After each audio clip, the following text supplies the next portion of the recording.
Tom Clancy's Splinter Cell. By David Michaels. 1. It's like being in a state of non-existence. A vacuum. Darkness and light at the same time, and no sense of gravity. There's no air, but I know I'm breathing. Certainly no sounds are present. I see and feel nothing. There are no dreams. That's what sleep is like for me. I'm blessed, I suppose. I can will myself to sleep anywhere, anytime. I didn't train to do it. It's always been that way, ever since I was a kid. I simply tell myself, it's time to sleep now. And I do it. I'm sure a lot of people in the world would envy this talent. I don't take it for granted because in my business I have to catch sleep in the strangest places and at the oddest times. I feel the pulsating pressure on my wrist. It gently pulls me out of this dimensionless world, and I slowly regain the use of my senses. I feel the warm metal against my face. I hear far-off nondescript echoes. The upsat attached to my wrist continues to wake me. There's a little T-shaped rod that protrudes from the flexible band when the silent alarm goes off.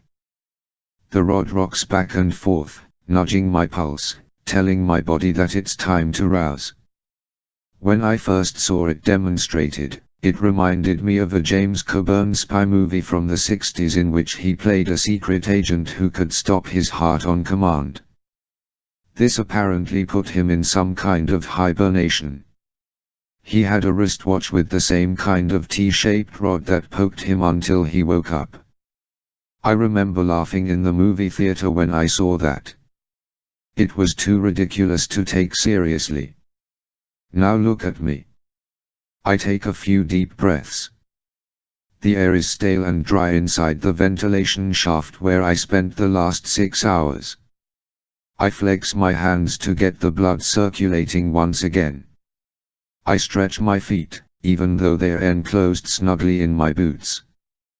Then I open my eyes. There's no more light in the shaft than there was when I first climbed into it. The upsat finishes its duty and the little T-shaped rod retracts. I bring my left hand to my face and press the button to illuminate the upsat screen. There are no new messages from Lambert. No incoming email. All's quiet in the world. The upsat is a handy little device that Third Echelon dreamed up for its agents. It's really called an operational satellite uplink. Primarily a tool for communication, it has many other uses as well. I particularly like the camera capabilities that allow me to snap digital pics of anything I want. I'm suddenly aware of how hot it is and I remember where I am. The ventilation shaft of the tropical casino in Macau. I'm lying horizontally in a space slightly smaller than a phone booth. It's a good thing I'm not claustrophobic or I'd be a basket case by now. Since I had to wait for the right time to make my move, I set the alarm to wake me at 4 in the morning. I figured that's when activity inside the casino would be at its most muted. It's a 24-hour joint, so there's always going to be someone here. I'm sweating like a pig inside my custom-made uniform. I forgot to adjust the temperature control before going to sleep. I quickly turn the knob at my belt to make it cooler. Immediately I can feel the cold water flowing through the vessels embedded within the uniform's lining. The military calls it an Objective Force Warrior uniform. It's like an astronaut's suit, only sleeker and tighter. I can make it cold or hot, depending on what kind of environment I'm in. It's made of a heavy material with Kevlar sewn into it, yet it's flexible enough for me to perform any gymnastic feat I wish to attempt. I wouldn't call it bulletproof, but it's close. The tough outer hide feels like elephant skin to the touch, and it goes a long way toward deflecting stuff. I suppose if I were shot at point blank I'd be dead, but bullets fired from a range of 15 feet or more might penetrate the suit but not me. The Kevlar acts as a braking mechanism. Pretty cool stuff. Another interesting feature is that it's got photosensitive threading that reacts when a targeting laser strikes the material. The suit sends a signal to my OPSAT, alerting me that I'm in a sniper's gun sight. My only beef with the uniform is that it's so tight-fitting and neat that it makes me look like a comic book superhero. Even my special headpiece looks like a mask when I have the goggles down. I pull the straw from the tube in the collar and suck refreshing cold water from the supply stored in the bladders distributed evenly throughout the suit. There's enough water in there to last 12 hours as long as I use it sparingly. It's an odd concept, but I have to fill up my uniform every so often. Time for a little energy. I raise my body enough so I can reach into the osprey strapped to my back and pull out a ration. The food in those things tastes a lot like the MREs the army gets, so there's a variety of stuff, from Cajun-style rice and beans to spaghetti to grilled chicken breast. Maybe some of that stuff is actually in the recipes. The one I happen to pick resembles trail mix. As I munch on the delicacy, I recall how I got here and what the hell I'm supposed to be doing. I had entered the casino during the early evening, just as the big crowds were beginning to populate the place. I wore street clothes and figured I'd be less noticeable when a lot of people were here. Casinos in Macau are different from other ones around the world. The Chinese take their gambling very seriously. There's never any shouting of jackpot, much less any hint of smiles from these people. They look as if they'd just as soon shoot you as deal you a card. It's par for the course, I guess. Triads hang out in Macau casinos, and I've never seen a cheerful triad.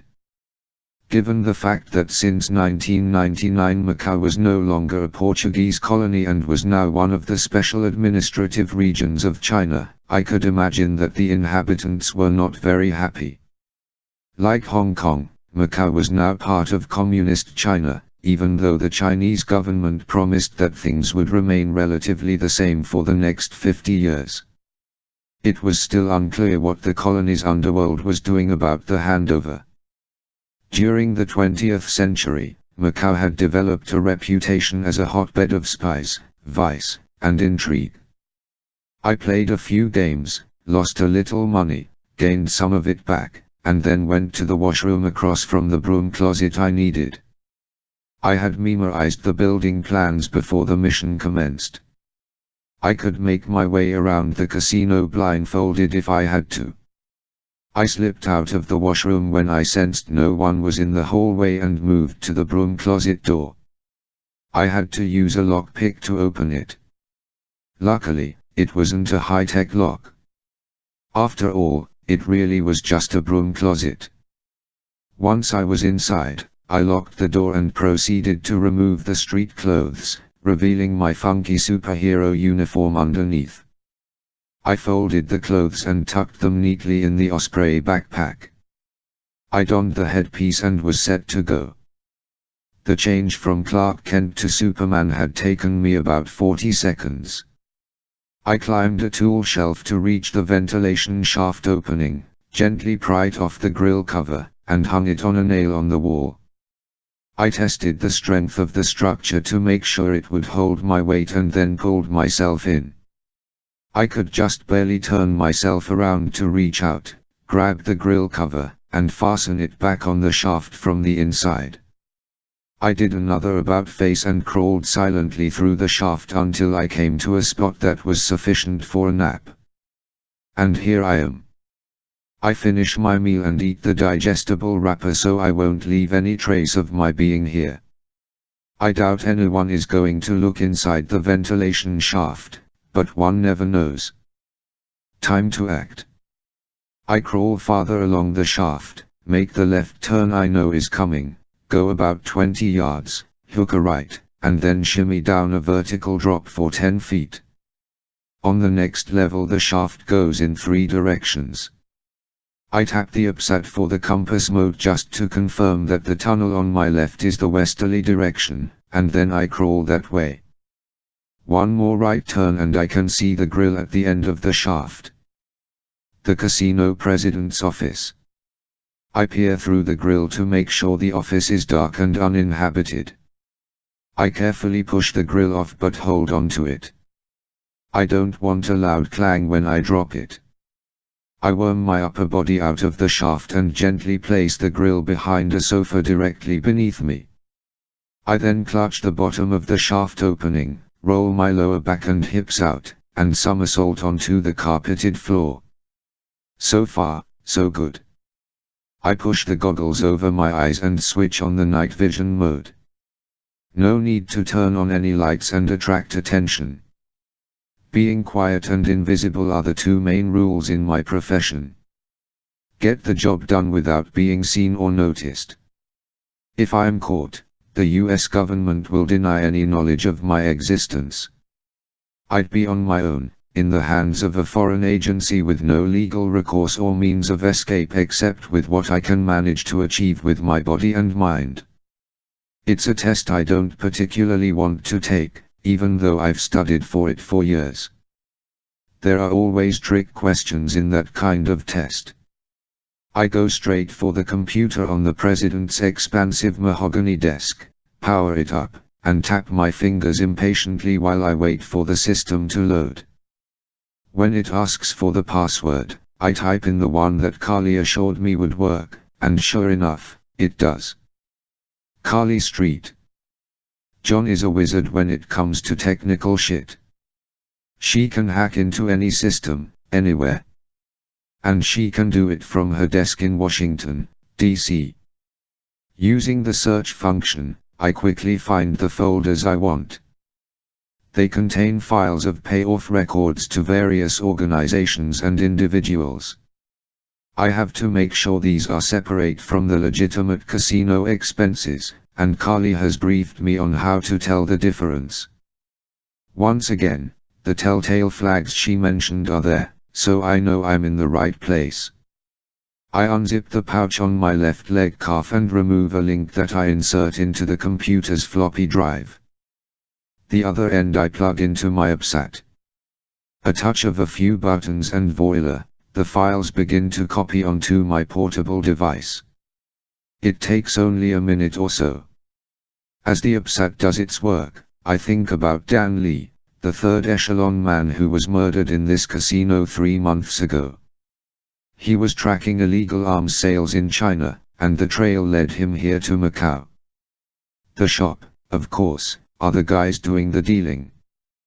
Before he was killed, Lee had given Lambert proof that the Tropical Casino's accounting department was being used as a front for the illegal transactions.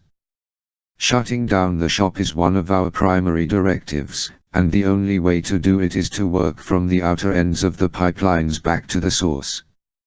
And there are lots of pipelines, all over the globe. Uncovering them is only half the battle. Now, with these files listing the shop's customers in our possession, other US agencies can act on closing this particular pipeline. We still don't know exactly what happened to Dan Lee. A Chinese recruit, Lee had worked for the NSA for something like 7 years. I never knew him personally, we never meet the other agents in third echelon, but I understand he was a stand-up guy. He did his job well and was a good man. Lambert thought that someone in the shop had learned of his identity and lured him to the casino with information as bait. Lee never left the casino. The upsat finishes the transfer just as I hear noise in the hallway outside. Shit. I pull the link out of the computer. Keys rattle in the door and I hear a voice followed by a laugh. There are 2 of them. I have no time to shut down the computer, but I hit the monitor's off button. I leap away from the desk and eye the distance to the ventilation shaft. The key turns in the lock. There's no time for that route. I scamper up a set of filing cabinets and press myself into the corner, my head against the ceiling. It's a difficult position to hold. I have to use my knee against the top of the filing cabinets to leverage myself while at the same time pushing with my arms on the two walls to anchor my body. It isn't comfortable. Just as I settle myself, the door opens. Maybe they won't notice me since I'm some 4 or 5 feet above their heads. I recognize the first guy, the one with the keys. It's Kim Wei-lo, probably the mastermind behind the shop's operation in Macau. He's on the wanted lists for all the 3-letter agencies, you know, the CIA, the FBI, the NSA. When the other guy turns slightly, I make him, too. He's Chen Wong, Lo's bodyguard. Wong is a big guy, but I've seen bigger. If it came down to a face-off, I'm pretty sure I could take him. Lo hits one of the 2 light switches on the wall by the door. The fluorescents directly over the desk blink on.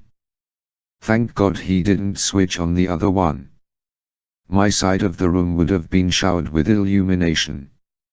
At least I'm still in the shadows. If they look up and focus on the back wall, corner and ceiling, they'll see me hanging there like a spider. The 2 men go to the desk and Lo says something in Chinese. I catch the word computer, so I figure he's wondering why someone didn't shut it down for the night. It doesn't bother him too much, though. He sits at the desk and begins to work while Wong paces slowly behind him, gazing out the large glass window that overlooks the main drag cutting through this poor excuse for a city. An urban area is a more appropriate term. As it's the middle of the night, there isn't much traffic or neon lights. I hope something will mesmerize him enough that he'll keep his back to me while I wait this out. As a precaution, though, I mentally practice drawing my 5-7 from where I am, but, ultimately, I don't think it's possible without falling to the floor. I have a directive not to kill anyone if I don't have to. Unfortunately, I've had to disobey that directive on numerous occasions. I don't like doing it, but sometimes you gotta do what you gotta do. It's hot in the room. They must shut off the AC at night. Or maybe it's a ruse to get gamblers to buy more drinks. I'm dying to adjust the temperature in my uniform, but I don't dare move. I can feel the sweat building underneath my headpiece, and it's starting to trickle down my face. Shit. Wong turns and walks aimlessly around the desk and heads my way. He's drawn his own pistol. It looks like a Smith & Wesson .38 from here, and he's twirling it in his hand, Western style. He does an abrupt turn and faces a bookshelf. As he continues to twirl the gun, Wong scans the titles of the books. I guess the guy really can read. Lo says something and Wong grunts in reply. He doesn't walk back to the desk, though, damn it. Instead, he moves away from the books and starts ambling toward the filing cabinets. All he has to do is glance up and he'll see me for sure. The carpet must be awfully interesting, though, because he's keeping his head down. It's as if he's watching his feet as he walks.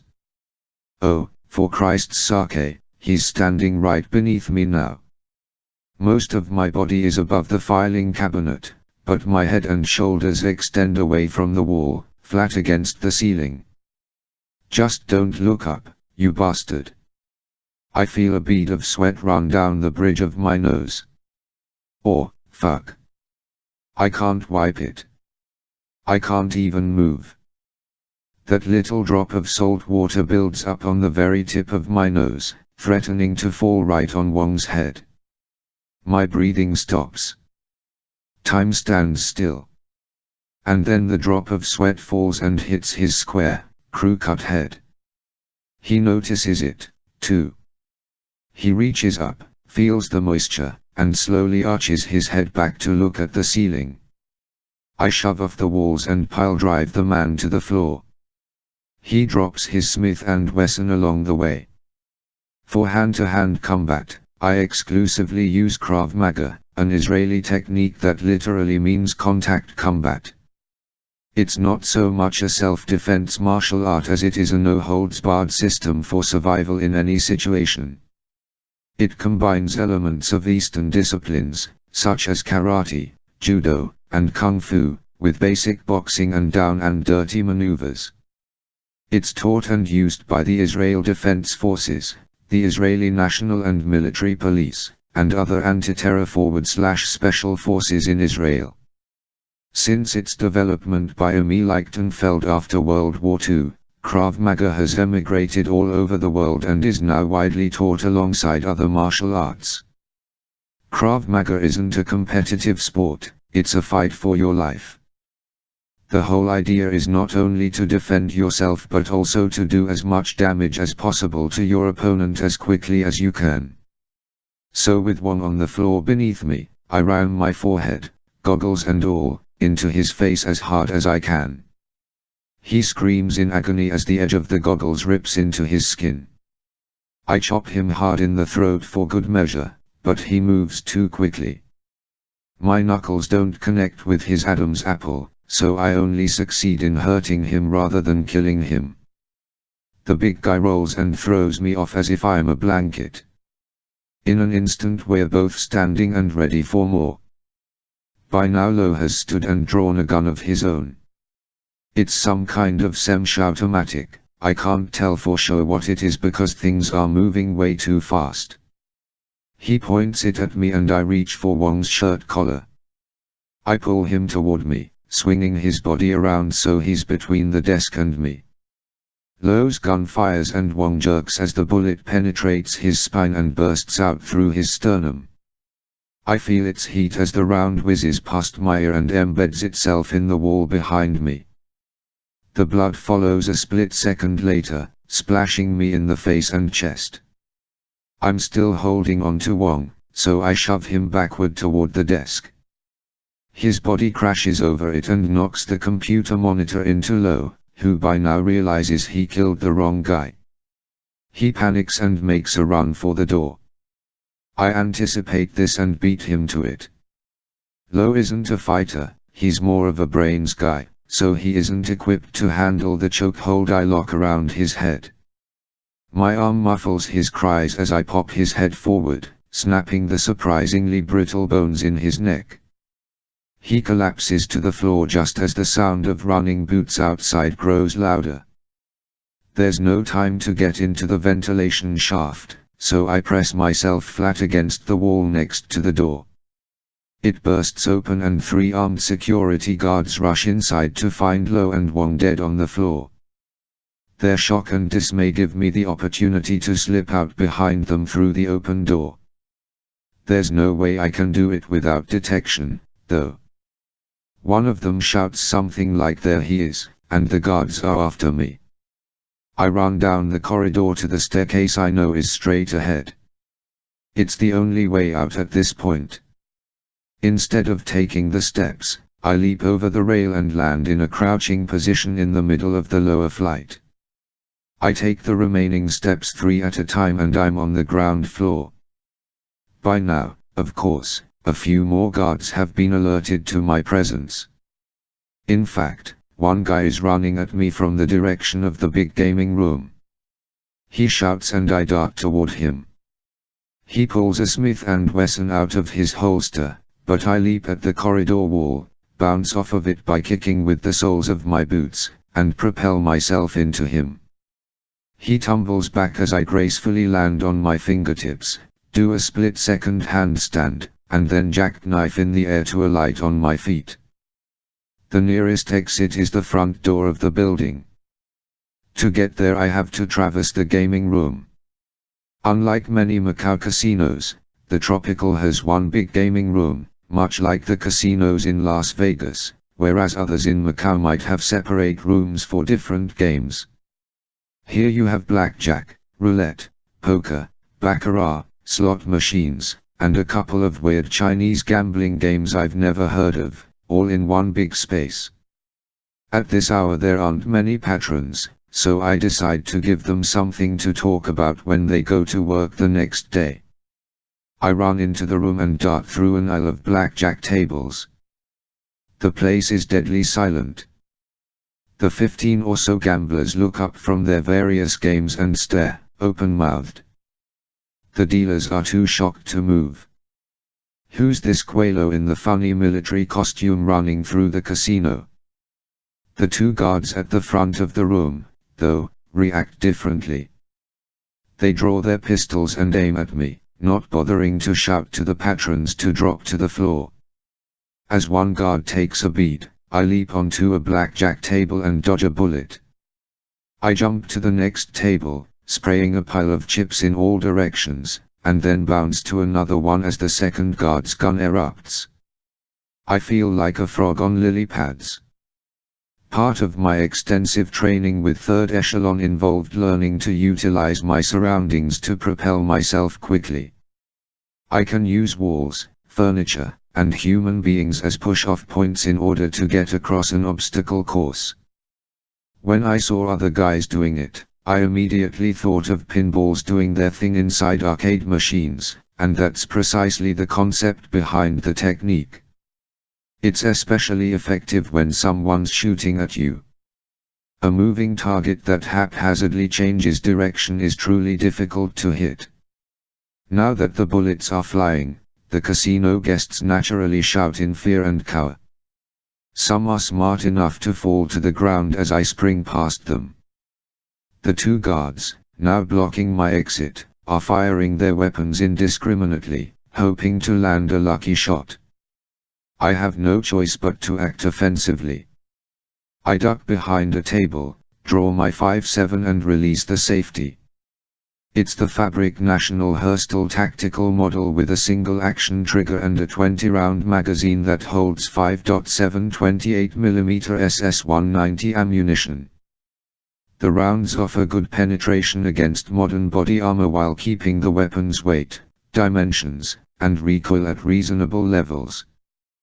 The damage the rounds do to unarmored bodies is something to behold. It's a weapon I don't like to use in full-scale firefights, though. It has a fairly limited range, so I mostly use it in situations where I know I'll have the advantage. Like this one. I reach around the bottom leg of the table and fire, 1, 2, hitting both guards in the chest. Now the way is clear for me to rush the exit. I stand and move forward, leaping over one of the bodies as I do so.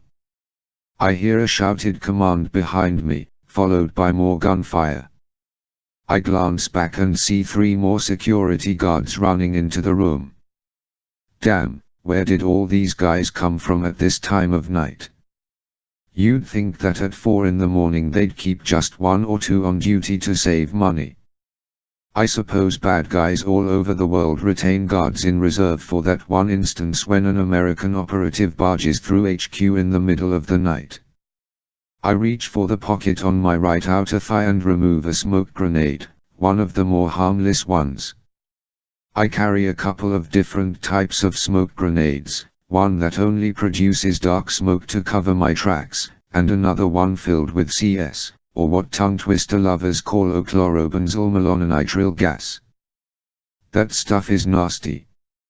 Exposure to CS gas causes violent respiratory seizure, and prolonged contact produces unconsciousness. I pull the ring and toss the grenade behind me and wait for the loud pop. The thing works surprisingly fast. Black smoke fills the gaming room in less than 5 seconds. It's almost as if someone simply turned off the lights. With my goggles on, I'm spared the eye irritation and can also see the archway out of the room. I run into the casino's main lobby and past a couple of frightened patrons. The entrance guards must have left their posts to chase me in the gaming room, because I'm home free. I push the glass doors open and bolt down the steps to the street. It's still dark, of course, but lighting from the street lamps illuminates the area quite well. The few casinos on the street are still open. It will be a matter of minutes, maybe seconds, before more trouble appears on the scene. I make my way around the building to the small parking lot and go to the first SUV I see. It's a Honda, one of their luxury utility vehicles. I drop to the cement and roll underneath the car. Taking hold of the chassis, I pull myself up and lodge my body into the crevice so I can't be seen from ground level. I spring a hook that's embedded in my belt buckle and latch it onto the chassis to help hold me in place. Sure enough, I hear running footsteps and shouts. The guards make it outside and begin to search the parking lot thoroughly. I imagine the looks of bewilderment on their faces. Where the hell did he go? He couldn't have disappeared so quickly. I see feet run past the SUV. More shouts. More confusion. The guard's boss is yelling at them, cursing in Chinese. It's going to be his head for this. Find that Quello now. More feet patter by as the men search up and down the aisles of cars. It takes them 10 minutes before they give up. They figure the intruder must have gone in another direction. I wait another 5 minutes to make sure it's completely quiet, and then I lower myself to the cement. I look around for signs of people's feet. Nothing. I roll out from under the Honda, look both ways, and then rise to a crouching position. I slowly lift my head over the hood and survey the parking lot. I'm alone. I leave the property the way I came, using the shadows to mask my presence. I move like a tomcat, quiet and unobtrusive, sticking to walls and street objects. Stealth is the name of the game and I'm damned good at it. As missions go, this one went relatively smoothly. No mission is easy per se. They all have their challenges. I can't take anything for granted and I must be certain that I do my job invisibly. That's what being a Splinter Cell is all about. Leave no footprints. Get in. Get out. You're done.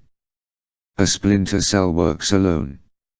A remote team monitors and supports me, professionals that are damned good at their jobs, too, but it's my ass that's out there in the line of fire. Every move must be thought out as if the field were a gigantic chessboard. A single mistake can be fatal. I like to think I don't make mistakes. I'm Sam Fisher. I am a Splinter Cell. 2. Lieutenant Colonel Dirk Verbaken looked at his watch and decided to get going. He had 40 minutes before the rendezvous, more than enough time, but he had to allow for unforeseen surprises. He stood, picked up his briefcase, and walked out of his office.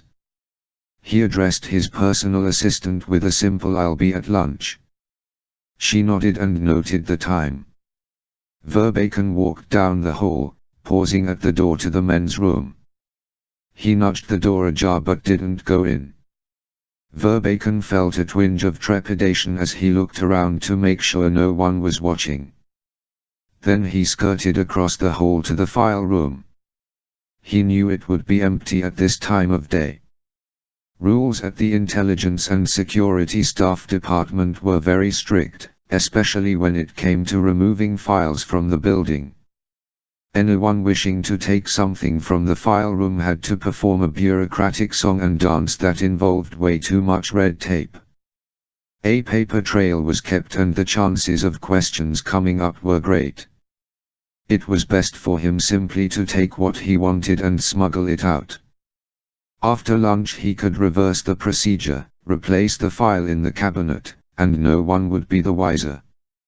After all, he was one of the top-ranking officials in the department, having been with the Belgian Military Intelligence and Security Service for 10 years. Verbaken went to the cabinet marked B and used his own key to unlock it.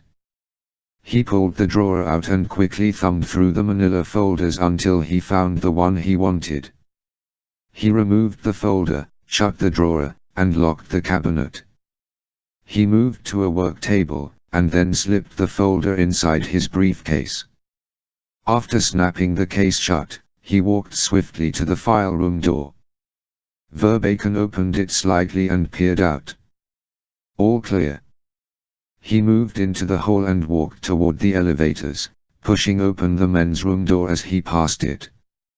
His assistant was most likely paying no attention, but at least he had gone through the motions of using the washroom before going out.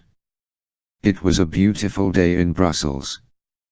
Verbacon left his discreetly disguised building, which was located just off the Grand Place, the magnificent square that was considered the centerpiece of the city. Symbols of Belgium's royal history bordered the Grand Place on all four sides, and Verbacon, a native Belgian, was usually impressed daily by the marvelous display of ornamental gables, gilded facades, medieval banners, and gold filigreed rooftop sculptures. Today, however, the dazzling sights of the 15th century Gothic town hall, the 17th century neo-Gothic King's House, and the Bros Guild House meant nothing to him. His mind was elsewhere. Verbacon walked briskly through the colorful, narrow, cobblestone streets to the intersection of Rue de Chain and Rue de Eletouve. He paid no attention to the tourists who were snapping pictures of the famous statue of the urinating little boy known as Mannequin Pies. Verbacon glanced at his watch and noted that he was still on time.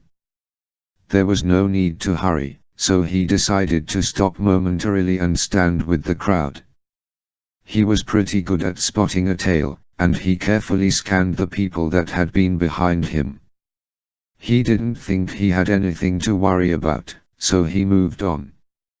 Verbacon eventually arrived at the Metropole, the only 19th century hotel in the famed city. Located in the heart of Brussels' historical Place de Brucklier, the Hotel Metropole was more like a palace than a hotel. Verbacon had always wanted to have a second honeymoon there with his wife. She loved the mixture of styles that infused the interior with an air of luxury and richness of materials, paneling, polished teak, Numidian marble, gilded bronze, and forged iron. The place had a decidedly soothing ambience. Once he was inside the building, Verbacon felt more comfortable with what he was about to do. On the sidewalk in front of the hotel, two men dressed in expensive Armani business suits sat at a small round table with cups of coffee. The Metropole Café was a popular spot for lunch on weekdays, and today was no different. All the tables were full and businessmen and tourists waited impatiently in line for the next available space. The two men didn't care. They took their time as they sipped their coffees. One of them, a Russian known only as Vlad, motioned to the waiter. In French he ordered a dish of ice cream. The waiter looked a bit perturbed, since the two men had been occupying the table for over an hour and hadn't ordered more than coffee, and now ice cream. But the waiter smiled, said, "Merci," and walked away to the kitchen. Vlad looked at his companion and shrugged. The other man, a Georgian who went by the name of Yui, started to say there wasn't enough time for dessert but decided instead to stay silent. Yui checked his pocket to make sure the passkey was still there. The Metropole still used old-fashioned skeleton keys for the rooms, and it had been a simple matter to steal a master from one of the maids earlier that morning. Several minutes went by and still neither man said a word to the other. The waiter brought the ice cream and, as a hint, laid the bill on the table. Vlad almost complained that they weren't ready to leave yet, but Yui gave him a look. Vlad thanked the waiter and smiled. As Vlad scooped the dessert into his mouth, Yui continued to scan the pedestrians on the sidewalk. It was the usual midday crowd: businessmen, tourists, beautiful women, not so beautiful women, and then he spotted the mark. Yui nudged Vlad with his foot. Vlad looked up and saw a man carrying a briefcase make his way through the cafe to the front doors of the hotel. Dirk Verbacon. Vlad quickly put money on the table, took one last spoonful of ice cream, and stood with Yui. They both adjusted their neckties and then discreetly followed the lieutenant colonel inside. An objective observer might guess that the two Russians were bankers, for they appeared to be men that worked with money. Perhaps they were lawyers. Or maybe they were corporate executives from very large firms. They exuded an air of sophistication, worldliness, and wealth, and that was precisely the image they wanted to project. None of it, of course, was true. Verbaken knocked on the door and noticed movement in the peephole. After a moment the door opened to reveal a stocky American in his 30s. He was dressed in a t-shirt and sweatpants with a wet towel hung around his neck. Beside his left leg he carried a .22 caliber Beretta Bobcat. "Lieutenant Colonel Verbaken," the man said. "Hello." The Belgian spoke fluent English. "Come in." The man held the door open and Verbaken stepped into the room. The man shut the door and locked it, then turned to Verbaken with his hand out. "It's good to finally meet you in person. Rick Benton."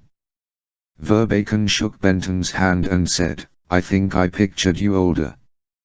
"I'll take that as a compliment," Benton said. "Please sit down. Can I get you something to drink?" He led Verbaken into the suite's sitting room, which was equipped with a large wooden desk, a minibar, a television, a glass-top coffee table, green chairs and a sofa, a cupboard with a full-length mirror, potted plants, and a large window that opened onto a terrace. "Some water is fine if you have it. You know, I've lived in Brussels all my life, but I've never been in a room in the metropole," Verbaken said. "It's a very nice place," Benton said. He went to the minibar, fetched 2 bottles of spring water, and joined Verbaken. He looked at the Belgian and asked, "I assume you brought it?" Verbaken nodded. He set his briefcase on his lap, opened it, and handed the file to Benton. "I've got a little less than an hour," he said. Benton glanced at the number of pages in the folder and said, "Shouldn't be a problem. I can snap pictures of each page with this." He showed Verbaken the operational satellite uplink that the NSA provided to him. "I don't suppose you ever met the subject in question?" Benton asked. Verbaken shook his head. No, that was before my time. I joined the service a couple of years after the man was killed. There may be 1 or 2 of the senior staff who knew him. Very interesting guy." Benton nodded and snapped a shot of the first page. "Have you heard any more about our friends in the Middle East?" "No more than what you already have. I'm still looking into it, though. You might say it's a pet project of mine," Verbaken answered. "Have you been to Belgium before?" "Yes, a while back. I wouldn't mind being stationed in Europe instead of in that cesspool over in the Middle East," Benton said. "Believe me, this is a vacation coming here." He continued snapping pictures of the file's pages with the upsat. Verbaken chuckled. "I can imagine. Have you ever been to the States?" "3 times. My wife and I." Verbaken was interrupted by a knock at the door. The man froze and his eyes widened. Benton held up his hands. "Don't worry. I ordered myself some lunch. That's room service."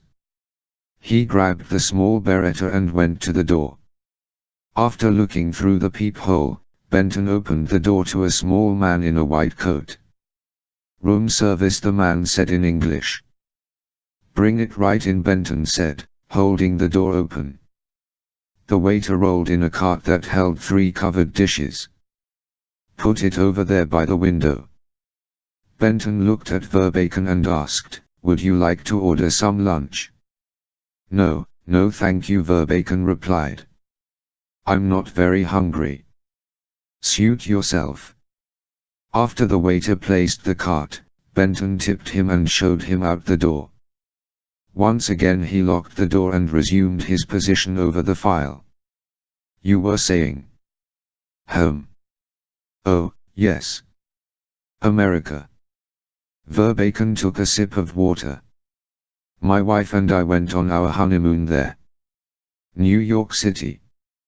Fascinating place. Benton took another shot and then took the time to examine the contents of his meal. He laid the pistol on the bed and lifted the lids on the food. Looks pretty good. Creamed potato soup with smoked eel, salmon flaky pastry with Sevruga caviar, asparagus, and a bottle of Duvel beer. Can't beat that, eh? I'm sure it's delicious. Sure you don't want anything? I'm fine, thank you. Benton frowned. Wait a second. I asked for a basket of bread. And butter. Damn. He went to the phone, picked up the receiver, and punched the button for room service. Yeah, this is Mr. Benton in 505. I ordered some bread and butter with my lunch. It's not on the tray. Aha. Okay, thanks. He hung up and moved back to the file to snap another photo. They're sending it up. Go ahead and eat, Verbacon said. I don't mind. Benton smiled and left the upsat on the table with the file. He moved to the cart but was stopped by the sound of a key in the door. That was fast, Verbacon said. A little too fast if you ask me. Benton leaped for the Beretta, but the door exploded inward before he could reach it. Yue thrust the suppressor-fitted barrel of a Heckler & Koch VP-70 in Benton's face, preventing him from reacting. Don't move, gentleman, Yue said, keeping the gun trained on Benton. Back up, please, and raise your hands high above your head. With his other hand he placed the hotel's master passkey back into his pocket. Benton did as he was told. Verbacon went pale.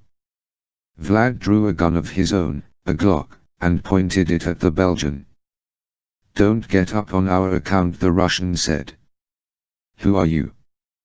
What do you want? Verbacon whispered. Vlad struck the man across the face with the Glock. I didn't say to talk, he said. Verbacon held his hands to his cheek and bent forward. Keep your hands in the air, please, Vlad ordered. The Belgian complied, revealing an ugly scrape on the left side of his face. Yue motioned to the sofa. Sit down over there, please, he said to Benton. Keep your hands up. Benton moved slowly around the coffee table, next to the food cart. With the speed of a cat he grabbed a knife from the cart and threw it at Yue. The Russian, however, was faster. He snapped his body sideways as the knife flew past him and hit the wall.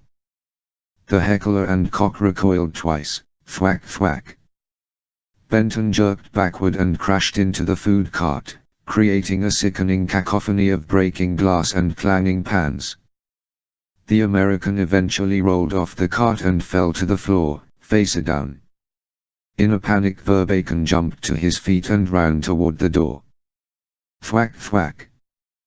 This time Vlad's silenced Glock performed the dirty work. The Belgian slammed into the door and slid down slowly, leaving a bloody smear. After a few silent seconds, Yue observed, well, that didn't go very well. Not too smooth, Vlad agreed. Messy. We'd better hurry. That made a lot of noise. Vlad nodded and went to the copier. He took the sheets of paper from the table, the stack that had already been photographed and the pages that hadn't. He put the paper back in the manila folder, picked up Benton's upsat, and dropped it on the carpet. He then lifted his hard-heeled shoe and brought it down forcefully, smashing the device. Do we need anything else? He asked his partner. Look in the bedroom. See if his laptop is there. Bring the American's weapon if you can find it quickly, Yue answered. Vlad grunted and went into the bedroom. Yui walked over to Benton's corpse and kicked the man's head. "Fuck you," he muttered. Vlad returned with a laptop and a 5.7, the weapon of choice for NSA intelligence officers. "Look what I found." "Good. Now let's get out of here." After cracking the door open, Yui made a quick check of the hallway. He nodded to his partner and they left, shutting the door behind them. 3 minutes went by before there was a knock at the door again. The silence prompted another knock. "Room service." It was a woman's voice this time. "Knock knock." "Hello." The waitress used a passkey and pushed the door open a bit. "Room service." "Hello." She swung the door wider and saw Verbaken's bloody body on the floor. The waitress gasped, took in the sight of the other corpse on the far side of the room, and ran from the suite screaming. 3. I live in a townhouse inside the triangle formed by I-695, York Road and Dulaney Valley Road in Towson, Maryland. This suburb of Baltimore has a reputation for being hip since Towson University is located here. I guess it's hip. I don't know. Maybe I'm just not very hip. I'm not a social guy. I don't date, I don't go out, and I stay pretty much to myself. When I'm not on an assignment for third echelon, I lead a relatively boring existence. I have no friends to speak of. My neighbors probably think I'm some kind of recluse, and the only shops I frequent are the nearby grocery store, a liquor store, and the dry cleaners in the strip mall over on York Road. I like it that way. The townhouse is much too large for a single man in his 40s. I have 3 floors in which to spread out. I indulge myself in simple pleasures such as a supersize flat-screen television, DVD player, and a surround sound system. I keep a library of reference material in the lower floor, and that's also where my home office is. If someone were to look at the books in my library, they'd think I was a geography professor or maybe a history lecturer. For my work I study the countries of the world. I try to keep abreast of everything that's happening politically and economically, especially in the so-called hot spots. Sometimes a single bit of knowledge about an unusual item that exists only in a given country can save your life. Knowing who's really on your side and who's not is of primary importance when you're in the field. So every day I try to learn something new about a place.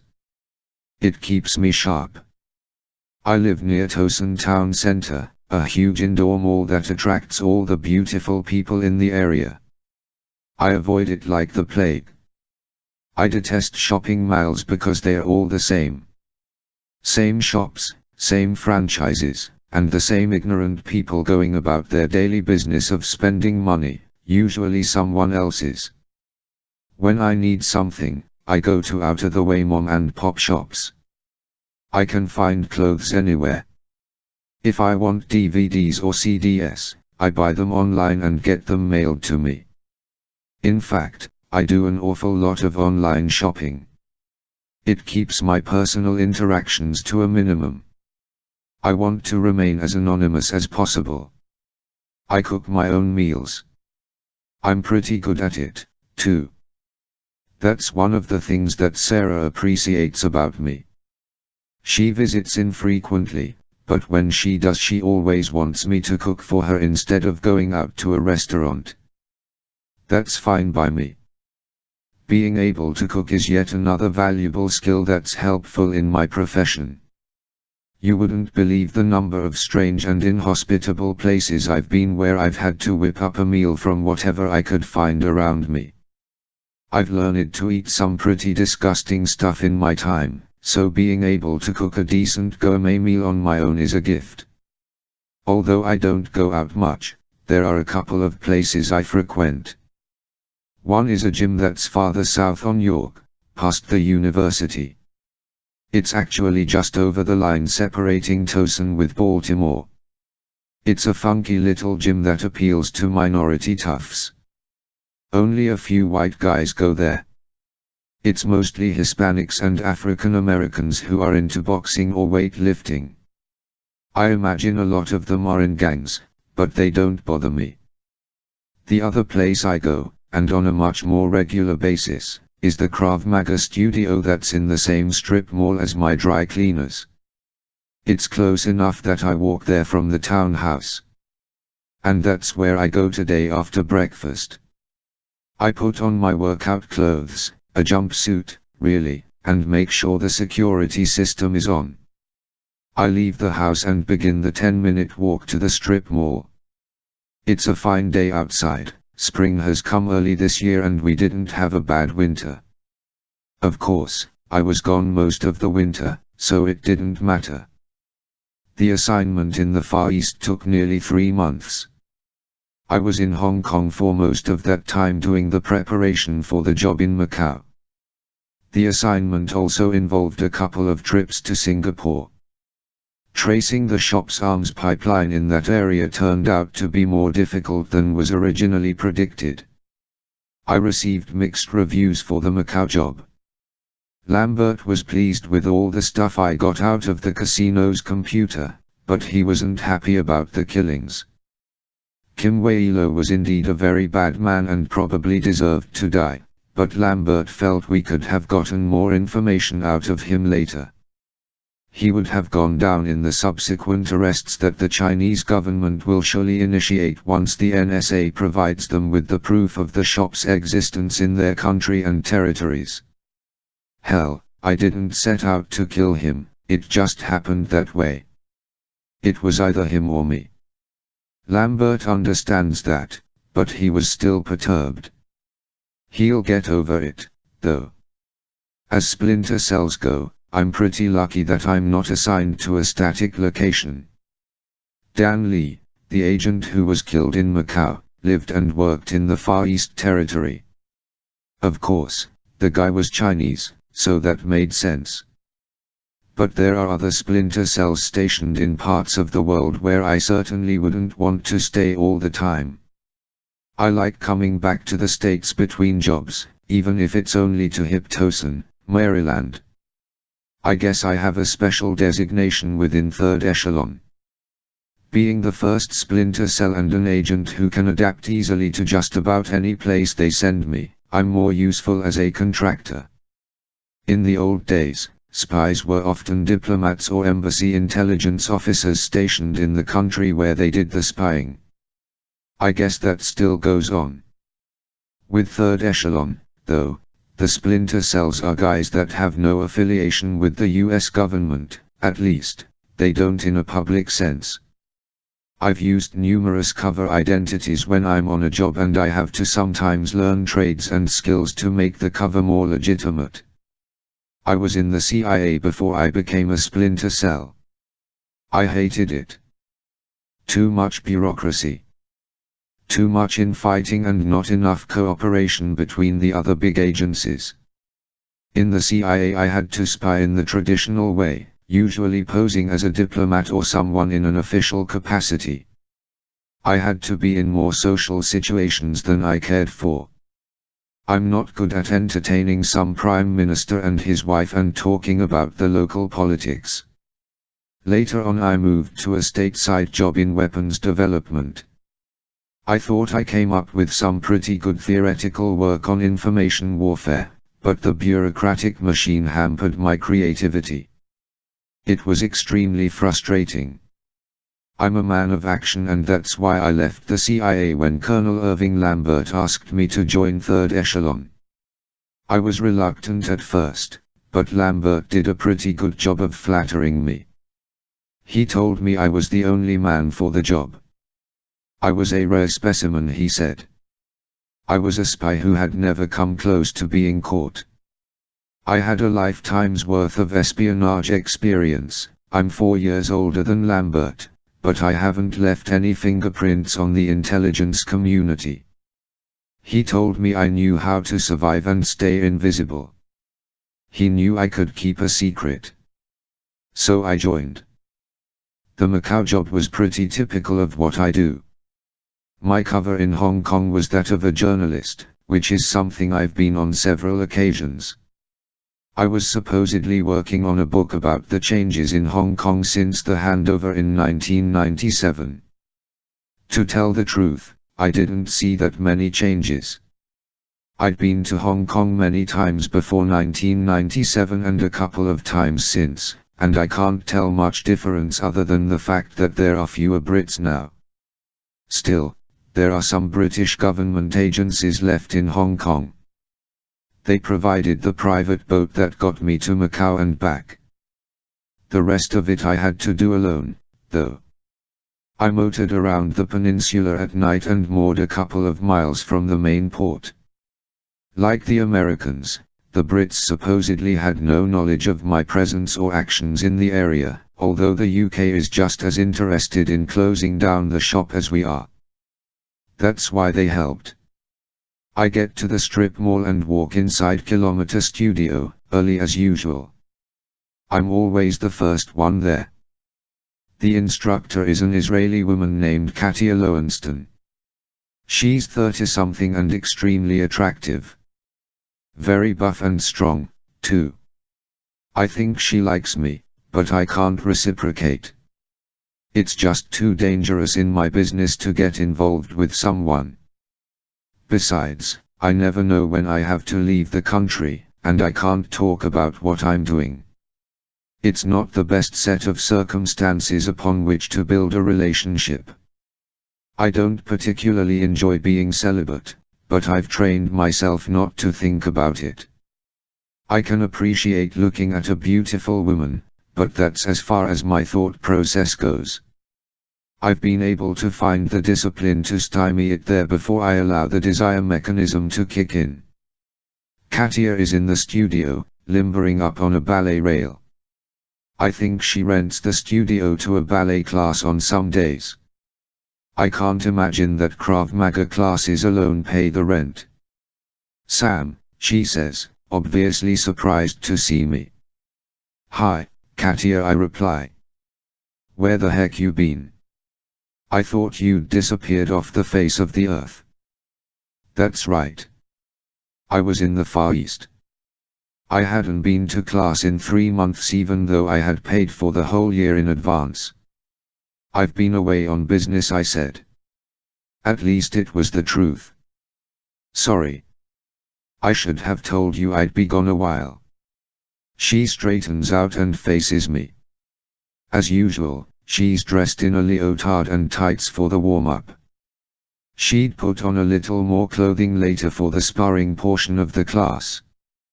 Katia is tall, muscular, and has a nice, natural body. Her black hair comes down just past her shoulders. She has brown eyes, a long nose, and a rather pouty mouth. Yep, I would certainly jump her bones in another life. Just what kind of business are you in? Sales. Overseas sales. I was in the Far East for 3 months. She eyes me skeptically. You don't look like a salesman. I put down my gym bag that contains a towel and an extra t-shirt and sit on the mat. I begin my own warm-up stretches and ask, I don't. What does a salesman look like? She gets on the mat near me and continues calisthenics. I don't know. Just not like you. What do I look like? You look like a soldier. Like a career soldier. Someone who's been in the army for 30 years. 30 years. I'm not that old. No, I guess you're not. Okay, 20 years. How old are you, anyway? I forgot. It's on my application for the class, isn't it? Yeah, I could go look it up, but I'm too busy right this second. I'm 47. She makes a face that indicates she's impressed. Sam, you don't look a day over 40. Maybe even 38. And that's getting pretty close to me. I look at her and she smiles at me. Is she flirting? Was that a come on? Why, how old are you?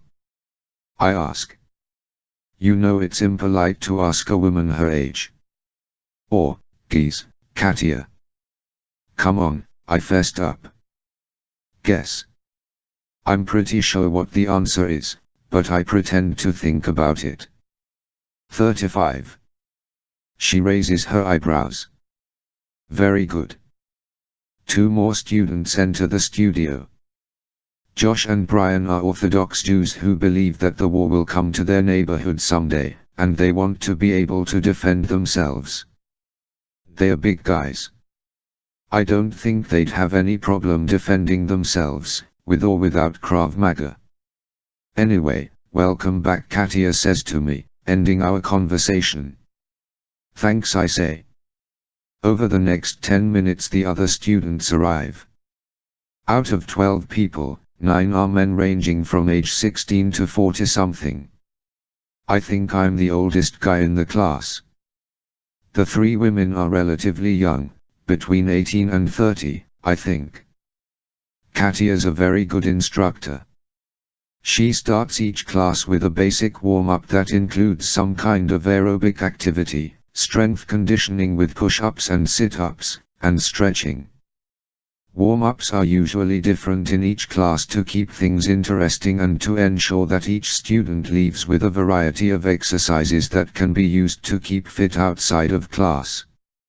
Following warm-up, Katia leads us in hand techniques for 15 minutes. This time is devoted to hand strikes such as punches, elbows, and hammer fists, and associated defenses. The next 15 minutes focus on leg techniques, kicks, knees, and their defenses. The final quarter hour is spent on self-defenses, and in Krav Maga there's a lot to learn. Katia goes through each self-defense move thoroughly, step by step to ensure maximum understanding. Then we practice live, with partners. The entire hour includes drills to enhance muscle strength and cardiovascular conditioning, as well as drills to teach students how to operate under pressure or fatigue, defend against multiple attackers, and keep fighting spirit high for the entire duration of a defense or fight. Unlike the color belt system used by other martial arts systems, Krav Maga is broken down into levels. When you progress through the system, you move up in level until you reach 3B, the most advanced class that Katia teaches. That's the one I'm in, as well as fight class where we have the opportunity to spar while wearing protective gear. In 3B we work on weapons defenses, grappling, joint locks, spinning heel, and slap kicks, and other advanced combatives. When the hour's up, everyone is in a major sweat. I can't wait to get home and hit the shower. As folks are leaving, I wipe my face and neck with a towel and catch my breath. Katia comes over to me and says, "Sam, you should be teaching this class, not me." "You do a great job, Katia," I say. "I'm serious. You've been doing this a long time, haven't you? I mean, I knew you were good, but today you showed me a thing or two. Where did you study before? Are you from Israel?" I shake my head. "Nope. Born and raised here in the States." "You're not Jewish, are you?" I smile. "Charlie Chaplin was once asked that question," I say. He replied, "I don't have that honor, sorry." She laughs. "Well, you're damned good. I'd really hate to fight you for real." I don't know what to say, so I shrug and mumble, "Thanks." "You have to rush off," she asks. "You want to go get a coffee? Or something cold to drink? We can go to the little diner next door." "Oh, brother. This is all I need." Damn. Part of me wants to go with her and the rest of me wants to run like hell. I just can't get close to a woman. I know it doesn't work. I've been there, done that. I don't know. I start to say, "Oh, come on. I'm not going to bite you. I might kick you in the groin if you don't, but I won't bite. We're all sweaty. She rolls her eyes. What is this? You looking for every excuse you can think of. We'll sit in the corner and no one will smell us. Damn, she is cute. All right, I say. She shakes her head as if to say, I just don't get you.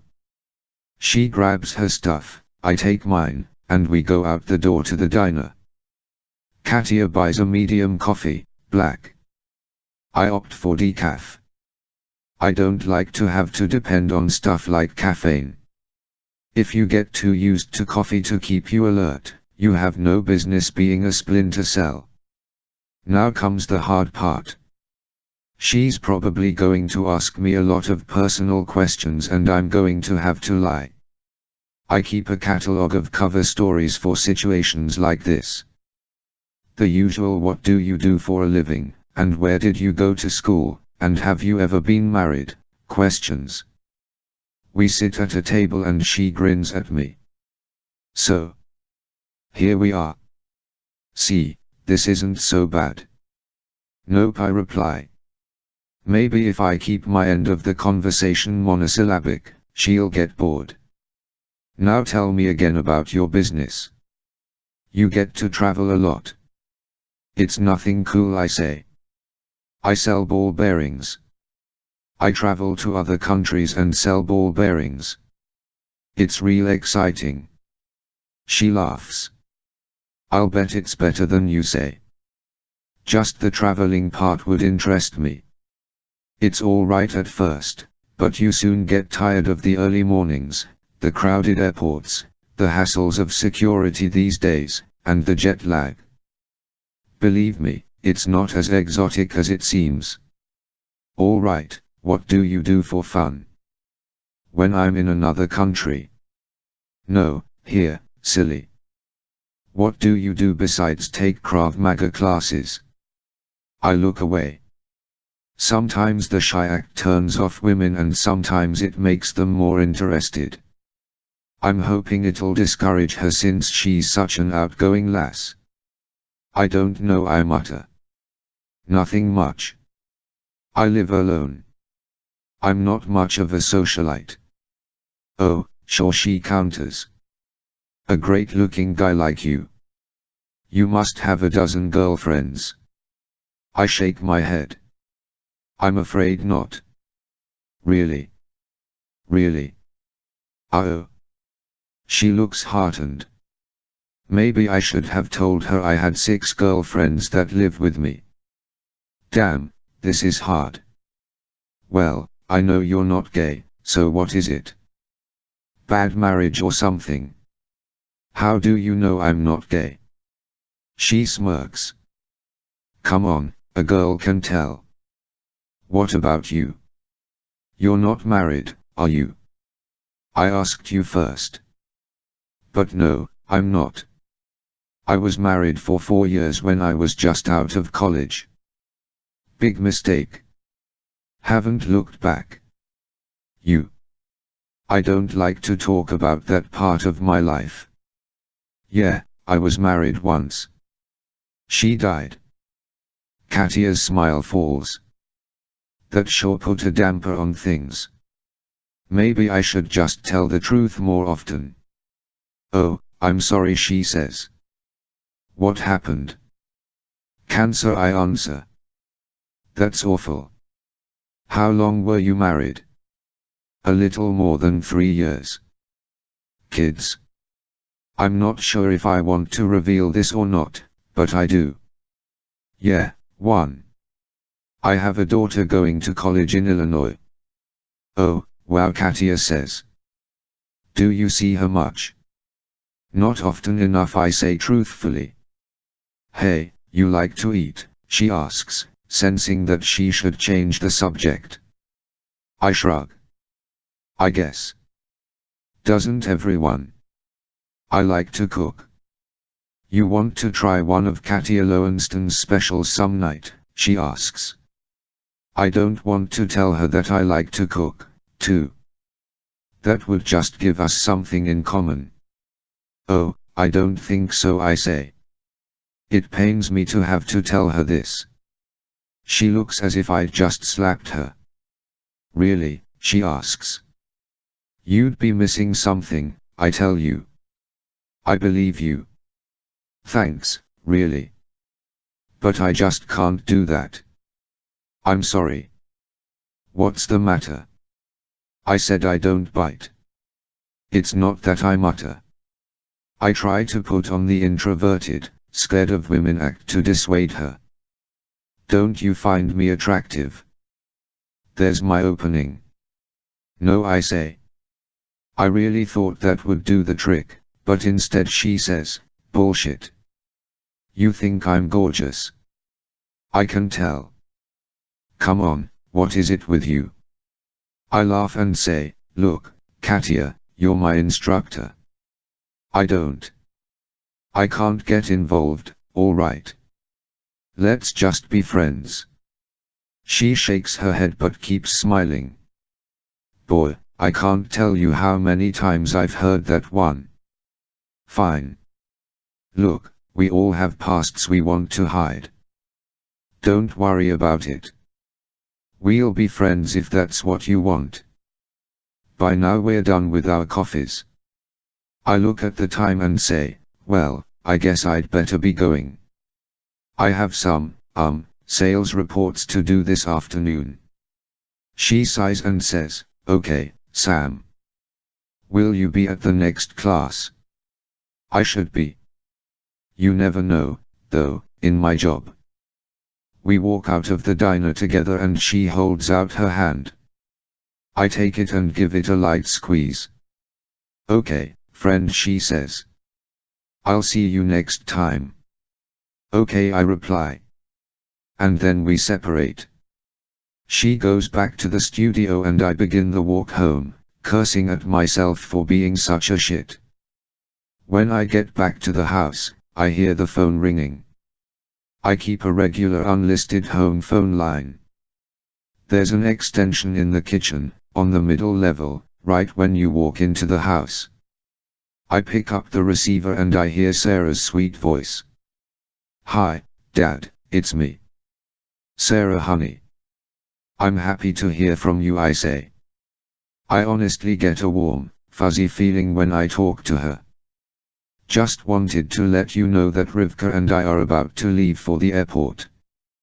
We're so excited. I tense up and say, whoa, hold on.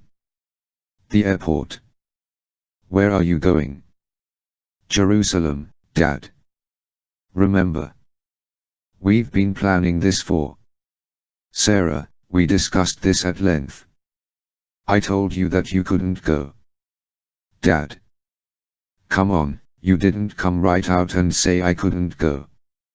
You didn't want me to go, but you didn't say I couldn't go. Well, you can't go. Israel's just too volatile right now.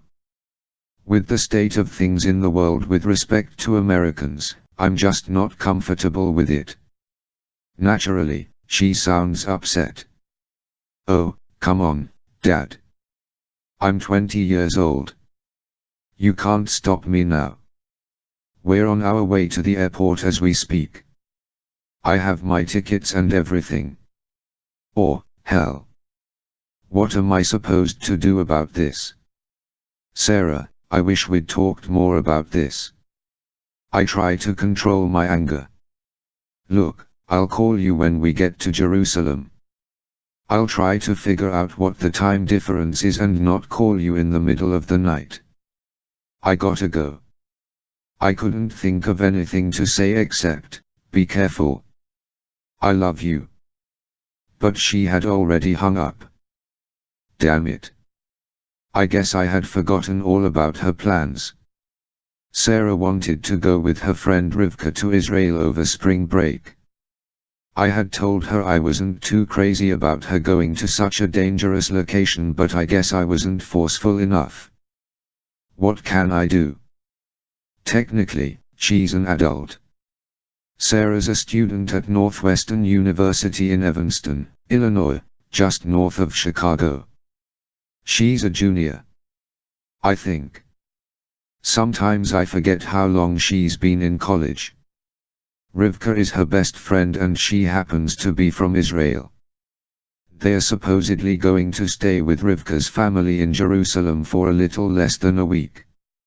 I glance at the photo of Sarah that's stuck on the refrigerator with a magnet.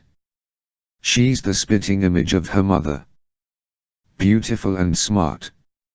A class act all the way. The only thing she inherited from me was my stubbornness. The memory of Regan giving birth flashes through my mind. It was a difficult labor and being on a US military base in Germany didn't help.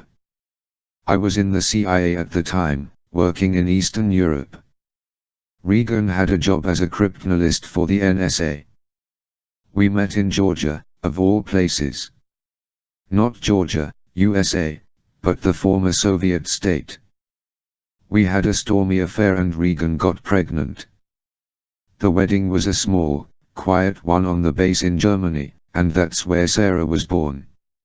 I don't like to reflect on the 3 years Regan and I were together. It wasn't a happy time.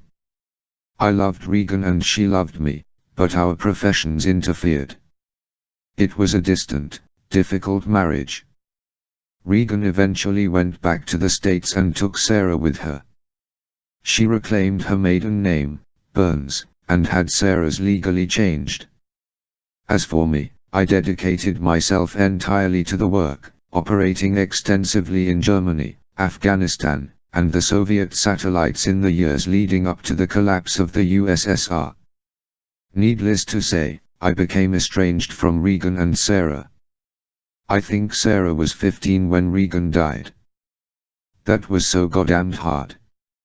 I hadn't spoken to Regan in years, and I tried my best to have a reconciliation with her when I learned that she had less than a year to live. Fucking ovarian cancer. It doesn't take a trained psychologist to figure out why I'm afraid of commitment now.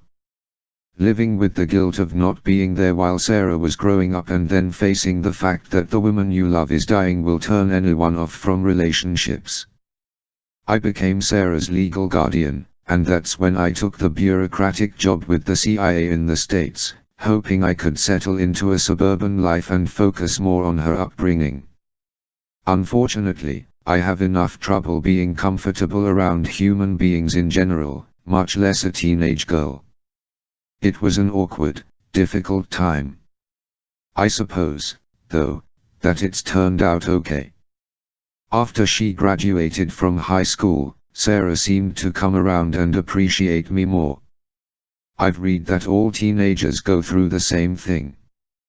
Once they leave the nest, they become your friend. Thank goodness that's what happened with us. I wish I could see her more often. I hear myself sigh as I force these thoughts out of my head.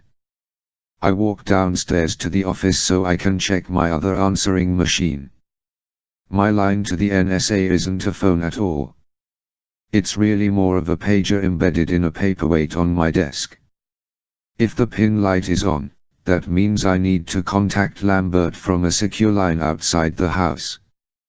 I don't ever call on my home line. The pin light is on. 4.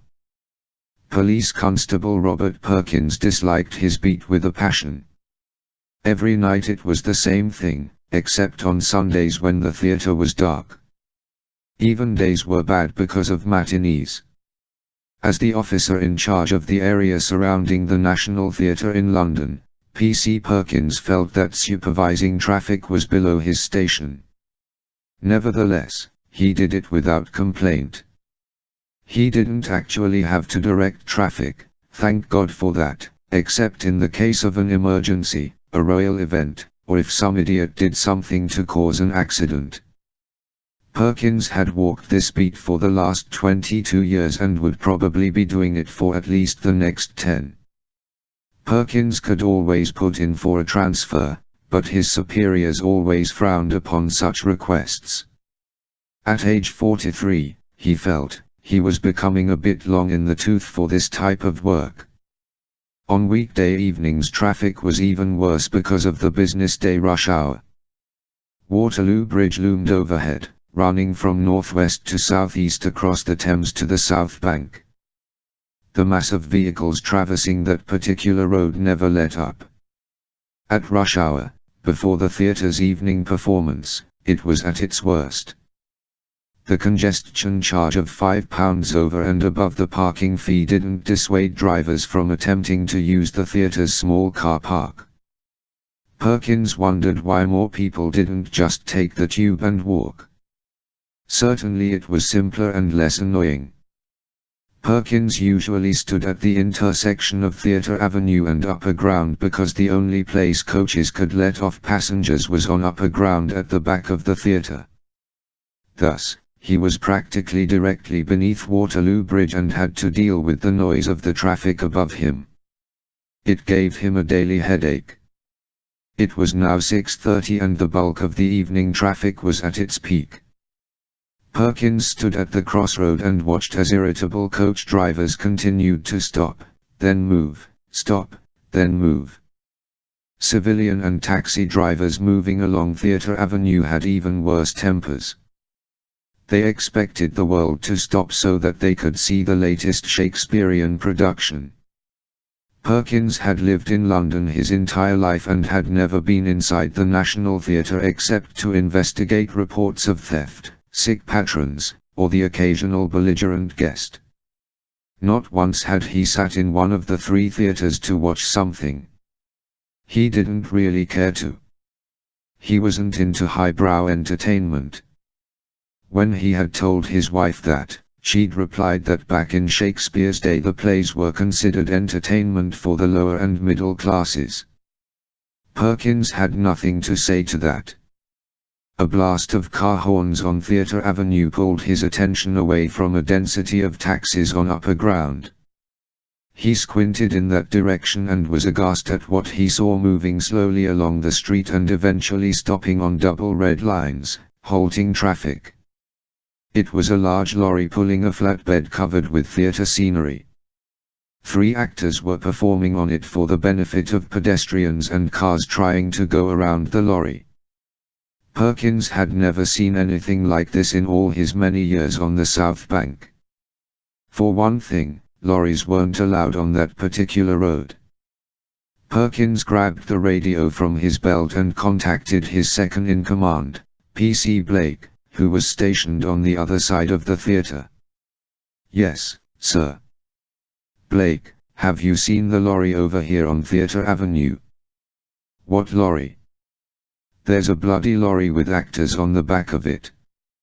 They're doing some kind of show. It's causing all kinds of problems over here." "I don't know nothing about it, sir." "Get on to the box office and ask them if this belongs to the theatre." "Will do." Blake signed off and Perkins strode toward the lorry, preparing to give someone hell. He had to stop, though, and direct a number of cars around the lorry and then run back to the intersection to unclog a maze of taxis that formed in less than 10 seconds. Perkins cursed and slapped the bonnet of one of the taxis, telling the driver to hurry around and lay off the horn. Blake came back on the radio. "Perkins here." "Sir, the theatre people don't know anything about it. They didn't provide this so-called entertainment." "Right. That does it. Thank you, Blake."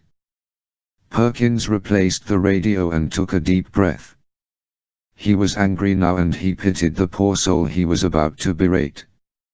He left the chaos at the intersection and walked with purpose to the lorry. The actors were dressed in medieval attire and speaking lines that no one could hear due to the traffic on the bridge overhead. What was the bloody point? Perkins wondered. The driver sat in the cab bobbing his upper body in a strange fashion. He appeared to be Middle Eastern, he had a dark complexion and black facial hair. Perkins stepped up to the window and rapped loudly on it. "Listen here. You've got to move. You're not supposed to be here." Perkins shouted. The driver didn't look at him. He continued to bob back and forth, muttering something to himself. Sir. Please lower your window. I'm speaking to you. Perkins rapped the window once more and then he understood what the driver was doing. He was praying. As soon as the realization hit him, Perkins's heart nearly stopped. He gasped and stepped back from the lorry, but it was too late. The explosives were so powerful that they obliterated the lorry and its troop of suicide actors' 8 vehicles on Theatre Avenue, and caused a section of Waterloo Bridge to collapse. 14 motor cars fell off the bridge, causing a massive, burning pile-up. The side of the theatre facing the blast was singed and several windows were broken. 62 people were killed and nearly 150 were injured. Constable Perkins never had to supervise traffic at the National Theatre again. Each major broadcast network covered the disaster in the UK, but it was BBC Two that featured an exclusive interview with a Turkish terrorism expert that happened to be in London on business. A bright female reporter caught Namik Baysaran as the 52-year-old man rushed out of the Ritz Hotel to travel to Embankment and view the scene personally. Close beside him was his bodyguard, a broad-shouldered man wearing a turban. "Mr. Baysaran, can you tell us what your visit to London entails?" the reporter asked. Baysaran, a swarthy man with a noticeable skin condition, spoke to the camera. "I am the head of a not-for-profit charity organization in Turkey called Turma. For the 4 years of our existence we have provided relief aid to victims of terrorist attacks all over the world. The United Kingdom is no exception. I hope to authorize the release of several £1,000s to help the victims of this horrible tragedy. It is said that you're an expert on terrorism. Could you elaborate on this?" Baysaran shook his head. "No one is an expert on terrorism. That is nonsense. Terrorism is fluid. It changes daily. Terrorism used to be hijacking an aircraft and forcing the pilot to take it to another location. This evolved into holding hostages aboard the craft to force governments to do something. Now we have hijackers willing to die on an airplane and kill every passenger along with them. Terrorists have become more desperate and bold." A label identifying him appeared on the screen: Namik Baysaran, President and CEO, Akbar Enterprises, Chairman, Turma.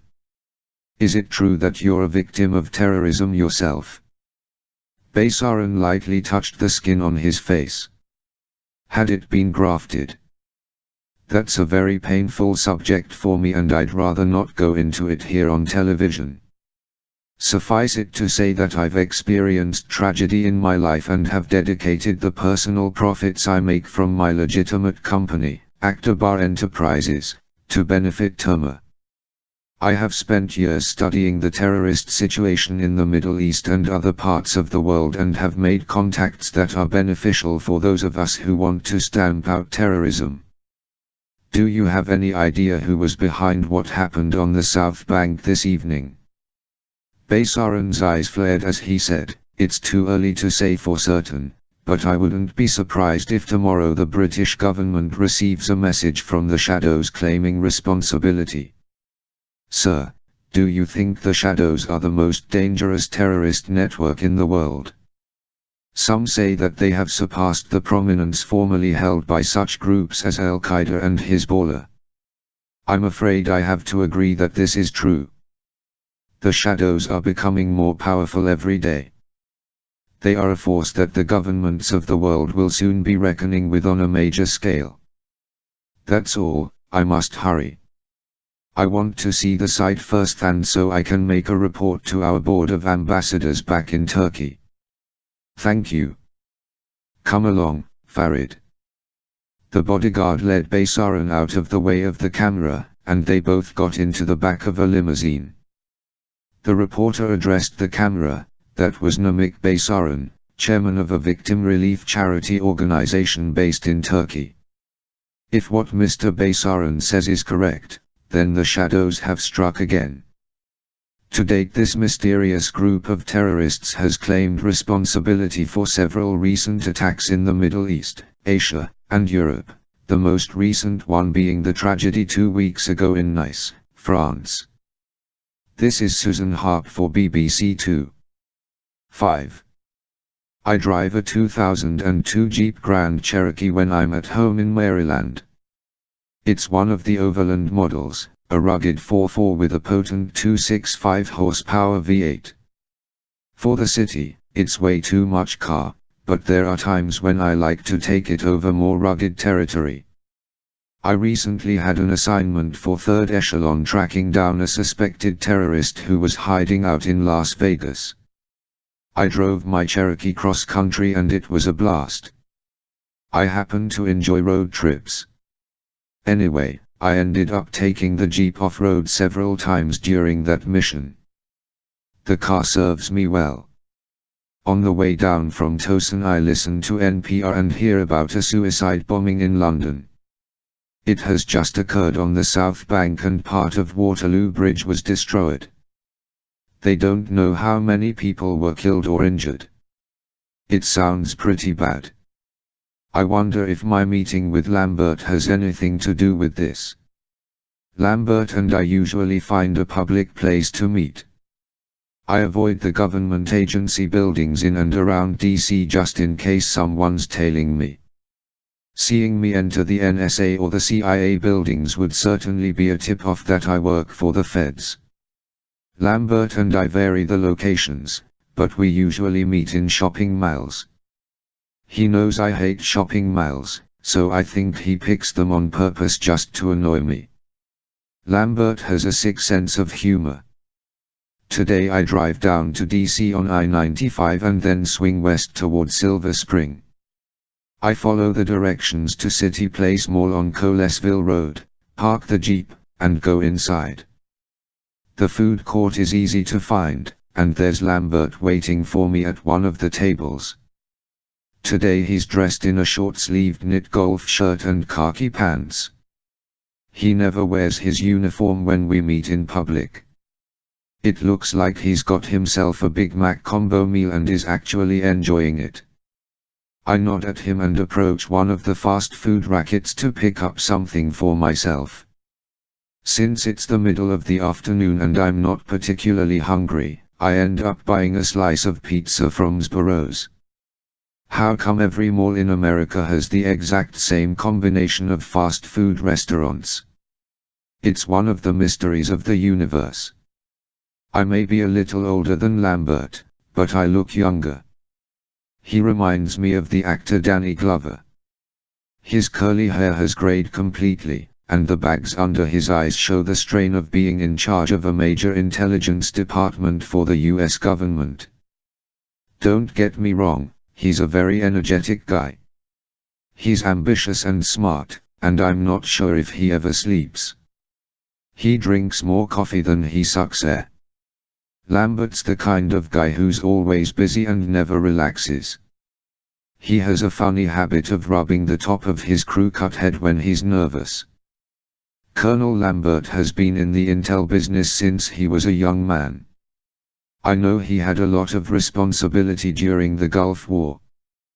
Today he's very well connected in Washington, although I get the impression that he's minimally trusted.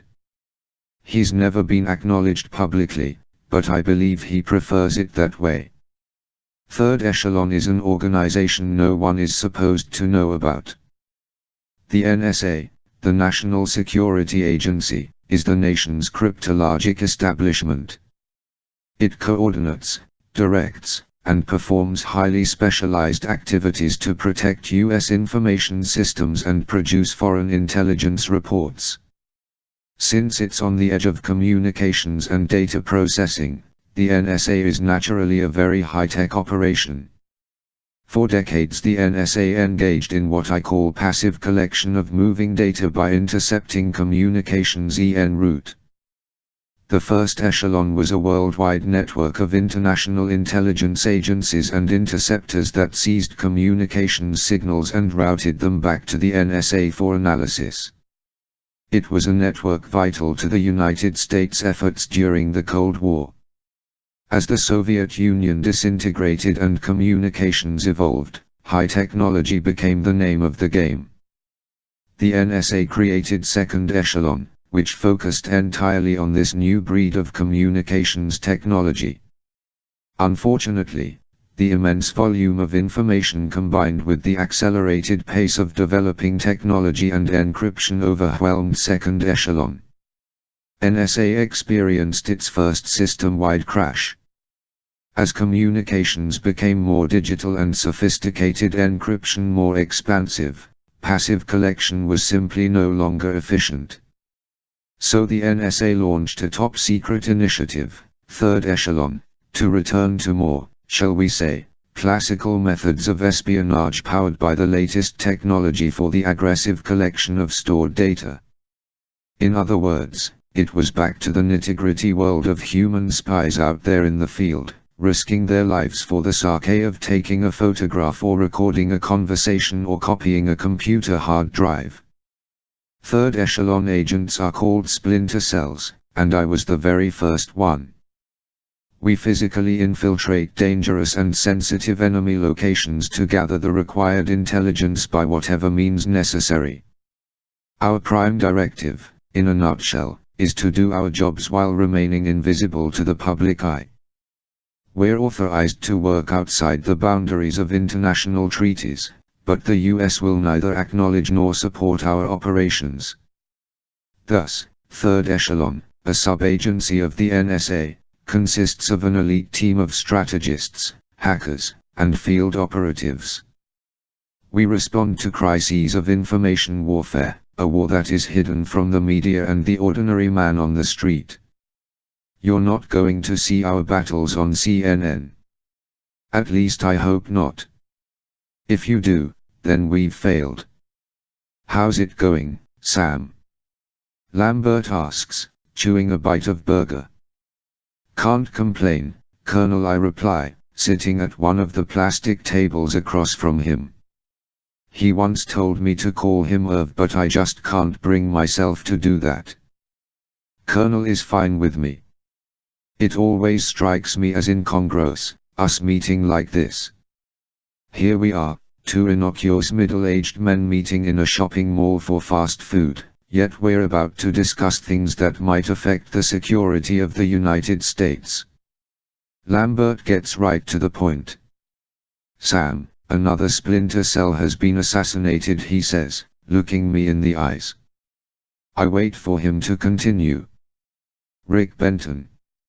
Stationed in Iraq, but it happened in Brussels. I've heard of him. Never met him, I say. No, of course not. We keep you guys apart for a reason. What happened? Do we know? I ask. Lambert shakes his head. Details are still coming in. The Belgian police are all over it, so we have to get the information through ordinary diplomatic channels, and you know how slow that can be. But we're getting cooperation from the Belgian Military Intelligence and Security Service.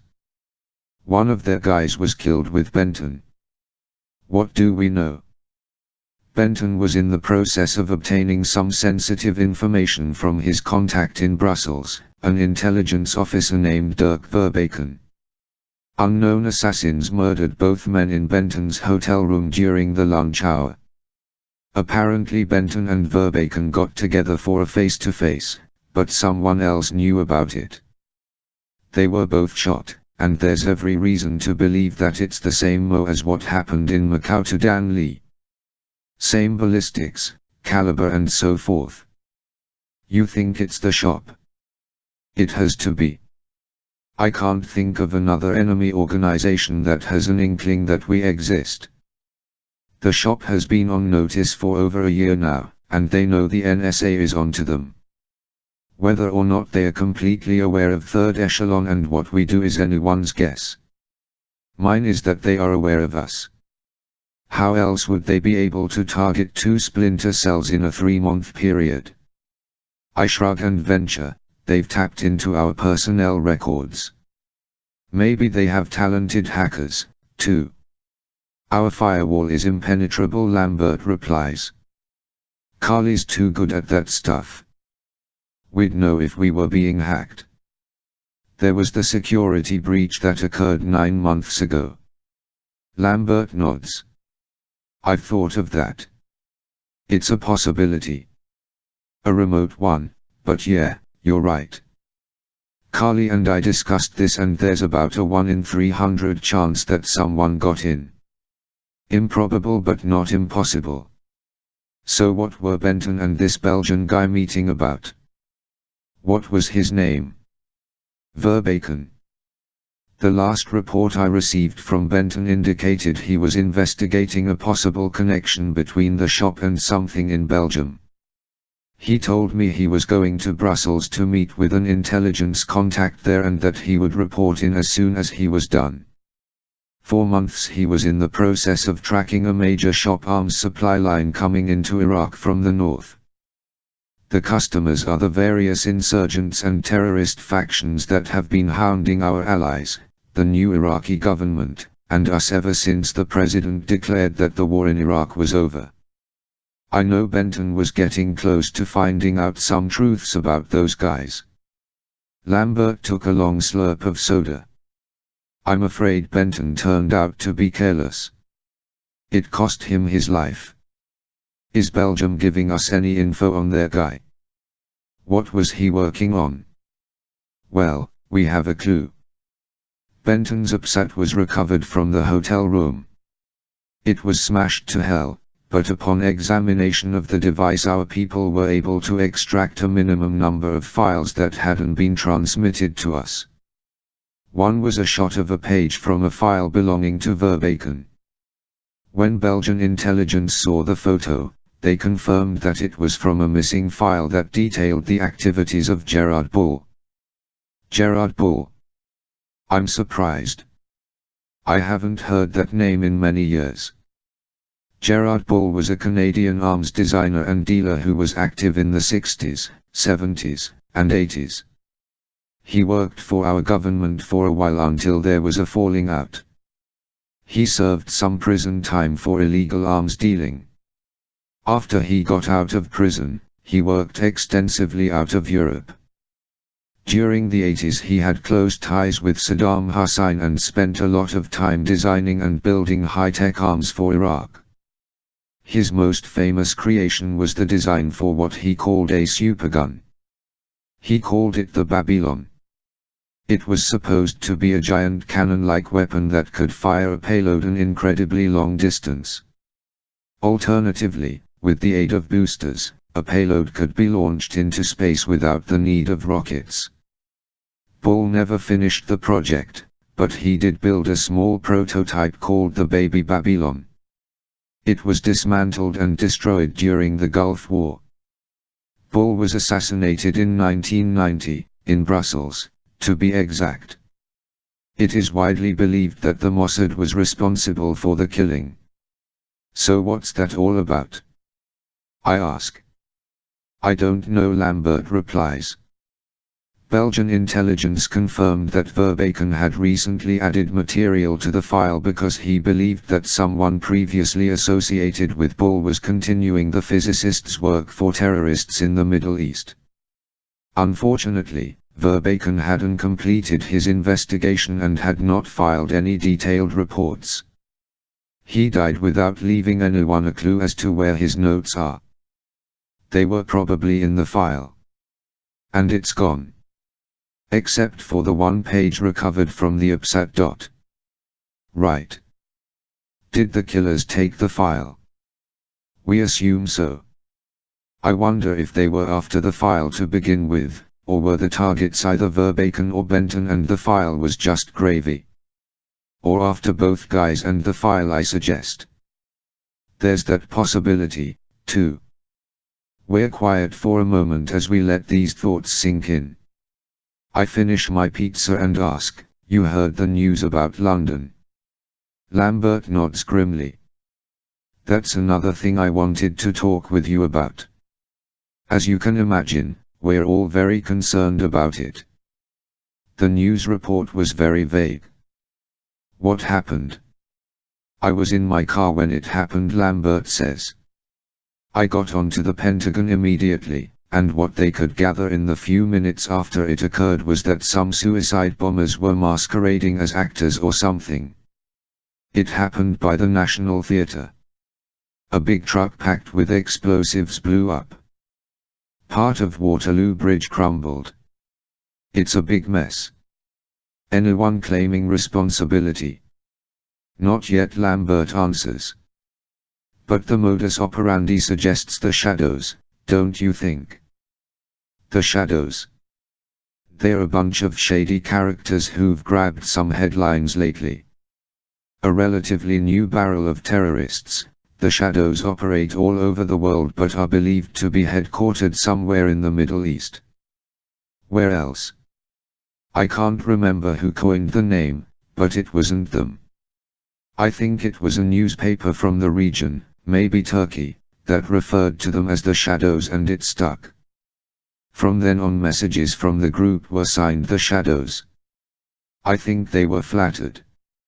Third Echelon's been trying its best to collect data on the Shadows. Because they are so new, it's been pretty difficult. No one knows if they represent a particular country. They're a lot like Al-Qaeda and other nomadic, independent terrorist factions. They've probably got a sugar daddy somewhere who provides all the cash. What we do know is that they've claimed responsibility for a rash of bombings over the last year. There was a really bad one in Nice, France, just a couple of weeks ago. Same kind of thing, a truck pulls up in some public place and blows up. Goddamned bastards. It's a shitty, evil thing to do. It's too early, isn't it? I ask. For them to issue a claim of responsibility, I mean. Yeah. It'll be tomorrow. But I'll give you 10 to 1 it's them. I nod. You're probably right. The interesting thing about all this is that there's a connection. How so? That sheet of paper from the Gerard Ball file, the one from the copier. Yeah. It also mentions the Shadows. Really?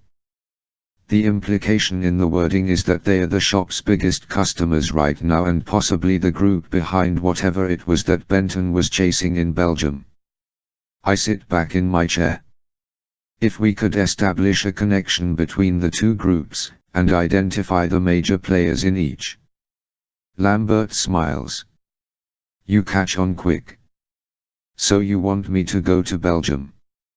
No, I want you to go to Iraq. Iraq. Shit.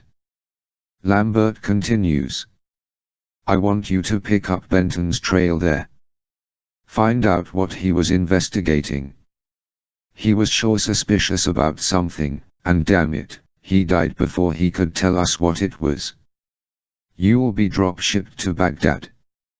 Lambert reaches into a briefcase and pulls out a manila envelope. He slides it across the table to me. Everything you need to know is in there. Be ready to leave by army transport tonight at 2200 hours from Dulles.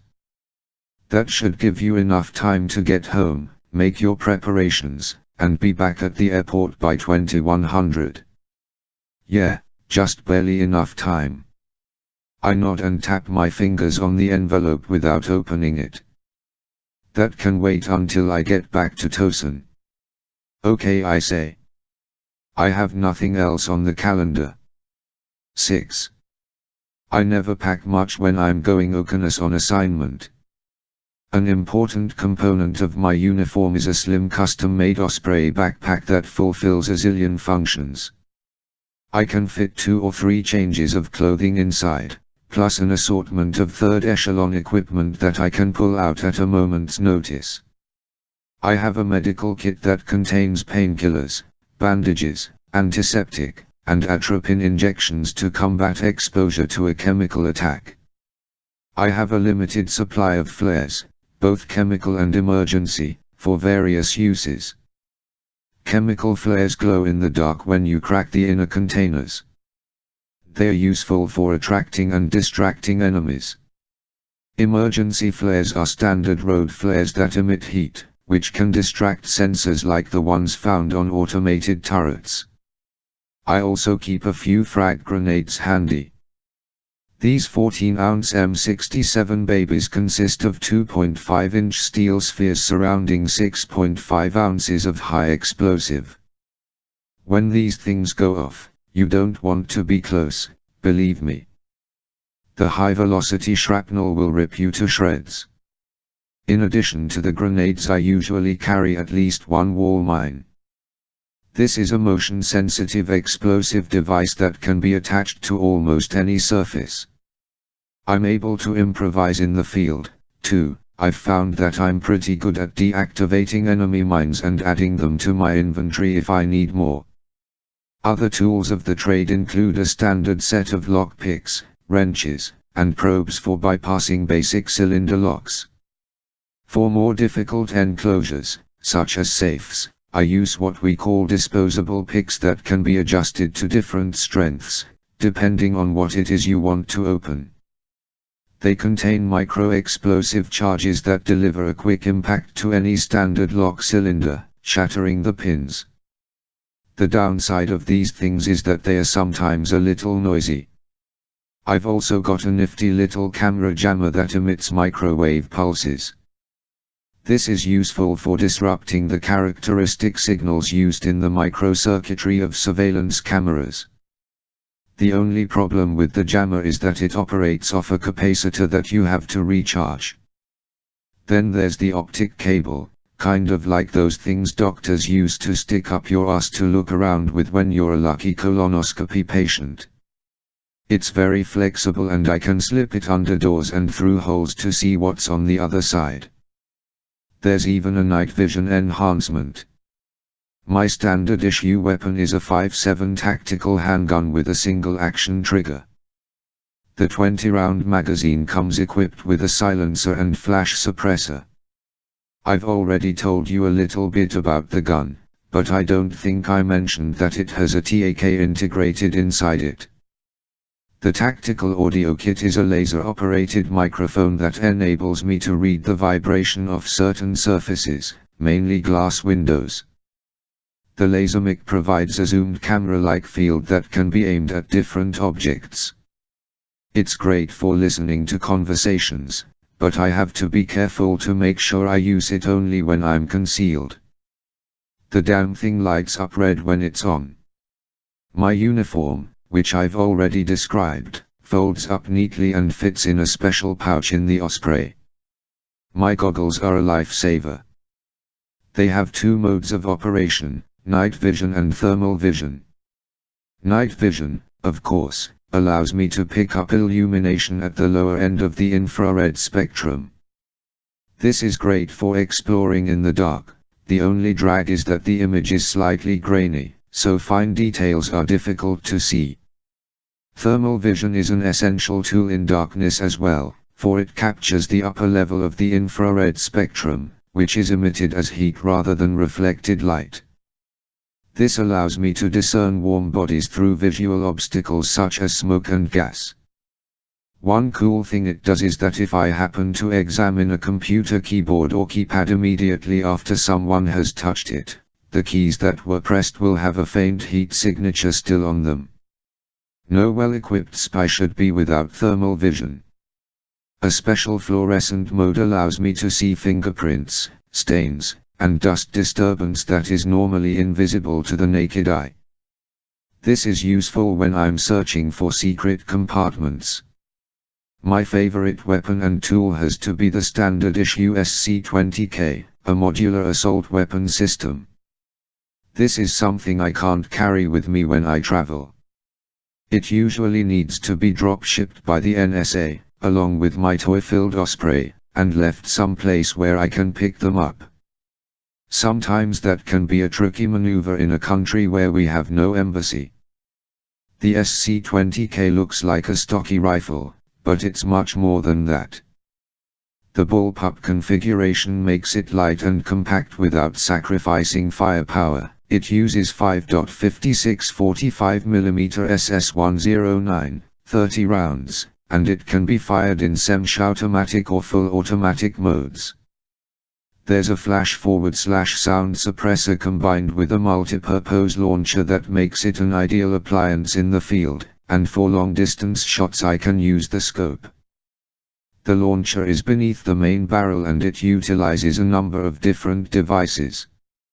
I can shoot off a ring airfoil projectile, which incapacitates an enemy rather than kills him.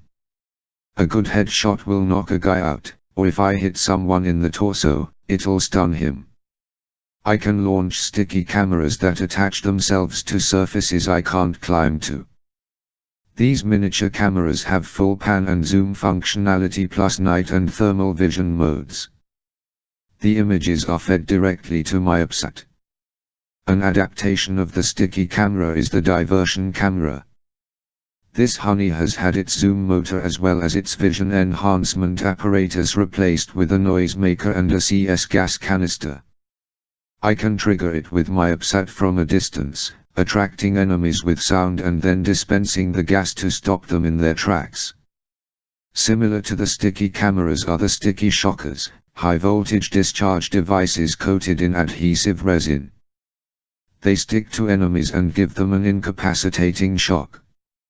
Smoke grenades come in useful as well. These are standard CS gas canisters that stop groups of enemies cold. I like to treat them like bowling balls and aim for strikes. I have additional smoke grenades without CS that just produce black smoke to cover my tracks. Finally, I need to activate my subdermal implants.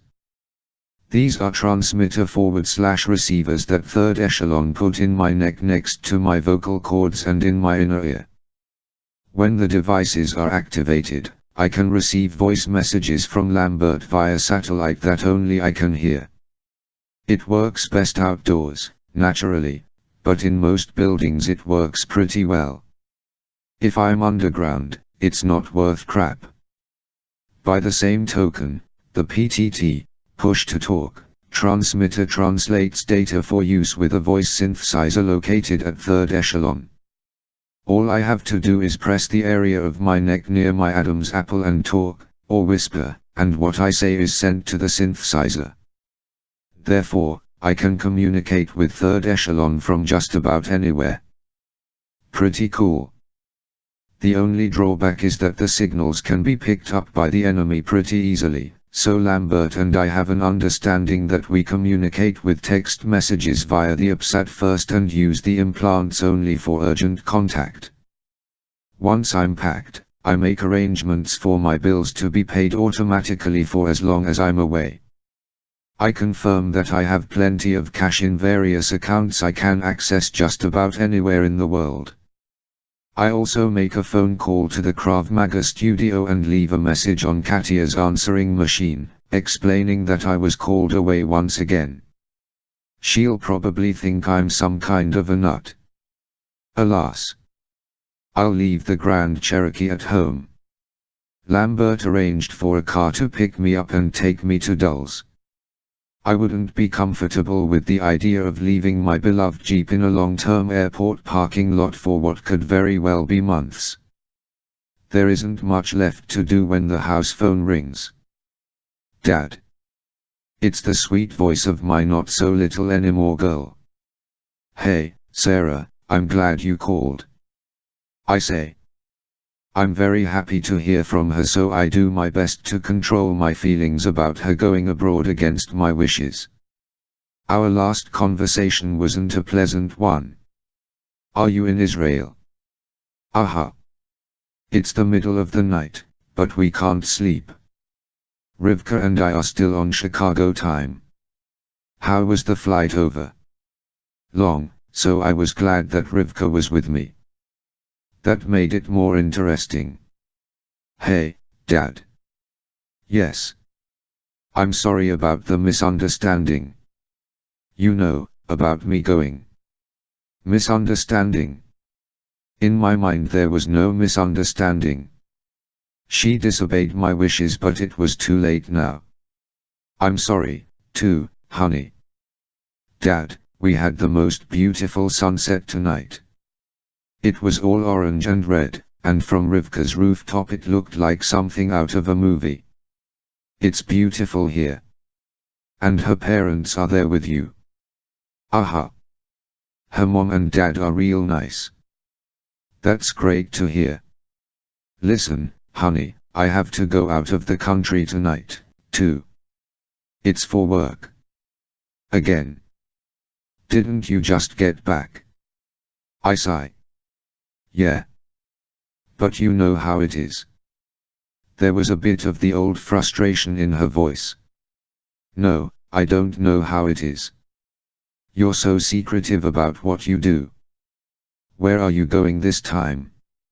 I'm going to the Middle East, too. But don't worry, I won't be anywhere near you.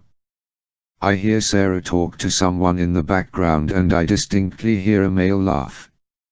Sarah, who's that with you? I ask. Huh? Oh, that's Rivka. I thought I heard a boy. Oh, that's Noel, Rivka's boyfriend. He and Eli came over since we couldn't sleep. They're helping us party.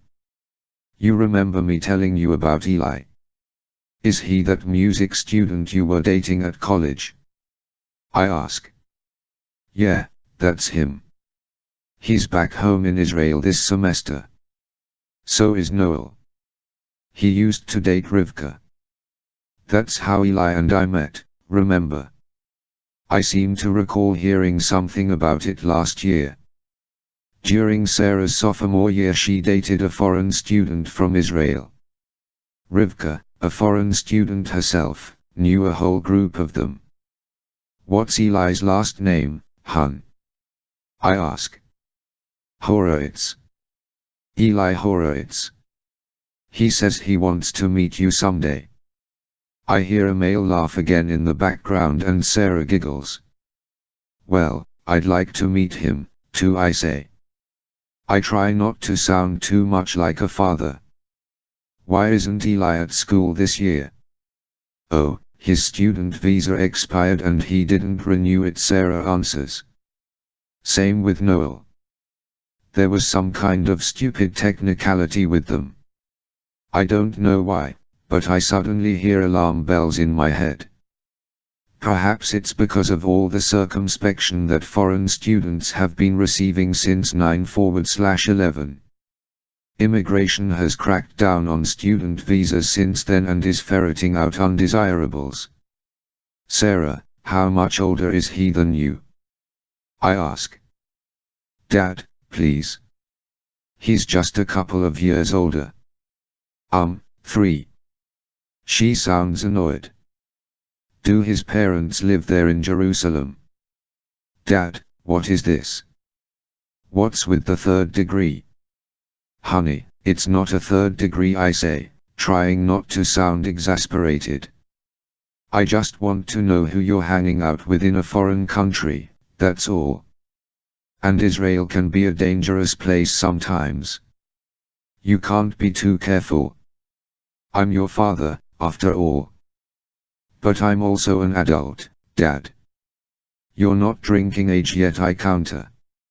Oh, gee, like I have 7 more months to wait, she says sarcastically.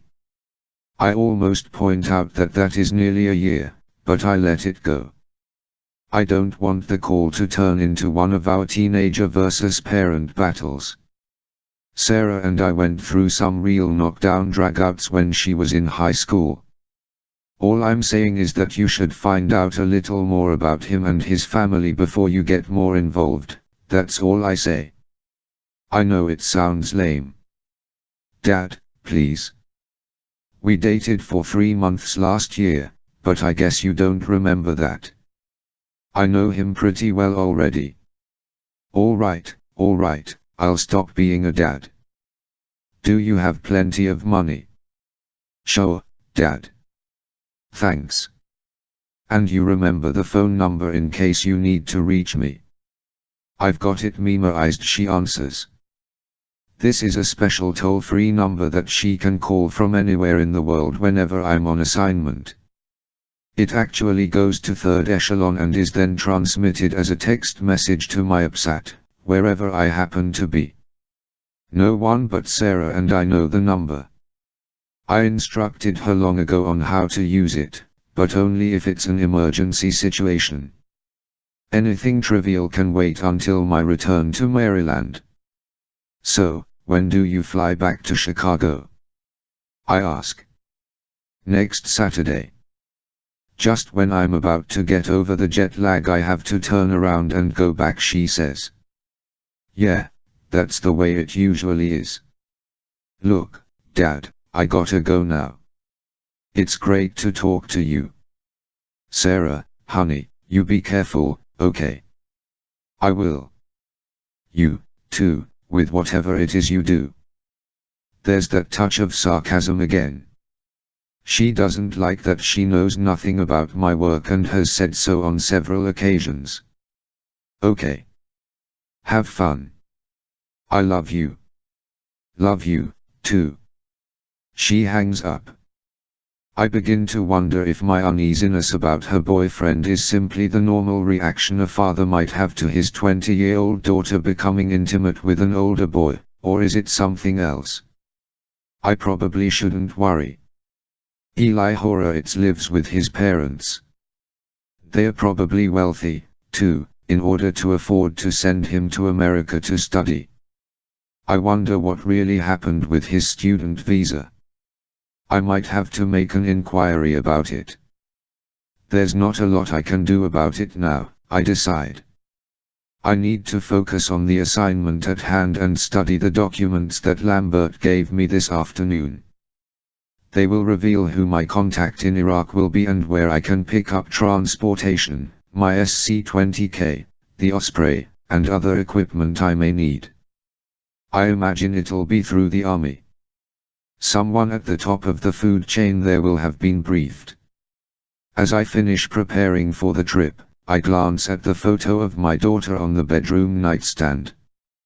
I feel a sudden urge to hug her and give her a kiss.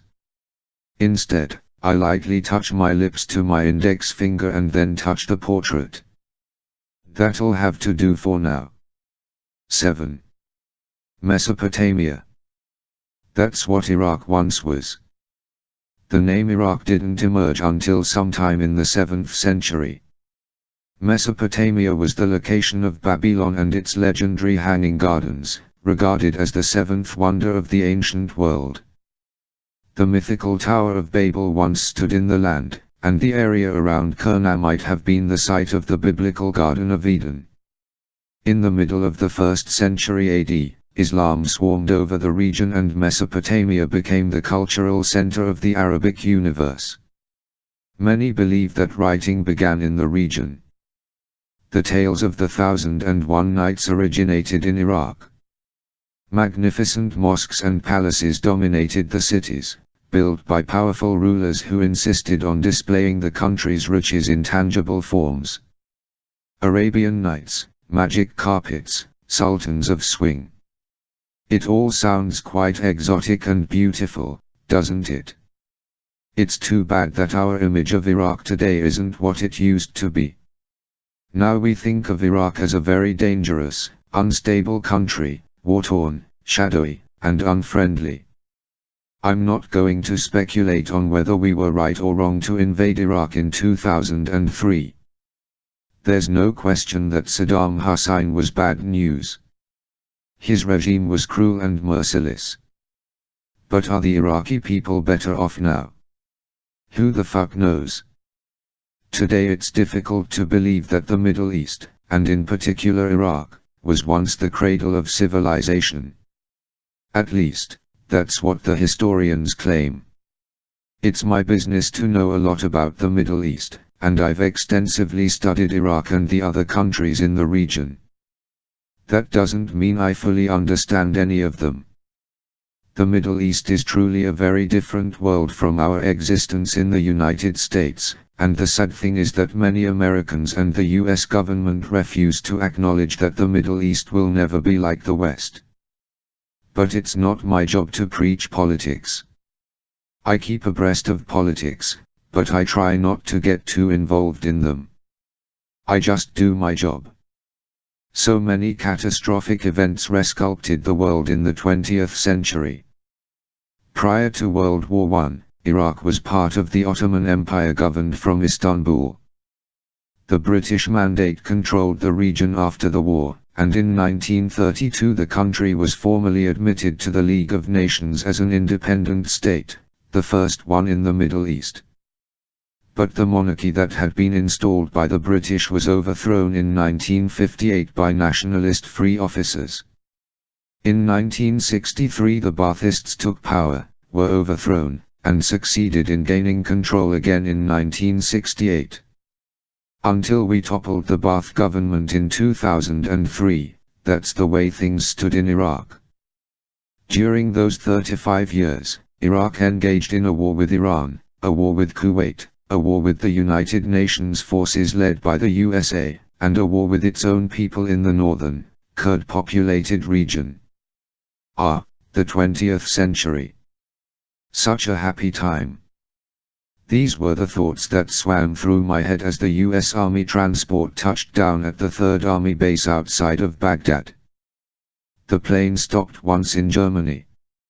My ability to sleep anywhere at any time helped make the trip flash by in an instant.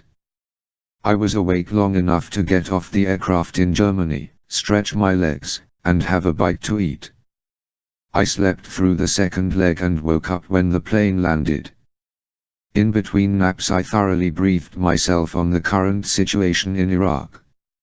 Even though an Iraqi government is in place, the US still maintains a strong presence. The locals simply don't have it together to adequately police the country. The United Nations is committed to helping the country get on its feet again, but guess who's bearing the brunt of the work? The good old US of course. And no one over here appreciates it. We deliver them from the evils of Hussein, and then they proceed to stab us in the back. Go figure. Terrorist attacks continue to plague the country.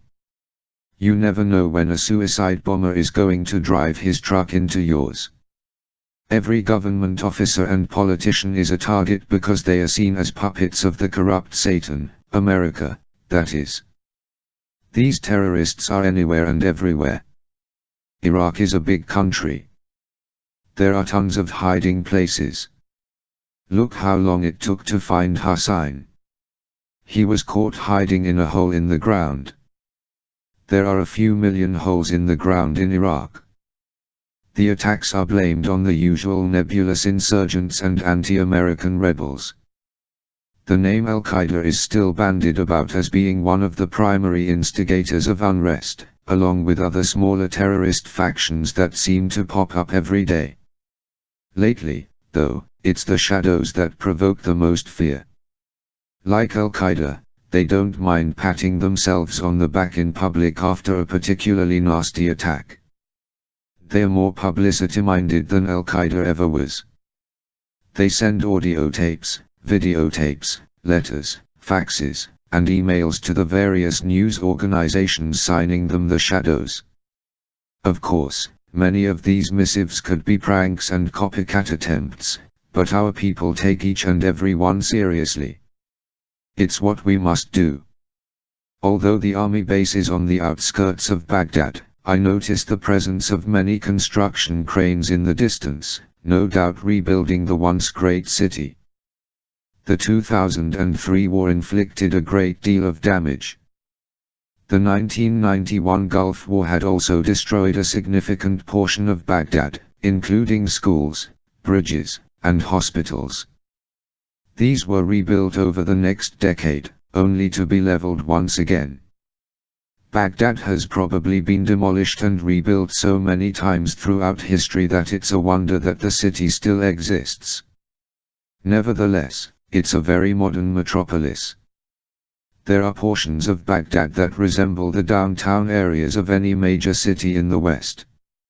On the other hand, Islamic architecture abounds in many areas, with pedestrian labyrinths of tight alleyways and courtyards. The mosques are spectacular, covered in intricate patterns of colored stones. Some neighborhoods of traditional housing still remain. Elaborate overhanging balconies, Sheenashil, that are really upper rooms distinguish narrow streets of traditional quarters. Handsomely decorated doorways front onto the street. One can get lost wandering through the maze-like paths of the older sections that are full of character and charm. I had been to Baghdad previously, before the war, and remember being struck then by the beauty of the place, hidden behind a facade of pain, hardship, and despair. Today, I'm sure, it's no different.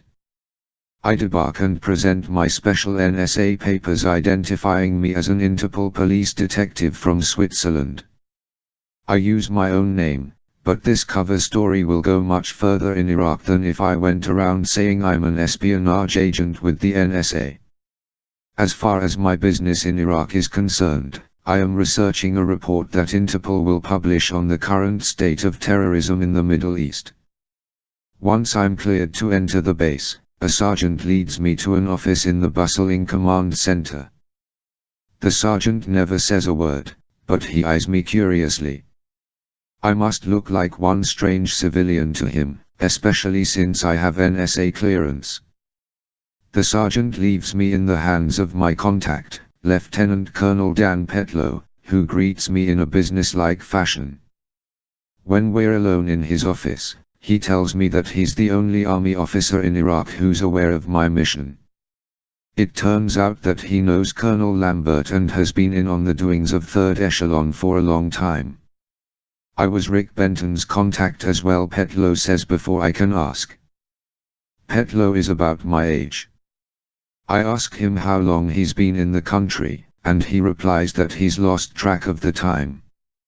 Not really, I'm just being facetious, he says. I've been here 16 months now. This country tends to sour you.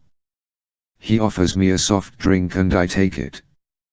We sit under an electric fan because the AC in the building is being repaired.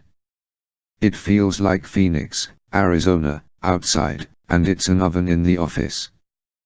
Tell me about Benton, I begin. He seemed capable but a bit reckless, Petlow says. I met with him face to face only twice. Didn't know him well at all. He knew his stuff, though. He was an expert on all things Middle East. What do you know about his recent investigation? The arms dealing? Not much. Benton kept that stuff close to his chest.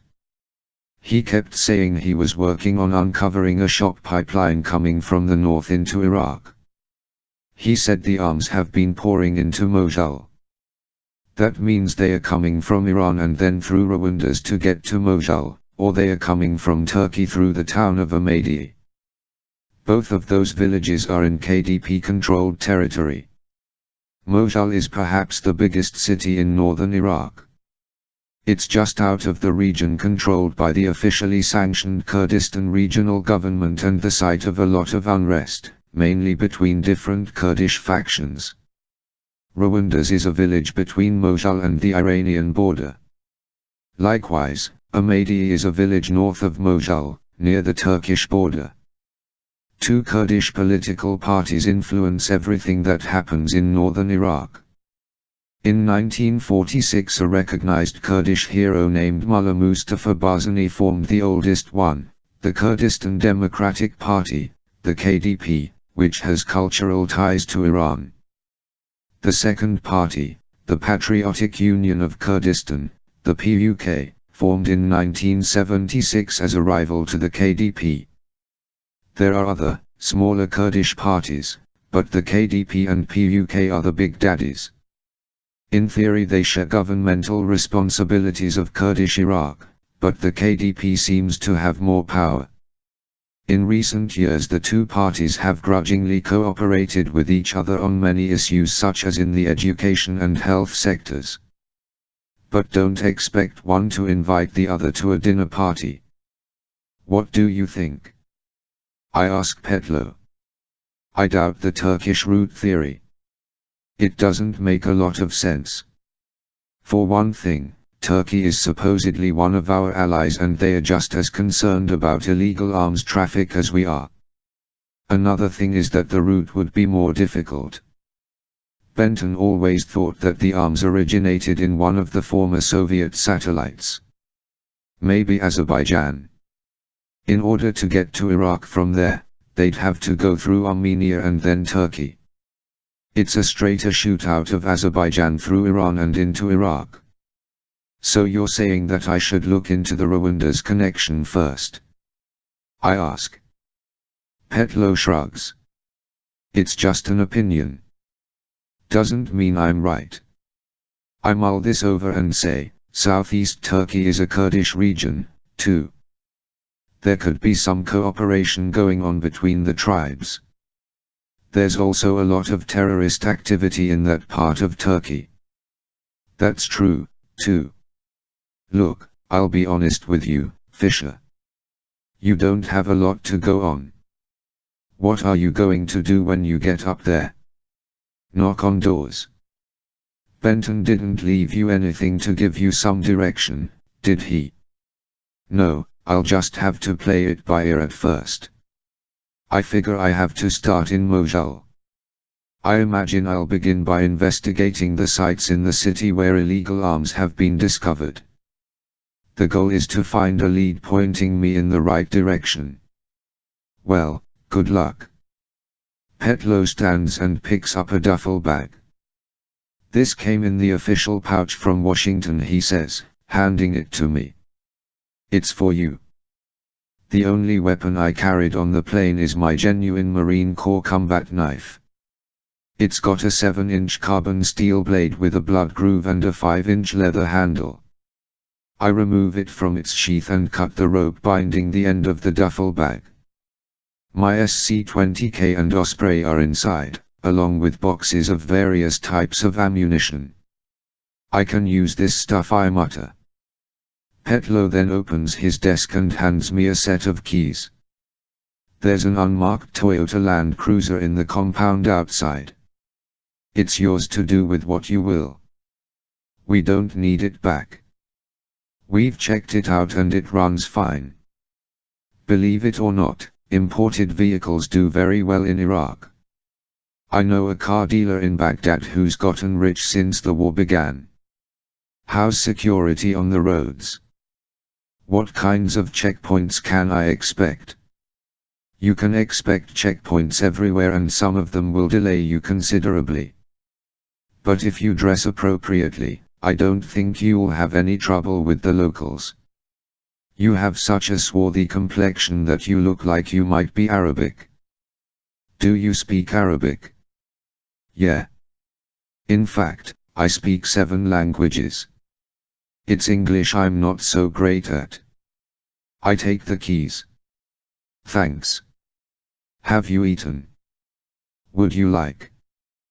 Before Petlo can finish his invitation, a huge crack of thunder rocks the building.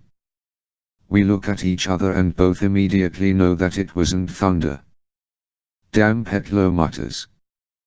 That was a big one. He shoots toward the door and runs outside. I follow him and join the throng of soldiers rushing from the building. The air is dark and full of smoke. Sirens blare as emergency personnel appear on the scene. Men are shouting orders all over the place, and for a few minutes it's a mass of confusion. Eventually, though, the smoke begins to clear and I can see flames over by the fortified fence that separates the base from the outside world. A section of the fence is completely gone and in its place is a hulk of black, burning metal. I stand out of the way and watch the professionals deal with it. These soldiers are obviously used to this kind of thing happening all the time. 15 minutes later Colonel Petlo sees me and takes me aside.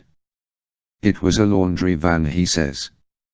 Suicide driver, of course. The eyewitnesses say he drove straight for the checkpoint gate at full speed. One of the sentries fired at him to try and stop the thing, but it was too late. Damn explosives took out 2 of our men and a big chunk of fence. What a waste. What the hell do they think they're accomplishing? This is the third one in 2 weeks. I commiserate and say that at least no one else was hurt. You know, these guys are getting their explosives from terrorist supply lines. Petlow continues. There's no doubt about it.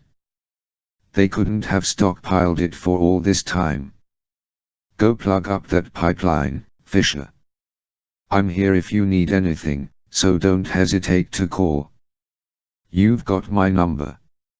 I give him a bleak smile. We shake hands and then he rushes back toward the mess of burning debris. 8. Sarah Burns was having a wonderful time in Jerusalem. On the third night of her stay, she and Rivka decided to break the double-date routine and go off separately with their bows. Rivka and Noel went to the movies. Sarah and Eli opted for a romantic stroll through the old city and dinner in the new city. Sarah had been brought up secularly and had no allegiance to any particular faith. She was one of those naive but well-meaning people that was constantly bewildered by the fact that different races and religions found it difficult to get along. It was this purity of heart that made her so attractive, and she was well aware of it. Sarah often exploited this side of her personality in a charming, all-American girl-next-door persona. Academically she was very bright and accustomed to being an overachiever, but this didn't mean she was particularly worldly. Her mother, and later her father, had raised her in a protective environment that sheltered her from the liabilities of the street. She was, therefore, unintentionally gullible, a trait she never realized might someday get her into trouble. As she walked arm in arm with Eli, the young man with whom she was enamored, Sarah had no reason to worry about terrorists, suicide bombers, Arab-Jewish conflicts, or the peace process. The only thing on her mind that evening was whether or not she and Eli would eventually end up in a bedroom. She had met Eli at the Northwestern University Library during her sophomore year. Rivka Cohen belonged to a campus social club of Israeli students. She had arranged to study with a boy she was interested in, a fellow named Noel Brooks. Rivka asked Sarah to come along because Noel might bring a friend. Sarah needed to study for an exam, so she thought, why not? She and Rivka found themselves at a table in the library, and after a while Noel showed up with a companion. They sat across the table from the girls and introductions were made. His name was Eli Horowitz.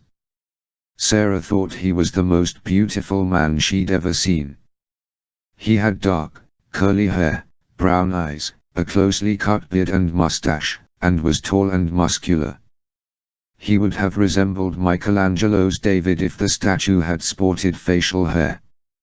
Sarah attempted to continue studying, but she found the young man's presence quite distracting. Eli, like Noel, was a graduate student from Israel. He was studying music and wanted to be a conductor. He didn't specialize in any particular instrument but claimed to be able to play several not very well. After the study session, the girls said goodbye to the boys and they went their separate ways. That night, Eli called to ask her out. They dated for 3 months. Eli and Noel had an apartment off campus and Sarah found herself often staying there. As a sophomore, she still lived in a dorm, but the rules were lax enough that she could sign out to stay with a friend. It got to where she rarely slept at the dorm. Then, suddenly, both Eli and Noel were gone. Rivka and Sarah tried in vain to find out what had happened. At first they were hurt badly because they thought the boys had abandoned them without saying goodbye. 2 letters arrived a month later, one for Rivka and one for Sarah. The boys explained that immigration had deported them. Their student visas had been invalid, expired months earlier, and due to the heightened security rules regarding foreign students, they had no recourse. Sarah kept in touch with Eli by email once he was re-established in Israel. He didn't reply often, which concerned her, but she figured he was busy looking for work or whatever. When he did write, the emails were full of love and adoration, many times loaded with sexual suggestions and invitations for her to come and visit. This encouraged Sarah to carry a torch for the young man. And now, 10 months later, here she was walking with him through the historic old city of Jerusalem. Eli gave her a running commentary as they strolled through the narrow streets. You see, it's divided into 4 quarters. This is the Christian quarter, the one we're in now. Over that way is the Muslim quarter, and over there is the Armenian quarter. The Jewish quarter is straight across, to the east. You sound like a tour guide, Sarah said, laughing.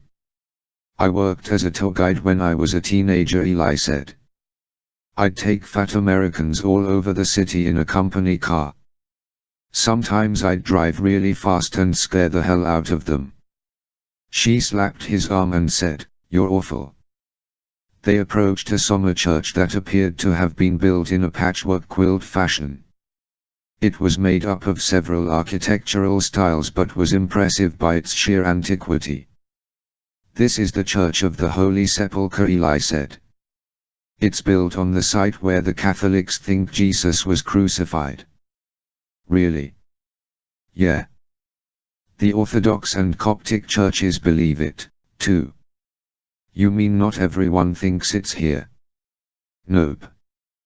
There's a place in East Jerusalem where most Protestants think it happened. You want to go inside? I don't think so.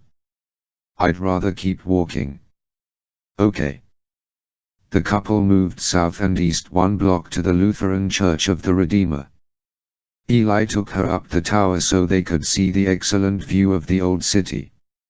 As they gazed upon the marvelous vista, Sarah said, You haven't told me where you live. Do you and Noel share a place? No, I live alone now, Eli answered. I have an apartment in East Jerusalem. Oh, yeah. You going to show it to me? She squeezed his waist flirtatiously. He smiled. Maybe. You know East Jerusalem is the Palestinian part of the city. So? I'm just saying. After descending the tower they walked to David Street and headed west. When they reached the Jaffa Gate, Eli said, This is the traditional doorway between the old city and the new city. He pointed to an old building. That's the Crusader Citadel. That's where they think King Herod hung out. There's so much history here, Sarah said, wide-eyed. You hungry? Starving? Let's go eat. I know a very famous place in the new city. They walked up the Jaffa Road past expensive gift shops and eateries until they came to the Village Green restaurant. I've heard of this place, Sarah observed. Some people think it's the best restaurant in Jerusalem, Eli said. They entered, secured a table, and looked at the menu. It's kosher vegetarian, Eli explained. No meat for you carnivores. Sarah kicked him lightly under the table. Hey, I like my hamburgers. But I like veggies, too. What's good? I like their pizza. She ended up ordering a meatless lasagna dish, vegetable soup, and a salad. Eli asked for a mushroom pizza and a bottle of kosher red wine. As she watched him eat, she was reminded of her father's probing questions. She liked Eli a lot, but it was true she didn't know a lot about his background. Tell me about your parents, she said. He shrugged, chewing on a piece of food. What's to tell? They live here. No. At one time they did. Where are they now? My mother is in Lebanon. My father was Jewish and my mother is Muslim. They didn't stay together. I didn't know that, Sarah said. Why haven't you told me that? I didn't think it mattered. How old were you when they divorced? He laughed inwardly. They were never married. It was a bit of a scandal, I think. Not many Muslims and Jews have children together. My mother raised me until I was 7. Then I went to live with relatives in Lebanon. I came back here when I was 18. Where's your father? He's dead. Oh, I'm sorry. He shrugged again. It happened when I was young. It was a terrorist bombing. He was in the wrong place at the wrong time. Gee, Eli. Your mother is dead, too, isn't she? He asked. Yeah. She died of cancer when I was 15. And your father, is he still an international salesman? She looked at him sideways. You say that like you're skeptical. He laughed. It's just that you don't seem to know much about what he does for a living. You never have. That's true, I guess. You see him much? No, not really. He lives in Baltimore, or rather a suburb of Baltimore. That's near Washington, D.C., you know, he said. What do you mean? He's probably in the CIA. Eli said it facetiously. Actually, he did work for the CIA a long time ago. Not anymore, though. He was in the CIA when he met my mother. No shit. That's right. What was he, like a spy or something? I really don't know. Some kind of diplomat's aide. Eli laughed. Yep. Spy. She laughed with him. I guess, maybe. Anyway, I don't know what he does now. I see. So, Eli, are you going to stay in Israel or are you coming back to the States to get your degree? He took a sip of wine and said, I'm thinking of going to Juilliard. I have an audition in the summer. I just have to get a visa. Really? Juilliard. Aha. So you won't come back to Chicago? I don't think so, Sarah. But, listen, why don't you come live with me in New York after you graduate? You've got one more year, right? The question took Sarah by surprise. You want me to come live with you? Sure. Why not? You like me, don't you? Well, yeah, but that's like we'd be married or something. No, it's not, silly. We'd just be living together. She was flustered. I'll have to get back to you on that one, Eli. There's plenty of time, I think, he said. He reached across the table, placed his hand over hers, and lightly squeezed it. Sarah was taken aback by his show of affection. She had no idea that he cared enough for her to ask her something like that. What would a future with Eli Horowitz be like? She wondered. As an English major, she could probably get a job teaching somewhere in New York. She'd have to get a certificate from that state, of course. Or maybe she'd just stay at home and be a writer. That's what she really wanted to do. Wouldn't it be an idyllic existence? She a best-selling author and Eli a famous orchestra conductor. Sarah turned over her hand so that she could squeeze his in return. It just might work, she thought. 9. I set out in the Toyota Land Cruiser and head north from Baghdad. The Iraqi security forces stopped me at 2 different roadblocks on the outskirts of the city. They are very thorough. At the first one they ask to see my identity papers and passport. They ask me if I'm armed even though the papers indicate that I'm cleared with the Iraqi government to carry firearms. I comply by revealing the 5.7, but the SC-20K remains in the duffel bag. After a few minutes of suspicious looks and some frowns, they let me drive on. The second roadblock is much the same. They ask what I plan to do in Mosul and how long I'll be there. I tell them what I think will appease them and they let me go. The highway is a modern one, newly repaved after the beating it took during the war and subsequent months of unrest. The city was brutal with stop-and-go congestion on every major street, but here there isn't much traffic. The open road feels good. I occasionally see military vehicles, even US ones. Dilapidated pickup trucks and wagons carrying produce and other goods are fairly common. The intensely bright sun beats down on the car, and I'm grateful that I remembered to bring an ordinary pair of sunglasses. The landscape is flat and barren. As I said before, it reminds me a little of southern Arizona.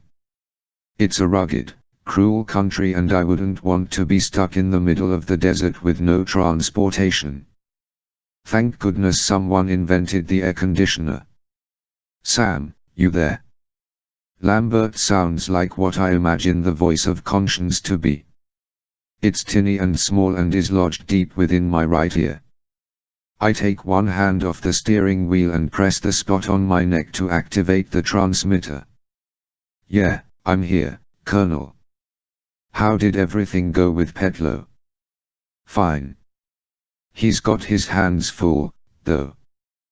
This is still a very rough place. I know. Listen, I take it you're headed up to Mosul. I'm on the road now. I'll be in Samarra in less than an hour. Forget Mosul. You need to go to Erbil, Lambert says. That's why I'm contacting you via the implant instead of with text. We've just received word that the Kurdish police there have captured a brand new shipment of weapons. Nasty stuff, too. Lots of AK-47s, but a nice little pile of Stingers, too. They've made an arrest, the truck driver that was bringing them in. He's not talking. The shipment is sitting in police headquarters in the town center. Since this is a fresh lead, I suggest you check it out before they move it. If you can determine where the arms came from, then you can follow the trail back to the source. Remember, that's Kurdish territory. You have no authority there, so you'll have to get in and out without the police knowing. Right, I say. What's the best route from where I am? Our intelligence suggests that you continue on to Mosul and then go east from there to Erbil. The main highway from Baghdad to Erbil runs parallel to yours, and the connecting roads aren't safe. Roger that. Anything else? That's it for now. Good luck, Sam. Roger that. Out. I grip the wheel and keep driving. I eventually pass through Samarra and head toward Tikrit, the birthplace of Saddam Hussein. When I finally get through the roadblocks there, repeating the routine I perfected outside of Baghdad, I see nothing special about Tikrit. I'm happy to say there are no road markers proclaiming that Saddam Hussein was born here. Mosul is Iraq's second largest city. It's just on the edge of what is considered Iraqi Kurdistan. From what I understand, we get the word muslin, the famous cotton fabric, from Mosul. Apparently that's where it was first made. The ancient city of Nineveh is located outside of Mosul. I've heard there are a lot of archaeological ruins in the spot worth seeing if you're in a tourist frame of mind, but I'm afraid I have business elsewhere. Another roadblock, another song and dance with my identity papers, and I'm now driving east to Erbil. This is officially Kurd country, for Erbil is considered the Kurdish capital in Iraq. Both of the two main Kurdish political parties, the KDP and the PUK, have their headquarters in Erbil. Considered to be one of the world's oldest cities, Erbil dates back past the Romans and Alexander the Great's time to Neanderthal man, whose relics have been discovered there. The modern portion sits atop a mound that's been formed by successive building over centuries. The scenery in Iraqi Kurdistan contrasts sharply with the rest of the country. Here there are high mountains and colorful, fertile valleys.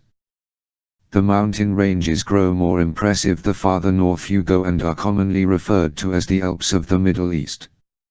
Throughout history the mountains acted as a natural barrier for a society that has been eager to preserve its culture. Ethnically, the Kurds have no relationship with Arabs. They were allies of the US during the Iraq War, in theory at least. I wonder if I'll be able to trust them. The sun is setting as I approach Arbil. Lights up ahead indicate I need to slow down, another roadblock. 4 men surround the Toyota when I stop.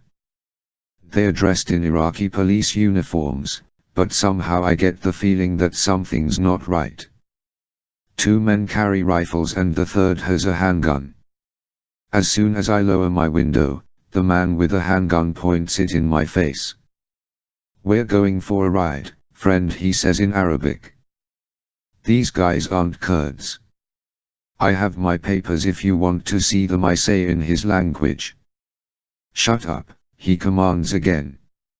He waits until his 3 companions get in the back seat of the car. The guy with the handgun goes around the car and gets in on the passenger side. He keeps it trained at my head. The man without a gun sitting in the back seat says, "Now drive that way," pointing to a dark dirt road leading off the highway. There's nothing I can do but obey. I put the Toyota in drive and follow their directions. The road moves off into the thicket.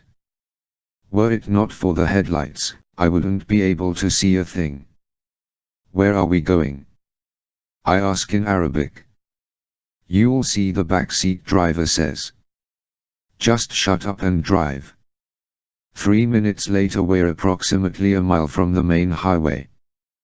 The man in back tells me to stop the car, leave the headlights on, and get out. I have no choice but to comply. I open the door and step out, followed by all 4 men. It's now very dark outside, but the car's headlights illuminate the area well enough to see. The unarmed man, obviously the leader, roughly turns me around and pushes me against the car. "Get your hands up, on top of your head," he orders. I do so, but I'm getting pissed off. I'm not about to let these guys manhandle me. The asshole starts to frisk me. I'm thankful I left the 5.7 in the glove compartment, but I need to think of a way to keep them out of the car. "I'm with Interpol," I say. "I have clearance with your government." "Shut up." The guy with the pistol grins at me. I see now that he's missing 3 teeth and is the ugliest son of a bitch I've seen since I got to Iraq. "Where did you get the nice car, my friend?" he asks. The one frisking me, apparently looking for money, demands, "Where's your wallet?" "I don't carry one," I say truthfully. He grabs my shoulder and pulls me away from the car. All 4 of them are now facing me. The 2 with rifles hold their weapons across their chests, not aiming them yet. The guns appear to be Hakim's. No Tooth, though, has a Smith & Wesson .38 special revolver. Probably a black market item. "I think we'll take your car," then the leader says. The other 3 laugh. "We need it to move some boxes." They laugh some more. There we were, sitting and waiting for some friends to bring us a truck to help us move our things, "But I think your big car will do fine. May we borrow it?" More laughs. "Where are you from, my friend?" No Tooth asks. He twirls his revolver around his finger as if he were in a John Wayne Western. "We don't see many Westerners who speak Arabic." "I'm Swiss," I say. "I'm a police officer with Interpol. I suggest you let me be on my way." "Oh, you suggest that we let you be on your way," the leader mocks me as he takes a step closer. "Listen, I suggest that you get down on your knees and pray because you're about to kiss the earth goodbye." "Come on," I think. "Move just another step closer." "You want me to get on my knees?" I ask. That's what I said. I look at the ground and point. Right here. That does the trick. He takes another step and starts to say, yes, right th. Before he finishes I kick him fast and hard in the crotch. I don't stop there, though. I move in like lightning, using an advanced Krav Maga technique to grab hold of his upper body and pull him toward me as the toothless guy fires his gun. The leader takes the round in the back, and then I shove his body at No Tooth with such force that they both fall to the ground. Before the guys with rifles can react, I grab the barrel of one of the guns with my left hand, place my right hand beneath the butt, and use a levering jerk to yank it out of the surprised man's hands. Before the second rifleman can level his gun and fire it, I swing the butt of my new rifle around and clobber him in the face. He screams, drops his weapon, and falls to his knees, clutching his head. The first rifleman, now weaponless, growls, ready to rush at me. I slam the rifle butt into his nose and then use my right foot to kick him in the chest. Stunned, he stumbles away from me but doesn't go down.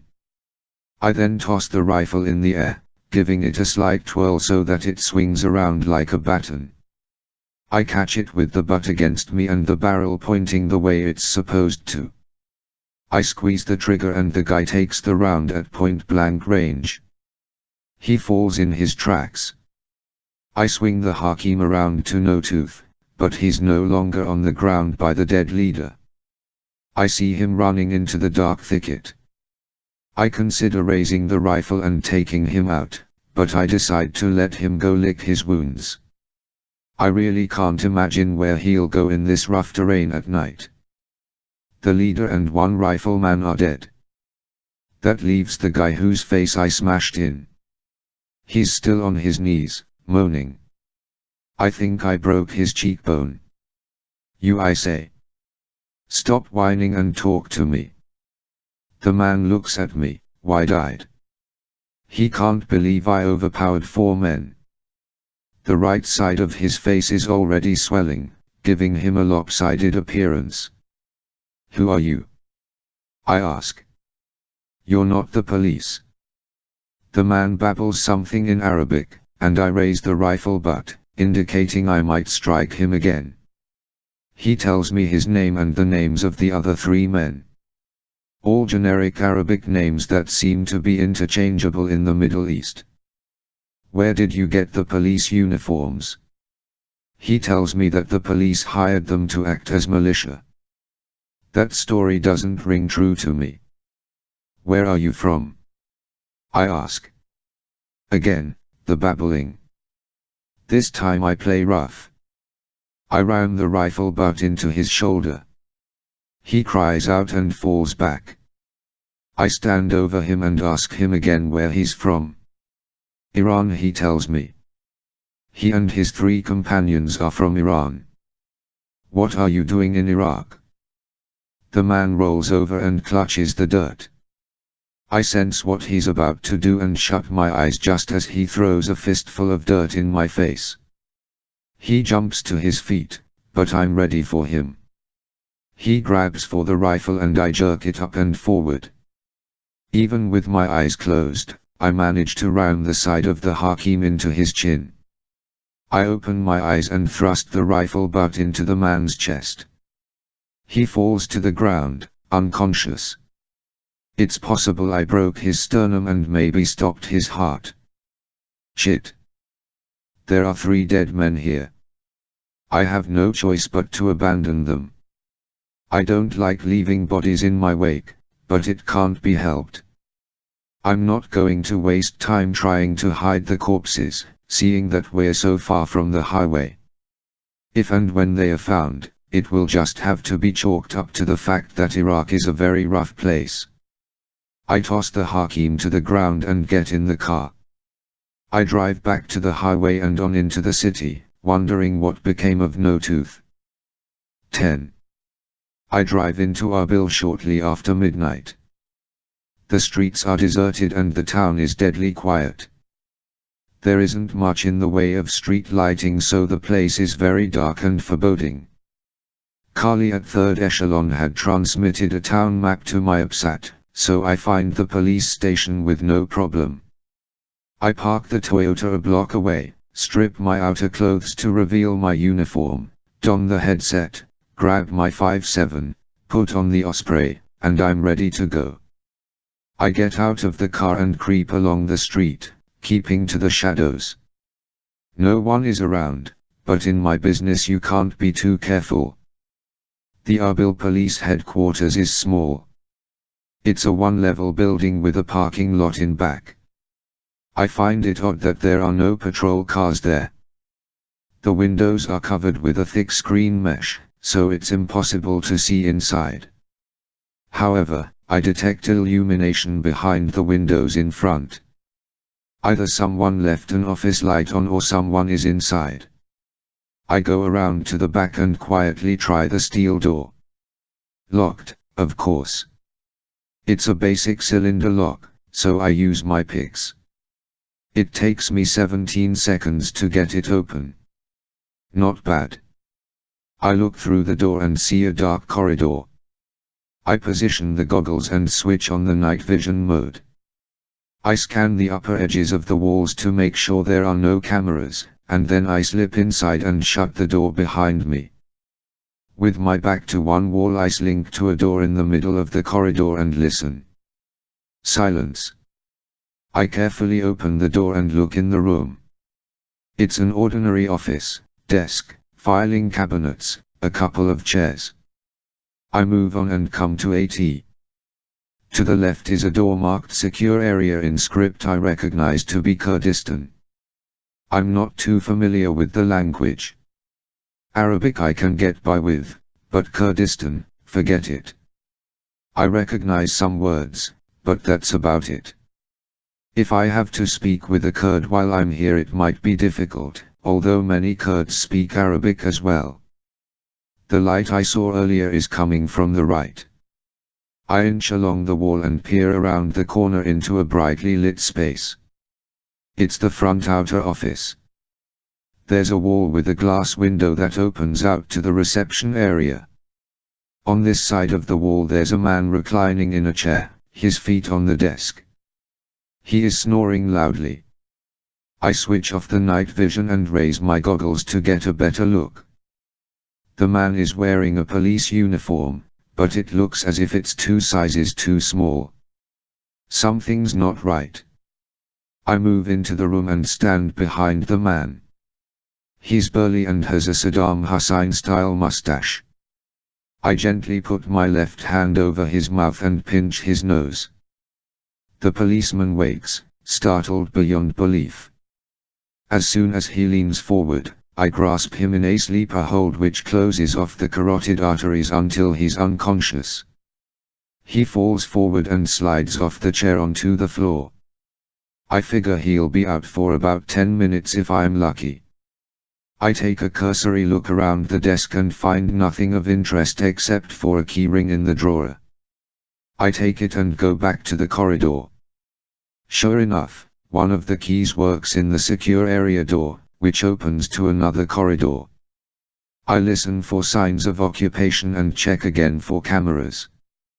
They only keep one guy on duty. Very strange. I suppose there's not much crime in Erbil in the middle of the night. I come to a locked door and try the keyring again. It opens on the 3rd try. I'm conscious of my sharp intake of breath when I turn on the lights. It's some kind of storeroom and it's full of crates. One is open and sits on the floor 3 feet away from me. A pile of Hakim rifles overflows from the crate. I stoop to examine the weapons and see that they are clean and ready for use. I move to another crate, the lid of which has been previously pried open and replaced.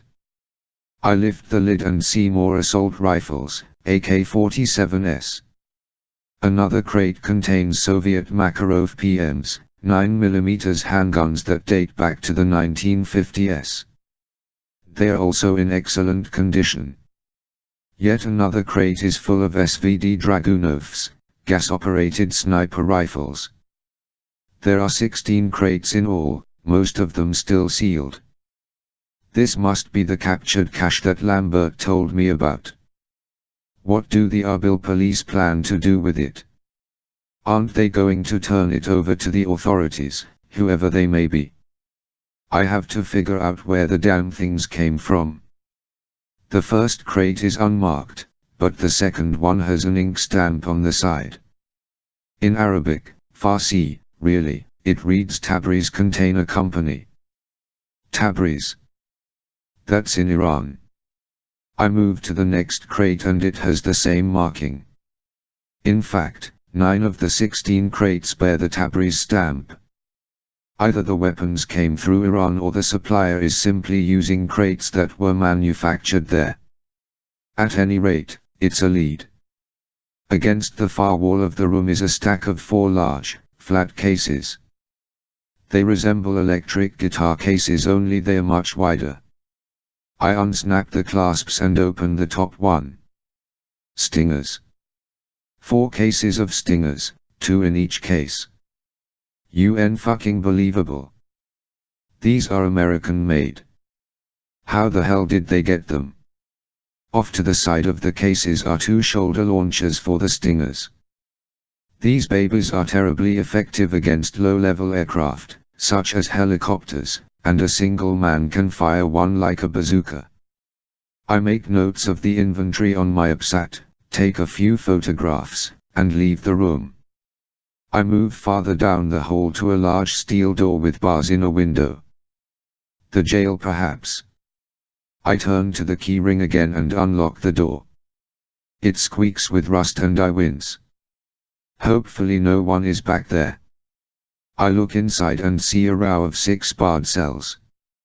A small desk is to my left, but it is unmanned. There's nothing here except a hammer lying on it.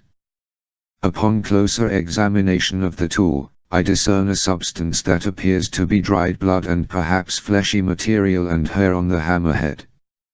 I turn to leave, but something in the first cell catches my eye. At first I think it's a bundle of blankets, but I see now that there might be a figure lying on the cot. I turn on the lights and step closer to the cell. It is indeed a body, completely covered by a blanket.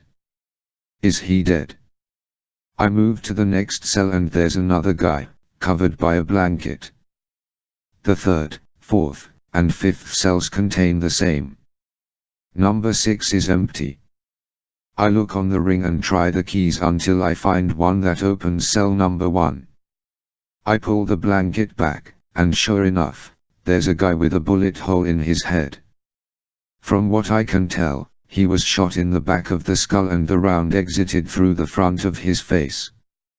He is unrecognizable, of course. I pull the blanket back farther and see that the man is wearing only his underwear.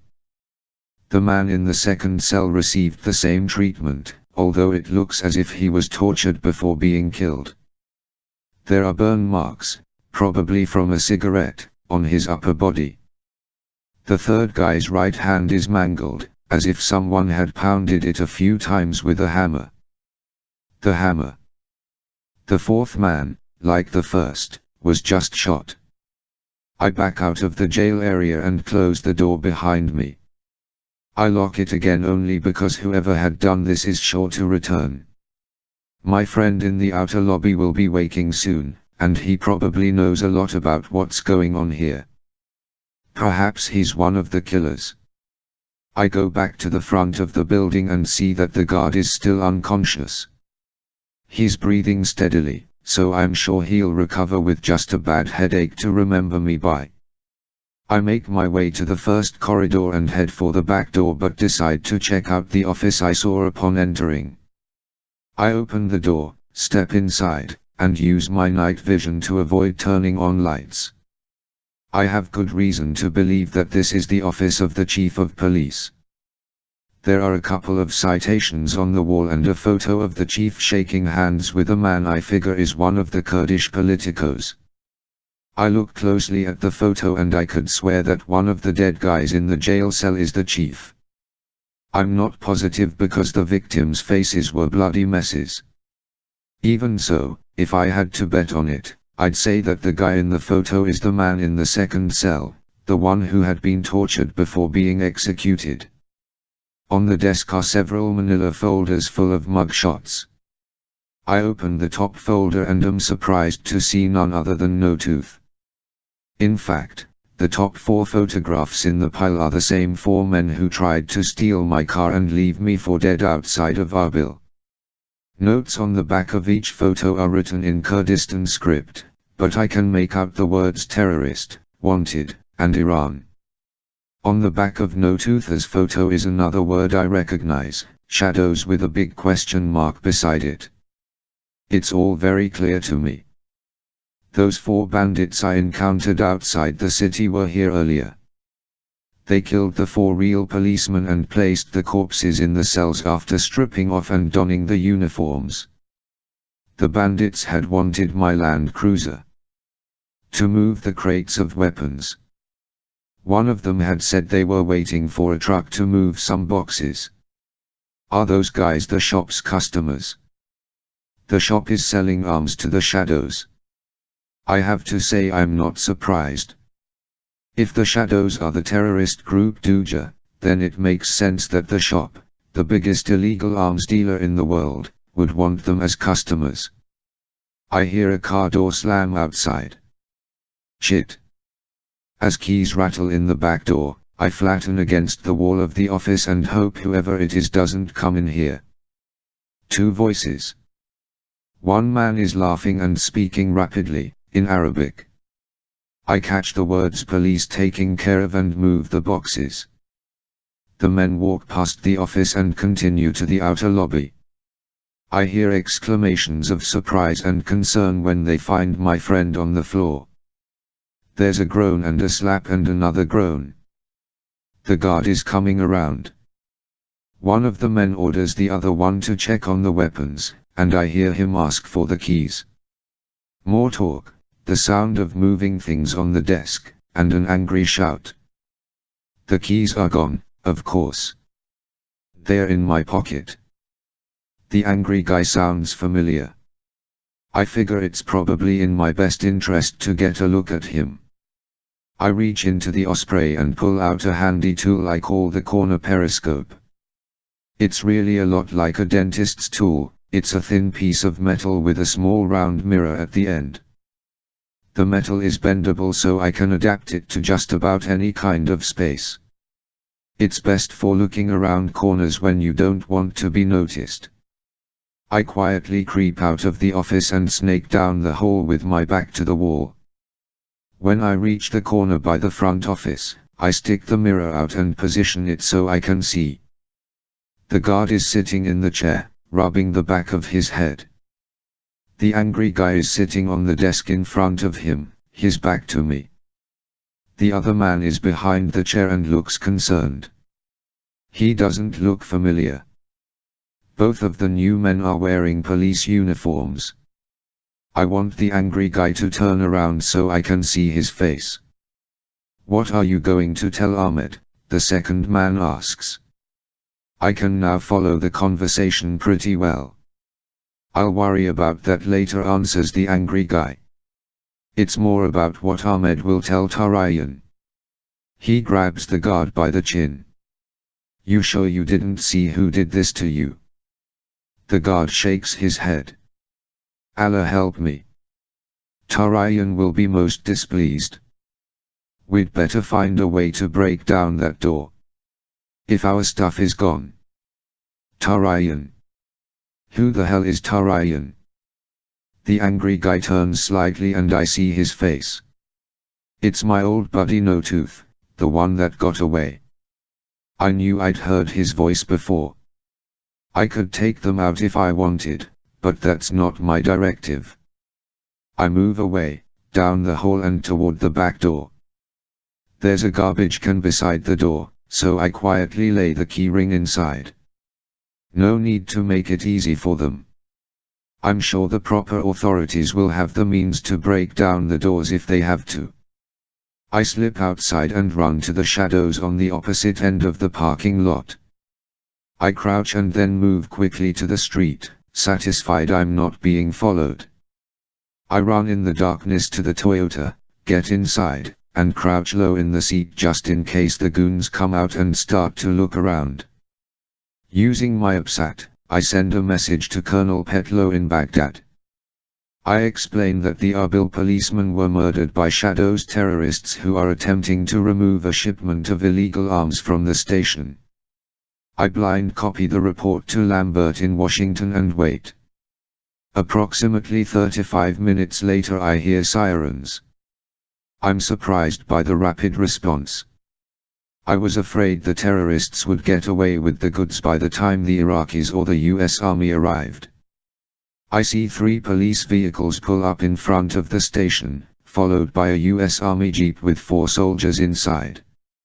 I'd like to give them a hand, but I need to stay innocuous. So I sit back with an intention to watch and enjoy the fireworks.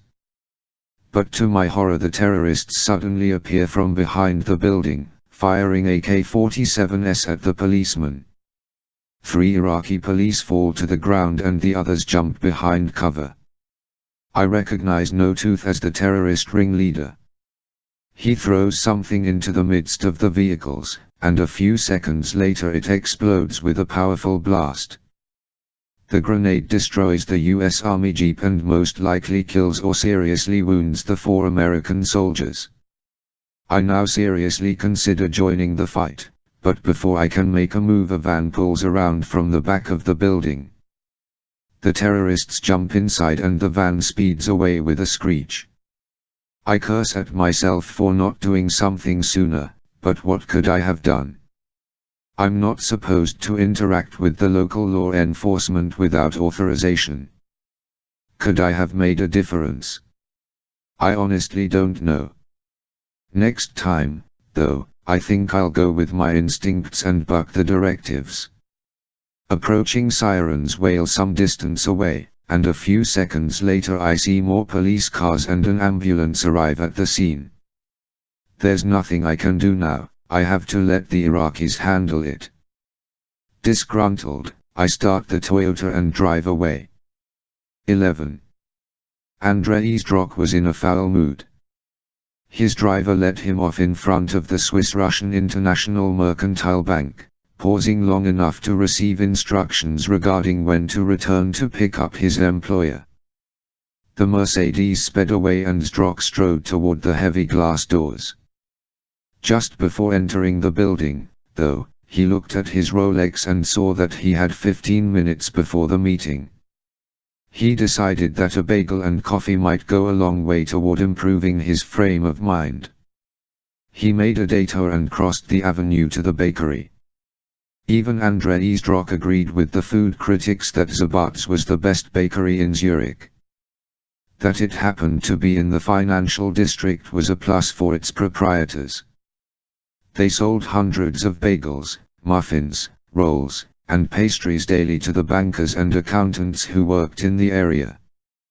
By coincidence, there was also a bagel shop across the street from the other Swiss-Russian bank branch located in Baku, Azerbaijan. Zdrok often frequented that establishment as well, although it wasn't as good.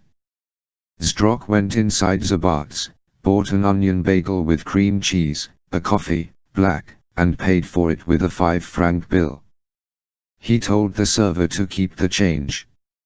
He did this often and had a reputation in the bakery of being the generous man in the Brioni suit. Zdrok returned to the bank, entered the lobby, and nodded to the security guard standing just inside the door. A banking customer was already at the teller window, 2 more were in the private safe deposit rooms. As one of the many private financial institutions in Zurich offering numbered bank accounts, the Swiss-Russian, as Zdrok referred to it for short, dealt only with wealthy international clients. In a city where money was the lifeblood, the Swiss-Russian was well on its way to becoming a major player in worldwide finance. The beauty of it was that the bank was small and not very well known. The authorities paid little attention to it. Zdrok made sure that all of its legitimate business was above board and clean so that trouble never came knocking. He didn't want too much circumspection into what really went on behind the scenes of the Swiss-Russian International Mercantile Bank. Zdrok unlocked the gate that led to the employees-only area, glanced back into the lobby to make sure nothing was amiss, then entered the conference room, where his 3 associates were waiting. Not surprisingly, they had also purchased bagels or muffins with coffee prior to attending the meeting. Anton Antipov was 52 years old. A former colonel with the KGB, he had formed a partnership with Andrei Zdrok shortly after the fall of the Soviet Union. He was tall, imposing, and had a reputation for being a sadist. Zdrok had never witnessed anything supporting this rumor, but he had heard plenty of stories. Antipov had been in charge of one of the gulags outside of Moscow during the 80s, and he had connections throughout the underworld and black markets in Russia and Eastern Europe. As Zdrok's right-hand man, Anton Antipov merely had to invoke his name in some circles to elicit respect, or fear. Oskar Herzog was 53 years old and hailed from the former German Democratic Republic. At the time of his country's reunification, Herzog was one of the most dreaded prosecutors in East Berlin. He put away for life or sentenced to death hundreds of alleged political criminals. Associates called him the hatchet behind his back until one day when he heard the nickname.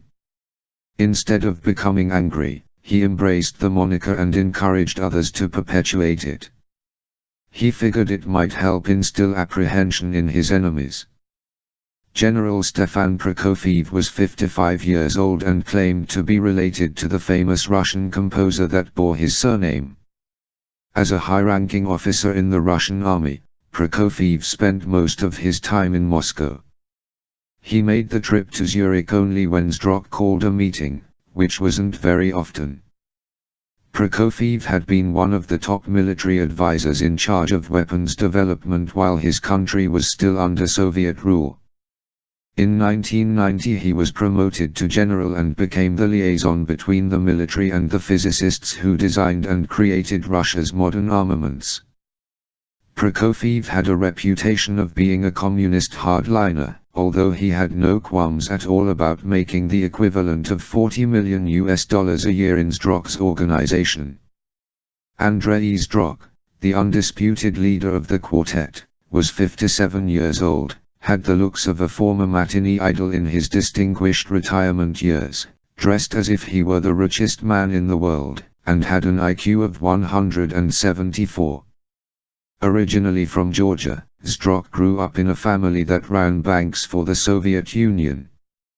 He took over the business when he was in his 20s and quickly learned how to make money for his personal use while serving the tenets of the Communist Party. By the time the USSR fell, Andrei Zdrok was one of the 10 wealthiest men in Russia.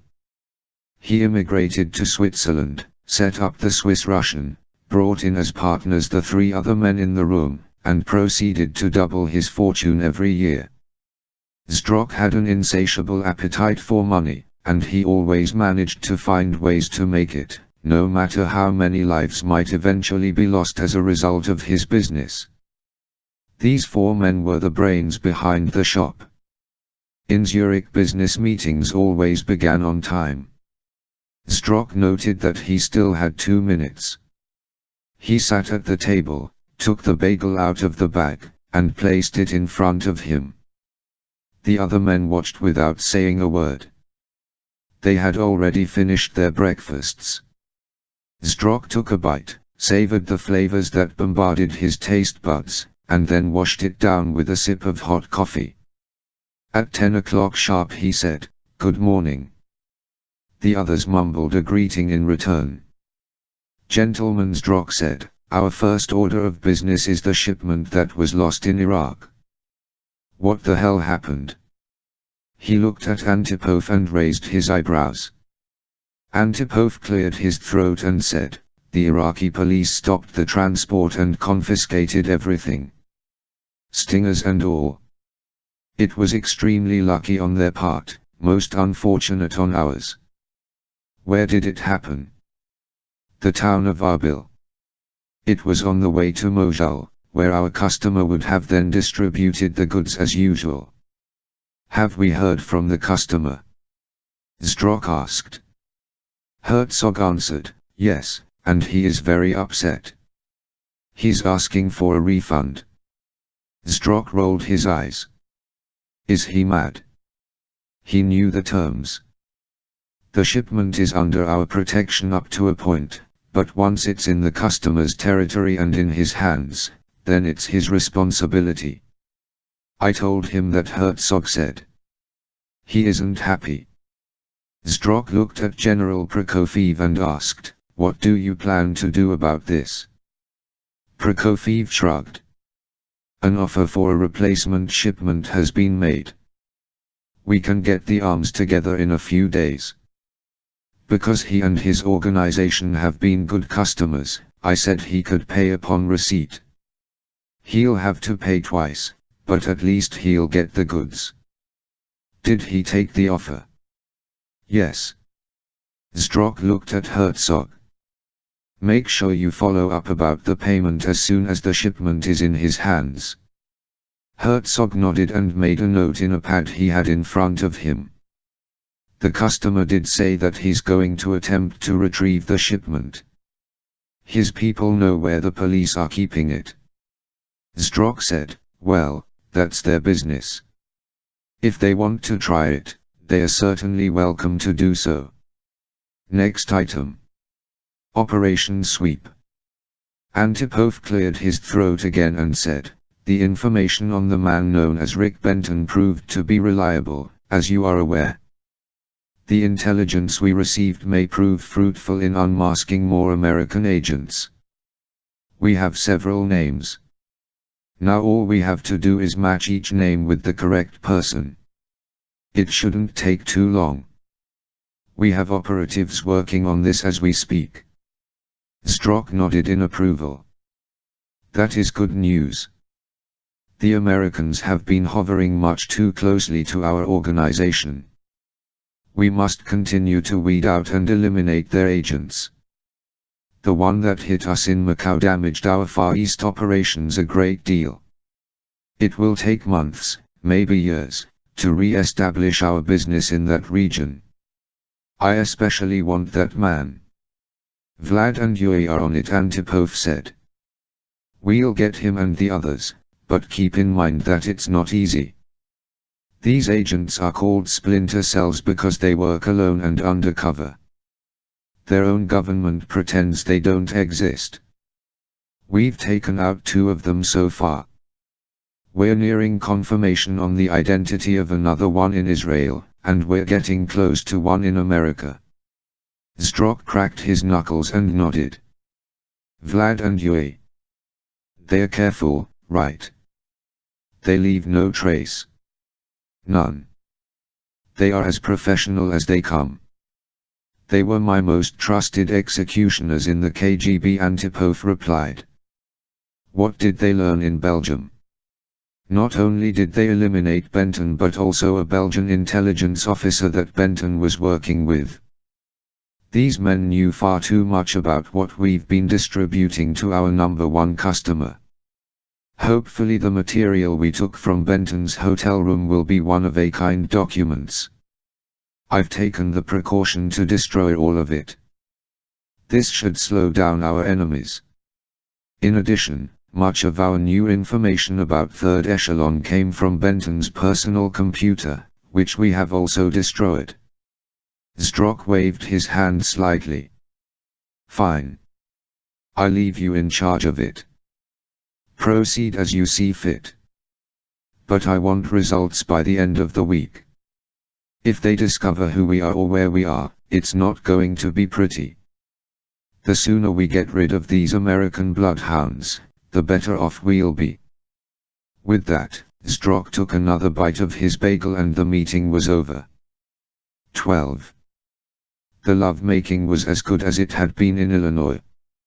As they lay entwined in the narrow twin bed in Eli's small studio apartment, Sarah was convinced more than ever that he was the one. She knew she had better get up and phone Rivka.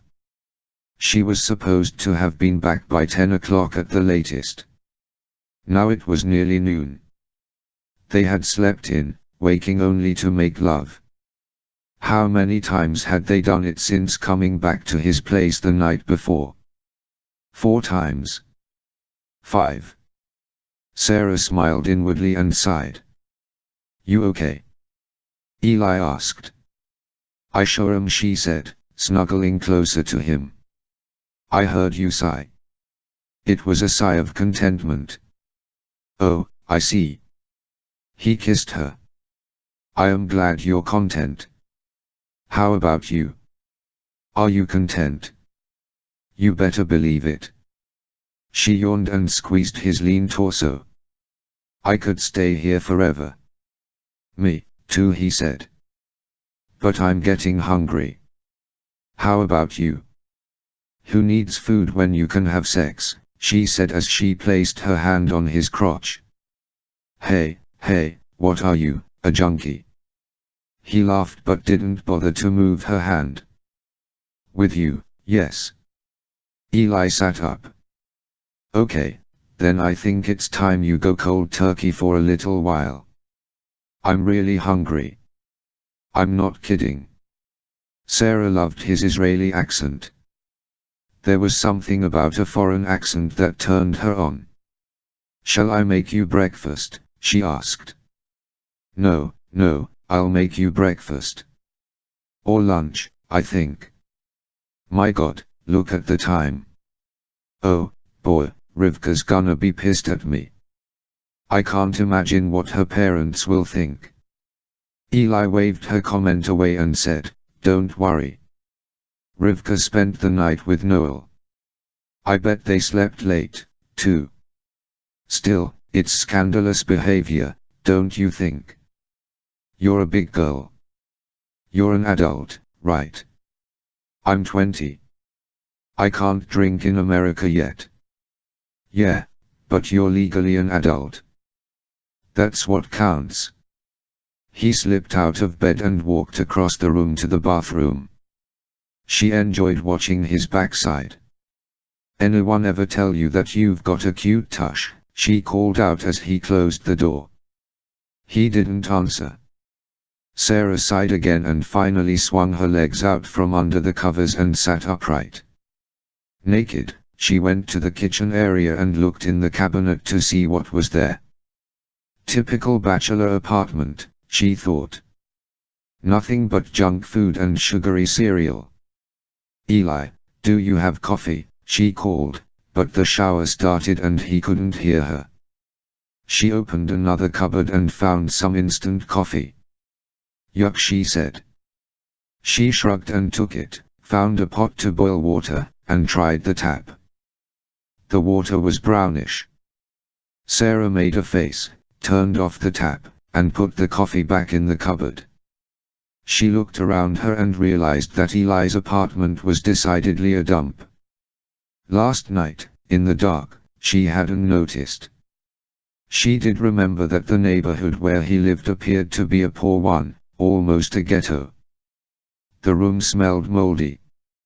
She hadn't noticed the odor earlier because she had been tipsy on wine. Now as she examined the apartment she felt a little repelled. Hey, Eli, can I take a shower, too? She called. Sure, come on in. She smiled and opened the bathroom door. The little cubicle was steamy from the hot water. At least he had hot water, she thought. First things first. She put the toilet seat down, sat, and urinated. Without thinking she flushed the toilet, eliciting a yelp from Eli. Sorry, she said as she opened the shower stall and joined him. They took turns lathering each other's bodies, pausing every now and then to kiss. He became aroused again and she grasped him firmly with a slippery hand. Oh, please, no more, he said. I'm raw. She giggled and said, I don't think your penis agrees with you. My penis never agrees with me, he said, closing his eyes. That's typical for guys, isn't it? She whispered as she continued playing with him. Afterward they stepped out of the stall and used the same towel to dry off. You don't have another towel? She asked. Sorry. I'm poor and destitute. That prompted her to ask a question she'd been considering for a while. Eli, do you have a job? A job? Sure, I have a job. He looked in the mirror, took a razor, and started to shave without lather. What is it? I work for a delivery service. I'm off this week so I can see you. What kind of delivery service? You know, I deliver packages and stuff. She pictured the car he drove and shuddered. It was a relic from the early 90s. When she first got in the passenger seat, she imagined that she was in a cartoon car that went put-put-put-pop as it creaked along the road. You don't do anything with your music? No, that's hard to do. Come to think of it, she thought, she had never heard him play an instrument. In fact, there was no evidence at all in his apartment that he was interested in music.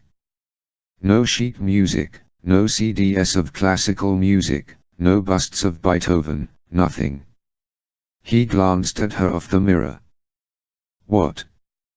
Nothing, she said. When will you know about Juliet? He shrugged. Those things take time. He nicked himself with the razor. Look what you made me do. How did I make you do that? By asking me difficult questions. You should use shaving cream. I've always done it this way. Go on, you're making me nervous. He pushed her out of the bathroom and shut the door. Sarah sighed once more, walked over to her pile of clothes that she had dropped on a chair, and dressed. Eli ended up making the instant coffee himself. They sat at the excuse for a breakfast table as Sarah called Rivka on her cell phone. Her friend was slightly upset with her for not calling earlier. Rivka's parents were not too happy, either. Sarah apologized and said she'd be there in an hour. Why don't you just come stay here for the rest of your visit? Eli suggested. Oh, I don't think that'd be a good idea, Sarah replied. Why not? Don't you like me? He winked at her. She punched him and said, Of course I do. But, you know, I'm staying with Rivka's parents and all. How would it look? He shrugged. It would look like we're together. She shook her head. I wouldn't feel right. Sorry. She took his hand. It's okay. Your daddy might not approve, either.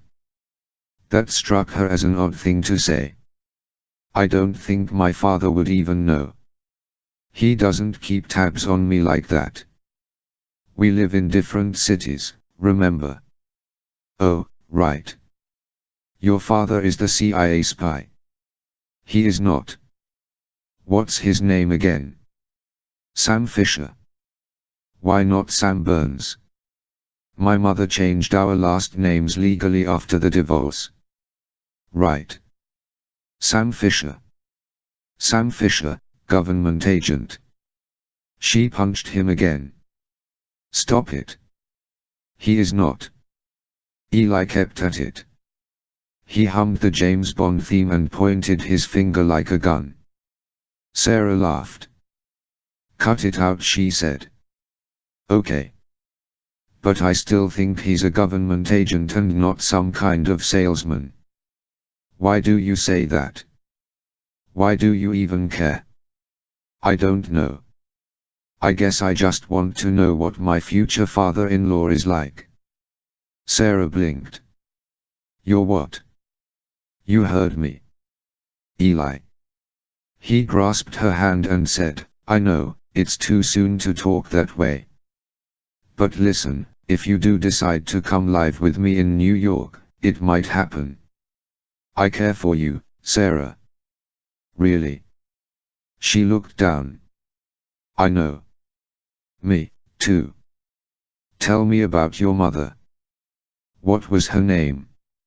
Regan. She worked for the government, too. Yes, I told you that. She was in the NSA. National Security Advisory Agency. National Security Agency, whatever. She was stationed in Georgia. You know, the former Soviet satellite. Aha. That's where she met my father. At the time he was in the CIA. Once a spy, always a spy, that's what I always say. She gave him a look.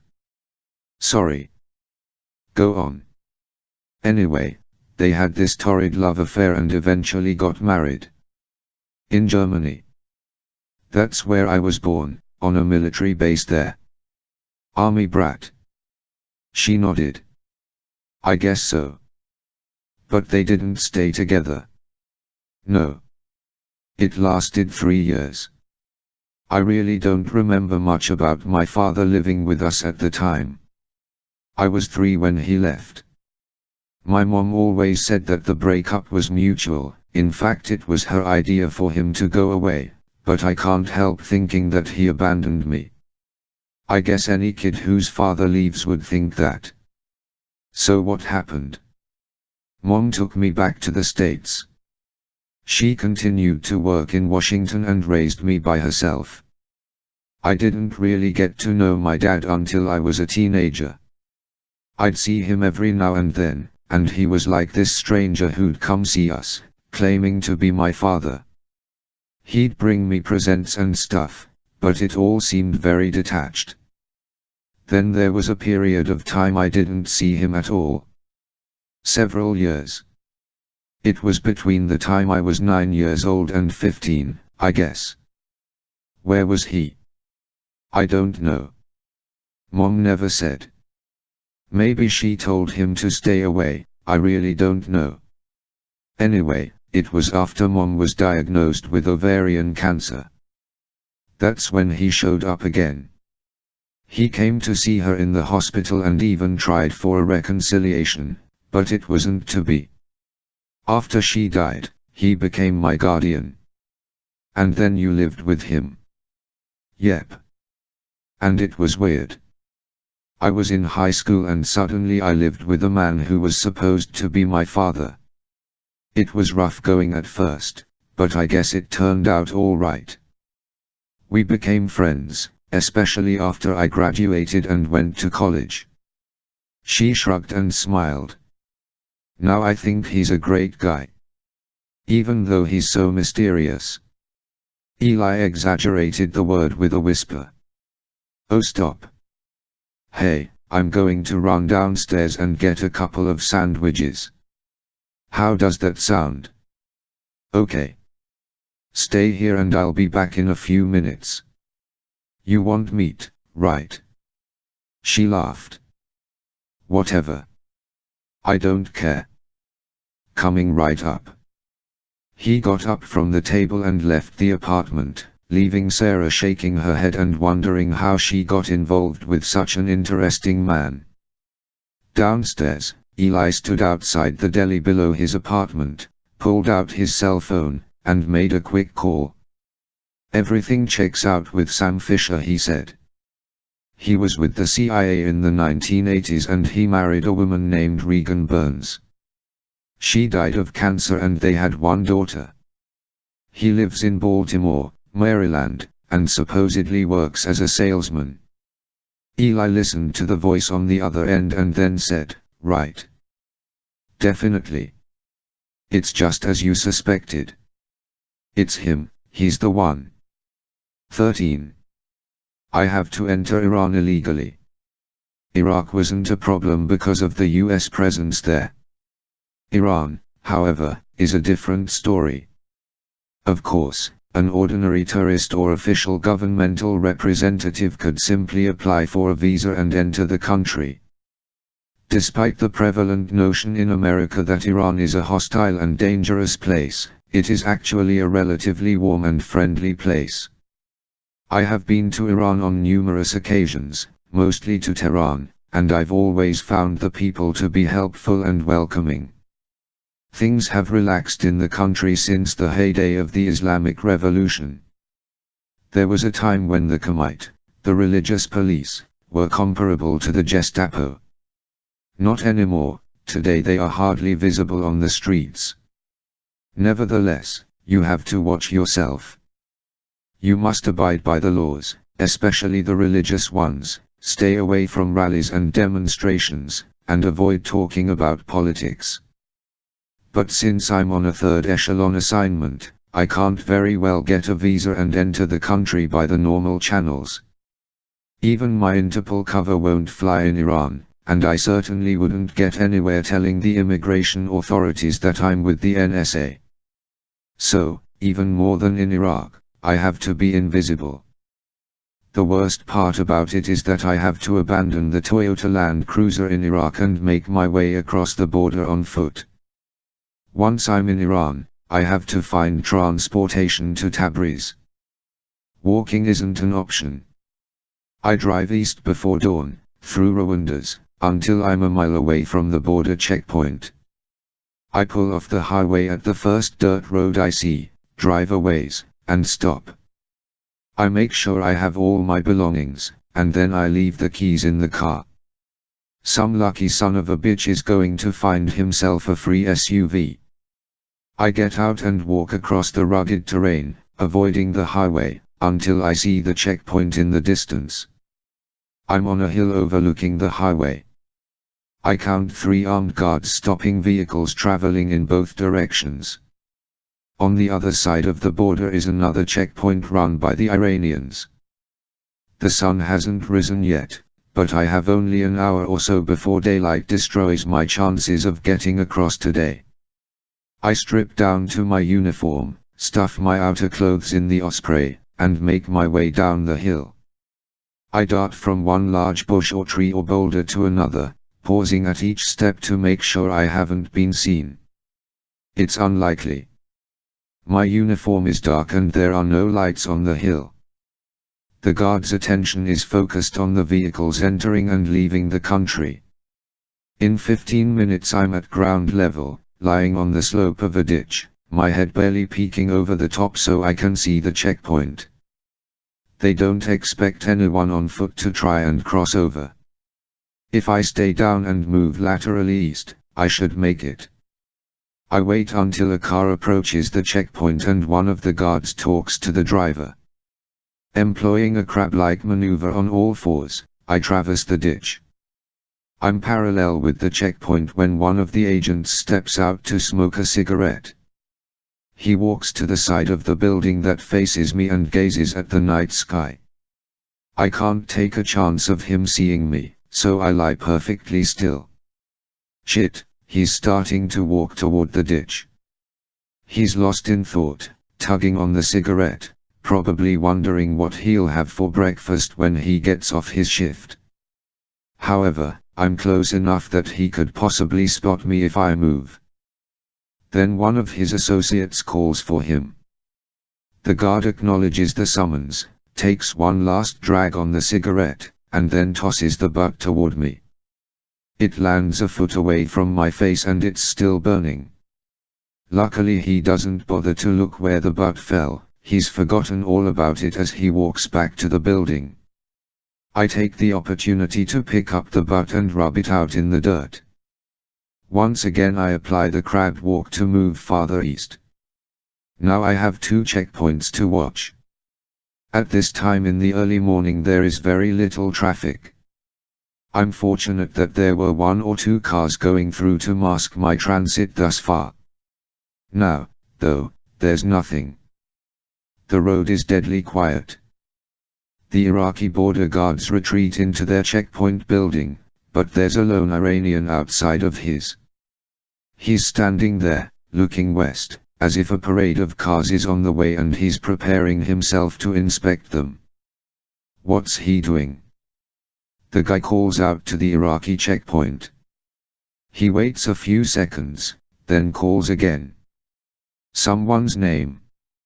In a moment the cigarette-smoking Iraqi I saw earlier comes out of his building.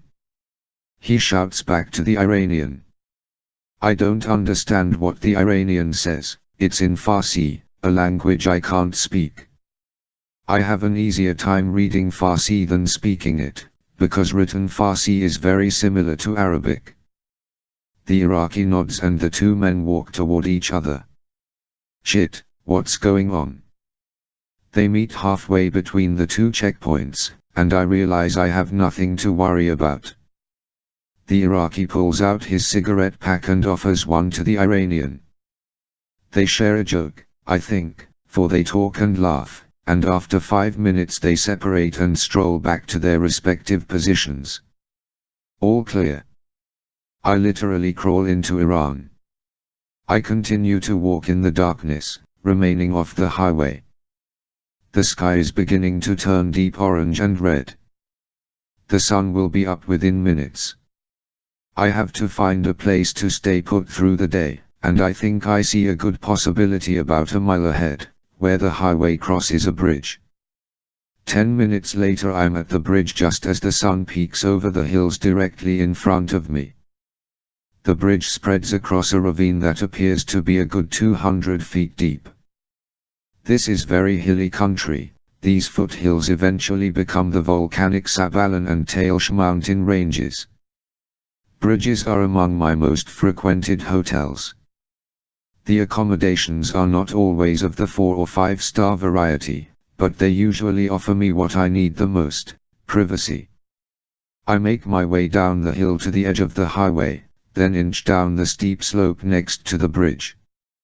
I grab the steel supports and climb up and around to the inside. It's an easy ascent to the underside of the highway, where a hollow section, a ledge, runs the complete length of the bridge. It's about 4 feet wide, with headspace of a couple of feet. It's perfect for me to lie in, as long as I don't roll over in my sleep and fall off. It's never happened before. Before retiring for the day, I send a text message to Lambert via my AppSat, telling him I'm in Iran and on my way to Tabriz. I then eat a very satisfying pack of rations. It's not a gourmet meal by any means, but it reduces the hunger pangs and lulls me into the disposition to get some shut-eye. And that's where I sleep most of the daylight hours, underneath a bridge, the highway into Iran directly over my prone body. My AppSat wakes me at 9 o'clock that night, after the sun has set.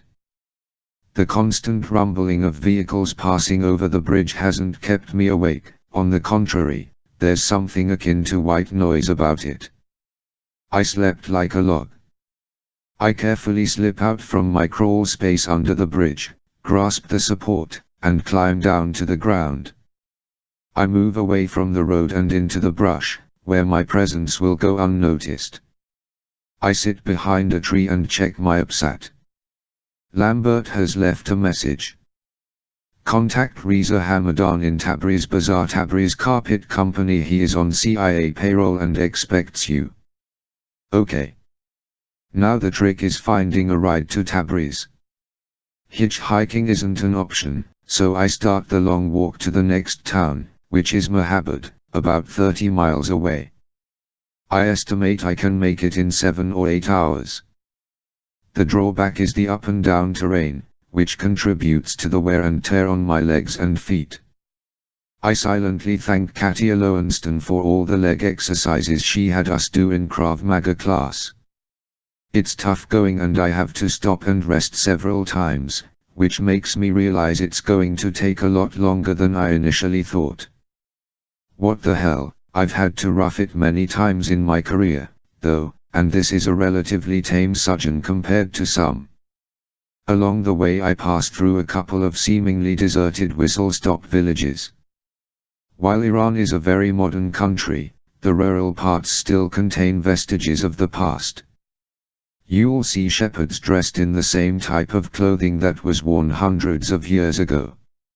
Not everyone drives cars.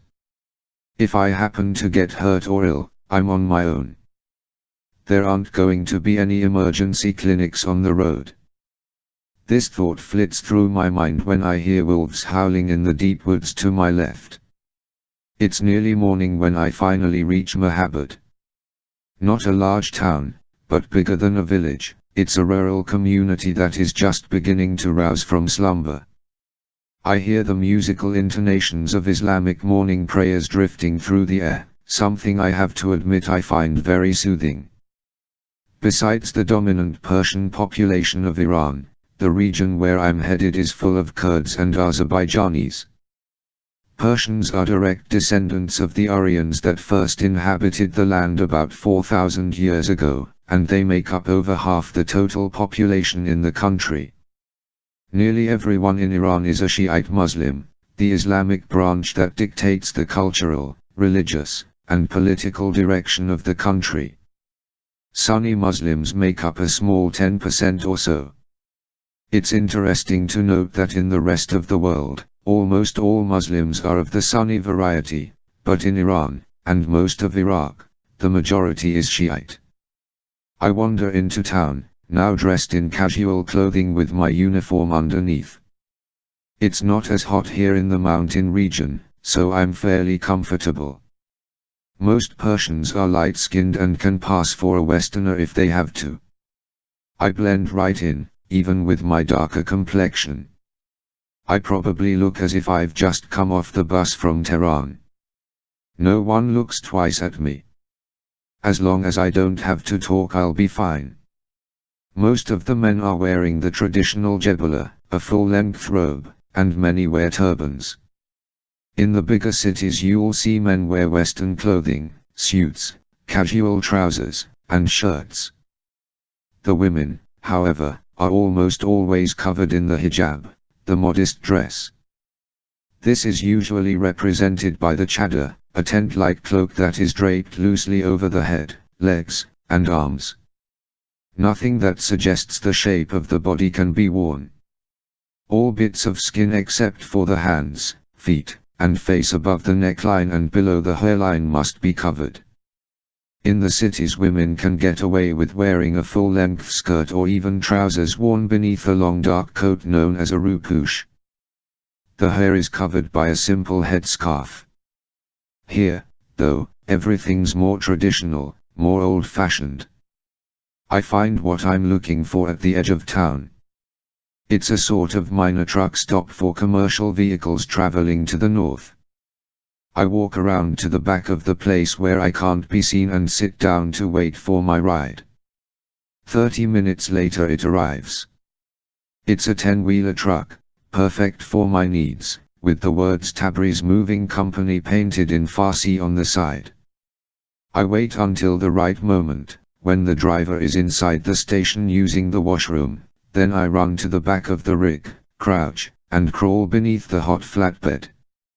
I turn my belt all the way around so that the buckle is on my back and pull out the hook.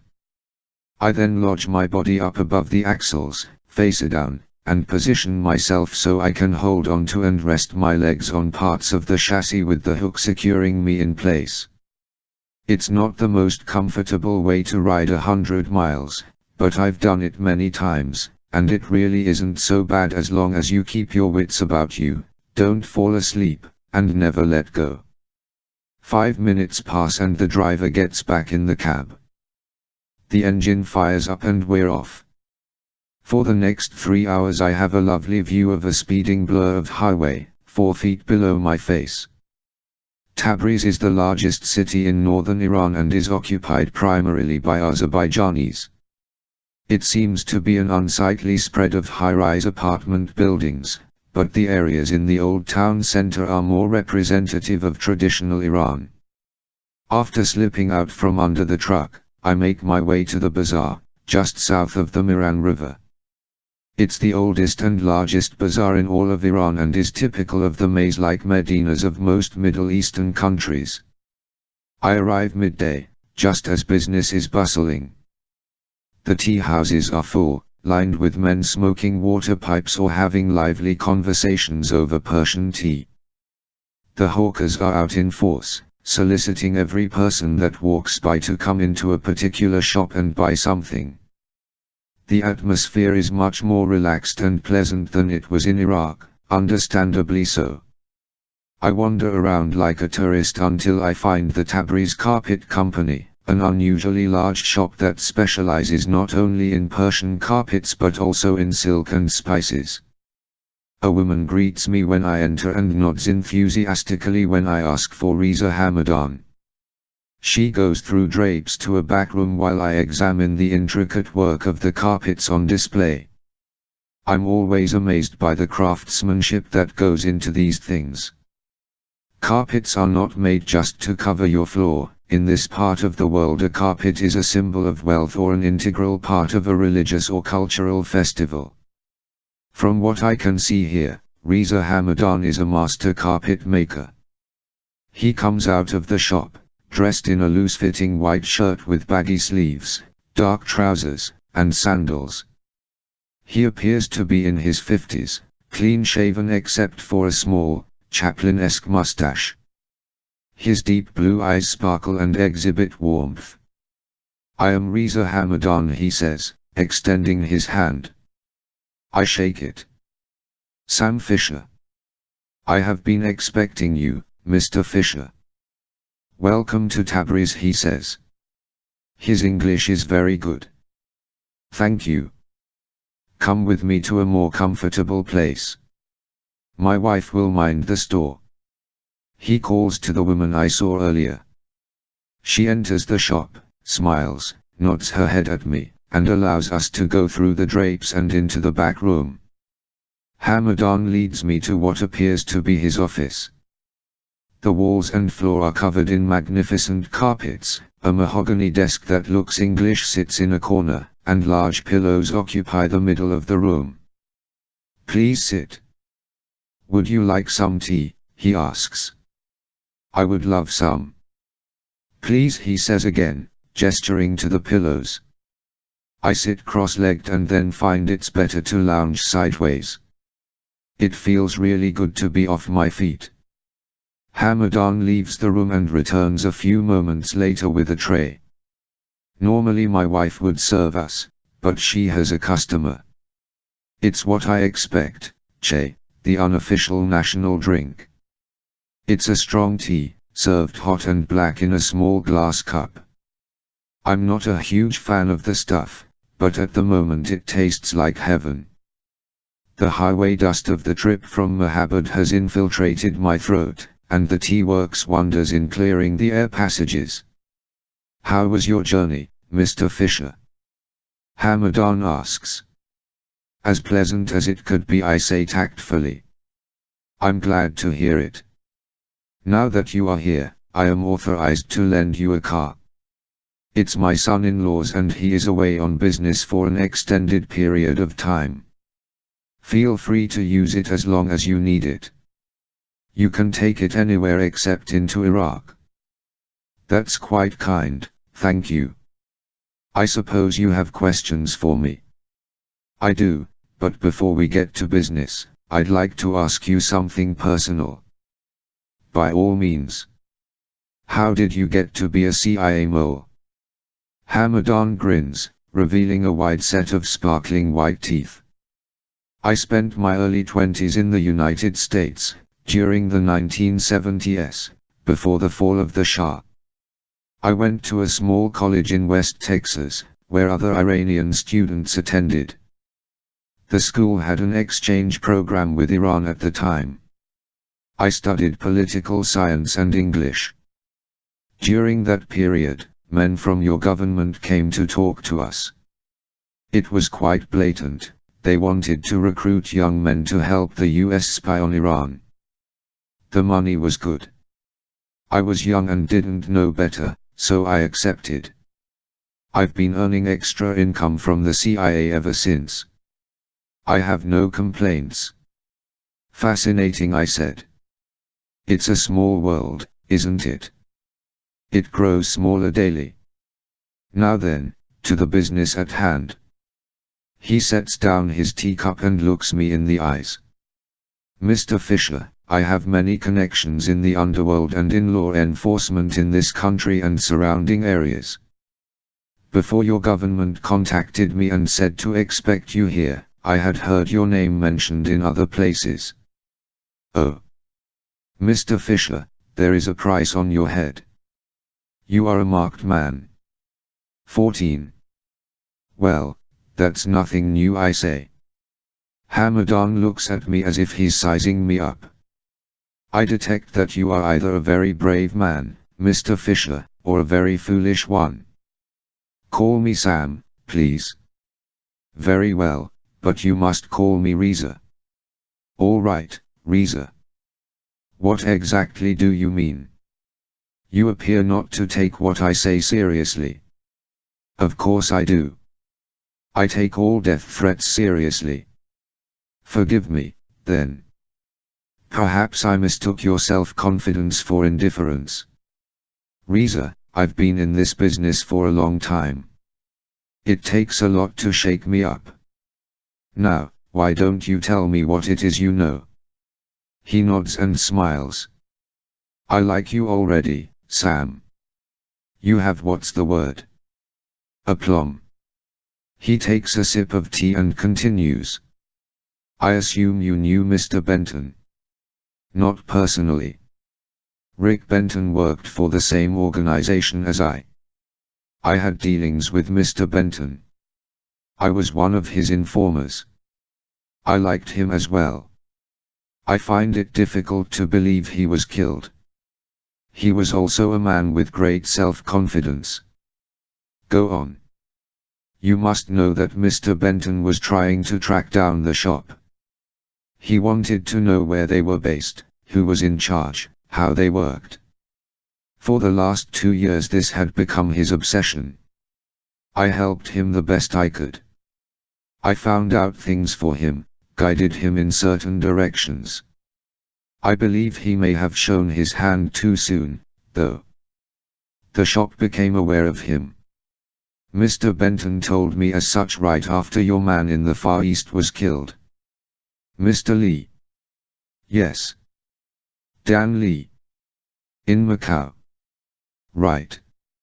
After that happened, Mr. Benton told me that he thought the shop had a list of names. Names of possible agents with the National Security Agency. He was afraid the shop had begun a campaign to eliminate everyone on the list. I consider this. I don't question Rick's suspicions, but I think you both give the shop too much credit. If the shop really does have a list of names, then I can't imagine how they got it. That is exactly what Mr. Benton said. Very mysterious. I tell you, Reza, I'm not going to worry about it, I say. I mean it, too. I have more important things to think about. I spend a great deal of energy watching my back when I'm on an assignment. It's routine. Now, what can you tell me about Rick's investigations? Mr. Benton was working on tracing an arms supply line coming into Iraq. He believed the arms come from Azerbaijan, but he wasn't completely sure. I tend to agree with him. If this is true, then there are 2 routes the arms could take, one through Iran, and one through Armenia and Turkey. I'll tell you what I think. I don't believe they are coming through Iran, although maybe the shop wants to give us that impression. There are arms that do come into Iran, but they do not originate in my country. I know for a fact that our government is working very hard to keep illegal arms out of Iran. They do not want to be perceived as a contributor to international terrorism, despite how the world arena has portrayed us. Our government is particularly concerned about radical terrorist groups that may have Iranian connections. Like the Shadows, for instance. Hamadan smiles again. You are very perceptive, Sam. They are quickly becoming a priority for us, I explain. Yes, well, as they should. There have been some suspicions in the media and in our government that the Shadows are based in Iran. I hope it's not true. I don't believe it. Reza, whatever enlightenment you can provide would be appreciated. I don't know much, either. Only that the group is taking credit for a lot of attacks lately. Are we even sure that the shadows really exist? Could they be Al-Qaeda or another one of the established groups merely trying to confuse us? No, I don't think so. Their methods are slightly different. Results are the same, though. I actually think I met some shadows in Erbil the other day. Really? Yes. That reminds me. What do you know about the Tabriz Container Company? Hamadan wrinkles his brow. Why? There was a shipment of arms confiscated in Erbil. The stuff was in crates made by the Tabriz Container Company. Hamadan shrugs. It's a large company here that makes boxes, crates, containers. Their warehouse is located outside the city. I'm going to check them out. It can't hurt, but I can't imagine that this company is involved in anything illegal. They sell their products to all kinds of clients. The shop might be buying the containers through a middleman or a front. Could be. Here's another question for you. Have you ever heard of anyone named Tarayan? Tarayan. Hamadan looks surprised. Nazir Tarayan. I don't know his first name. If you're talking about Nazir Tarayan, you're talking about an Iranian war hero. He was a hero during the Iran-Iraq War. Tell me about him. He was very wealthy, owned several businesses, and was very active politically. He got into a little trouble in the early 1980s by speaking out against the Islamic Revolution. When the war started, he underwent a tragedy. His home was destroyed and he lost some relatives, killed by Iraqi bombs. After that incident, he swore revenge against Iraq. He formed an anti-Iraqi militia, a terrorist group, really. They made frequent raids across the border. They were merciless, they killed innocent civilians and destroyed a lot of property. Tarayan became something of a cult hero here in Iran, but the government didn't approve of his actions. They were going to step in and stop him, but before they could, the Iraqi army ambushed Tarayan and his little band of soldiers. Tarayan was killed and the militia was wiped out. Tarayan's dead. That's the general consensus. He hasn't been heard from since. No bodies were recovered from the battle, I might add. I heard a member of the Shadows mention that name in Erbil. I shall make inquiries, Hamadan says. However, the one name I have heard associated with the Shadows leadership is a man named Ahmed Mohammed. Have you heard of him? Yes, I heard his name in Erbil as well, and I remember his name coming up in reports I answer. I'm sure he's on the FBI wanted terrorist list. Mohammed is an Iranian, a known terrorist who is wanted by our government for a number of crimes. My sources tell me that he is a major player in the Shadows. He may not be the supreme boss, but he most likely plans operations and has them carried out. Well then, I'll be sure to watch out for him. Hamadan stands and goes to his desk. He opens a drawer and removes an accordion folder. He brings it back to me. This is Mr. Benton's. He sometimes stayed in a room we have above our shop. In fact, he was here just before he went to Belgium. He left that material here and I found it in the room.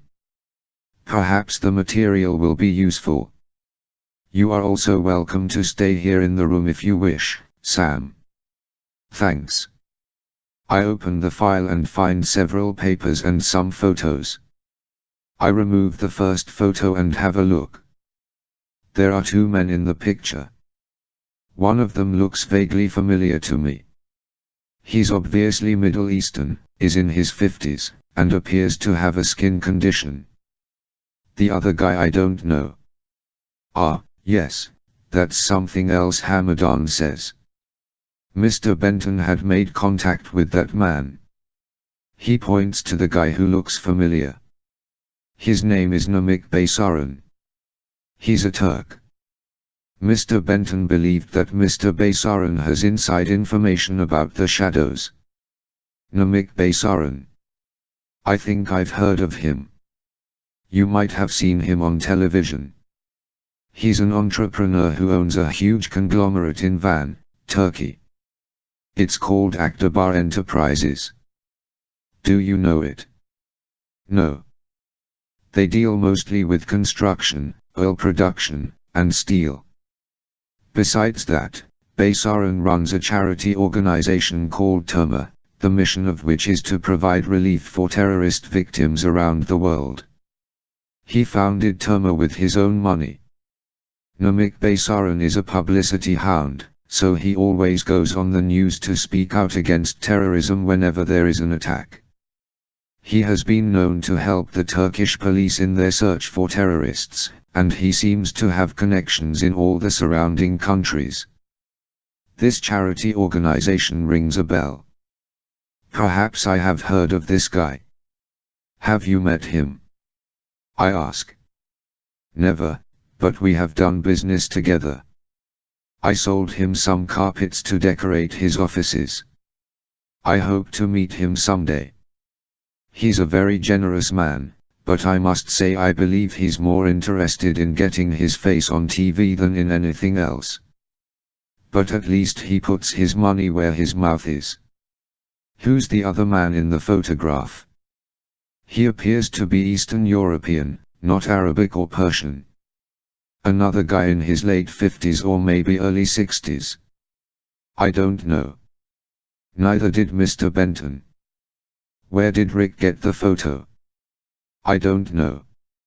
I return the photo to the folder and nod. Well. It looks like I have some homework. If you don't mind, I'm going to take you up on your offer for that room, get some rest, and then check out the container warehouse tonight. Very good. I will show you to the room. I follow Hamadan out of the office and up a flight of stairs. It's a small but very homey bedroom with a futon and dozens of pillows. There's an attached bathroom as well. As far as I'm concerned, it's pure luxury. I thank Hamadan and tell him I'll see him at dinner. Then I settle down to relax. Before I go to sleep I check the UPSAT 4 messages. There's one from Lambert that says, simply, talk to me. I press the implanted transmitter in my throat. Colonel. Are you there? After a moment I hear Lambert's voice in my ear. Sam. Where are you? In Tabriz. At Reza Hamadan's place. Good, you made it. Listen, I have some nasty news. Another one of our Splinter cells was murdered yesterday. Marcus Blaine. Blaine. Again, I didn't know him personally, but I know who he was. He was third echelon's man stationed in Israel. How did it happen? I ask. We don't know yet. Details are very sketchy, but the preliminary report indicates that it may be the same killer or killers who got to Rick Benton and Dan Lee. That's when I begin to take what Hamadan said about the shop having a list of names a bit more seriously. 15. Andrei Zdrok sat in his office in the Swiss-Russian International Mercantile Bank, gazing out the window at the streets of Zurich's financial district. This had been his home for several years and he loved it. Zurich was a very expensive place to reside, but he had the means to take advantage of everything the city had to offer. His chateau on the shore of Lake Zurich was his pride and joy, and the only time he ever left the home was to come into the bank. When he wasn't working, he indulged himself in expensive hobbies. Zdrok owned 6 automobiles that were considered collector's items, including a 1933 Rolls-Royce that Paul von Hindenburg once owned. His most prized possession, however, was the Swan 46 yacht that he had recently purchased. He liked to sail it leisurely along the length of the lake and sometimes slept on it. Zdrok considered it a small slice of heaven on earth. The shop had done well. The enterprise had begun modestly, operating at the beginning out of Georgia. He and Antipov had made the first arms sale, and then they recruited Prokofiev and Herzog to join the team. The shop grew in size and influence, supplying arms of all kinds to whoever was able to pay for them. Zdrok had no political aspirations or loyalties. The almighty dollar was his only motivation. The business really blossomed during the Bosnian conflict. Zdrok moved the base of operations to Baku, Azerbaijan, for security reasons and opened the first Swiss-Russian bank in Zurich. A second branch was built in Baku 2 years later. By using the front of the two banks, Zdrok was able to assemble a discrete machine that handled marketing, acquisition, delivery, and profit laundering. Finding the right employees to do the grunt work had been time-consuming. He had to be sure that his men would remain loyal. He paid them well, which went a long way toward ensuring their devotion. At any rate, the common soldiers of the organization didn't know a lot about the operation. Thankfully, to date no one with any real knowledge of the shop had ever been caught by the law. Andrei Zdrok felt justified in enjoying his life in Zurich. The biggest problem they now faced was rebuilding the Far East pipelines. The business had been hurt badly but not irreparably. The shop had intelligence of its own, and Zdrok was certain that the Americans' National Security Agency was responsible for the damage. Operation Sweep, the initiative he created to hunt down and eliminate Western spies, was already in place and active when the events in Macau occurred. Now the operation had become a priority. Zdrok thought about the Far East situation and how it could be repaired in a timely and efficient manner. It was possible to bring in another partner, the leader of a Chinese triad called the Lucky Dragons with whom the shop had done a lot of business. His name was John Ming and he was quite possibly the most powerful gangster in China. He resided in Hong Kong, his triad's home for decades. Even when the handover occurred and other triad clans moved out of the former British colony, Ming and the Lucky Dragons stayed. He had a special relationship with the Chinese government. He had the ability to pull strings and keep lawmakers in his pocket. Yes, Ming might be the answer to the shop's problems, but Zdrok wasn't sure how the other partners would feel about bringing the man aboard. There was also an American he knew in the Far East who might be able to help. Zdrok's partners would most certainly be opposed to working with him, but Zdrok thought it might be advantageous. After all, the man was known to and trusted by the US intelligence agencies. Zdrok decided to put that thought on hold and wrestle with it later. There was time. The phone rang. He picked it up and said, "Zdrok." He listened to the short message from the caller and replied, "Thank you." He hung up the phone, swiveled his chair to face the computer, and logged on. His technical director had assured him that sensitive shop files used a complex encryption that could never be hacked into. Even if auditors came to the bank and insisted on confiscating the hard drive, they would never be able to access the information. Therefore, Zdrok kept all of the shop's records, plans, and operations on his office computer. He brought up the file marked Sweep, short for Operation Sweep, the campaign to eliminate those who wished to harm the shop. They were the enemy, these intelligence agents from foreign powers who insisted on disrupting Zdrok's business of making money. Didn't he have a right to pursue the vocation of his choice? Who were they to tell him that he couldn't sell his goods? Makers and sellers of guns do not kill people. What his clients did with the products was not his concern. A list of names, some in black font and some in red, appeared on the screen. Strock highlighted the first name that was still black, Marcus Blaine, and changed the color to red.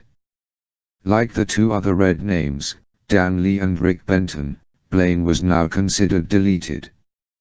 2 more entries remained in black. Strock clicked on the first one, the man whose name they believed to be Sam Fisher. Strock quickly reread the details that had been gathered on Fisher, that he was supposedly a CIA agent in the 1980s and was married to an NSA agent named Regan, that he worked out of the Washington/Baltimore area, and that he was the oldest third-echelon Splinter cell. Most significantly, he may or may not have a daughter in her late teens or early 20s. No one knew what Fisher looked like, but the information they possessed was good enough to track down a possible suspect. The shop's man in Israel had done well. Strock picked up the phone and dialed a number. When the call was answered, Strock said, "All right, I'm convinced. It's time to act with regard to Fisher. Find out where he is. Don't use force yet, that will be a last resort. Psychological pressure will probably work. After all, she's young. 16. After a good night's sleep on a real futon mattress, I wake refreshed and spend more time going through the material in Rick Benton's file. There really isn't a lot there. He must have kept most of his records on a personal computer, which I understand was never recovered, or in his home, which was thoroughly scoured by NSA personnel. Nevertheless, there are a few items worth deciphering. The first of these is a page of doodles. Benton had written several words on the page and had drawn arrows between the names, apparently attempting to connect them or show their relationships. The words are, Chop, Shadows, Tarayan, A Mohammed, Strock, and Mertins. The first 2 labels I know, of course, and the third one has become a name I want to investigate. A Mohammed I just learned about from Hamadan. The other 2 are mysteries to me. The shop seems to be the dominant name on this makeshift chart. An arrow points from the shop to the shadows. Another arrow goes from the shadows to a Mohammed, but a dotted arrow points to Tarayan. There's also a big, underlined question mark next to the name. Mertins also has a question mark beside it, and a 2-way arrow connects it to the shadows. The only free-floating word is Strock, and there's a circle around it. I have no clue what it all means, so I type a text message on the AppSat, photograph the chart with the built-in camera, and transmit the files to Lambert. Maybe he and his team can make sense of it. Why didn't Benton communicate all this stuff to Washington as soon as he got it? Lambert is right, Benton was reckless. Maybe he got too cocky for his own good, which sometimes happens in this business. I also copy the photograph of Namik Baysaran and send it to Washington with instructions to identify the other man in the picture. Whatever Benton discovered about the shop and the shadows, it was enough to get him killed. I feel as if I'm stepping into a pool of murk that has remnants of his blood in it. I just hope I can solve the puzzle before the same forces that caught up with him happen to cross my path. After nightfall I drive Reza's 2-door Pashan, a Jeep-like vehicle made in Iran, out of Tabriz toward the container company's warehouse. It's located just west of the city limits in a non-residential, industrial zone. The Pashan is a funky old thing, probably 12 years old. The Iran government doesn't allow many foreign-made cars into the country. You'll find Japanese brands but certainly no American ones. Iranian automobiles are notorious for being bad for the environment, but they have a substantial monopoly on the market. The Tabriz Container Company's warehouse is a large building that appears to be 30 or 40 years old. There isn't much in the way of lighting around the building at this time of night, probably because there isn't a lot to steal. I park the Pashan a quarter of a mile away, off the main road. Wearing my uniform and headset, I walk to the building, traverse the empty parking lot, and stand for a moment with my back to the wall, near the employees' entrance. There's a lone bright bulb over the door. I load the SC-20K with a ring airfoil projectile and aim at the light. Got it, the front of the warehouse is plunged in darkness. I hope the sound of the bulb breaking doesn't attract any security guards. I stand in front of the door and peer through the square window in the center. There are a few lights on, but it's difficult to discern the geography of the place from here. I use the lockpicks to open the door and slip inside. It's an empty reception office. A door with keycard access leads to the rest of the warehouse. I drop the goggles over my eyes and activate the thermal vision mode. I'm in luck. Someone very recently went through the door. The keys most often punched show traces of residual heat as long as not much time has elapsed. The trick is to press them in the correct order. Logically, the key that's the faintest would be the first one and the brightest key would be the last. Distinguishing the differences of luminescence on the three keys in between is the hard part. On this particular pad only 4 keys show heat. That means there are only 4 numbers in the code, or one of 5 numbers is used twice. I'll need a little help with this one, so I aim my UPSAT screen at the keypad and snap a shot. I then use the controls on the UPSAT to play with the contrasts in the image. This gives me a digital readout of the amount of luminescence it's picking up. The 2 key is the brightest, so it's either pressed twice or it's the last of 4 numbers. The 4 is the next brightest, followed by 8 and 3. I try 3, 8, 4, and 2. Nothing happens. I try 2, 3, 8, 4, and 2. Nothing happens. I press 3, 2, 8, 4, and 2. Nothing happens. I punch 3, 8, 2, 4, and 2. Green light. The door unlocks. I'm lucky the system doesn't set off an alarm after 3 unsuccessful tries, which many do. I'm in the warehouse. The only illumination is up here at the front. There's a desk by the door, presumably used by a foreman or some such employee. A book lies open, face down, on the desk. I know I'm not alone here because of the heat signatures on the keypad. The rest of the place is full of, well, containers. Boxes, crates, barrels, cans, stacks of flat cardboard that will eventually be folded into boxes, and even plastic kitchen containers along the lines of Tupperware. Amazing. I move in and start down an aisle of crates. They're all marked with the same Tabriz Container Company stamp I saw in Arbil. I tap on one of the crates and hear a hollow echo, it's empty. Just in case, though, I reach into the osprey and pull out a metal detection wand. It's like the thing they use at airports to wave around your armpits and between your legs if you happen to beep when you walk through the metal detector. As I continue down the aisle, I wave the detector across every other crate. They're all turning up empty until I cross an aisle to go to another section.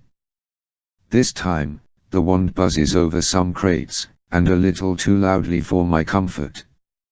I use my combat knife to pry off the top slat and peer inside. Engine parts, big deal. Salam. I freeze. There's my missing individual who leaves heat signatures on keypads. The voice comes from the other side of the warehouse. Shit. He must have heard the detector buzz. Salam. It's closer. He's coming this way. I quickly move back the way I came, treading lightly, hoping he's not sure exactly where the sound came from. I keep moving until I reach a darker aisle. I quickly negotiate the shelving here, climb on top of a crate, and pull myself to the top shelf. They'd need forklifts to place and remove objects from this height. I lie face down and wait. Sure enough, I see the lone elderly night watchman walk slowly into my aisle. He's not sure what he heard or if he heard anything at all. Nevertheless, the poor guy looks scared. This tells me there's nothing in this warehouse that's of any interest. If there were illegal arms here, the shop wouldn't guard them with a lone 60-year-old grandfather. He eventually gives up and returns to the desk at the front of the warehouse. I can see him clearly from where I'm lying. He sits, opens the book, and begins to read. Every now and then he looks up and scans the aisles in his view, then goes back to reading. Damn. How long am I going to have to stay here? I really don't want to do it, but I have no choice. I'm not going to spend the rest of the night in this goddamned warehouse. I slowly pull the SC-20K off my shoulder and reach for another ring airfoil projectile. I load the rifle and aim for the old guy's head. At this range it shouldn't do much damage. It'll knock him out for a while and he'll have a nasty headache when he wakes up, but that'll be it. I aim at the back of his head and squeeze the trigger. Perfect shot. The watchman slumps forward and looks as if he's fallen asleep while reading. I climb down from my lofty position and head toward the back of the warehouse. Everything looks innocent enough and I'm about to call it a night and leave when I notice the office. It's in the back corner, an enclosed room with windows and a door. It's unlocked, too. Using the night vision mode so I don't have to turn on the office lights, I riffle through the papers on the desk. Most of it means nothing to me. However, I do come across a blank shipping manifest form that is written in both Farsi and English. Where there's one, there must be more. I turn to the filing cabinets and pull them open one by one. I eventually find a drawer that's full of shipping manifest forms, and these are filled out. I scan the dates and find the folder for last month's shipments. Again, I don't understand a lot of it, but I do recognize certain city and country names. The Tabriz Container Company apparently ships its products all over the Middle East. I see that they have customers in Iraq, Turkey, Lebanon, Syria, Jordan, Egypt, Afghanistan, Saudi Arabia, Kuwait, and even Israel. There are clients in Russia, Azerbaijan, Armenia, Georgia, the Czech Republic, and Poland. So those containers I saw in Erbil could have come from anywhere. This has turned out to be a false lead. Then I see something that's interesting. I find some shipping manifests to Akdabar Enterprises in Van, Turkey. This is the company that Reza told me about. The one owned by that humanitarian guy, Baysarun. There are also manifests to his charity organization, Terma. A coincidence. I put everything back the way I found it and leave the office. When I get back to the front of the warehouse, I see that my friend the night watchman is still counting sheep. I approach him silently and determine that he's breathing steadily. He'll be all right. I go out the front door, walk back to the Pashan, and drive into town. At daybreak I'll head towards Turkey. I think it's time I meet this Namik Baysaran fellow and see what he's really all about. I'll send a report to Lambert, say goodbye to Reza, and chalk up my visit to Iran as educational but ultimately a dead end. 17. Sarah had been drunk on 2 previous occasions, and neither of them had been pleasant. The first time was when she was in high school. She and some girlfriends had been at a party in which the boys had gotten hold of a keg of beer.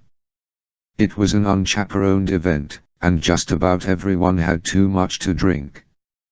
Some parents found out about it and there was hell to pay at school the next day. Sarah's father had been disappointed but didn't punish her too severely. He just made sure that adults would be around the next time his daughter went to a party. The second time was about a month after she had left home to go to college in Evanston. She was with a boy she had just begun dating, and one night he procured a bottle of Jack Daniels. He mixed it with Coke and she drank 3 glasses. It made her violently sick, much to the boy's chagrin. Who was it that said the third time's the charm? This thought went through Sarah's head as she sipped the glass of red wine. Rivka had already announced that she planned to drink enough to get tipsy, and the boys proclaimed they were going to drink much more than that. Sarah decided that she, too, would drink enough to feel a buzz. She just didn't want to feel sick. They were in a bar in the new city. It was a place Noel had been to several times, and he was sure the girls wouldn't be asked for IDs. They weren't. Noel and Eli started by buying 2 bottles of wine, and then the quartet sat in a booth in the back of the smoky dive, unseen by the few patrons that were too lost in their own drinks to pay much attention to the laughing, happy young people. At first Sarah thought the bar looked dumpy and was depressing. Eli assured her they would liven up the place. Sure enough, after 1 bottle was empty, the boys and girls were having a grand time in the little back room. Eli and Noel could be very funny, especially when they told off-color jokes, and Sarah and Rivka were thoroughly entertained by them. It didn't hurt that in between laughs the boys planted kisses on their dates. "Hey, I've got an idea," Eli said. He looked at Noel. "What do you think, Noel?" "Irish car bombs." Noel's eyes widened and he grinned. "Yeah." "Huh. What's that?" Sarah asked. "Irish car bomb. You'll love it," Noel said. "Irish car bomb?" Rivka asked, giggling. "What are you talking about?" "It's a drink, silly," Eli said. "I'll be right back." He got up and left the room, heading toward the bar. "You didn't know this was an Irish pub, did you?" Noel asked the girls. "This is an Irish pub." "In Jerusalem?" Sarah asked. "It doesn't look like an Irish pub," Rivka said. A few minutes later Eli returned with a tray carrying 4-pint glasses of what appeared to be beer and 4 shot glasses of an odd, creamy brown liquid. Eli sat down and pointed to a pint glass. "This is a half-pint of Guinness." He then pointed to a shot glass. "This is Irish whiskey mixed with Bailey's Irish cream." He then proceeded to take the shot glasses and drop them, glass and liquid, into the pint glasses. The whiskey and Irish cream mixed with the Guinness. Once that was done, he put a completed car bomb in front of each person at the table, took the one in front of him, and chugged the entire contents without breathing. When he was done, he slammed the empty pint glass on the table, the empty shot glass rattled inside of it, and burped loudly. "Wow," Sarah said. "Drink up, before the cream curdles," Noel commanded. He took one of the glasses and chugged the mixture faster than Eli had. "Come on, ladies," Eli said. "Your turn." Rivka took one of the glasses and asked, "I'm supposed to drink it all at once?" "Chug it," Noel said.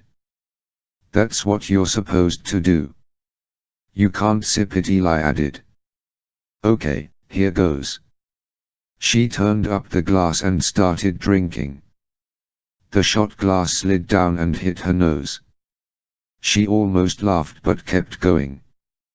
The boys chanted, "Go, go, go, go." When she got it all down, Rivka slammed the glass on the table as she had seen the guys do it. "Wow, that was great," she said. "Your turn, Sarah," Eli said. "I don't know," Sarah said, eyeing the drink warily. "I've never chugged anything like that. I'll probably choke." "No, You won't. Just gulp gulp gulp. Don't stop to breathe. Do it fast. She took hold of the drink and smelled it. Don't smell it, drink it. Noel ordered, playfully poking her arm. It's good, Sarah Rivka said, smiling. Really? Sarah shrugged and put the glass to her lips. Then she started to drink. And drink. Go, go, go, go, go. When she was done, she slammed the glass on the table. Yeah, the others cried. Sarah felt proud of herself. She wiped her mouth and said, "Yum." Eli beamed at her and then leaned over to kiss her. It was a mushy open-mouthed one. "Whoa, Sarah!" Rivka cried. She laughed. Noel laughed. Eli and Sarah broke apart and laughed as well. That was when Sarah realized the room was spinning more than it was 5 minutes earlier. She felt lightheaded and woozy. "I'm getting drunk," she said, but it didn't sound like those particular words to her. She laughed again. Rivka burst out laughing, too, and reached for her friend. The two girls leaned on each other, laughing so hard that tears fell from their eyes.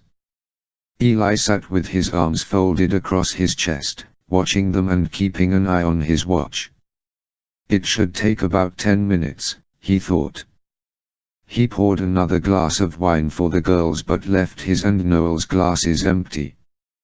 "Tell us about your Uncle Martin," Noel Eli suggested. Noel raised his eyebrows and said, "Oh. Okay. That's a good story." The girls smiled and looked at him, ready for more hilarity. "I have this uncle, his name is Uncle Martin, and he used to live in the basement of a tenement building. His hobby, if you can believe this, was collecting mice feces. I kid you not. You know what he did with the feces?" "What, Noel?" Eli asked. The girls were beginning to lose it. Their mouths hung open and their eyes drooped, but they hung on to every word Noel was saying. He liked to use the feces to make art. He would mix the stuff with water and use a paintbrush to paint. And you know what he would paint? "What would he paint, Noel?" Eli asked. "Mice." He continued the nonsensical story for several minutes. Sarah tried to concentrate on it, but the words kept fading in and out. It was as if she were in a waking dream. The words droned on. Eventually she couldn't understand them anymore. She had to close her eyes, just for a minute. Noel stopped talking. Rivka was out. Her head was on Sarah's shoulder. Sarah's eyelids fluttered and finally fell. She began to slide over in the booth, but Eli caught her and held her up. "Wow, that was fast," Noel said. "Always is," Eli agreed. "I'm glad you gave them the correct glasses. Come on. Let's get them out of here." He pulled Sarah out of the booth and let her lean on him. "What's going on?" she slurred. "Sarah, I'm taking you home." "You're drunk," Eli said. "I am." Noel helped Rivka up. She whimpered a little. "Rivka, come with me. We have to go home now," he said. Rivka started to cry a little. "My stomach hurts," she mumbled. "Let's go," Noel said. Eli left money on the bar as they helped the girls out. He winked at the bartender and said, "I guess those car bombs were a little too strong." When the night air hit Sarah's face, she became aware that she was outside. "What's going on?" she asked again, but her voice sounded far away. "I'm taking you back to my place." She thought it was Eli's voice. The nice man was helping her walk, though. She shouldn't have drunk so much. She knew that drinking didn't agree with her. Now she felt awful. She just wanted to climb into bed. The last thing she remembered before passing out was a car door slamming as she fell into the passenger seat.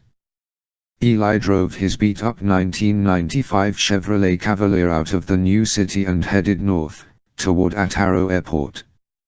Sarah was snoring lightly in the seat beside him.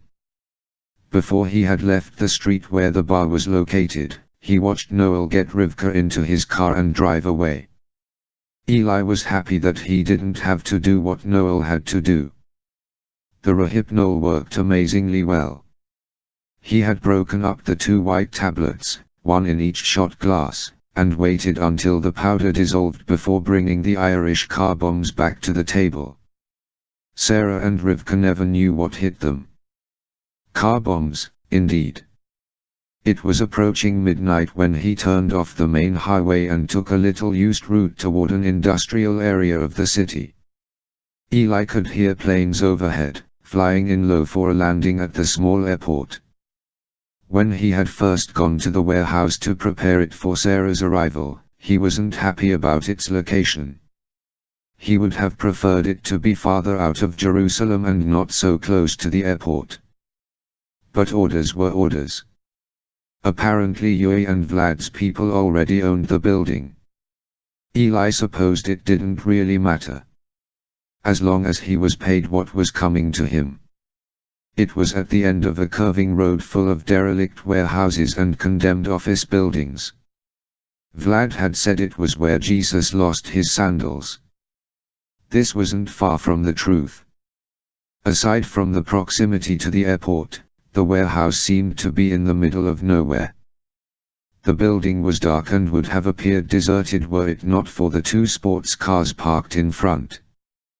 The Ferrari and the Jaguar were a little too conspicuous for Eli's comfort level, but what was he going to tell those guys? Get a couple of ugly old cars like his. He pulled the Chevy next to the Jaguar and shut off the motor. He looked at his sleeping passenger and softly said, "Sorry, Sarah." Eli got out of the car and went to the front door of the building. He knocked and waited until the little window slid opened. Dark eyes peered out. "You going to help me or not?" Eli asked. The door unlocked and opened and the 2 Russians came out. "She okay?" the one called Yui asked. "Yeah. She's out cold, though," Eli said. "Let's get her inside," then the one called Vlad said. They walked to the car and opened the passenger door. When he saw Sarah, Vlad remarked, "Hey, she's a beauty. This is going to be a more interesting assignment than I thought." "Shut up, you horny bastard," Yui said. "Help me." The 2 men pulled her out of the car and carried her to the building. "Don't drop her," Eli said. "Be careful." "Don't worry, kid," Yui said. "She's worth gold." Eli followed them inside and shut the door behind him. The warehouse was clear in the middle, but the sides were full of old and broken kitchen and bathroom appliances. A loft, supported by 2 concrete columns, jutted out halfway over the ground floor, serving as half of a second floor. It, too, was covered in junk. The men carried Sarah across the floor of the dusty warehouse, through a door on the west wall, and into a moldy-smelling corridor lined with 3 offices. They went into the 3rd office, which was empty except for a cot, a small table, and a chair. The cot was made up with blankets and a pillow. Adjoining the room was a bathroom containing a toilet, a sink, and a shower stall. There were no windows, of course. Yui and Vlad placed the unconscious girl on the cot, covered her with a blanket, and left the room. Vlad locked the door and motioned for Eli to follow him into one of the other rooms. "You did good," he said. "I have your money." The middle room was both an office and a bedroom, as it contained another cot along with a desk and phone. Yui stood in the doorway and watched as Vlad opened a drawer and removed a large white envelope. He tossed it to Eli, who opened it and glanced inside. "It's all there," Vlad said. "But you can count it if it will make you feel better." Eli wanted to do just that, but he thought it would make him look weak. He didn't want to appear weak in front of these guys. "I'm sure it's fine," he said. How did the other thing go?" "What other thing?" "That guy Blaine." "Oh, Blaine," Yui said. "That went very well." Eli nodded. "Well, I guess your people are pretty happy, then." "I think everything I found out from her," he gestured with his head toward the next room, "will be accurate. Her father is the one you're looking for." Vlad spoke again. "Like I said, you did good. Now, we've made you a nice cozy place to sleep in the loft in there. Sorry, but there are no more vacancies back here. Yui sleeps in the next room, I have this one, and our guest has the other one." "I know," Eli said. "I'll be all right." "How about the girl's friend?" Yui asked. Eli shrugged. "I don't know. I haven't talked to Noel. He got her in the car and drove away. I assume everything is fine. By the way, don't you think you should move your cars?" "We were going to do that," Yui replied. "We'll put them in the back and cover them with a tarp. You should do the same." The three men left the warehouse, moved their vehicles, and met back in the little office. "Good," Yui said. "Let's get some sleep, boys." He held out his hand to Eli. Eli shook it, and then he grasped Vlad's hand. He nodded and left the room, following the corridor back to the warehouse. He ascended the wooden stairs leading to the loft and found the sleeping bag in the back corner. As he undressed and climbed into the bedroll, Eli wondered if he was going to hell. 18. Southeastern Turkey is beautiful, but it's a bitch to travel through. It's extremely rugged terrain. I'm afraid that Rize's Pashan doesn't have the oomph to continuously travel up and down the mountain roads. The car slows down considerably on an uphill incline.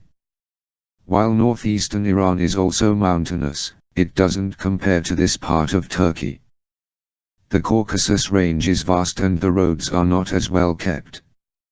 I'm lucky that it isn't winter, for then it would really be difficult. It can be bitterly cold and snowy between December and April, and I'm pushing it by being here at the very end of March. On the higher slopes there's still a lot of snow and ice, and I've taken to adjusting the temperature controls on my uniform to keep me warm. Another thing that distinguishes the region from the rest of the country is that Eastern Turkey is more Asian than European. As it was once Upper Mesopotamia, the land and people still retain remnants of that long-lost culture, thereby giving the region a much more exotic feeling than the rest of Turkey. By the same token, people here are more conservative, more suspicious, and less warm toward strangers than in the westernized European half of the country. It's also dominated by the Kurds, perhaps a fifth of the total population. During the past decade the region was plagued by terrorism instigated by the Kurdistan Workers' Party, the PKK, considered to be one of the more dangerous terrorist groups in the world today. They recently changed their name to KDUK, Kurdistan Freedom and Democracy Congress, and yet again to Kongrejel, the People's Congress of Kurdistan, in attempts to diminish the perception that they support terrorism. The jury's still out on whether or not this is true. At any rate, Turkish police and anti-terrorism forces are plentiful in the southeast, and I'm prepared to be stopped at checkpoints without warning. Rize supplied me with the necessary identity papers and visa. I'm back to being a Swiss detective for Interpol. Getting across the border isn't a problem, although I'm asked a lot of questions. I'm pretty good at bluffing my way out of interrogations from your everyday variety policeman. They let me drive on after issuing a strict warning to stay off the roads at night, to not talk to Kurds who ask me to carry items for them, and to report any suspicious activity.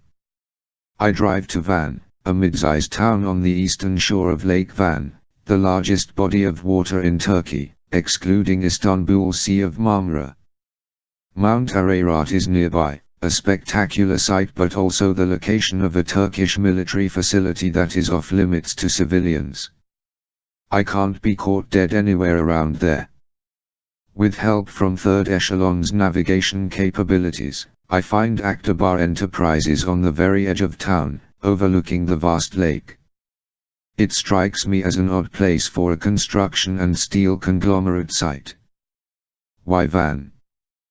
Perhaps its main clientele consists of Kurds in the region. Who knows? I realize now that the place gets its name from Aktabar Island, one of the more important islands on the lake. One of Van's few tourist attractions is the 10th century Church of the Holy Cross located on Aktabar. I park the Pashan on a hill overlooking the expansive complex so I can get a bird's eye view of the place. Using a pair of Third Echelon's binoculars, I see that a tall wire fence surrounds the property. In the very center is an open courtyard with two flagpoles at opposite ends. A Turkish flag is on one while the Aktabar logo sails on the other. A large refinery sporting two tall smokestacks appears to be the dominant landmark. It's probably where the steelworks are located. There are a couple of big oil drums near the edge of the water, along with smaller constructions that are probably workers' quarters and offices. From what I can see, there are several armed guards patrolling the grounds, along the fence perimeter and around the buildings. The oil drums, certainly a target for terrorists, have a particularly strong security presence. Other guards ride around in three-wheelers, golf cart-like vehicles that I suppose are faster than walking. The most impressive thing is that the plant has its own airstrip and hangar. I see a cargo plane with Aktabar's logo painted on the side readying for takeoff. Baysaran must do very well for himself indeed. Reza was able to provide me with a letter of introduction to see Baysaran. Although the two men have never met, their business connections should be enough to get me in. I'm counting on the letter and my Interpol credentials to get me in the front door. I want to meet Baysaran personally in order to get a sense of the guy. If he knew Benton, then perhaps he'll be forthcoming with information. I dress in civilian clothes, put on a tie, leave the Osprey in the car, and drive down to the visitors' parking area. I present my papers and letter to the guard at the front gate and ask to see Baysaran. "Do you have an appointment?" he asks in heavily accented English. "No, I'm afraid not," I say. "I'm sorry, but I had no time to arrange it. I just entered the country. If Mr. Baysaran is busy, I can come back later." "Wait here." The guard went into the checkpoint booth and made a call. I could see him reading from Reza's letter, nodding his head, and glancing at me. Finally he came back and said, "If you don't mind waiting a little while, Mr. Baysaran will see you when he gets out of a meeting." He gave me a map of the complex, pointed to the group of small buildings by the lake, and told me to drive there and park in the accompanying lot. He gave me a visitor's pass and admonished me not to drive anywhere else on the property. Over by the lake the view is spectacular. It's a clear day and the water stretches out to the horizon, much like Lake Michigan does at the edge of Chicago. The buildings here are modern constructions and apparently house the administrative offices, an employees' facility that includes lockers, dressing rooms, a gym, a cafeteria, and vending, and the Terma charity organization headquarters. By the way, Carly back at Third Echelon pointed out that the word Terma means silk in Farsi. My question is, why Farsi? Why not Turkish? The waiting room in the main administrative building is modern and comfortable. It contains pretty much the kind of furniture you'd expect in a reception area, and I note the surveillance camera in the corner keeping a record of who goes in and out. A pretty Turkish receptionist sits behind the glass window and glances at me every now and then. It's refreshing to be in a predominantly Muslim country where the rules are relaxed enough that women can reveal their hair and the skin on the arms and legs. I wait approximately 20 minutes and another lovely Turkish, or maybe Kurdish, woman fetches me and leads me to a door to the right of the receptionist that requires keypad code access. Part of my training with Third Echelon was to try to memorize codes by watching someone press the keys. Depending on how fast the person was, I eventually achieved an 88th percentile success rating. I stand beside the woman and fake a cough just as she begins the sequence. This creates the illusion that I'm not watching. Her fingers quickly zip over the pad, but I'm able to catch it. 8, 6, 0, 2, 5. The door opens and she leads me through a hallway adorned with Middle Eastern artwork. As we walk, I quickly enter the code sequence into my AppSat so I won't forget it. We turn a corner and I notice another surveillance camera on the ceiling, and then we enter the headman's spacious, and very Western, office. In fact, there's a Picasso hanging on the wall. In one corner of the room stands a table displaying a scale model of a fancy modern building. Namik Baysaran greets me at the door, grins broadly, and holds out his hand as I'm ushered into the room. A very large guy, wearing a suit and a turban, stands to the side and eyes me closely. "Mr. Fisher, welcome to Turkey," he says in good English. I shake his hand and thank him. I notice that he's squeezing a rubber ball in his other hand. He chuckles and says, "It's for tendonitis. It's also a nervous habit." He walks over to his desk and drops the ball into a drawer. He turns to the big guy and says, "You may leave us, Farid, thank you." The big guy nods, glares at me once more, and leaves the room. My bodyguard Baysaran explains. "And driver. And assistant. A man in my position can't be too careful. Poor Farid, I took him into the organization from the street. He's an Iranian, a victim of Saddam Hussein's regime. Farid doesn't speak, his tongue was cut out while he was a prisoner in Abu Ghraib prison during the Iran-Iraq War. Now, would you like something to drink? Tea? Coffee? Something stronger?" I shrug and say that I'll have whatever he has. Well, personally at this time of day I prefer a small cup of tea. Is that suitable? I groan inwardly but smile and reply, "That would be fine." Tea is Turkish tea that comes from the Black Sea area and is usually served with tremendous amounts of sugar. It's a bit on the strong side, but I can grin and bear it when I have to. Baysaran walks to his wet bar, pours the tea into tiny tulip-shaped glasses, and brings them over. We sit on black leather chairs at a low table beneath the Picasso. A wall-sized window to our left overlooks the lake. It's difficult to determine how old Baysaran is, but I'd guess early 50s. He's medium height, and, as in the photograph, there's a noticeable skin condition on his face and hands. I'm not sure what it is. It's not as bad as skin grafting, but it doesn't look as if it's due to some disease, either. "Very impressive place you have here, Mr. Baysaran," I say. "Thank you. It's very gratifying to achieve the success one yearns for in one's youth and then still be alive to enjoy it. I'm particularly impressed with your airstrip. How do you use it?" He shrugs. "We ship materials all over. Currently I'm in the process of building an elaborate indoor shopping mall in northern Cyprus. That's a model of it over there on the table. Beautiful, isn't it? We ship materials daily to the island. As you can guess, I'm a firm supporter of Turkey's right to claim Cyprus. I'm helping the cause by building up the north, giving the people more modern facilities and attractions. This mall will be the largest shopping center of its type in the Middle East. He shakes his head and sips his tea. The ongoing struggle with the Greek Cypriots there is tragic. Why can't they just accept us and be done with it? But that's a whole other conversation.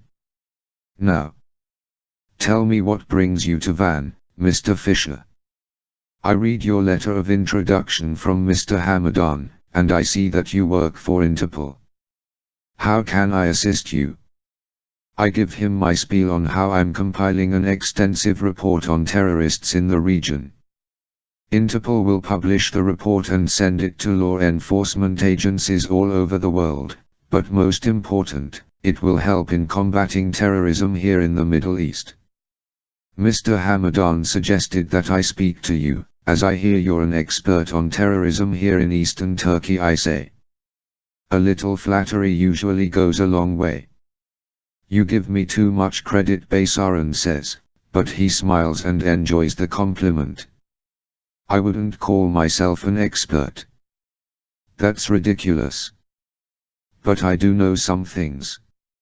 I've followed the various groups in this area for many years and even met some of the leaders. That is not to say that I'm friendly with any of them. As a Turkish entrepreneur, and a successful one, they probably hate me as much as they hate anyone else in Turkey who favors a westernized lifestyle. I could probably talk for hours about terrorism, Mr. Fisher, so unless you have specific questions, we might need to postpone our meeting for another time. I am very busy today. I decide to drop another name. I see. Rick Benton also said you'd be very helpful. I notice a flicker in his eyes. You know Mr. Benton, he asks. Only by his work, I say. I never met the late Mr. Benton. Baysaran's mouth drops slightly. The late Mr. Benton. Is he? Yes, I reply. He was murdered in Brussels just last week. That is tragic. I'm sorry to hear it.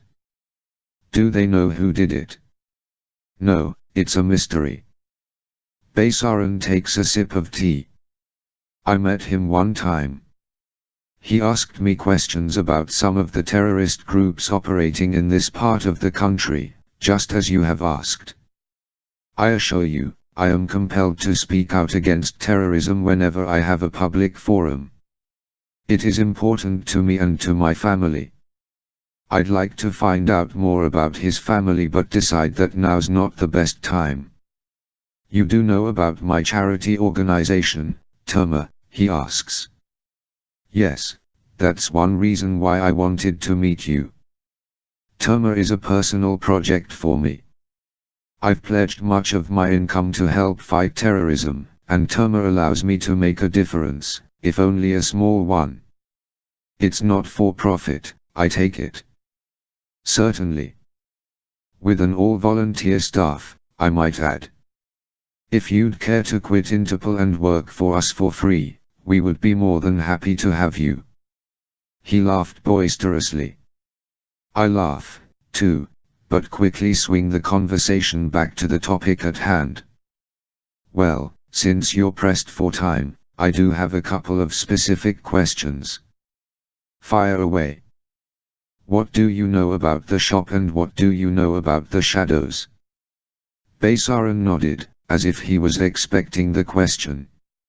Mr. Benton asked me the same thing.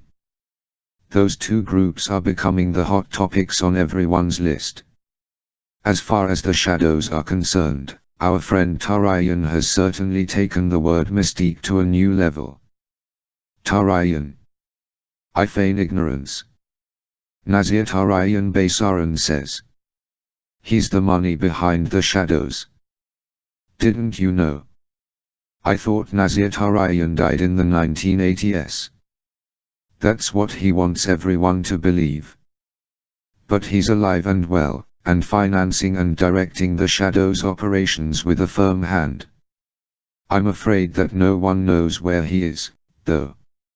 Or much about his personal life, either.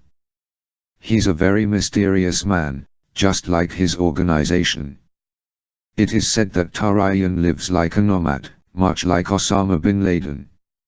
He and his band of merry terrorists travel from one place to another so they can't be caught. I imagine they live in caves in the mountains somewhere. Any guesses as to what country they stay in the most? I think it's Armenia, Georgia, or Azerbaijan. It's safer for them there.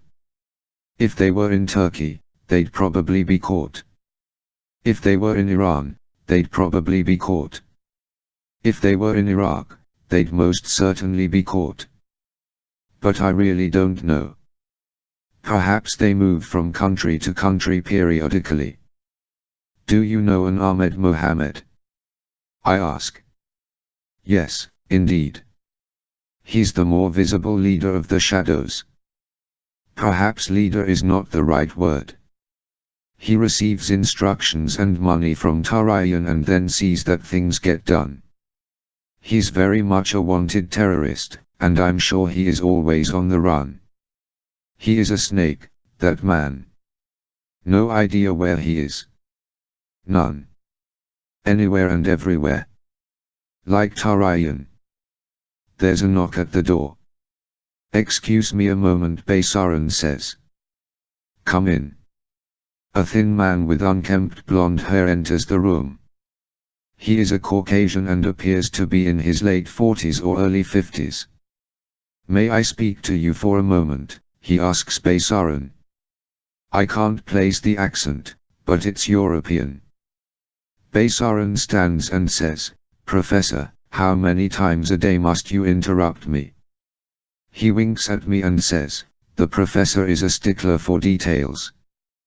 Please excuse me a moment. I'll be right back. As soon as they are gone, I quickly stand, reach into my jacket pocket, and remove 3 miniature sticky bugs. They're a lot like the sticky cameras I use except that they're audio only.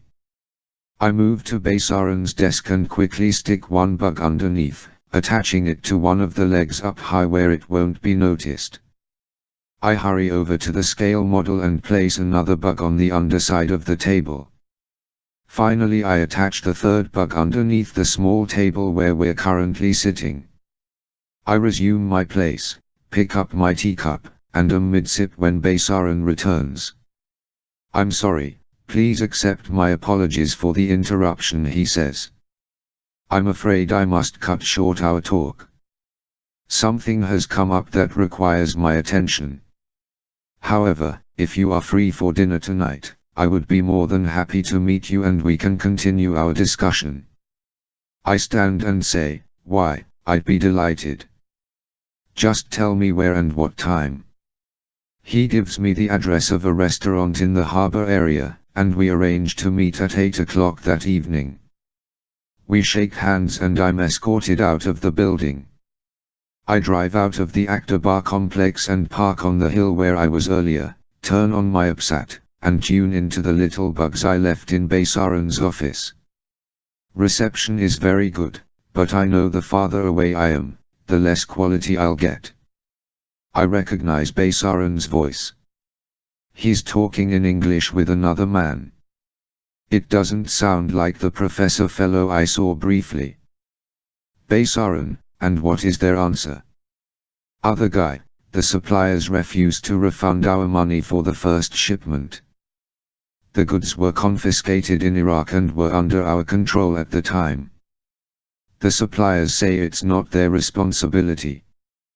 Baysaran, damn them to hell. What happened to the shipment was not our fault and they know it. Bastards. Other guy, not only that, but the payment for the replacement is due in 2 days. Baysaran, it's highway robbery, that's what it is. Damns drog. Fine, do what you have to do. Proceed with the payment. And tell Professor Mertens to expect me in his lab in 20 minutes. Mertens. I recall the name scrawled on Rick Benton's chart. Was that the professor I saw in Baysaren's office? I hear the door open and close. There is silence for a moment, and then I hear Baysaren mutter again, "Damn Zdrok." After that the door opens and shuts once more and the room is quiet. Tarayan. Mertens. Zdrok. It's all trying to come together. 19. Lieutenant Colonel Petlow knew that the confiscated arms would be excellent bait for the shadows. After he had received Sam Fisher's report from Erbil, the U.S. Army took the initiative to secure the arms shipment that was held in the police headquarters and move it to an unspecified location. The shadows had shown they were keen to get it back, so a plan was instigated to draw the terrorists out. The Iraqi police were also under pressure to find those responsible for murdering the members of their force, as well as make up for the botched arrest raid that occurred outside the Erbil police headquarters. The debacle was more an embarrassment for the Iraqi police than the U.S. Army. In fact, the Pentagon blamed the Iraqi government's lack of adequate police training for the deaths of the 4 American soldiers, who were officially along on the arrest raid only as observers. So in a unique instance of military and civilian police cooperation, the two organizations worked together to formulate a plan to draw in the escaped terrorists. One of the more positive developments to come out of Iraq gaining its own government in the summer of 2004 was that informers were more willing to cooperate with Iraqi police, intelligence officers, and the military. These people, most often civilians but sometimes men who had served in various Iraqi militias, were interested in not only receiving monetary compensation for their efforts but also in developing a favorable relationship with those in power. Sometimes a reliable informer would be granted special status with employment or tangible means such as property. In a country like Iraq, which was still finding its way back to the level of economic existence it held before the war, many people jumped at the chance to get ahead. Thus, informers were paid to spread the word around Erbil that the arms confiscated from the shadows were being kept in a cave that was in control of a Kurdish army platoon. Furthermore, the Kurds were reportedly green and undisciplined. In reality the arms were nowhere near the cave. The U.S. Army positioned 2 platoons at the site with orders that if the shadows didn't try to retake the arms within 2 weeks, then the soldiers would be reassigned. Petlow figured it was worth the time and expense to deploy the troops in this way. It was a dependable informant named Ali Bazan who came through with the goods. He had at one time been a top lieutenant to the militant Shiite cleric who waged a guerrilla war against the U.S. in the spring of 2004. Now working for the young Iraqi government and police force, Bazan made contact with the alleged terrorists who were itching to find and take back the arms taken from them. Bazan duped them into believing he was on their side and was helping them achieve their goal.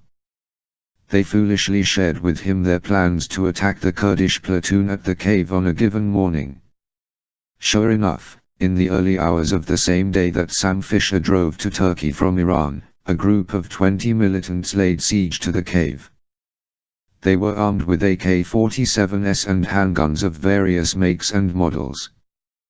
The U.S. platoons were armed with standard-issue M16A2s, M4A1s, M203 grenade launchers, M67 fragmentation grenades, and M84 stun grenades. There was no contest. The terrorists struck first with 6 men storming the cave opening, guns blazing. As they engaged the men inside, the shadows quickly realized they weren't fighting Kurds. The American firepower overwhelmed the attackers and the 6 men were killed.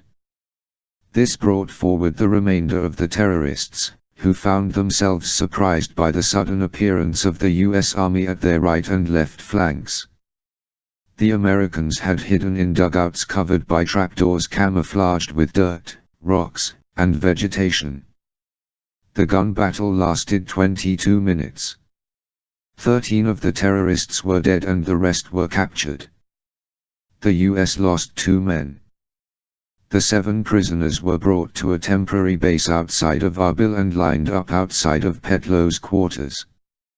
Sam Fisher had made copies of the relevant file photos he found in Erbil and forwarded them to Petlow. The lieutenant colonel, along with a representative from the Iraqi police force, had a chance to take a look at the dead militants first but didn't recognize any of them as being the men that Fisher had seen that night. Petlow then confronted the 7 prisoners, one by one. They were a mangy bunch, men who had lived in the brush and avoided the law for months at a time. None of them looked familiar. As he briefly interrogated each man with the Iraqi policeman serving as interpreter, Petlow had a sinking feeling they had failed to catch the men they were looking for. But as he spoke to the 4th man in line, something sparked his memory. "Open your mouth," Petlow ordered the prisoner. When the man did so, Petlow saw he was missing some teeth. He was the man Fisher called No Tooth. The man responsible for the deaths of the 4 US soldiers. Petlow gave the order for the Iraqi policeman to interpret. "They are all under arrest, of course, but this one is to be charged with the murder of the Erbil police officers and our soldiers. We'll start serious interrogation this afternoon. In the meantime, tell this guy that he's in some serious shit." Sarah had slept for nearly 16 hours. When she awoke she was understandably confused and disoriented. She had no idea where she was. She sat up too quickly, bringing on a wave of nausea. A hot flash immediately surged through her body and she broke out into a sweat. Sarah knew she was about to be sick and started to panic. Out of the corner of her eye she saw the door to the bathroom and bolted for it. She made it to the toilet just in time. When she was done, Sarah sat on the dirty floor beside the toilet for a few moments before attempting to stand. Where the hell was she?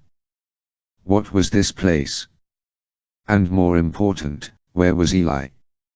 And Rivka? She stood slowly, using the toilet seat as leverage. A stained, cracked mirror over the sink reflected a pale, frightened girl of 20. She looked terrible. A washcloth and towel sat on the edge of the sink. She turned on the cold water and let it run. At least it wasn't brown, like in Eli's apartment, so she splashed her face and let the water run down her neck. It felt good. She realized she was terribly thirsty, but she didn't want to drink the tap water. She carefully went back into the other room and saw nothing in there but the cot she had slept on and her purse on the floor next to it. She went to the door and turned the knob, only to find it locked. "Hello," she called. "Eli." It was eerily quiet on the other side of the door. "Rivka." "Somebody." She felt the panic build again as she knocked loudly. When she heard footsteps on the other side, Sarah backed away, ready to let Eli have it. The man who unlocked the door and peeked inside was not Eli. He had a cold, cruel look about him, and he grinned lecherously at her. "Good morning, princess," he said. "You slept a long time. How are you feeling?" "Who are you?" she demanded. "Where am I?" She was suddenly so frightened and confused that she felt lightheaded again. She staggered and her knees buckled. The man rushed into the room to catch her and help her to the cot. "Whoa, miss, sit down. There, there." She reclined on the pillow and then asked again, more softly, "Who are you?" "My name is Vlad. I think you need some more sleep." "Where am I?" "Just sleep," he said and turned to walk out. "Wait." But he was out the door and she heard it lock. What the hell was going on? Who was he? Where were her friends? She heard an airplane overhead. Was she near an airport? Come to think of it, she had dreamed of airplanes, or so she thought. She remembered an unpleasant state of consciousness that she wasn't sure was real or part of her sleep. She thought she might have been carried someplace by men who gripped her ankles and wrists too tightly. Even now, as she touched her arms, they felt bruised. She also recalled a feverish tossing and turning, which may or may not have occurred there on the cot, and hearing the occasional roar of overhead planes. Surely Eli would show up soon and explain what was going on. Right now she felt too dazed and confused to care very much. Perhaps she should try to sleep more. If this was what a hangover felt like, she never wanted to take another drink. She admonished herself that she hadn't been the most model 20-year-old girl while on her trip to Israel. She had had sex several times, had drunk alcohol, had stayed at a boy's house overnight. What would her father think? Her father. She could call him. There was that special number she could dial on her cell phone and send a message to him. She didn't know where he was, but he was sure to get it. Sarah reached for her purse on the floor and frantically looked inside it for her phone. It wasn't there, of course. Nor was her address book. Damn, she thought. What now? A key rattled in the lock again. This time the door opened to reveal Eli. Eli.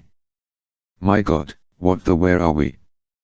He closed the door behind him, set a bottle of water on the floor, and stood in front of her. The expression on his face disturbed her. What's wrong? Eli. What is this place? Sarah, as long as you cooperate they won't hurt you, he said. She wasn't sure that she'd heard him correctly. What? Where am I? Where's Rivka? Shut up, he spat. Listen to me. You're a hostage. You're all alone. You can't escape, so don't try. Don't try to scream for help, because no one will hear you. We're miles and miles from anyone. She couldn't believe what she was hearing. What? Eli.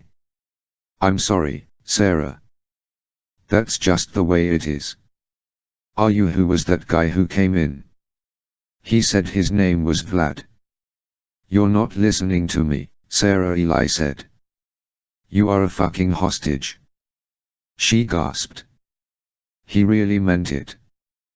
This wasn't a joke.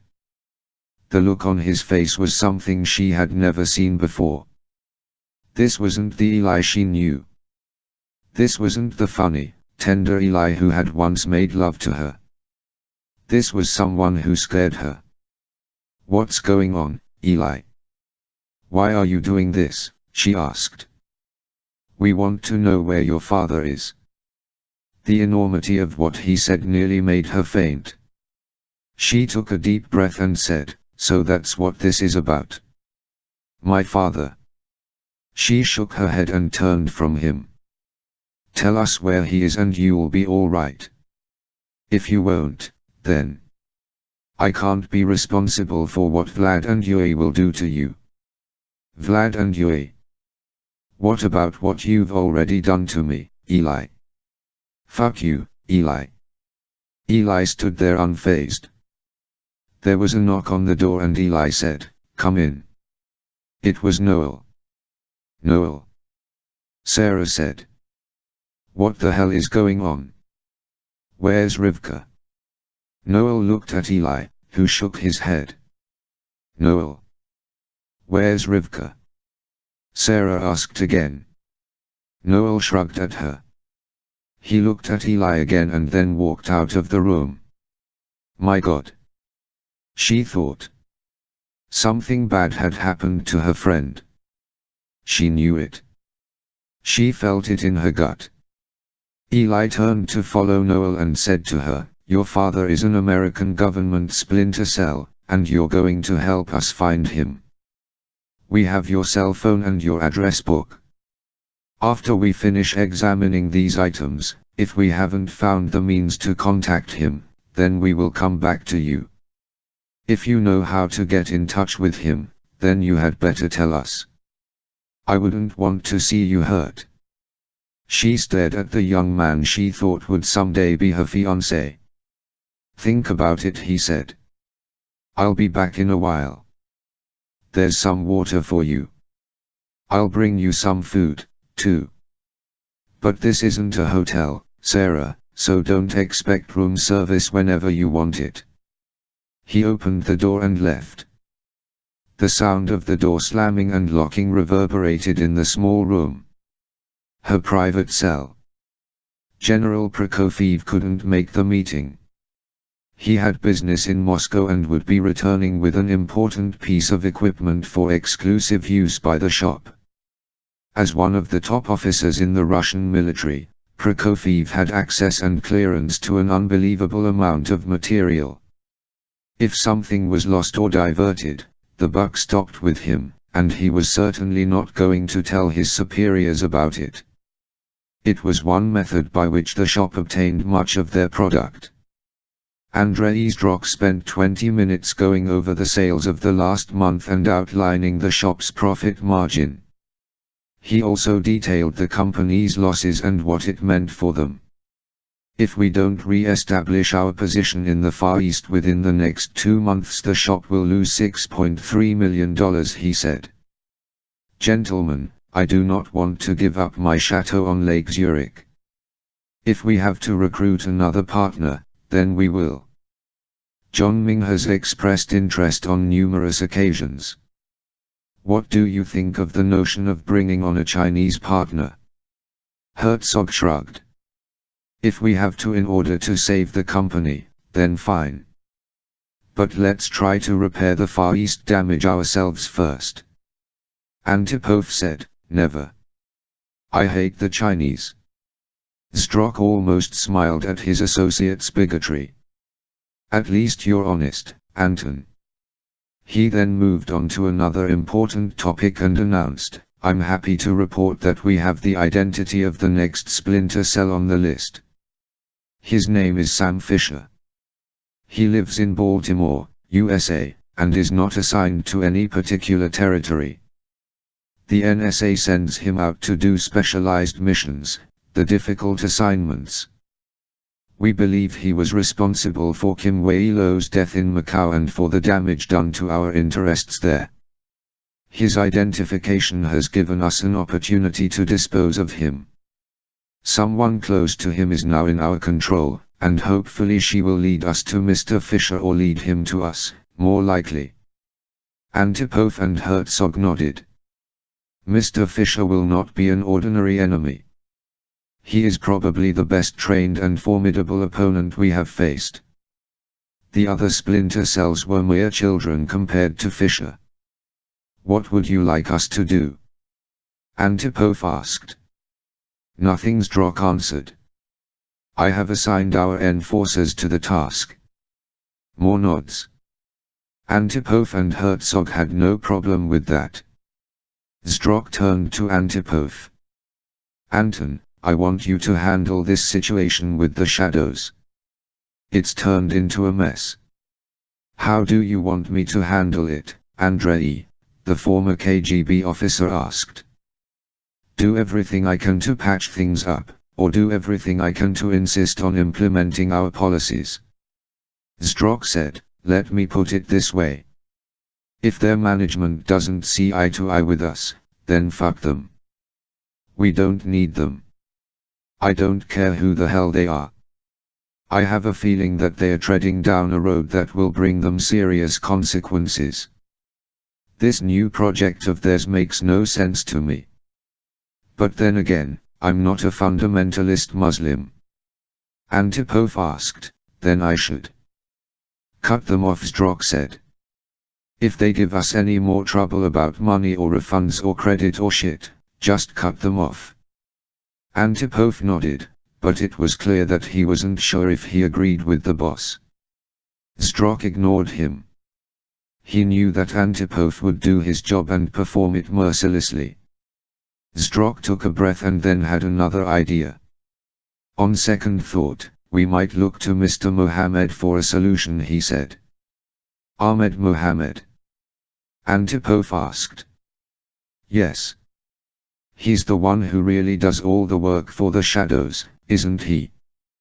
Why not get word to Mohammed that should leadership in the shadows suddenly become questionable, then the shop will continue to support him. I think that's an excellent idea, Antipov said. Herzog nodded as well. Good. I'm off to Baku, Zdrok said. I'll be in touch. If you need me, you know how to find me. With that, he stood and left the room. Antipov and Herzog looked at each other, shrugged, and got up from the table. The shop had a unique four-man leadership. They each had specific jobs and duties. Each man commanded a legion of underlings. Each of the four partners had tremendous wealth and power. But there was never any question as to who was in charge. 20. I go to my dinner appointment with Namik Baysaran and arrive at the restaurant on time. It's a little place overlooking Lake Van in a tourist-oriented square and marina. There are a couple of chartered boat services, a travel agency, gift shops, 2 hotels, and several restaurants. It's not far from Akbar Enterprises. Baysaran and his bodyguard are waiting for me inside the restaurant. The big man glares at me again but departs as soon as his employer gives him a nod. Baysaran is wearing the same suit he was wearing when I saw him earlier. I've put on a different tie but have on the same sports jacket. My osprey can fit only so much civilian clothing. I'm wearing my uniform underneath, not just for practical purposes but also because the night air is cool up in the mountains. A breeze wafts in from the lake and produces quite a chill. The maitre d' greets Baysaran warmly, calling him by name. Baysaran asks for a table by the window and then leads the way. I happen to enjoy Turkish food.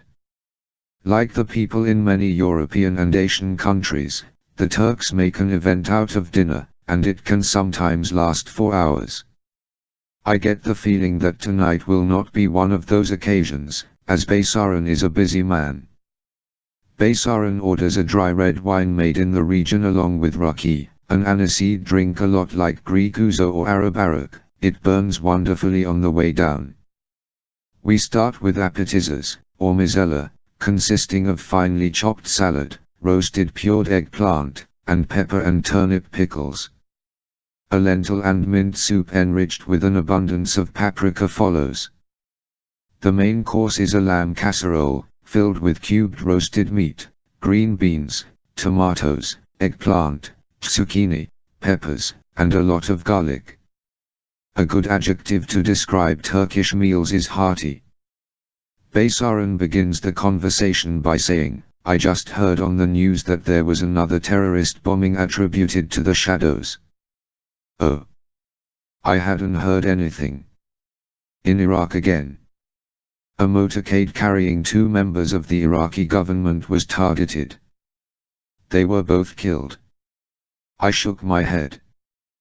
That's precisely why the nations of the world have to get together on this. He looks at me skeptically. But Mr. Fisher, you are from Switzerland, right? Are not the Swiss notoriously neutral when it comes to the problems of the world? That's a misconception, I'm afraid I answer. Just because we don't participate in wars doesn't mean we don't care.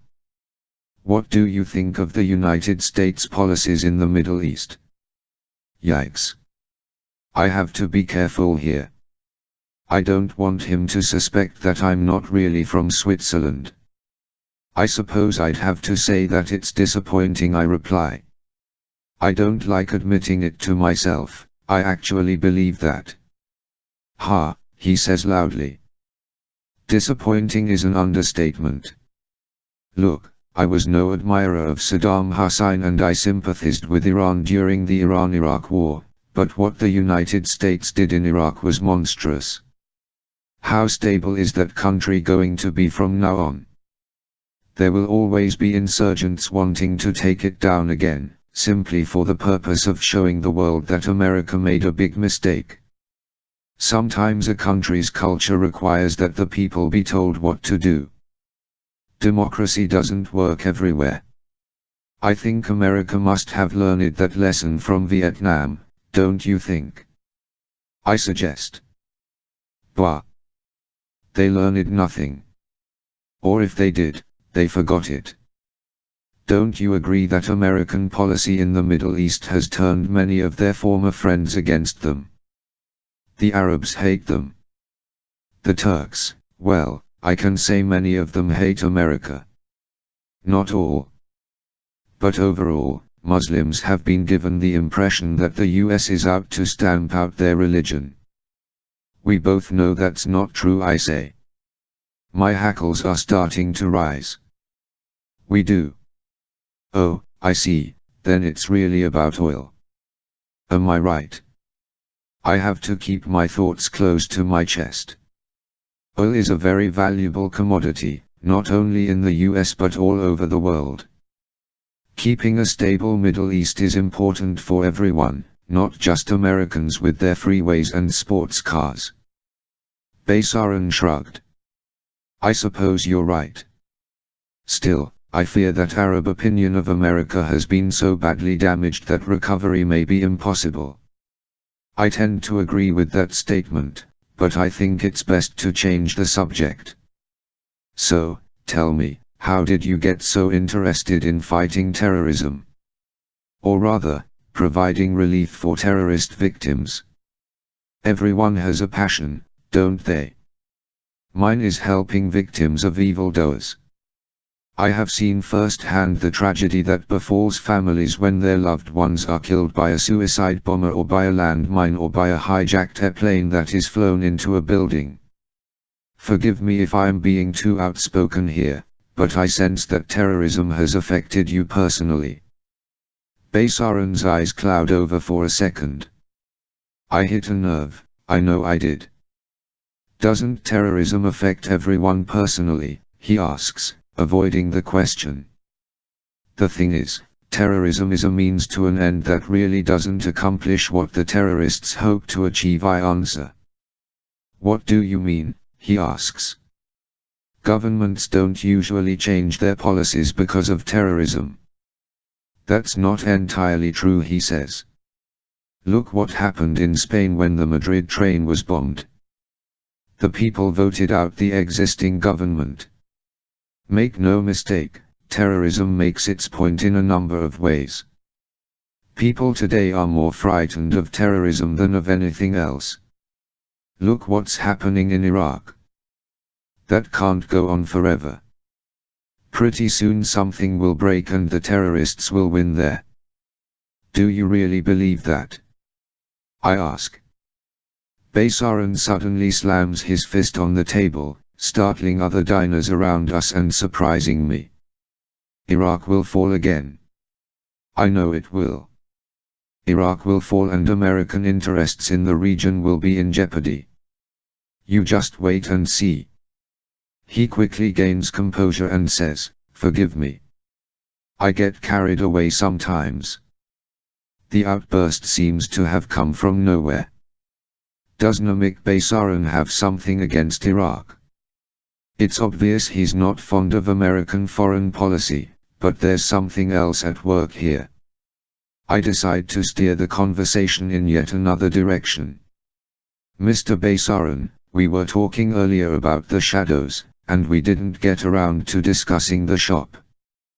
Can you tell me anything about them? Baysaran appears embarrassed by his show of emotion. He sits for a few seconds and sips his raki as if he's considering what information he should reveal. The shop, he begins, weighing his words, are despicable.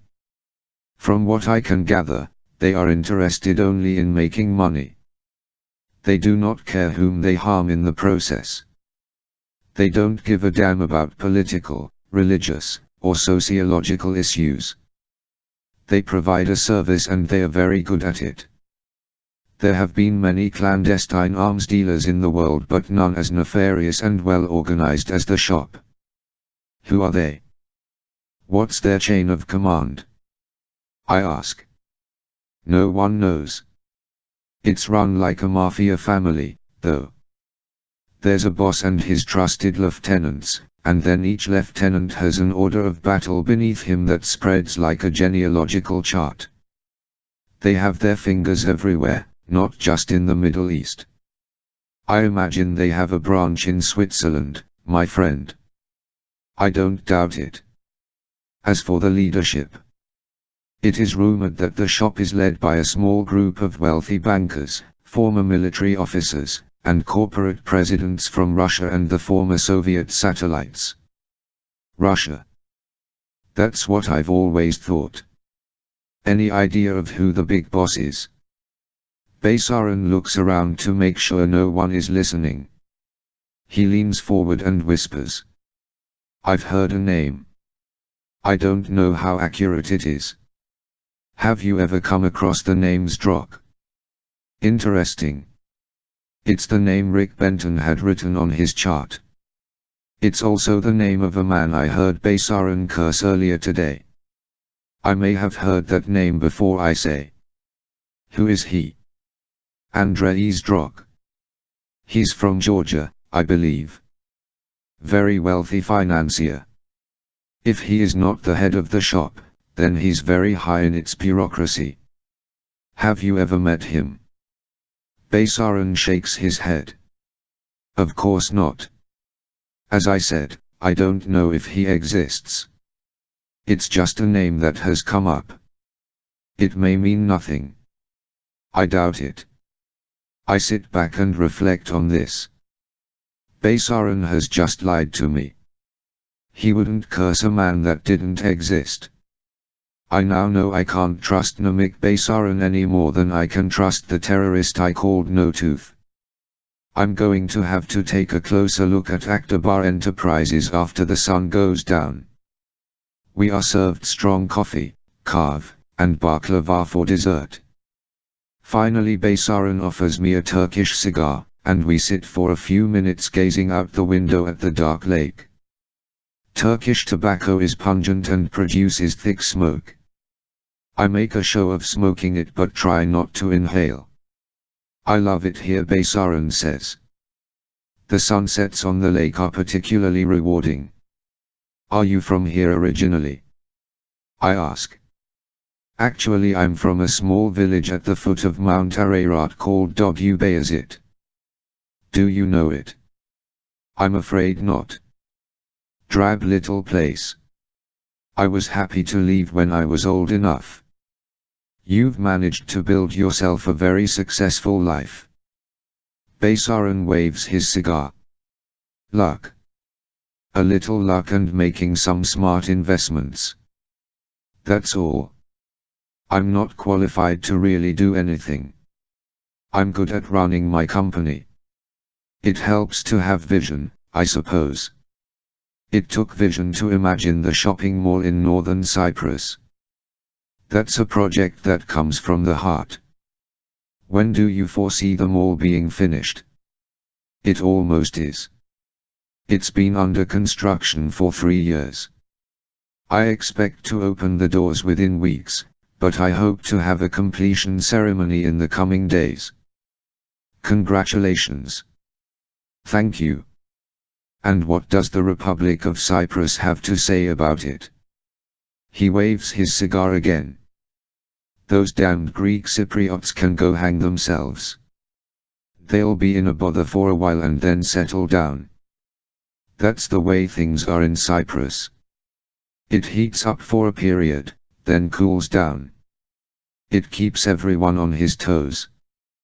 What's important is that the opening of the shopping mall will show the world that the Turks are in Cyprus to stay.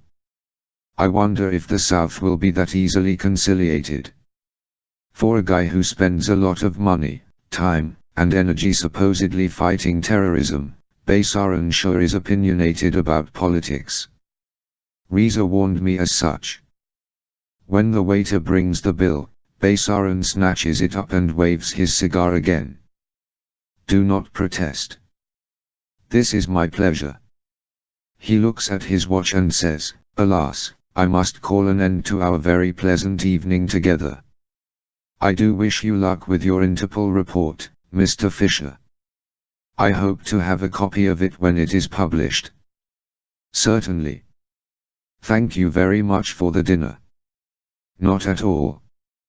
We stand after he leaves a stack of bills on the table. We say good night to the maitre d' and step outside into the brisk night air. The big bodyguard appears from the shadows to stand beside his master. Baysaran holds out his hand and I shake it. Good night, Mr. Fisher. Pleasant journeys. Thank you. You, too. I have to cross the surprisingly busy main street that cuts through the square. I wait as 5 cars rumble by and casually look back to the restaurant and see Baysaran and the bodyguard still standing there, watching me. I give them a little wave and Baysaran does the same.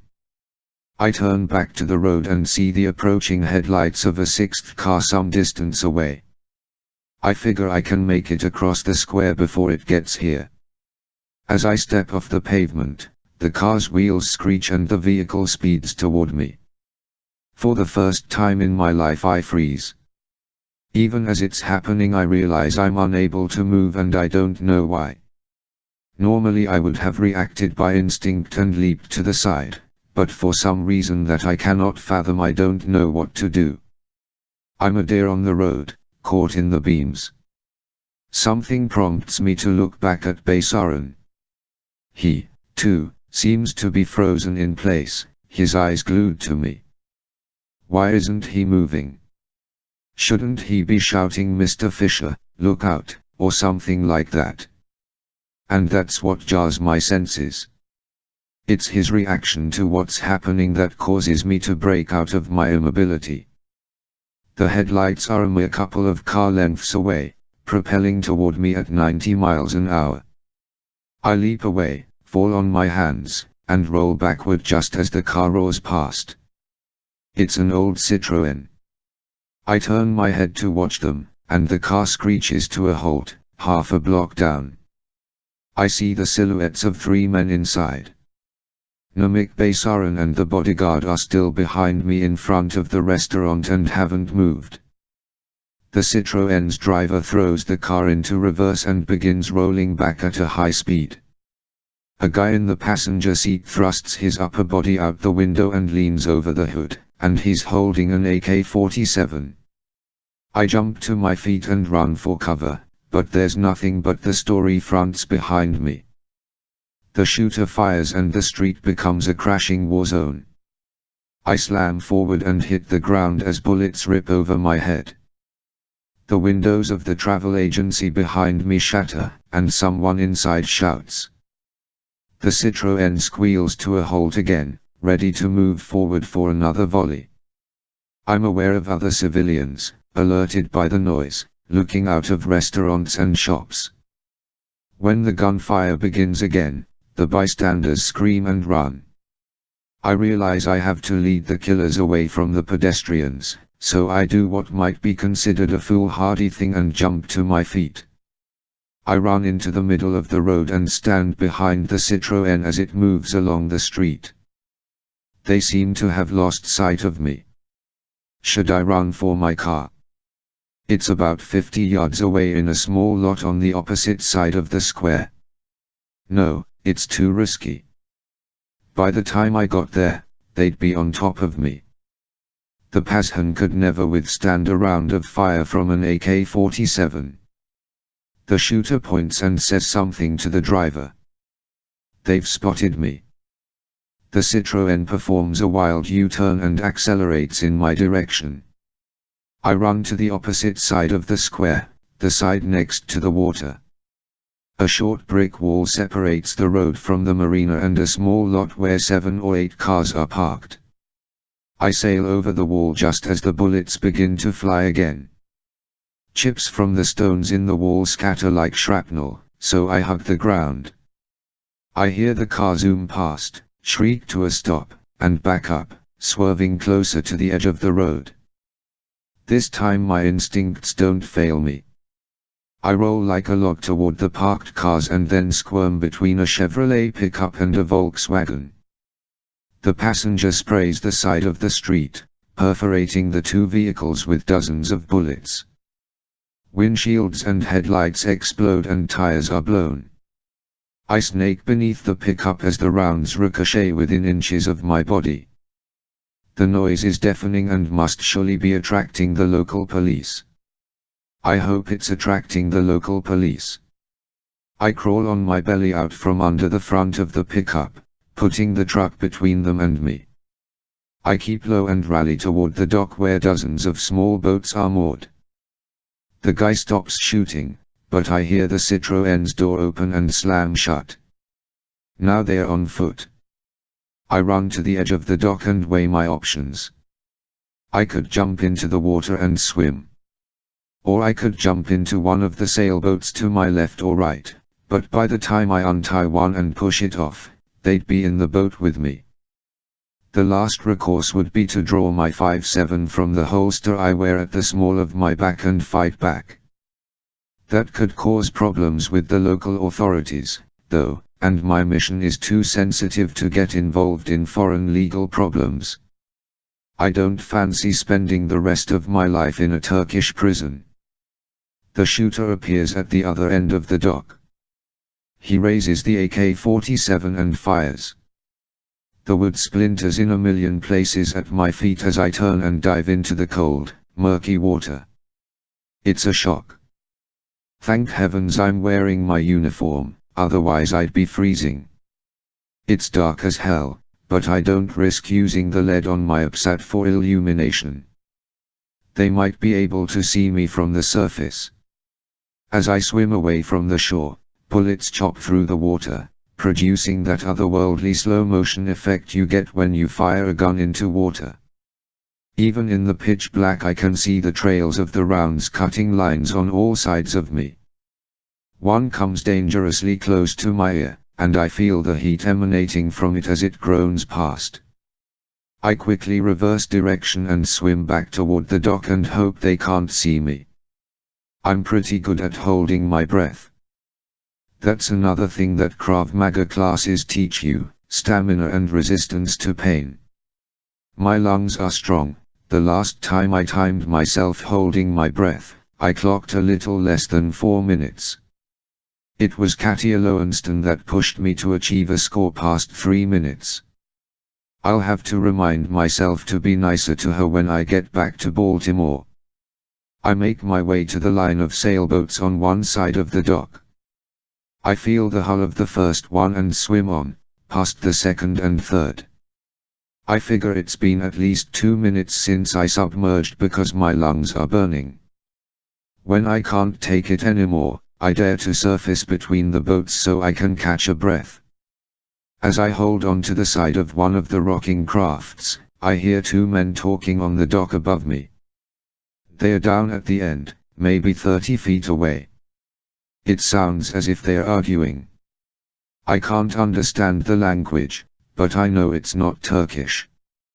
Actually it sounds like Farsi, but I'm not positive. The man with the gun suddenly lets loose with another barrage of gunfire into the water, and the other one shouts at him to stop. More arguing.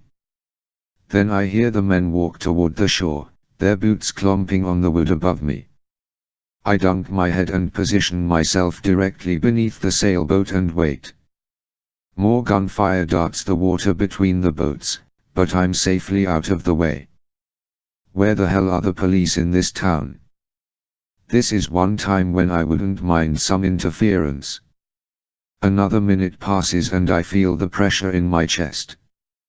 The gunfire stops and I need to suck some air, but I'm not moving yet. I wait at least another 30 seconds, when I know I can't take it anymore, before coming back up.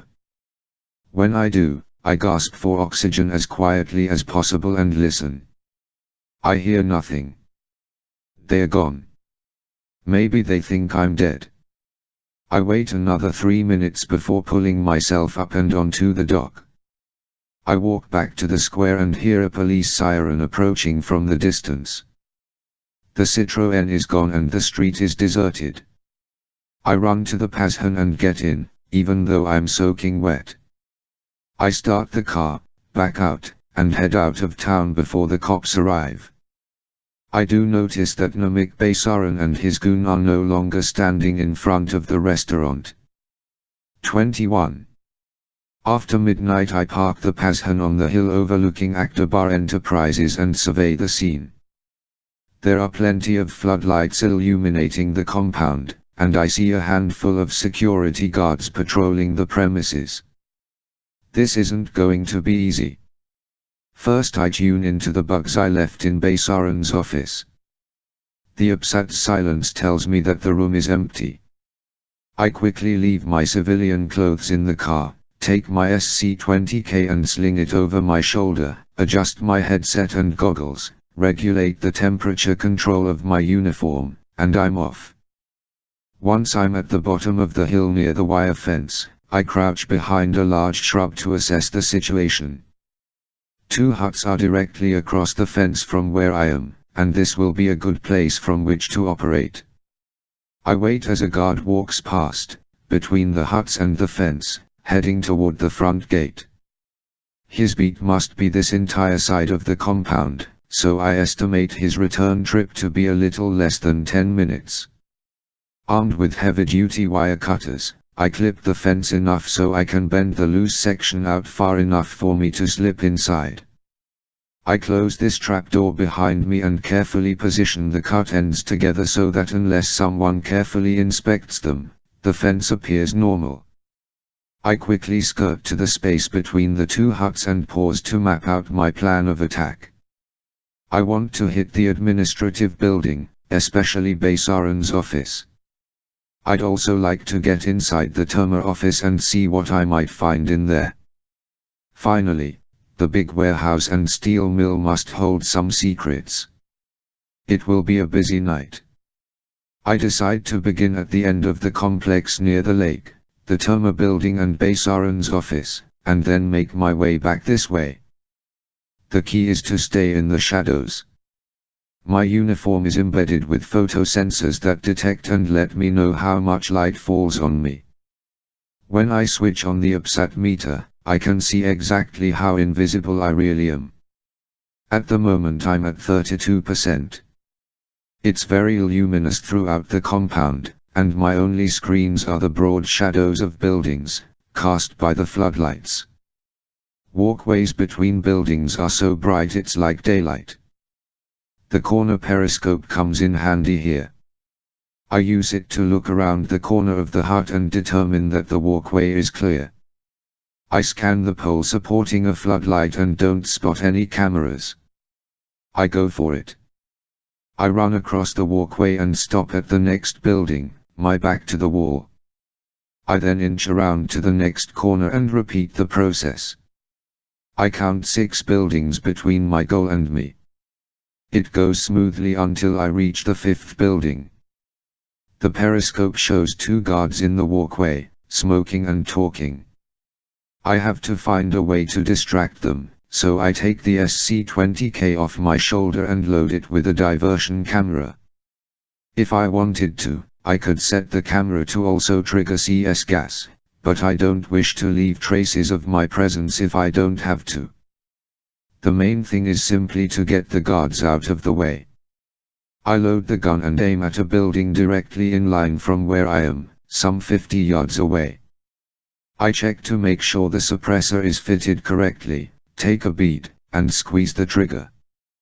The soft pfft sound blends with the night breeze and is unheard by my 2 buddies.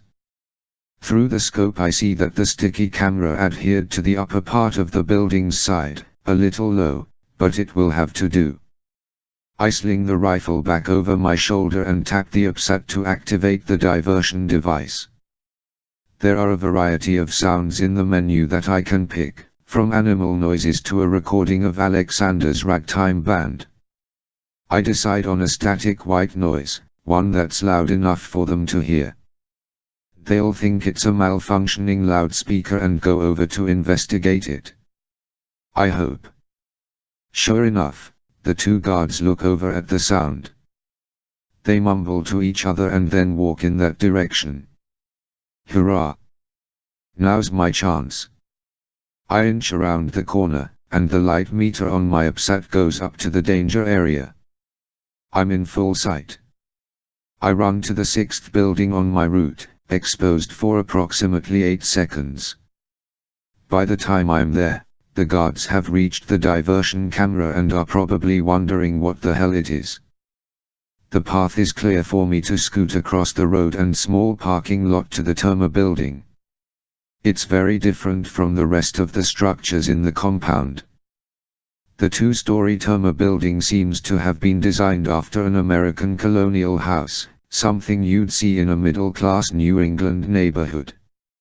It's made of wood, is painted white, and has two fat columns on opposite sides of the front door. Instead of a number to mark the building's location, the word Terma is displayed on the molding above the door. Very strange.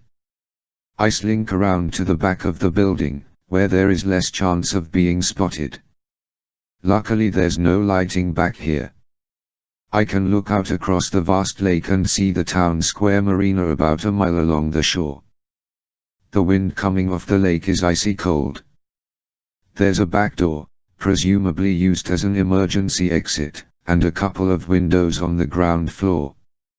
I try the windows first, but they are both locked. It'll have to be the door. Once again my lockpicks are useful, and I'm able to open the simple bolt lock in 6 seconds. I'm inside the building, in a room that's apparently used for putting stuff that doesn't fit anywhere else. There are stacks of folding chairs that I guess must be for big meetings. I see shelves full of office supplies and a bunch of boxes beneath them. There's a soft drink vending machine here, too. This room leads to a hallway that shoots straight to the front door on the other side of the building. I listen carefully for any signs of occupation and hear nothing. I move on and see that the hallway connects to a large conference room, complete with a big screen television and a /V equipment, and another room that appears to be a social parlor. They must hold fundraising cocktail soirees in there. The largest room on the floor contains samples of the various goods that Terma sends out for relief. I figure the complete stock is stored elsewhere on the campus, in one of the storage sheds or a warehouse. These include medical supplies, dried food, water bottles, grain, and articles of clothing. Besides a couple of modern bathrooms, there's not much else on the ground floor, so I quietly ascend the staircase to the second. The place is furnished with thick carpet, even on the stairs. My movements are relatively silent except every now and then the wooden floor creaks beneath the carpet. That can't be helped. Upstairs I find 4 offices. One is obviously for support staff. There are 3 desks, computers, filing cabinets, a copy machine, what you'd normally find in an office. The other 3 offices are probably for administrators of the charity organization. In one of them I find a lot of company literature printed in several different languages, pamphlets and brochures explaining Terma's purpose and goals. I take a handful, some are printed in English, some in Farsi, some in Turkish, and some in Arabic. I place these in my osprey and move on. The other 2 rooms are executives' offices. I boot up the computers in each room and spend a little time at them. I don't need any security passwords, and I'm able to browse through the files easily. I'm unable to find anything suspicious, even when I search for the names Tarayan, Mohammed, Mertens, or Strock. For all intents and purposes, it appears that Terma is a legitimate charity organization. I make my way out of the building and exit through the door I came in. The next stop is Basaran's office, inside the building that's a couple of doors down. This one's going to prove more difficult. It's very well lit and I'm sure the security is stronger. There may be people inside. I stay in the back and dart to the next structure, the employees' cafeteria, and then the next until I'm looking at the main administrative building where I met Baysaran earlier. There are no guards in the back, but I know that at least one is patrolling the front. The back door has a keypad lock. I'm betting that the same code is used throughout the building, so I punch my upsat to recall the sequence I noted earlier.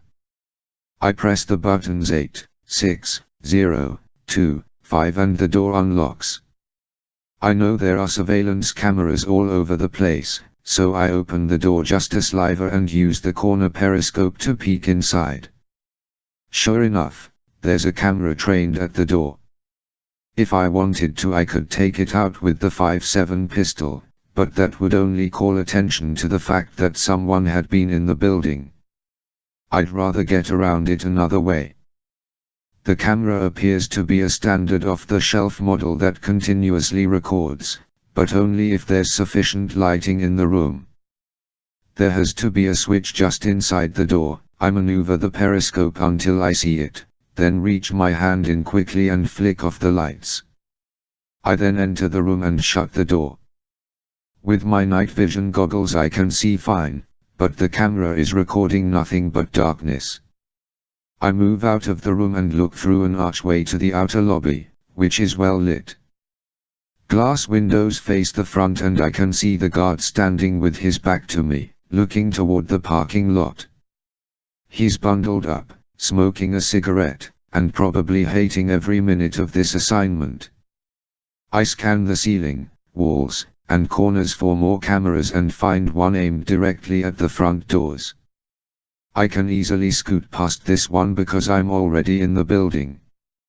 While the guard's not looking, I move across the outer lobby, through the double wooden doors and into the main receptionist's office. Thank goodness the lights are already off. I go to the keypad, punch in the same code, and enter the hallway leading to Baysaran's office. The lights are on here and I see no way to turn them off. I know there's another camera around the corner up ahead, so I use the periscope again to take a look. It's a motion detection camera that pivots in a wide arc. Midway in the arc is Baysaran's office. There's no keypad for his door. They must figure that once you're past the reception desk, you're clear to roam wherever you want. I have to distract that camera. I take the camera jammer out of the Osprey and turn it on. The thing vibrates a little, so I know it's working. I sure can't see the microwave pulses coming out of it, and it works best if you're moving at the same time. So I aim the jammer in front of me, turn the corner, and quickly move down the hall. I hear the camera lens zoom in and out as it attempts to focus on whatever it thinks it detects, but it's very confused. I open Baysaran's door and slip inside just as the camera regains its functionality. The overhead lights are off in the office, but mood lighting is on, behind the wet bar, on the desk, and here by the door. Curtains cover the big glass window overlooking the lake, and fortunately they are closed. First, I examine the desk and its contents. The drawers hold nothing of interest, just a bunch of personal items, credit card bills, employee phone numbers, and other papers relating to the company. There's also that hand exerciser, the rubber ball I saw Baysaran squeezing when I first met him. I boot up the computer and see that a password is required to gain access. Damn.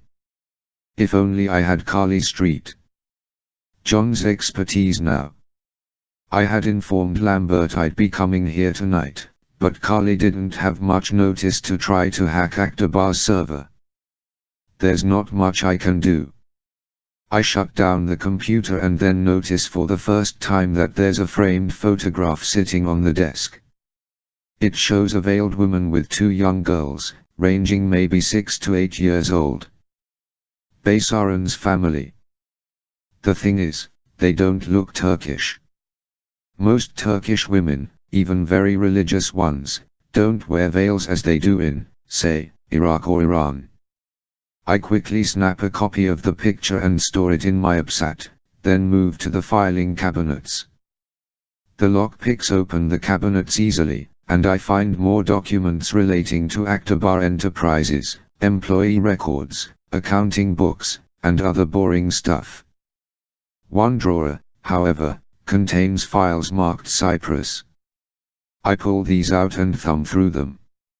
I see records relating to the shopping mall that Baysaran is building, expense reports, schedules, press releases, and company memos. The place is located near the city of Famagusta, a seaport that is perhaps northern Cyprus' most strategic urban center after the capital, Lefkosia. At the back of the drawer is a document portfolio with twine tied around it. I remove it, untie the twine, and look inside. It's full of copies of blueprints that have been reduced in size. They show portions of some kind of machine. There's a base that takes up a couple of prints, an engine shown from several sides, and what looks like a series of cylindrical pieces that fit together. I'll be damned if it isn't some kind of weapon. The machine's designer is named Albert Mertens, and this name is on every page. Surely he's the same Professor Mertens I met earlier in the day. I snap some photos of the plans for good measure. I put everything back the way I found it and approach the door. The damned camera jammer uses so much power that it's basically just good for one go, and then it has to be recharged. I don't risk using it again, so how do I get out without the camera seeing me? I think for a moment and get an idea. I go back to Baysaran's desk, open the drawer, and remove the rubber ball. I return to the door, open it a crack, and roll the ball down the hole in the opposite direction from where I need to go. The camera whirs and follows the ball as I slip out and close the door behind me. It will just have to be a mystery as to how the ball got into the hole. Moving back to the outer lobby is not a problem. When I look out the front, I see that the guard isn't there. I quickly scoot around to the corridor that leads to the back door. The lights are still off, so I'm okay. I carefully open the door, peer outside, and leave the building. I guess it wasn't as difficult as I thought it'd be. Now I need to zigzag back across the complex and take a look inside the steel mill /warehouse. I retrace my steps, bouncing from building to building and avoiding the glare of the floodlights, and finally make it to a shed across from the courtyard that's in the center of the compound. The lights are bright here and I see two guards standing lazily by the flagpoles. Not only that, but there are more surveillance cameras perched on the poles. The big building is on the other side. I could go the long way around the courtyard, building to building, but that increases the chances of my being seen. As I ponder the problem, I hear the sound of a vehicle approaching. It apparently entered through the front gate and is now driving down the main road toward the courtyard. Concealed by shadow, I lie in the grass beside the shed and watch as the car stops so that the driver can speak to one of the guards. It's the Citroën, the car that chased me earlier. 3 men are inside, as before. Son of a bitch. Further proof that Baysaran had something to do with the incident in the town square. No wonder he stood there doing nothing. Shit, is my cover blown? Does he know who I am? And the bigger question is, why? Baysaran's supposed to be on our side, isn't he? But I could be jumping to conclusions. These guys in the Citroën could be acting independently of Baysaran, for all I know. Maybe Baysaran has enemies within his own organization. It's possible. Then something odd occurs. The two guards get into the Citroën and drive away toward the airstrip on the far side of the compound. The courtyard is empty. It still doesn't solve the problem of getting to the other side without the cameras seeing me. Do I dare shoot them out?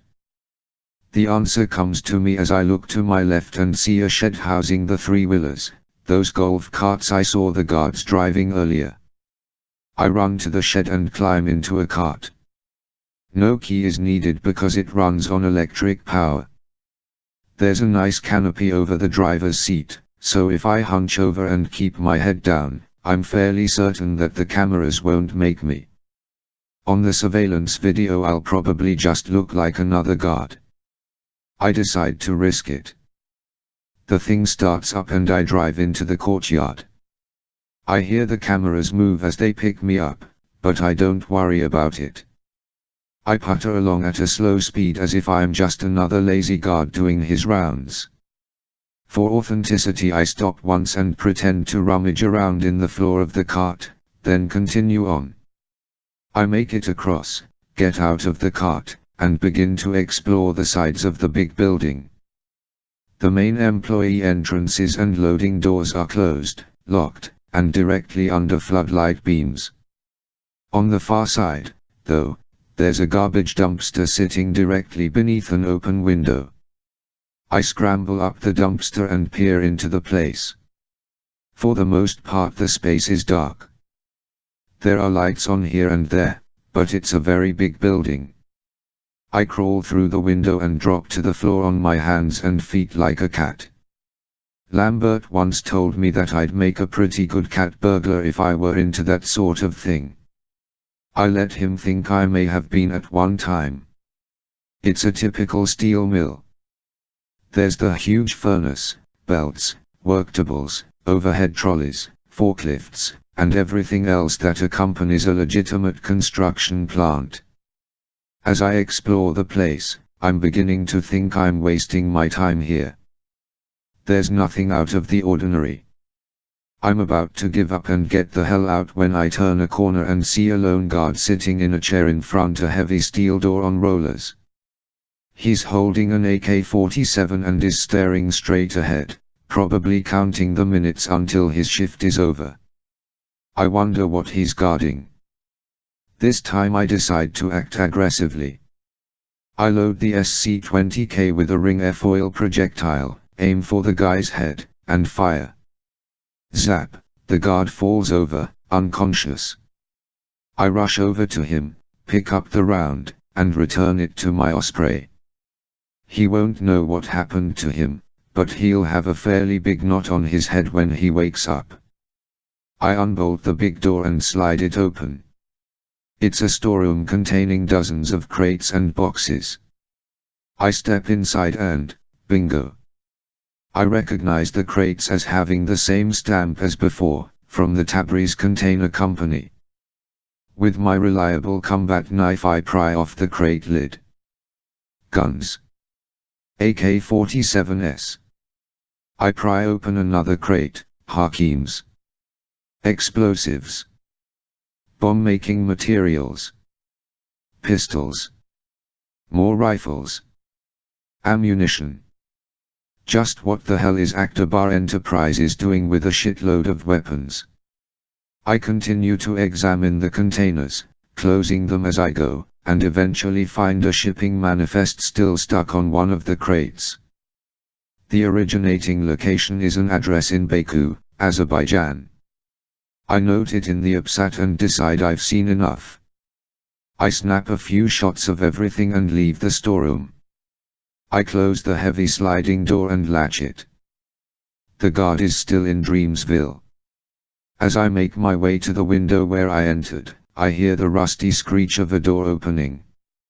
It's the front employee entrance. I rush to cross the floor, but it's no good. Whoever it is will see me if I continue on this path. I hear a single set of footsteps clomping toward me at a slow pace, so I just have time to slip behind a column and stand perfectly still. The man discovers the unconscious guard and grunts. It's a sound that's familiar to me, so I risk peeking around the column. The newcomer is none other than Farid, Baysaran's big bodyguard. I have to get out of here quickly before the goon sounds the alarm.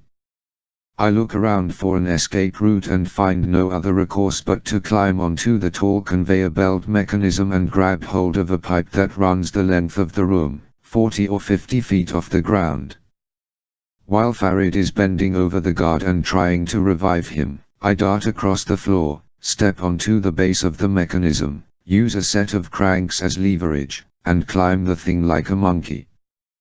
The machine resembles a gigantic old-fashioned jukebox with the conveyor belt coming out of a mouth. It's not easy to climb, especially toward the top, which is rounded. After 2 tries I manage to clutch a handhold on top of the machine and pull myself up. Sliding off would be a disaster, so I take a moment to catch my breath and concentrate. I look down and see Farid standing by the guard, who is now sitting up and rubbing his head. No time to lose. I can easily reach the pipe, so I grab it and begin traversing it, hand over hand, my body dangling precariously high over the floor. Bang! The gunshot comes from below. Shit, Farid has seen me. I continue to move along the pipe, but the guy's taking pot shots at me with a pistol. He doesn't have a very good aim, praise the Lord. As I approach the end of the pipe near the far wall, where I can easily climb down to the floor, the gunshots stop. He's figured out he'll meet me there, and sure enough, he's standing below me when I reach my destination. With my helmet and goggles on, I'm hoping he doesn't recognize me. Besides, I'm pretty high above him. I hear him grunt at me, motioning me to come down. He expects me to climb down and take my punishment like a man. So what do? I let go of the pipe and drop the 40 or 50 feet directly on top of him. We both crash to the hard floor and I feel a sharp pain in my shoulder as it hits the concrete. It's a good thing Farid is so big, otherwise I could have caused a lot more damage to myself. He made a nice cushion. I quickly scramble to my feet, ready to take on the brute, but I see his sprawled face up, not moving. His arm is bent unnaturally behind his back, obviously broken. Fine. Saves me the trouble of killing him. Before the other guard can run over to see what's happened, I move quickly to the spot where I came in, climb some crates to reach the window, and squeeze through. Outside, I get back in the 3-wheeler and drive around the building and head through the courtyard toward the side of the complex where I originally entered. I don't see a soul. 8 minutes later I park the vehicle near the fence, skirt through the shadows until I find the incisions I made at the beginning of my adventure, pull open the trap, and squeeze through the hole. Damn, my shoulder hurts. It could be a sprain, but I don't think it's a bad one. I've taken some pretty hard knocks in my time and this is nothing.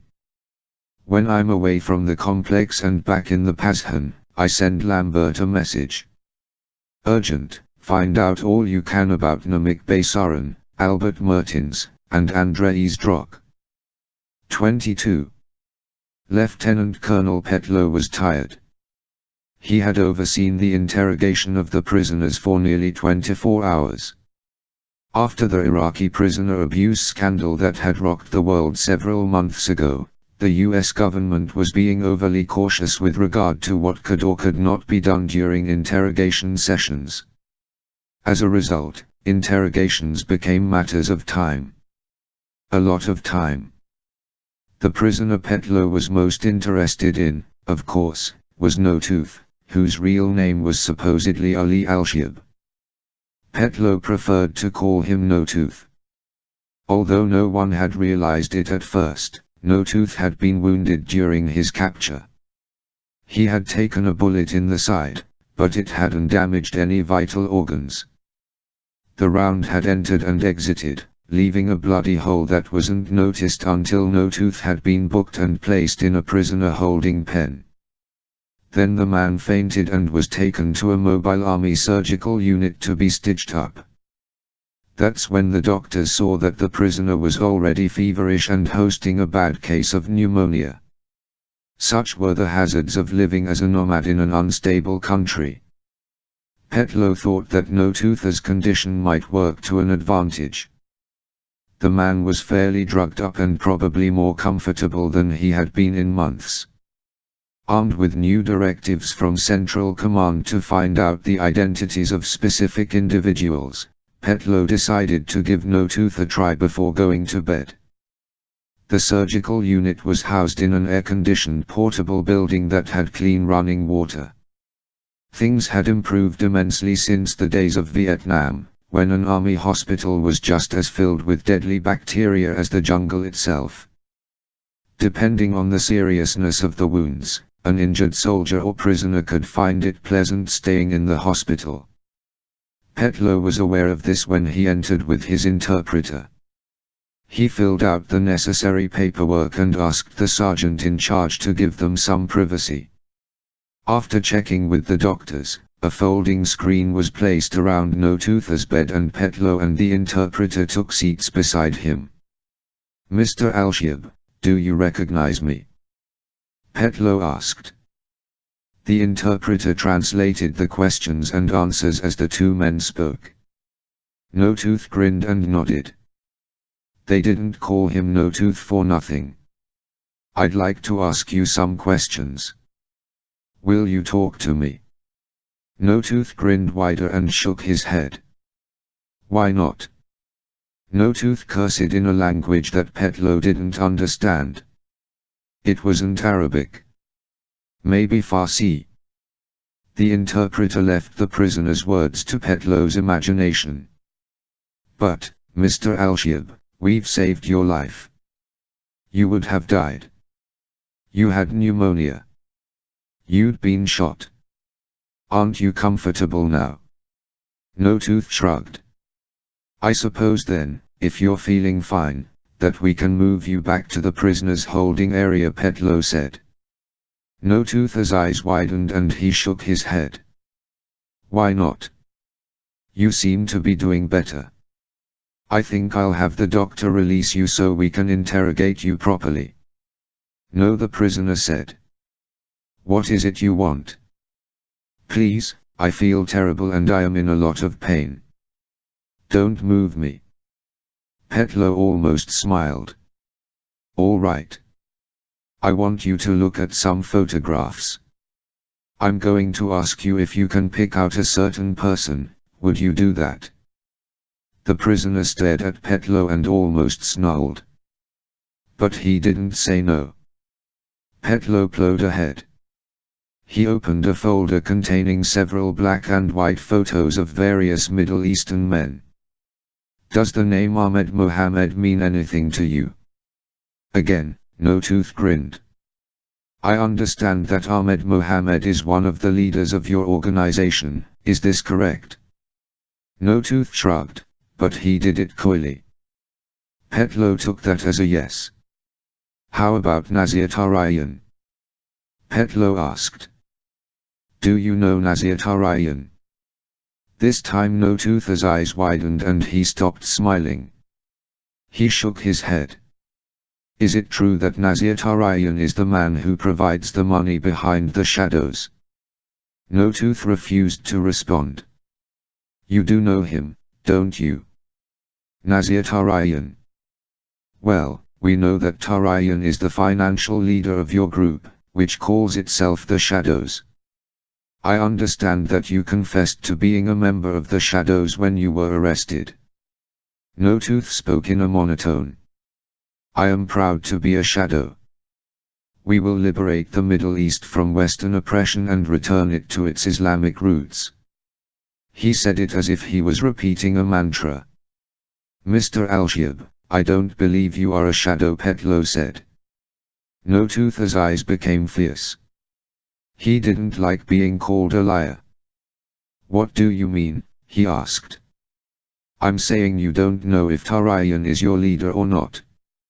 You can't be a Shadow." "I am a Shadow. I am proud to be a Shadow. We will liberate the Middle East from Western oppression and return it to its Islamic roots." Petlow showed the prisoner the first photo. "You can't say that this man is Nazir Tarayan, can you?" No Tooth scowled at the photo and said, "That's not him. You don't know what you're talking about."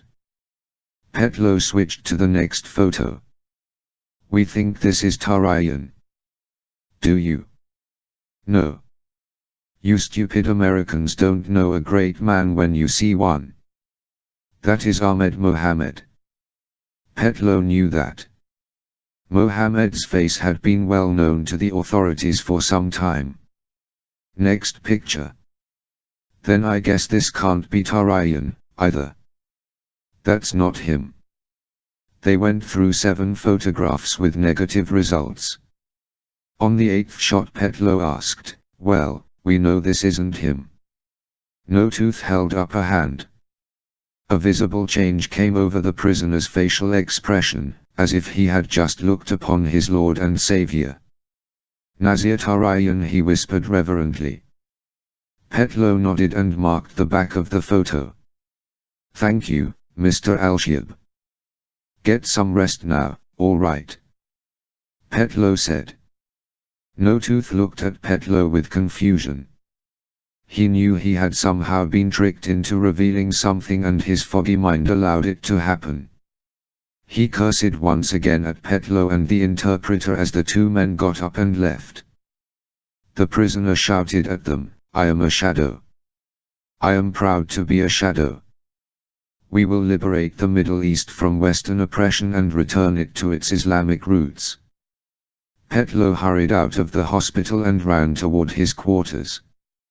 He had to get this information to Washington as soon as possible. Sarah's stomach growled for the 6th time since she began clocking the noises. She didn't care, though. She was determined to see her hunger strike through. No matter how starved and weak she became, Sarah resolved not to eat the food they brought her. They had been consistent. One of them had brought her a separate meal for breakfast, lunch, and dinner, but until they let her go, she wasn't eating. To hell with them. If they considered her a valuable hostage, she wouldn't be worth much dead. Most of the time it was one of those creepy Russians who came in. They said their names were Vlad and Yui, which were probably fake, or else why would they tell her their names? Unless they really planned to kill her all along once they got what they wanted. This was the reasoning that motivated Sarah to go on a hunger strike. She had been in the little room for 2 nights and was beginning her 3rd day. Once she asked if she could go outside just to get some fresh air. They wouldn't let her. Now the room smelled of her sweat. The bathroom stank due to bad plumbing. She showered daily just to feel better, but the last half day hadn't been easy. She was beginning to feel the effects of not eating. All she wanted to do was lie on the cot and sleep. Sarah was dozing, daydreaming about an Asian barbecue restaurant in Evanston that she and Rivka liked to frequent, and her mouth started watering. Her stomach growled again and she willed herself not to think about it. It was hard. She missed her home. She wanted to leave Israel more than anything. The sound of the key in the door startled her. It always did. The place was usually deathly quiet until that damned key rattled. The door opened and she saw Vlad's cold face peek inside. Go away, she said. I brought your breakfast, he said. He came in with a tray. The dish was covered, so she couldn't see what it was.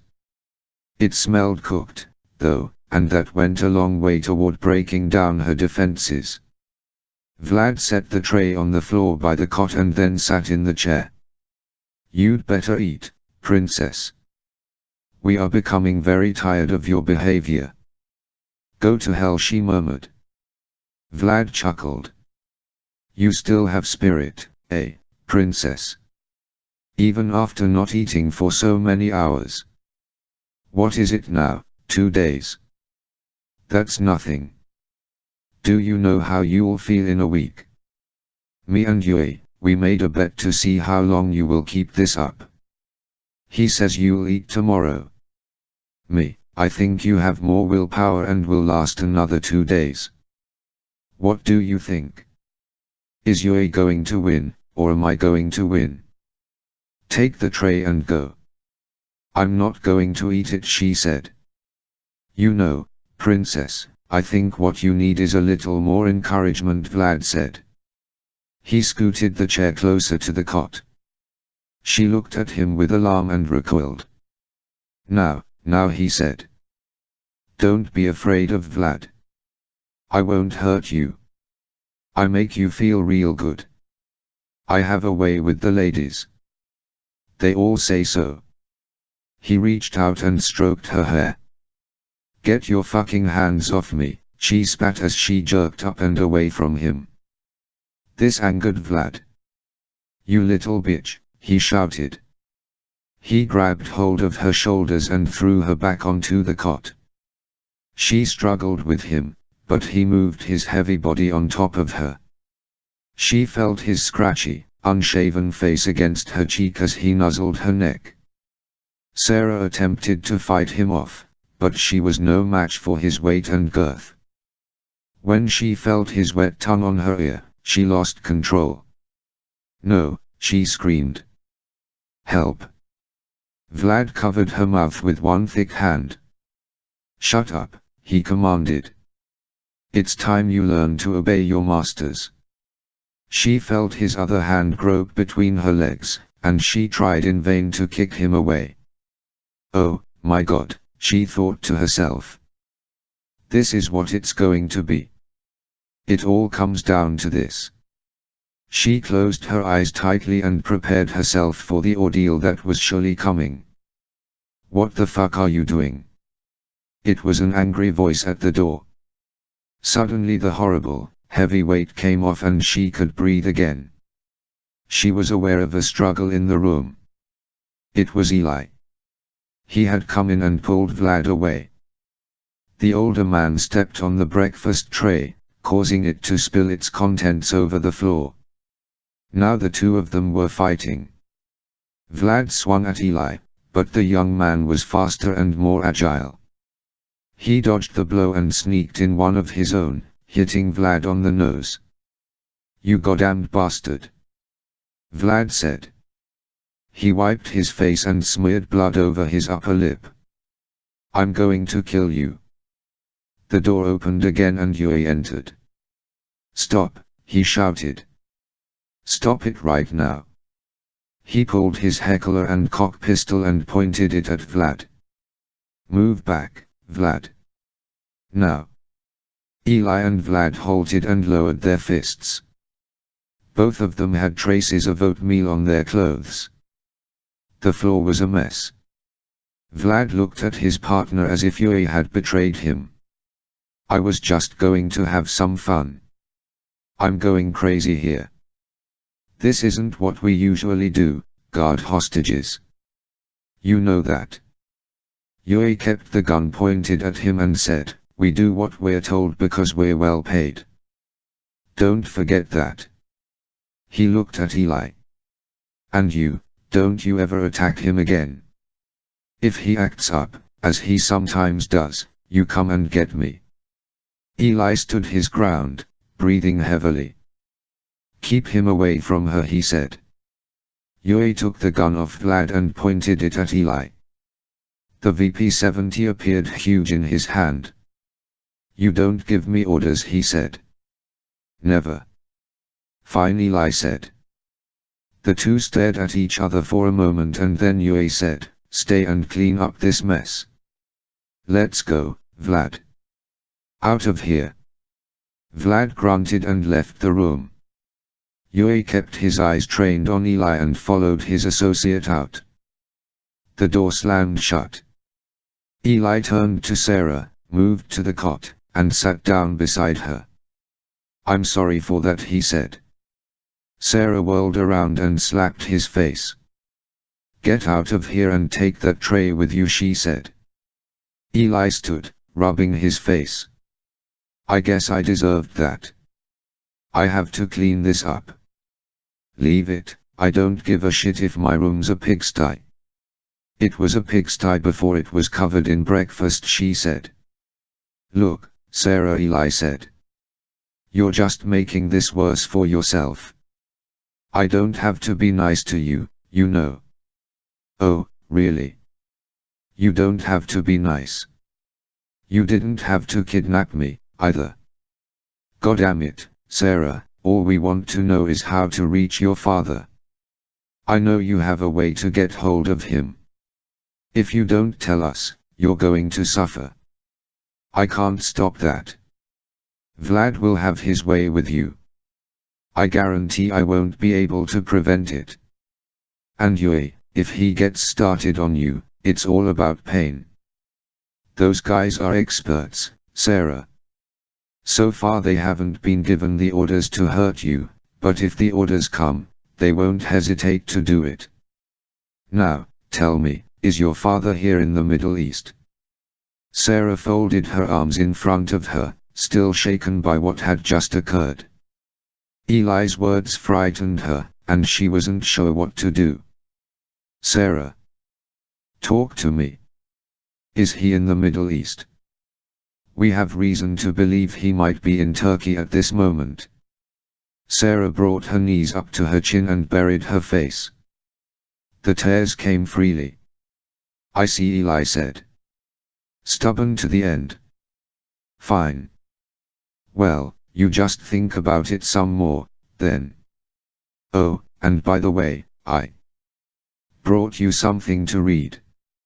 Maybe it will help you make up your mind. He reached into his back pocket and pulled out a folded newspaper. He tossed it on the cot beside her, picked up the tray and dishes, left the spilled oatmeal on the floor, and went out of the room. After she heard the door lock, Sarah looked at the newspaper and saw that it was in English, and a picture of Rivka was on the front page. Sarah picked up the paper and stared at the front page headline, her heart racing in terror. Israeli woman found dead in East Jerusalem. The story related how a 20-year-old woman was found strangled to death, her body lying in a trash heap in an alley. Police suspected Palestinian militants for the slaying, but an investigation was underway. At the bottom of the page was a photo of both Rivka and Sarah. Sarah recognized it as one that Rivka's parents had taken earlier in the week. The caption read, "Missing American woman last seen with slain Israeli." 23. The Caucasus Mountains. Would you believe that the Soviet elite thought of these small republics, Georgia, Armenia, and Azerbaijan, as a holiday paradise? They have everything: sunny beaches, snowy mountains, luxurious orchards, and some of the best wine in Eastern Europe. Or is it Asia? It's hard to say. The region seems to connect Asia with Europe, and it's a mixture of cultural elements from both continents.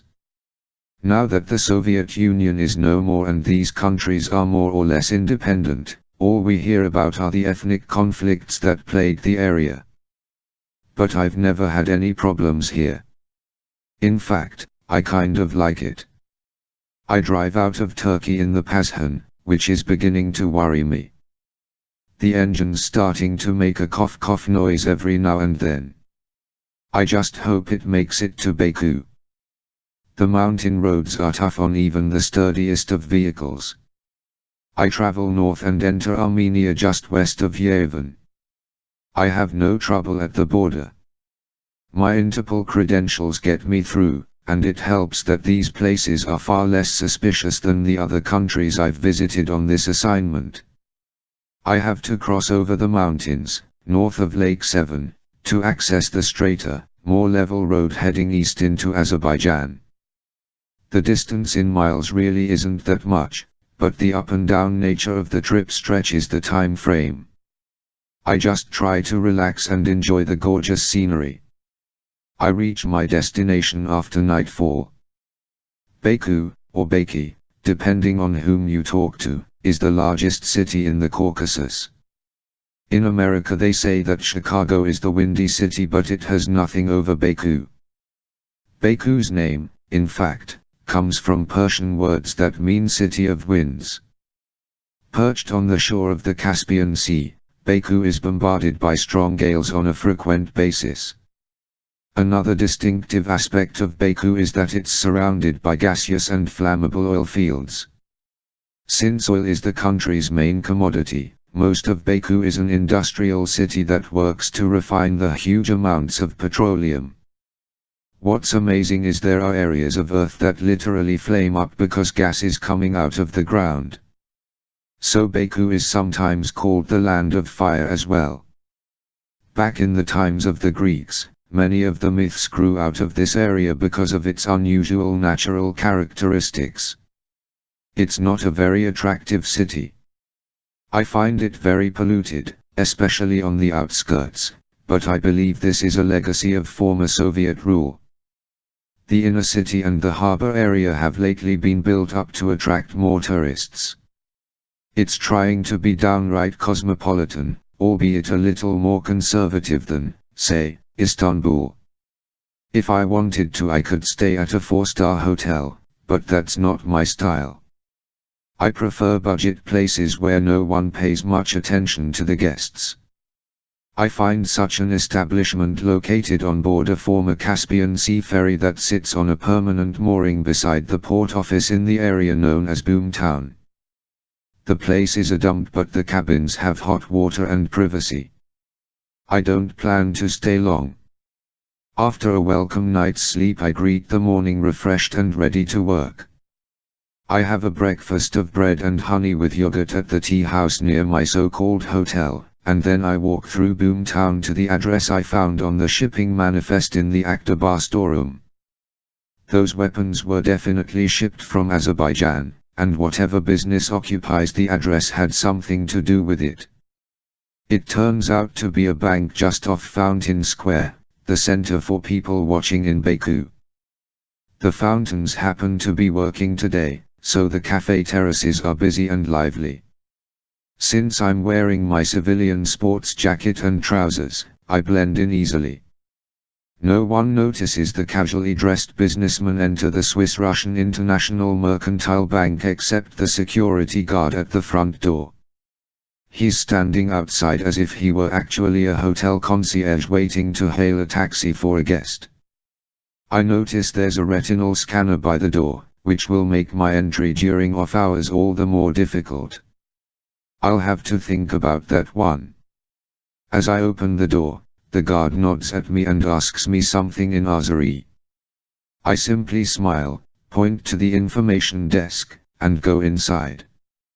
It's a fairly small bank lobby with 2 teller windows and 2 executive desks on the floor. A barred gate leads to an area behind a wall, which I presume are back offices, the vault, and maybe safe deposit boxes. I go to the table that holds bank literature, pick up a pamphlet, and pretend to study it as I case the place. There are 2 surveillance cameras up in the corners and appear to cover the entire lobby. I glance through the teller windows, only one is occupied, and see a pretty Azeri woman in her 30s counting manat, the official currency. There's not much room back there, so I figure all the good stuff in the bank is through the barred gate. While I'm studying the place, a man enters from the street, stands and speaks quietly to the guard, and then walks over to the teller window. I recognize him as the man with Namik Baysaran in the photo that was in Rick Benton's folder. He's dressed impeccable in an expensive suit and has the demeanor of a king. I make him out to be perhaps the bank manager. He speaks to the teller for a moment and then moves to the barred gate. He unlocks it with his own set of keys, enters, closes and locks the gate behind him, and disappears. He didn't look at me once. It's funny how all the little pieces start falling into place. Whoever this guy is, he's obviously pretty chummy with Baysaran. In the photo they look like old pals who have enjoyed a long-time business relationship. Of course, the guy could simply be Baysaran's banker. Much remains to be seen. I take a couple of pamphlets and leave the lobby. As I walk by the guard I don't look at him, Instead I study one of the pamphlets as if I'm trying to make up my mind whether or not to use the bank's services. He says something that probably translates to "Have a nice day, sir," and I grunt affirmatively without looking up. I walk south to what is referred to as the Old Town. It's a little maze of alleys that probably should be more impressive than it is. There are some interesting medieval monuments scattered about, but it's mostly made up of 19th century oil boom structures and Soviet-era tenement buildings. I find a harbor restaurant that specializes in barbecue and have a seat outside. The waiter brings me Azeri's standard fare, barbecued chicken and shashlik, which is marinated lamb kebab. I find the fast food in this town better than the restaurant menus. When I'm done I walk along the harbor and contact Lambert via my implant. "Colonel, are you awake?" I ask. "Colonel." He answers after 20 seconds or so. "Sam." "It's me, Colonel." "Did I wake you?" Yeah, but that's all right. We haven't spoken in a while. Are you in a secure place?" "I'm walking along Baku Harbor." "There's no one around?" "I thought I'd check to see if you have news, because I have some." "I do," Lambert says. "But you go first. You know the address I found attached to the arms at Akbar Enterprises?" "Yes. It's a bank. The Swiss-Russian International Mercantile Bank. Right off of Fountain Square in Baku." I hear Lambert chuckling. "What's so funny?" I ask. "It's such a coincidence. We've been hard at work gathering information about those men you asked for." "Just a second, let me get to my portable transmitter." I wait a few seconds. He probably has to get out of bed and go into his office. After a moment I hear him again in the depths of my ear. "I'm uploading a photo. Take a look." In a flash my AppSat displays a picture of the guy I just saw in the bank. The same guy in the photo with Namik Baysaran. "Got it," I say. "That's Andrei Zdrok." "No shit. That's him. Son of a bitch. You won't believe this, but he's here. I just saw him in the bank.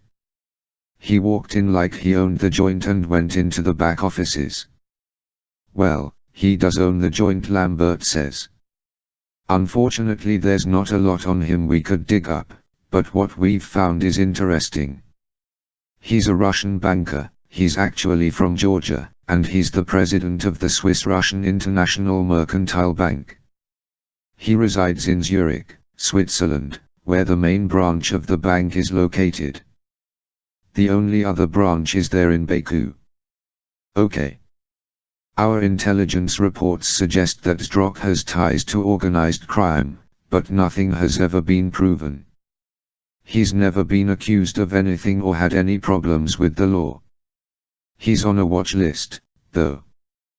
The Russian government suspects he might be a major player in the black market." "Colonel, I have reason to believe he may be one of the top dogs in the shop," I say. "Rick Benton thought so, I think. You saw the chart I sent you?" "I've made that same connection, Sam. I label the guy Russian Mafia. I'm going to have a look inside the bank tonight. No telling what I might find. In the meantime we'll see what else we can dig up. And don't forget there's his connection with Namik Baysaran. They obviously know each other and Baysaran lied to me about it. Baysaran's dirty, Colonel. I don't care what kind of charity he runs, the guy's a phony." "So far he's clean," Sam Lambert says.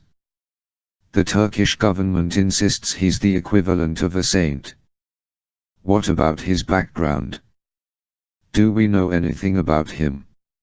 "He's got skeletons in his closet, I just know he does. I saw a photo in his office of a woman and 2 girls, I'd bet they are his family, but where are they now? We're still digging. I'm afraid there isn't much on the guy before the 90s. Well, that's enough to make me suspicious. A man in his 40s just doesn't magically materialize in a country without some sort of history. Find it, Colonel. We're doing our best. Oh, here's one report I'm looking at now home. It's a memo from a Turkish intelligence officer that's apparently been disputed by his superiors, but he claims that Basaran isn't really Turkish. I'd like to talk to this officer. Who is he? Well, unfortunately, he's dead. Doesn't say how or when he died, just says he's deceased. Shit. Now, there's the other fellow you wanted to know about. Mertens. Albert Mertens. Dr. Albert Mertens was one of Gerard Bull's right-hand men during the years when Bull was an arms designer and dealer. Mertens was one of the top physicists on the fabled Babylon gun. Remember that? Sure. When we were talking about Gerard Bull in Washington, I happened to recall it. It's the supergun that could fire a payload at a target 1,000 kilometers away. Saddam Hussein commissioned Bull to make one so he could attack a neighboring country without more expensive cruise missiles. Wasn't it able to fire not just conventional explosives but also biological or chemical warheads, or even nuclear bombs? You're right, Sam. Luckily the thing was never finished. Okay, so what's this Professor Mertens doing working for Basaran? I don't know, but it's got us concerned. You see, Mertens served 7 years in a Belgian prison for illegal arms dealing. According to the data we received, Mertens was transferred during the 7th year to a mental institution and was committed. The guy's a raving lunatic. Then, 5 years ago, he disappeared from the clinic. Either he escaped on his own or someone broke him out. We don't know. The Belgian police have been looking for the guy ever since. So what's Basaran up to? I ask. Has he got Mertens building him a supergun? And if so, why? Basaran's supposed to be on our side, but it's looking more and more like he isn't. Let's just keep moving forward, Sam. You're doing a great job. Any luck on Nazir Tarayan? Not yet. The research team does have a lead on obtaining a photograph of the man. As soon as it's available, you'll be the first to get it. Fine. I'll send you a report tonight after I've had a look inside that bank. Just be extra careful, Sam Lambert says. If this Strock guy is really part of the shop, he'll have your intestines for dinner if you're caught. Don't worry, I intend to stay off the menu. 24. It's a little after midnight when I make my way through the streets, sticking to the shadows and pausing every now and then to make sure no one is following me. Not only is it important to make sure you're not seen as you move forward, you need to have eyes in the back of your head as well. There are a few late-nighters in Fountain Square. I can't imagine why, because it's cold as hell with the wind coming off the Caspian. I avoid the place altogether and take back streets to reach the bank. As expected, there's a lone security guard standing outside under a light, bundled up and rubbing his arms to keep warm. I see his breath wafting from his nose and mouth. Unfortunately, that's also a hazard for me when it's cold outside. There's not a lot I can do to mask my breathing except stay in the shadows and avoid light. I have to move quickly for this to work. He mustn't see me coming. I choose a dark spot along the street and then dart across so I'm on the same side as the guard. I crouch and draw my 5-7. I'm approximately 30 feet from the guy, but he can't see me. Like a cat, I run lightly and noiselessly right up to him and hold with the barrel of my pistol at his temple. It takes him a few seconds to realize what has just happened. He doesn't move his head but tries to look at me with his eyes. With my free hand I take the Glock from his holster and toss it away. The guard asks me something, probably, "What is it you want?" or something like that. I don't answer. Instead, I turn him around to face the retinal scanner. I point to it and he gets the idea. At first he shakes his head, but I tap him with the barrel again. The guard slowly leans forward and looks into the scanner. I hear the door unlock. While he's still in this position, I club him hard on the pressure point at the base of his skull. He drops like a sack of rosary beads. I get a good grip under his arms and drag him into the shadows. For good measure I kick his Glock into the sewer drain. I lower my goggles, turn on the night vision, and open the bank door. In 2 seconds flat I crouch and shoot out the overhead lights with the 5.7, 1, 2. I shut the door and now it's dark in the lobby. The surveillance cameras can't see me. Bypassing the teller windows, I go straight to the barred gate and use the lockpicks to open it. Beyond that is a small room to the left that holds a minimal amount of safe deposit boxes. Across from that is an office, presumably Strock's. Down the corridor is the vault. I go into Strock's office. His computer is on, but the monitor is off. I switch it on and examine the hard drive. His email address is easy to pick up, so I note it in my upset. Armed with this information, Carly Street. John can hack into his server and retrieve everything he's sent and received that hasn't been deleted.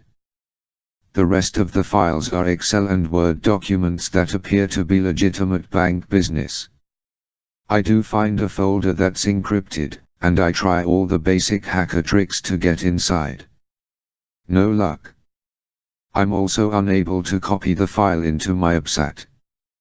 Whatever's in there, Strock made sure he's the only one that can access it. I end up making a copy of the folder's properties so I can send it to Carly. A quick search of the desk and filing cabinets reveals nothing of interest. I'm beginning to feel as if I've struck out. Perhaps Strock keeps all the good stuff in Zurich. I sit in his chair for a moment and look around the room. Sometimes this helps inspire me to try something I hadn't thought of. I notice that the interior designer placed polished mahogany panels on the walls, arranged in a geometric, artistic pattern. The panels jut out slightly, creating an embossed effect. I stand and cross the room for a closer look. On a whim I switch the mode on my goggles to fluorescent. In this mode I see that the panel's top edges are very dusty. I move to the other wall and examine the panels there. The dust on one panel reveals evidence of disturbance, as if someone had gripped the panel and inadvertently wiped the top edge clean in some spots. I carefully grip the panel and pull. What do you know, the thing snaps out and pivots on a hinge, revealing a small safe. I dig into my thigh pocket to retrieve a disposable pick and adjust the amount of force I'd like the micro-explosive to have. To open a safe it has to be on full strength. That can make a bit of noise, not to mention a mess. Screw it, they're gonna know I was here anyway. I arm the pick and position it next to the knob.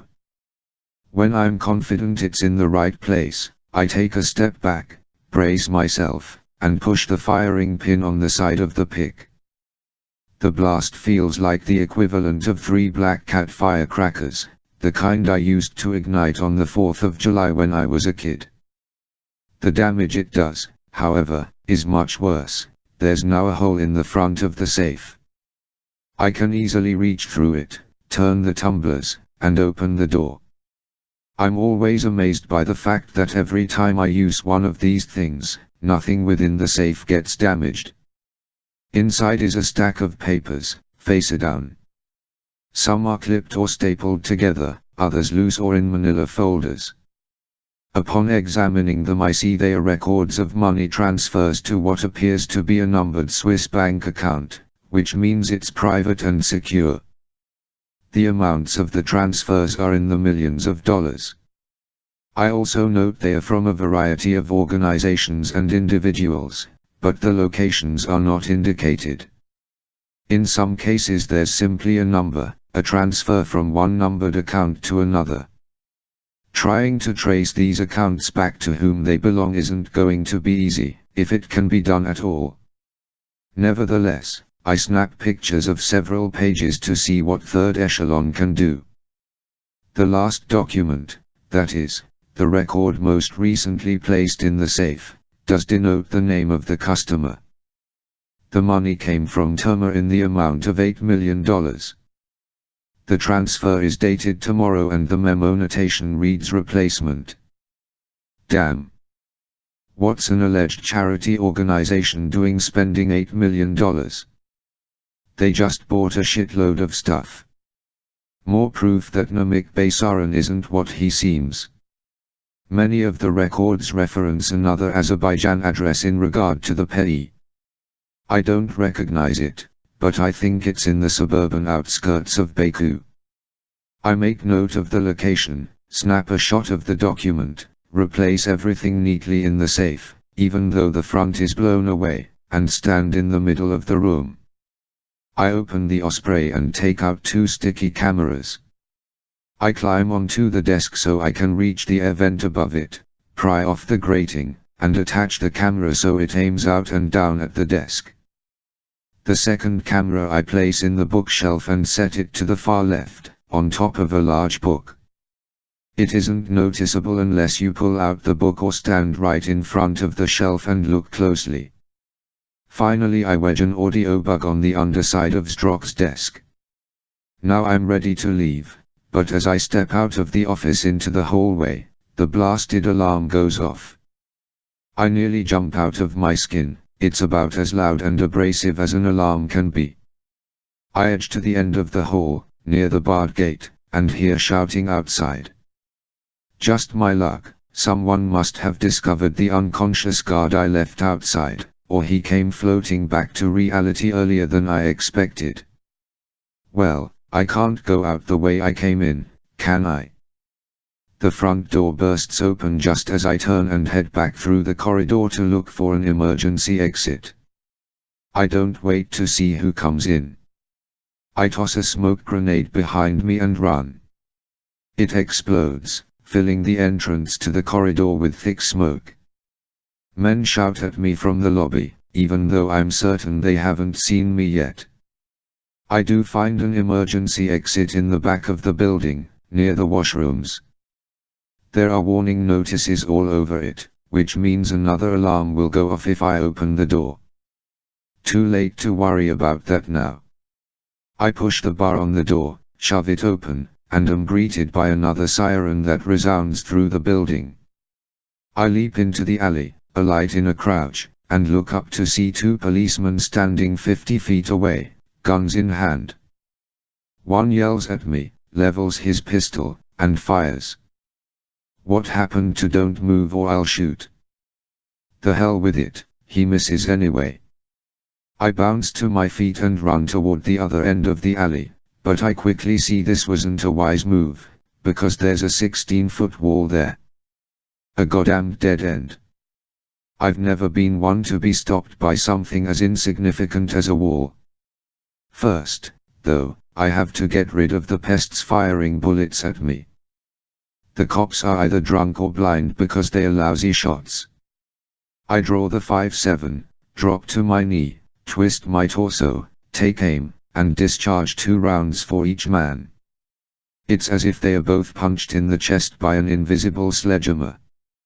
I figure they are probably wearing bulletproof vests, but the force of getting hit, even in a vest, is enough to knock you down. This gives me time to pull out the cigar holder from the pocket on my left calf. I call it a cigar holder because it's a long cylindrical tube, but it has many uses. I then reach into the Osprey, find the length of rope I keep there for emergencies just like this one, and attach the end of the rope to the cigar holder. I push the button on the holder and 4 steel prongs snap out, creating a portable grappling hook. I swing the hook twice and throw it over the wall. The hook catches on the bricks, and I give the rope a good tug or two to make sure it'll take my weight. Then it's just a matter of climbing up the wall, retrieving the hook, and jumping down to the other side. Now I'm on a street around the corner from the bank. The sirens are still blaring, so I can't stay and watch the excitement. I run across the street to the nearest building and flatten myself against a side bathed in shadow. I need a moment to get my bearings. From here I can see the front of the bank. 3 police cars have pulled up, lights blazing. The original guard is sitting up against the wall, rubbing the back of his head. I don't know how many cops are in there looking for me, but as soon as they figure out I've left 2 of their buddies in the alley, they are going to be hunting for me like angry bees. Before I can slip away into the darkness, a policeman appears at the end of my street and sees me. He shouts and draws his weapon. I immediately turn and run in the opposite direction. I hear gunshots and now there are more of them aware of my presence. I turn the corner and suddenly I'm at Fountain Square, where a small handful of people, college-age kids, really, are still huddling together, laden with heavy overcoats, smoking cigarettes and drinking vodka. It takes a real hardcore crowd to remain outside after midnight in this kind of wind chill. I have no time to stop and chat. I dart across the square just as 2 policemen appear behind me in pursuit. Another gunshot proves to me that the cops in Baku don't care much about innocent bystanders. The group of young people scream and disperse in all directions, which is a good thing for me. Suddenly there are several moving targets in the square, and I'm hoping this will confuse my hunters. As they fire more wild shots at me, I make it across the square and skirt into a dark alley. The grappling hook I fashioned is still coiled around my shoulder. If I can get a minute to use it again, I'll take to the rooftops. But first I have to take care of Mutt and Jeff behind me. I find a nook in the wall that's deep enough to cover me in shadow. I stop running, slip into the cranny, and wait until I hear the 2 cops enter the alley. They slow down, suddenly realizing I'm not in sight. The men speak to each other in low voices. One of them seems to be adamant that I came this way, the other is not so sure. With their weapons in hand they walk slowly toward me. The element of surprise is key here, so I hold myself back until just the right moment. When I see both of their backs, I step out of the nook and move between them. I grab their shirt collars, 1 in each hand, and slam the 2 men together. A pistol discharges and the owner drops it. The 2 cops are shaken but have the tenacity to turn and face me. Using the Krav Maga technique of moving forward in offense and positioning myself on the opponent's dead side, I prevent the armed cop from shooting me. The dead side of an opponent is his outside. If you face an enemy who has his left foot forward, you must move forward and to your right. Moving in this direction places you in a position where the opponent's hands or feet can't readily strike you since you're at his side. This also allows you to clobber the guy because he's on your inside. And that's just what I do. A quick jab to his arm causes him to drop his weapon. I swing to the right, raising my leg for a kick, and slam my boot into his chest. He goes down. The other cop is too shocked to budge. I move in, punch him hard in the stomach, and then pound him on the back of the head when he bends over in agony. The alley's quiet after that. I take the rope and grappling hook off my shoulder, swing it like a lasso, and throw it onto the roof of the building closest to me. I hear shouts and running footsteps in the square, so I have no time to lose. Getting up the wall is easy, and once I'm at the top I have a bird's eye view of the old town. Below me, 3 more policemen enter the alley and rouse their stunned colleagues. I move to the other side of the roof so I can see Fountain Square and the bank beyond it. The number of patrol cars has increased and there's a lot of activity around the building. Using the rooftop route, I head northeast toward the harbor, one shadow at a time. 25. Third Echelon's headquarters is nowhere near the National Security Agency, which is housed on Savage Road in Fort Meade, Maryland. The NSA is halfway between Baltimore and Washington, D.C., but Third Echelon resides in a small, nondescript building in the nation's capital, not far from the White House. The reason for this separation is because technically Third Echelon doesn't exist. Most NSA employees will have never heard of Third Echelon. As one of the most classified, top-secret organizations in the government, only those on a need-to-know basis are aware of the faction.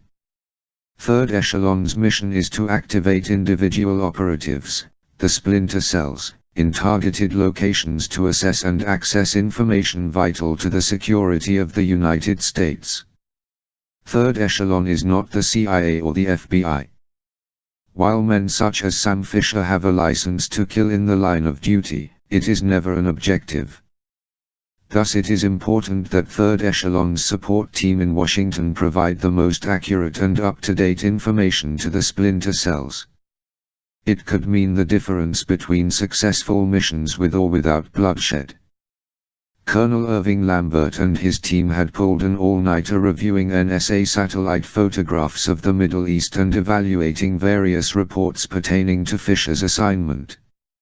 After Lambert studied the revelations concerning Namik Baysaran and the possibility that he may not be what he seemed, he directed the team to have a close look at Aktabar Enterprises' construction site in northern Cyprus. Carl Bruford, Third Echelon's Director of Research Analysis, sat with Lambert at the light table examining the photos with a magnifier. Bruford, a 31-year-old man from Illinois, was considered an expert on reading between the lines of intelligence reports and deciphering cryptic messages. "I'll be damned if I can see anything weird," Bruford said. "The site looks like what Baysaran says it is, a shopping mall. It's finished, too, from the looks of it. I don't think it's open to the public yet. There are still a lot of construction vehicles going in and out of the site, but the parking lot is empty." Lambert rubbed the top of his head and frowned. "I don't like it," he said. "Keep looking. But I'll send this info to Sam anyway." "Right. Oh, Chief, I had a thought that, I don't know, you might want to consider." "What's that, Carl?" "Doesn't Fisher have a daughter?" "Yes, he does. She's a college student in Illinois. Northwestern, right?" "Yes." "Why?" "I don't know. Just a feeling, but shouldn't we check up on her? I mean, since Fisher's out of the country and all. And, you know, since 3 of our Splinter cells are dead." Lambert made a face and rubbed his head again. "You think we're losing Splinter cells due to a hit list?" "I do, Colonel." "And you think Sam's probably on it?" "Don't you?" Lambert looked away and Bruford thought he could see the wheels turning in the man's head. The Colonel turned back to Bruford and said, "Yeah, go ahead. Be discreet, though. We don't want to alarm her." "Will do." The Colonel went into the next room, where Carly Street. John was busy working on hacking into Baysaran's server. Probably Third Echelon's most valuable player, St. John was a computer programmer extraordinaire, a woman who had the ability to dismantle the most complex code and put it back together the way she wanted. At 28, St. John was the youngest member of the team yet one of the most senior. She held the position of technical director. And while she didn't consider herself attractive, men who met her fell in love at first sight. She was petite, 5 feet, 1 inch tall, and had a brunette bob cut and sparkling blue eyes. She had heard the description pixie far too many times. "How's it coming?" Lambert asked her. "Well, I'm getting closer," she replied. "It's pretty tough encryption, but I think I have a handle on it. I've got Basaran's bank account hacked, now I just have to work on the Swiss account. Sam says that Basaran is supposed to transfer the money tomorrow. I'd really like to sabotage that wire transfer." "I know," Chief St. John said. "Give me the rest of the day, okay?" Lambert squeezed her shoulder and left her alone. He went back into the operations room and saw Bruford hanging up the phone. "No answer at Sarah Burns's apartment in Evanston," Chief Bruford announced. "I thought she lived in a dorm." "That was last year. She's a junior now and lives in her own apartment." Lambert rolled his eyes. "Sheesh, time flies. Keep trying, but you might contact our man in Chicago to have a look-see. He probably has nothing to do." Bruford chuckled and picked up the phone again. "Right." Lambert went into his private office, a small space that allowed him to get away from the hustle and bustle for a few minutes at a time. He sat in his swivel chair, scanned his email inbox, and took a sip of the now cold coffee. He made a face, thought about going to get a fresh cup, but decided he'd rather shut his eyes for a bit. He was dead tired. All-nighters were for college kids. But as soon as he closed his eyes, the fax machine began to beep. He glanced at the cover page and saw that it was from Lieutenant Colonel Petlow in Baghdad. Lambert figured that perhaps he should go ahead and get a fresh cup of hot coffee. By the time he returned, the fax would be finished. 4 minutes later he was back in the office, Java in hand, ready to examine Petlow's fax. To Colonel Irving Lambert. From Lieutenant Colonel Dan Petlow. Re. Nazir Tarayan. Dear Colonel, pursuant to your instructions, I have had my intelligence people work on the Tarayan business 24/7, and we now have something to report. Nazir Tarayan was / is a wealthy Iranian citizen who was politically active during the Iraq-Iran war. In 1983 his home in Tehran was bombed and destroyed, killing his wife and 2 daughters. He formed a radical anti-Iraq terrorist outfit that made frequent sojourns across the border to Iraq, where he and his men performed vicious raids against innocent Iraqi civilians. In Iran and in parts of Iraq, Tarayan's band of terrorists was already beginning to be known as the Shadows. The Iranian government disapproved of Tarayan's methods and exiled him, but he left behind a populace that considered him a war hero, a sort of avenger for the Iranian people. In November 1984, Iraqi soldiers ambushed the Shadows, in Iraq. The force was wiped out and Tarayan was believed to have been burned to death in a massive explosion. No remains were found. But the Shadows live on to this day. In the last 5 to 10 years they have regrouped and became better managed and financed. Terrorist Ahmed Mohammed has been linked to the group and may be directing their operations in the field. 4 years ago the rumor mill perpetuated the story that Nazir Tarayan was alive and well and still leading the Shadows from outside of Iran. Since no one had really seen him, Tarayan remained a mythical figure, part righteous warrior, part ghost. However, one of our prisoners here is apparently a top lieutenant in the Shadows and knows Mohammed personally. We believe he knew Tarayan in the 1980s. After lengthy interrogation he identified a photo of a man we believe is Nazir Tarayan. I attached that photo for your use. Dan. Lambert turned to the photo. His heart rate increased as he realized that his and Sam Fisher's instincts were correct. The man in the picture was Namik Baysaran. There was no question about it. Here, though, he was dressed in an Arabic robe and a turban. The shot was taken outdoors circa 1984. Lambert opened his file and studied the more recent photo of Baysarin with Andrzej Zdrok. Yes, it was the same man. Baysarin had apparently undergone some skin grafting and plastic surgery, which was what made his face look as if he had a dermatological condition. Now it was clear.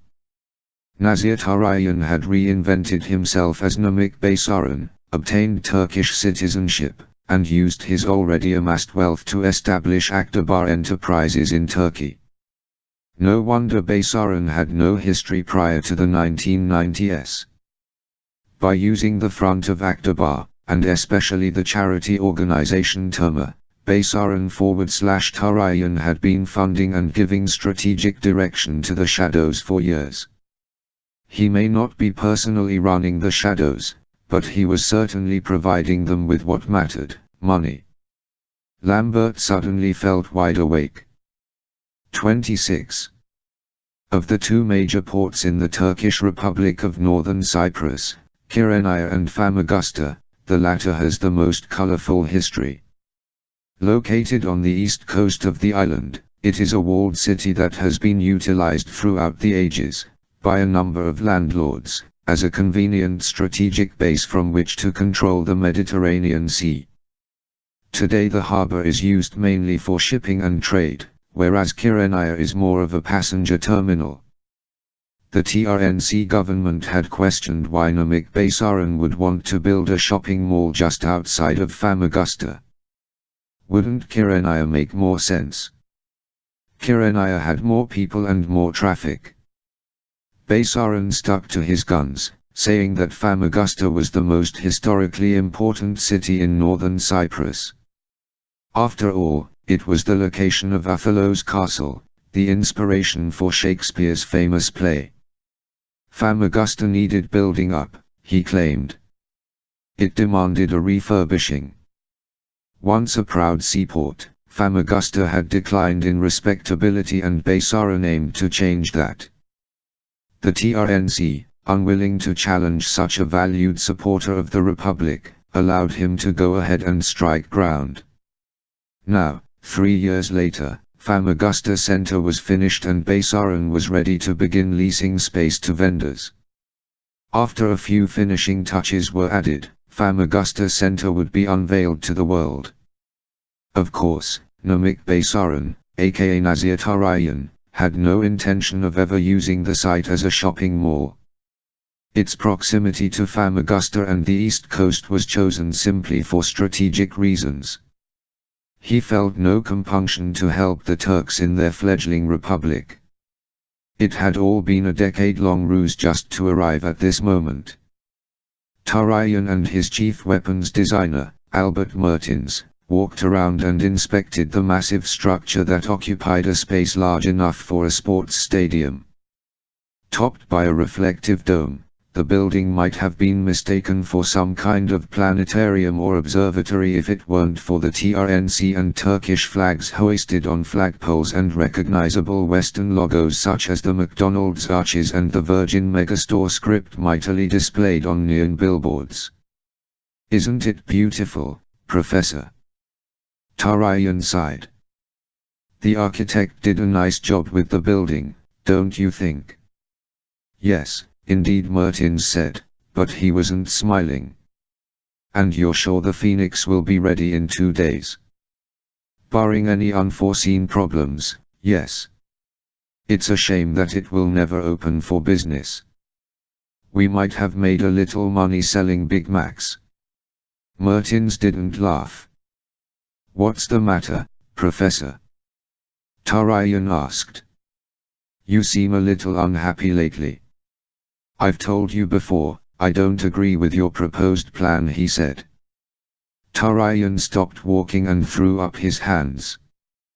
"Do we have to go through this again?" Mertens turned and pointed his finger at his boss. "You know we have one shot and one shot only. Why waste it on Iraq?" Don't you want to make the strongest statement you can possibly make? Professor, enough. The force in Tarayan's voice silenced the physicist. I've made up my mind, so don't mention it again. Let's go inside. They're waiting for us. Mertens nodded resignedly. Professor, you're a brilliant physicist, Tarayan said. I couldn't have done this without you. But do me a favor and stick to what you know best and leave the strategic and military decisions to me. Fine. Tarayan slapped Mertens on the back and said, Good. Come on. The 5 men gathered in the bowels of the shopping mall were Nazir Tarayan's closest aides and lieutenants. Each of them was responsible for a faction of the Shadow's operations. Ahmed Mohammed, an Iranian, was responsible for the political committee, which issued fatwas, or edicts purporting to be based on Islamic law, including orders for deadly attacks. He was also the unrecognized number 2 in the organization, the man responsible for making sure operations in the field were carried out properly. Nadir Omar, a Saudi, led the military committee that proposed targets, supported operations, and ran training camps. Hani Youssef, an Iranian, ran the finance committee, which provided fundraising and financial support in league with Tarayan. Ali Babara, a Moroccan, headed the information committee, which was responsible for propaganda and recruitment. Finally, Zayed Adhari, an Iranian, led the purchasing committee, the machine that procured weapons, explosives, and equipment. These 5 men rarely met face to face for security reasons. Tarayan and Albert Mertens joined them in the small conference room on the ground level. Farid, his broken arm in a cast and sling, stood by the door.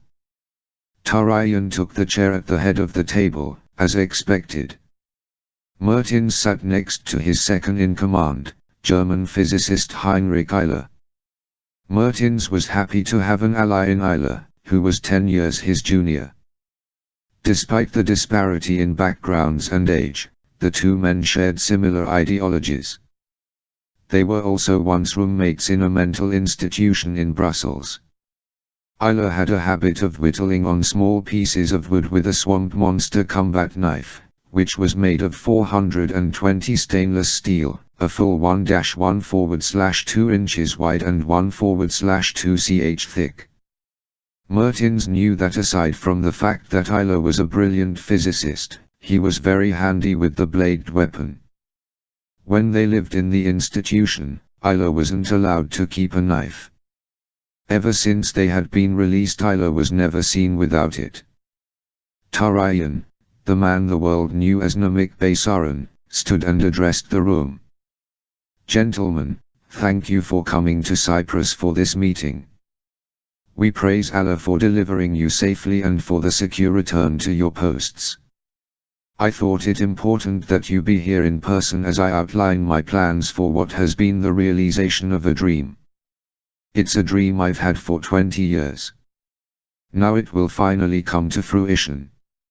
He paused to make sure he had everyone's attention. The Phoenix is complete. It is ready, thanks to the genius of Professor Mertens. Tarayan held out his hand toward the physicist. The other men in the room turned to him and nodded, but there was no applause. These men were too serious for that kind of self-congratulatory nonsense. Mertens remained stone-faced. You've been wondering, I know, Tarayan continued, what I want to do with the Phoenix. Today I shall tell you. He looked at every man in the eyes and announced, it is time for Iraq to pay for what they did to Iran during the 1980s. The committee heads shifted in their seats. 3 of them leaned forward, their interest sparked. I am going to destroy Baghdad, Tarayan said softly. And the destruction will be such that the city will be unrecognizable. Iran's revenge on Iraq will be swift and complete. Nadir Omar cleared his throat. Sir, with all due respect, Yes, Nadir. Tarayan faced his lieutenant. What will this accomplish for us? Don't you see? Tarayan held out his arms.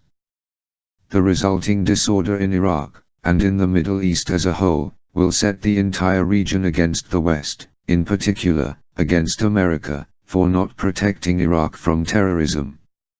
Iraq's government is made up of puppets, we all know that. The entire world knows that. America continues to monitor the country and influence the decisions made by the Iraqi leadership. This must end, once and for all.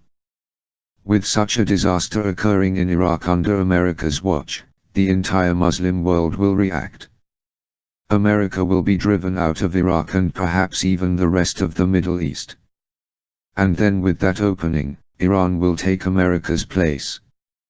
Two committee heads eyed each other. And Iran's government knows this, asked Ahmed Mohammed. Not yet, but once the deed is done, then I will reveal myself to the world. Can you see the headlines in Tehran? Nazir Tarayan is still alive. My followers in Iran will most assuredly back me. They will pressure the government to do what Iran has wanted to do but hasn't dared to do for nearly 2 decades. Iran will invade and conquer Iraq because Iraq is weak and under Western management. The West has tried to make Iraq a democracy in the image of a Western country, but it won't and will never work. Muslims should be the caretakers of the Muslim world. My loyal armies in Iran and neighboring countries are waiting for this showdown, and the shadows will lead them into Iraq. And we will be victorious. Mertens nudged Ayla under the table. Ahmed Mohammed cleared his throat and said, Sir, if I may be so bold as to venture an opinion. Yes, Ahmed. Tarayan acknowledged. I do not believe the men who have claimed to be serving Islam in the shadows will agree to destroying a city in what is essentially a Muslim country. I herewith express my disapproval for the whole thing. Tarayan folded his arms in front of him. There was a tense moment as he glanced at Farid, who appeared ready to do something about the insurgent. Finally Tarayan merely smiled and said, I appreciate your candor, Ahmed. Your objection is noted. Now I would like to meet with Ahmed and Nadir to discuss the next steps. The rest of you please stay and enjoy my hospitality. I'm sure Professor Mertens will be happy to show you the completed Phoenix. With that, Farid opened the conference room door with his one good hand and made a gesture indicating that the meeting was over. Tarayan didn't notice that Mertens and Ahmed Mohammed exchanged a look that only they understood. 3 hours later Nazir Tarayan shut himself in his private office and stared into the mirror on the wall. He normally hated mirrors, but ever since he had resolved to proceed with the project to bring Iraq to her knees, he wanted a daily reminder of why he was doing it. He had never forgotten that fateful day when the bombs fell in Tehran. The air raid sirens were loud and always frightened his daughters. On that morning school had been called off and the children were at home with their mother. Tarayan was busy at a political rally protesting the war and the current government's strict religious rules. When the bombing began he left and went straight home, running the 6 miles to be with his family. He imagined the face of his wife and how happy she would be to see him as he walked through the front door of their lovely, 2-story home. He had worked hard to give his family such a house. Nazir Tarayan had been one of the fortunate Iranians who had shared in the former Shah's wealth by advising him on a number of policies. Needless to say, Tarayan was not a fan of the Islamic Revolution and Iran's newfound religious fervor. Nevertheless he was a loyal Iranian and he hated the Iraqis for what was happening to his country. As he ran, Tarayan remembered the night before, when he embraced his wife and children and told them not to worry. Allah would protect them. The bombs would not strike their house. They would be safe. But he was wrong. the bomb hit the house just before he made it home. He recollected a wave of intense heat and a deafening noise that would haunt his dreams for the rest of his life. He recalled flames and smoke, flying debris, and screams. He remembered finding the charred bodies of his family in the rubble. Tarayan looked in the mirror at his own scarred face and prayed to Allah. He admitted to his God that he knew he had not been a good Muslim. He didn't pray 5 times a day. He had never made the pilgrimage to Mecca. He had to forego the more orthodox rituals of Islam in order to perpetuate the pretension of being a Turk. He had lived a life for 20 years, and he promised to prostrate himself, confess his many sins to Allah, and reap his punishment, after he obtained his revenge. He had seen the faces of his most trusted men in the meeting today. They thought he was crazy. They thought he was embarking on a disastrous journey. He smelled the insurgency within his ranks. But didn't this happen to all leaders at some point in their tenures? It didn't help that an intruder had infiltrated Akbar Enterprises in Van. Farid said it was only one man, but no one saw his face. It was unclear where in the complex other than the steel mill the intruder had been. The surveillance cameras picked up nothing out of the ordinary, although there was the odd appearance of Tarayan's exercise rubber ball in the hallway outside his office. Was that supposed to be the intruder's idea of a joke? Could he have been the American that had posed as a Swiss Interpol policeman? Surely the man calling himself Sam Fisher was dead. The men had assured him the American never came out of Lake Van. Enough of that, Tarayan told himself. Think of the matters at hand. Should he do something about the negativity within his organization? What could he do at this point other than continue on the course he was on? No, he shouldn't worry about his own men. They would continue to obey him, he knew that. They would remain loyal. He had instilled devotion in them. After all, he was the source of the Shadows' funding, he was their lifeblood. He was Nazir Tarayan and they viewed him as a prophet. It was he who would lead the Islamic nation out of the depths of misery and to a superior position in the world arena. This was his destiny. Mertens and Isla finished leading the tour around the facility and watched as the committee heads immediately got on cell phones to their lieutenants back at their respective bases. Mertens pulled Isla to the side and said, "I told you. He's quite mad." "I didn't believe it until now," Isla said. "What are we going to do?" Mertens shook his head. "I don't begrudge Tarayan his desire to seek revenge on Iraq. But it's a personal vendetta. He wants to avenge the deaths of his wife and children. It has nothing to do with Iran. He's delusional to think that Iran is going to back him on this. He was exiled from his country a long time ago. What makes him think he'll gather support now? Just because he's a cult hero, a mythological warrior. He's insane. Do you have a plan?" Mertens put his hand on Isla's shoulder and said, "Yes. I do. And so does Ahmed Mohammed." 27. Armed with third echelon's revelations about Namik Baysaran, I head out of Baku in the Pashan to the address I found in Zdrok's safe. The built-in GPS in the UPSAT leads me to a heavy industrial area south of the city on the Absaran Peninsula, probably the most polluted part of Azerbaijan due to the predominance of petrochemical plants and oil refineries. The land itself is semi-desert, the earth is scorched by oil, and derelict derricks stand like forgotten sentinels amidst a panorama of desolation. The images invoke a bizarre post-apocalyptic hell on earth. The sun is setting as I reach my destination. I'm surprised to see that the building is a diaper factory and warehouse. Who are they kidding? I've heard of deadly weapons of mass destruction, but this is ridiculous. I wait until it's completely dark, but the night sky tends to glow from the fires of the surrounding refineries. There's not much I can do about it, so I hope for the best and leave the Pashan dressed in my uniform.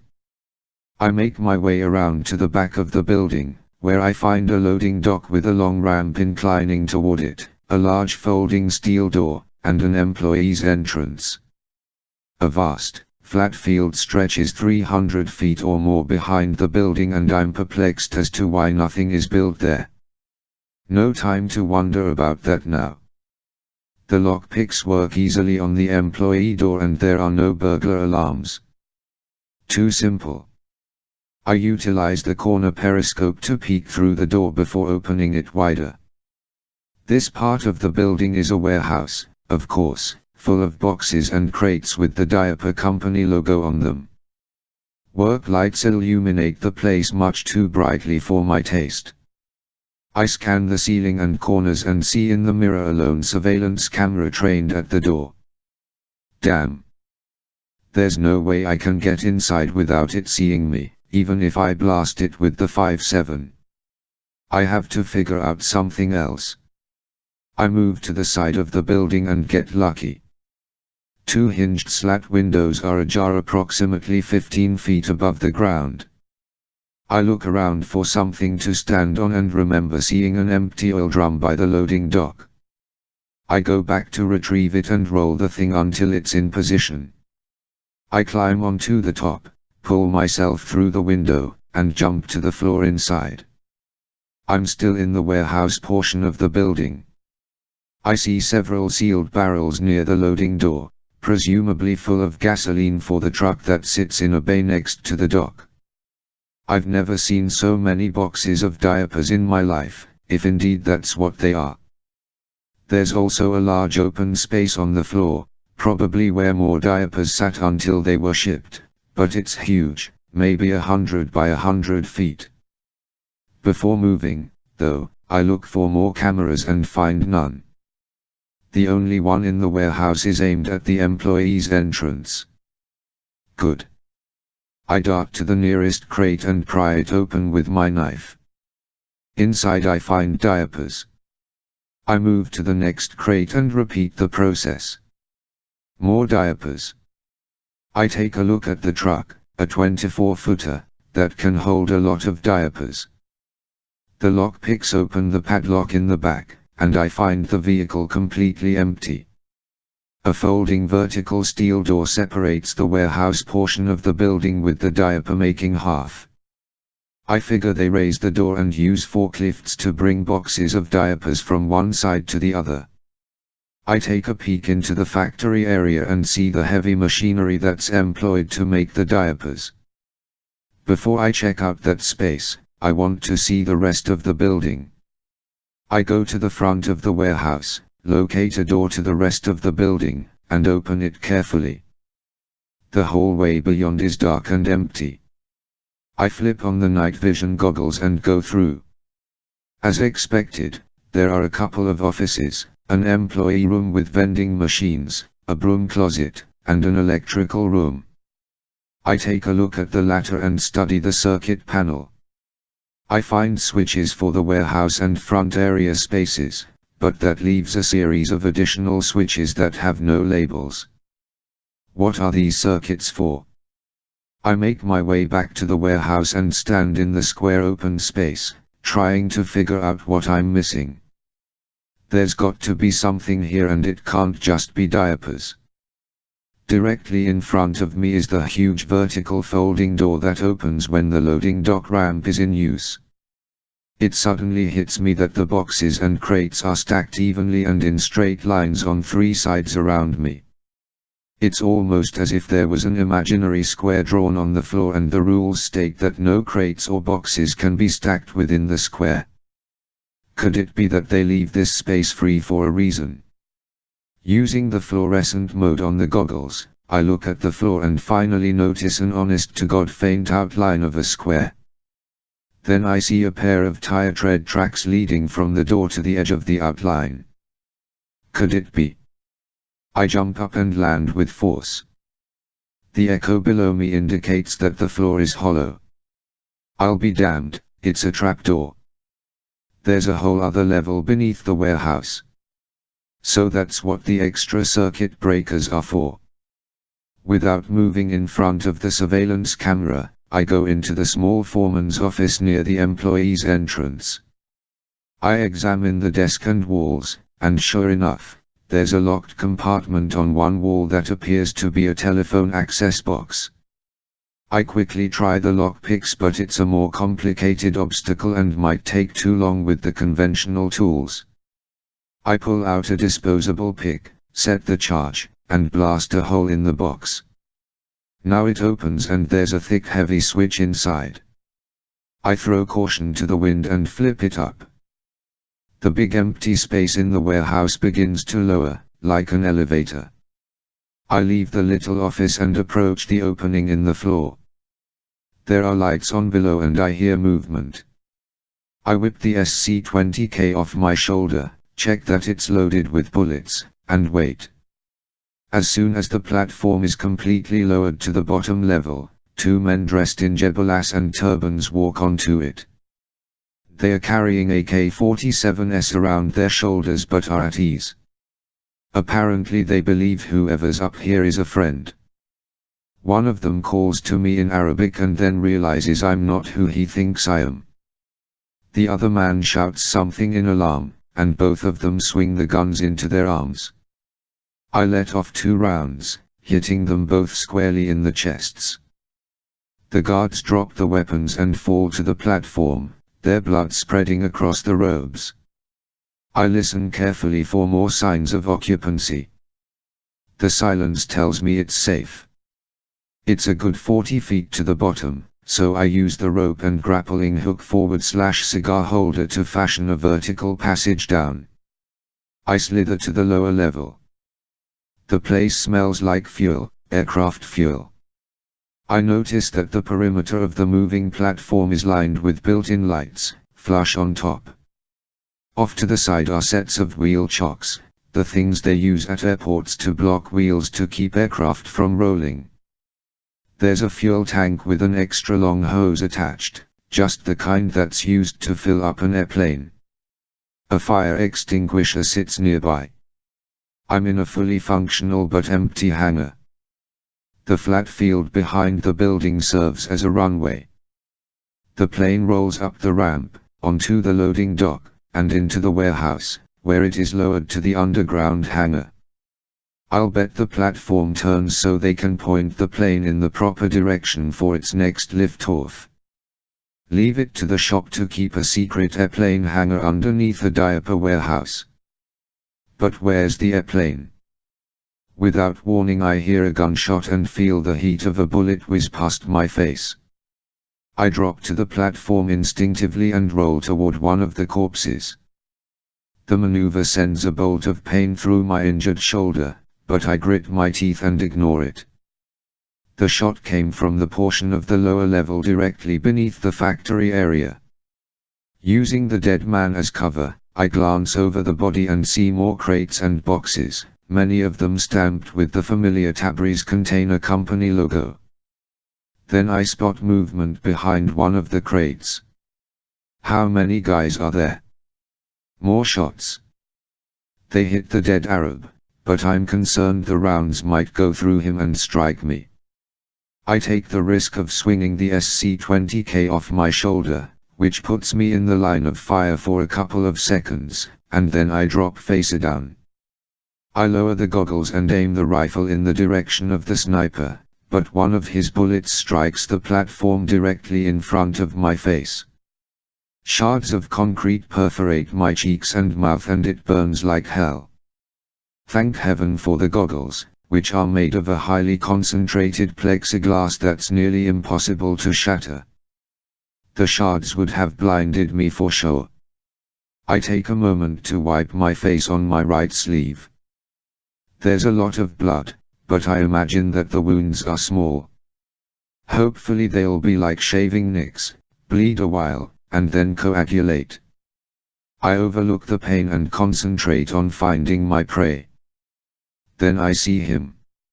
It's another Arab and he's the only one back there. He must have seen his buddies get killed and then decided to hide until I came down. I take aim and squeeze the trigger. I miss, he's covered well, but I watch him move to cover behind a crate. I've got him now. My bullet will go right through the crate, depending on what's inside it.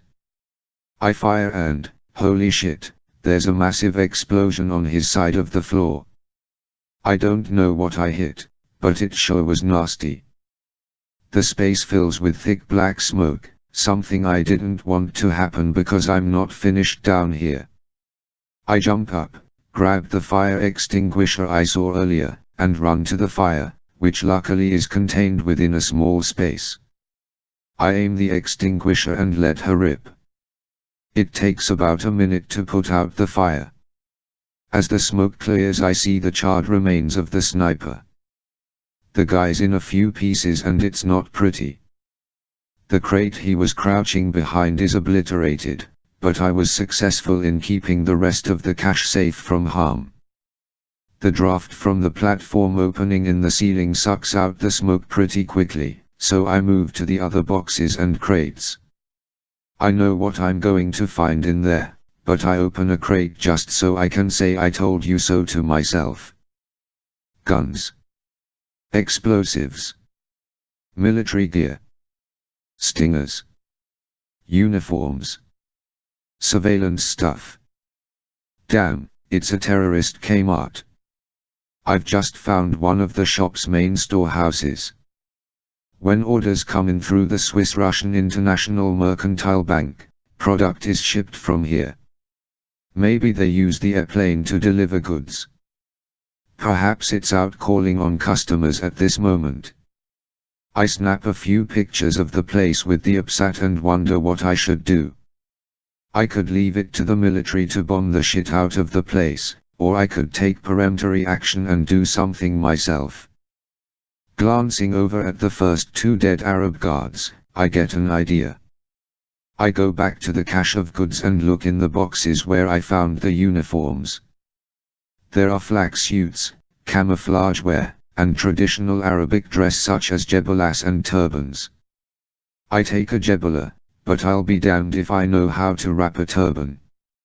Instead, I go over to one of my dead friends and steal his headgear.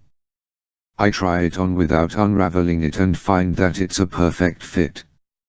I take a frag grenade from my Osprey, set it to manual mode, which allows me to ignite it from a distance by pressing a button on the UPSAT, and I place it underneath the hangar's fuel tank. For good measure, I place another grenade on the control panel that operates the platform. Before I climb the rope back to the upper level, I shove the dead guards off and onto the floor. I ascend the rope, replace it in my backpack, and go back to the foreman's office. I flip the switch to raise the platform and wait until it's in place. I exit the building the way I came in. I make a careful counter-surveillance sweep of the area and determine I'm alone. I run back to the Pashan and change. I put on the jebala, fix the turban so it looks correct, and then saunter back to the building. This time I use the picks to open the employee entrance and walk inside, in full view of the surveillance camera. It will record an ordinary Arab walking into the warehouse. I take one of the Terma pamphlets I stole from Baysaran's place in Turkey, excuse me, I mean Tarayan's place, and drop it on the floor where I'm standing. I then proceed to set and plant frag grenades all over the place.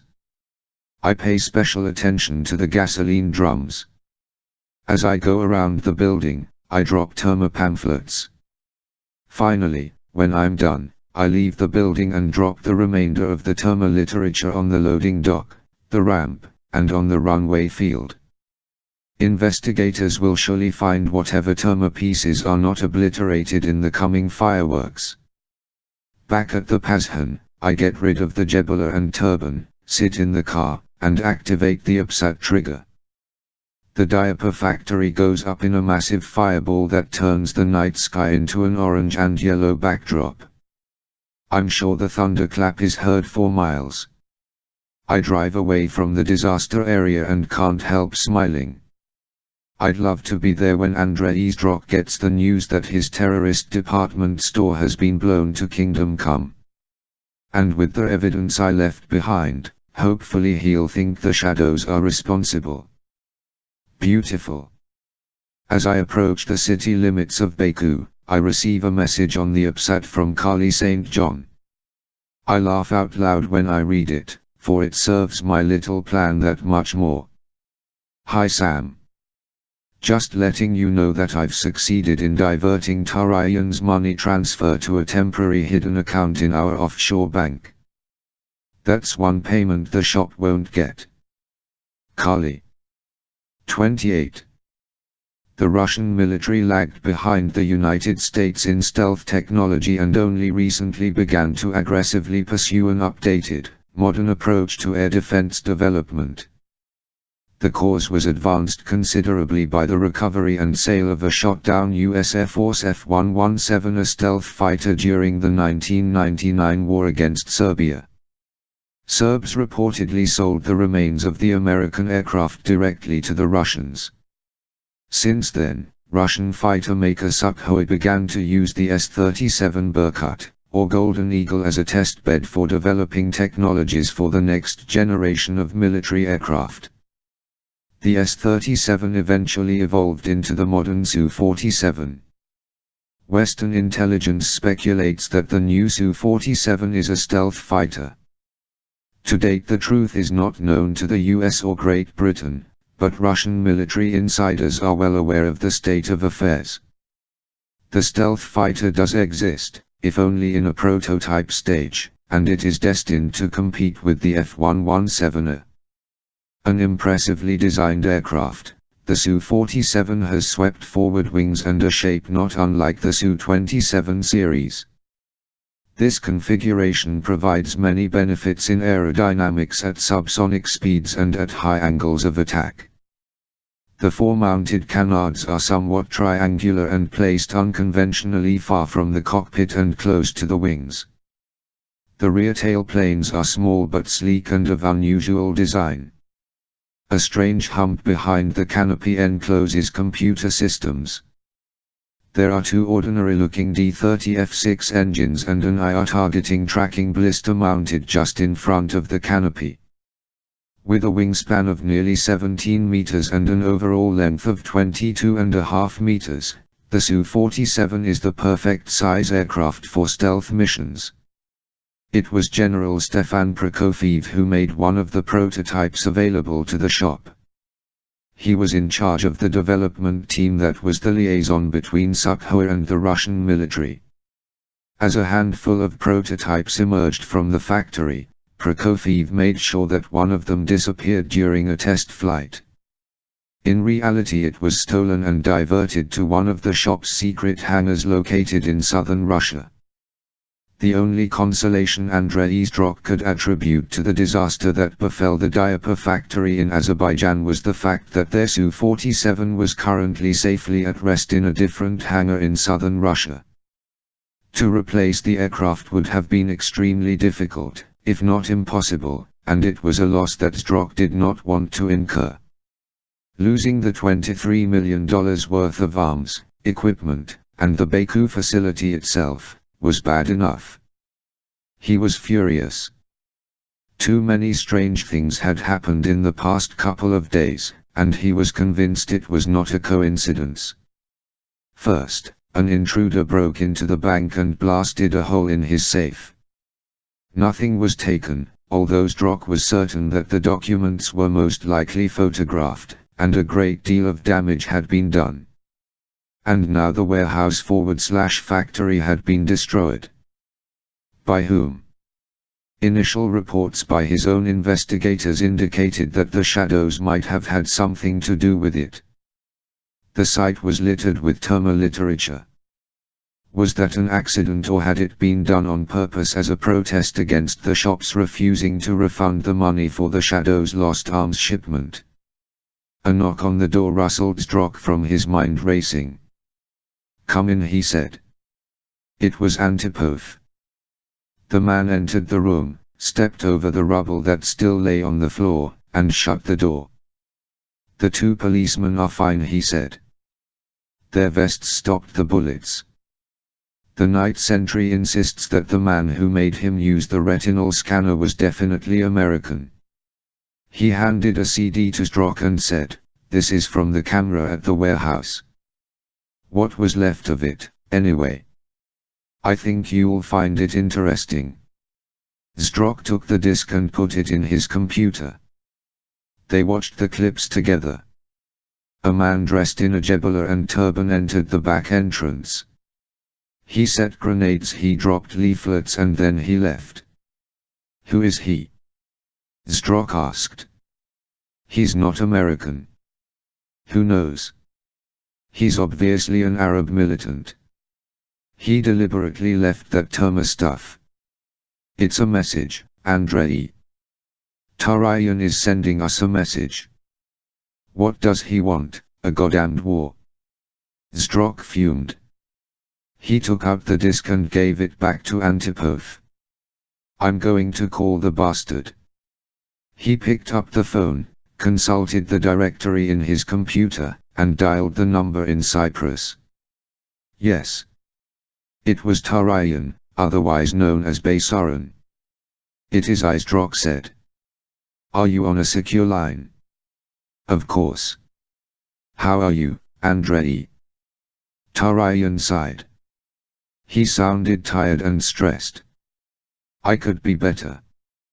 "Why, what's wrong?" "What's wrong? You don't know." "Know what?" "Our facility south of Baku was destroyed last night. By one of your men." "What?" "We have him on tape. He left Terma shit all over the place so we'd know it was you." "I don't believe this." "What the hell are you talking about? You're accusing me." Tarayan sounded way too offended. Strock smelled a rat. The man was an actor, after all. He'd been acting a part for the last 20 years. "Only a handful of people know about that place," Strock said. "And I trust every one of them with my life. Except you." "What are you saying? That I was somehow responsible for this?" "My friend, if you think you can get away with this, you are sorely mistaken. Andrei, it sounds to me as if we're being set up." "It was not me, I swear it." "Oh. Is this the American agent you told me about, then? Is he the one who maybe infiltrated our bank in Baku?" "Your bank in Baku? I know nothing about that. We think an American broke into the bank the other night." "Well, no, I don't think it was the man who was here. My men said they killed him. He drowned in Lake Van. Although I must tell you that our facility in Van was breached the other night. My bodyguard was hurt. A lone operative was seen in the steel mill, but he escaped." Strock was aghast. "Tarayan, if this man was a CIA or NSA agent and he obtained some of our secrets from you, I can't tell you how much you and your organization will suffer. For the love of Allah, Andrei, we're on your side. We're not on anyone's side but our own. You know that. I don't care about your bloody jihad. What you're planning to do with the materials we sold you over the last 3 years is foolish. I wouldn't be surprised if your own men turn against you. All I care about is the business. And speaking of that, why haven't we received payment for the replacement of goods that was sent to you? That was supposed to be in the account this morning, if you recall." "What?" Now Tarayan really sounded concerned. "That money was transferred. I gave the order personally. It's not here. That's peculiar. I'll have to." "It's more than just peculiar, Tarayan. I suggest that you drop everything and look into the matter right now. Andrei, we're trying to finish our project. You know I have ground plans for what we've been building. Yes, I know. And I can imagine you're currently having cash flow problems, too. But I don't care. Prove to me that you didn't do this terrible thing to me and pay me what you owe me. Zdrok hung up without giving Tarayan a chance to respond. He looked at Antipov and said, "So he thinks the American is dead. The girl in Israel hasn't talked yet, so I suppose it's time we convince her to do so. If he's really dead, we'll soon know for certain." He picked up the phone again and made a call to Jerusalem. "Damn Zdrok," Tarayan said to Mertens as he hung up the phone. They were in Tarayan's private office inside the Cyprus shopping mall complex. "What is it now?" Mertens asked. "They're screwing us," Tarayan replied. He dialed another number and waited. "Hello, Hani." Tarayan's head of finance was on the other line. "Yes. Was that payment transferred to the shop?" "Yesterday, sir." "You're sure?" "Of course I'm sure. I did it personally." "They say it wasn't received." "Impossible." "Look into it, will you? I have enough problems right now." "Yes, sir." Tarayan hung up and glared at Mertens. "I suppose you want to tell me again how crazy this scheme is?" Mertens shrugged. "As a matter of fact." "All right, Professor. If Baghdad isn't a suitable target, then what is? Are you going to say Israel again?" "Of course. I cannot believe you are blind to this. Tel Aviv or Jerusalem should be the target because Israel is the key objective in the Middle East. Destroy Jerusalem and the region really will be in chaos. And it will avenge the assassination of Gerard Bull. So that's what this is about. Your former boss. He was much more than a boss. He was my mentor. He was like a father to me. There is no proof that Israel was responsible for Bull's murder. There is every indication that the Mossad was responsible. I was there. I was working with Gerard when it happened. I swore to avenge his life then and I intend to do it. Not with my money you don't," Tarayan said. "Just because you were Gerard Bull's right-hand man doesn't give you the privilege to question my motives. Professor, you have done a wonderful job with the Phoenix, but in Allah's name I will not tolerate insubordination. Now that the Phoenix is complete, you are expendable. Don't forget that." Tarayan's cold brown eyes stared holes through Mertens, and the Belgian physicist saw, not for the first time, why so many men respected and feared the man.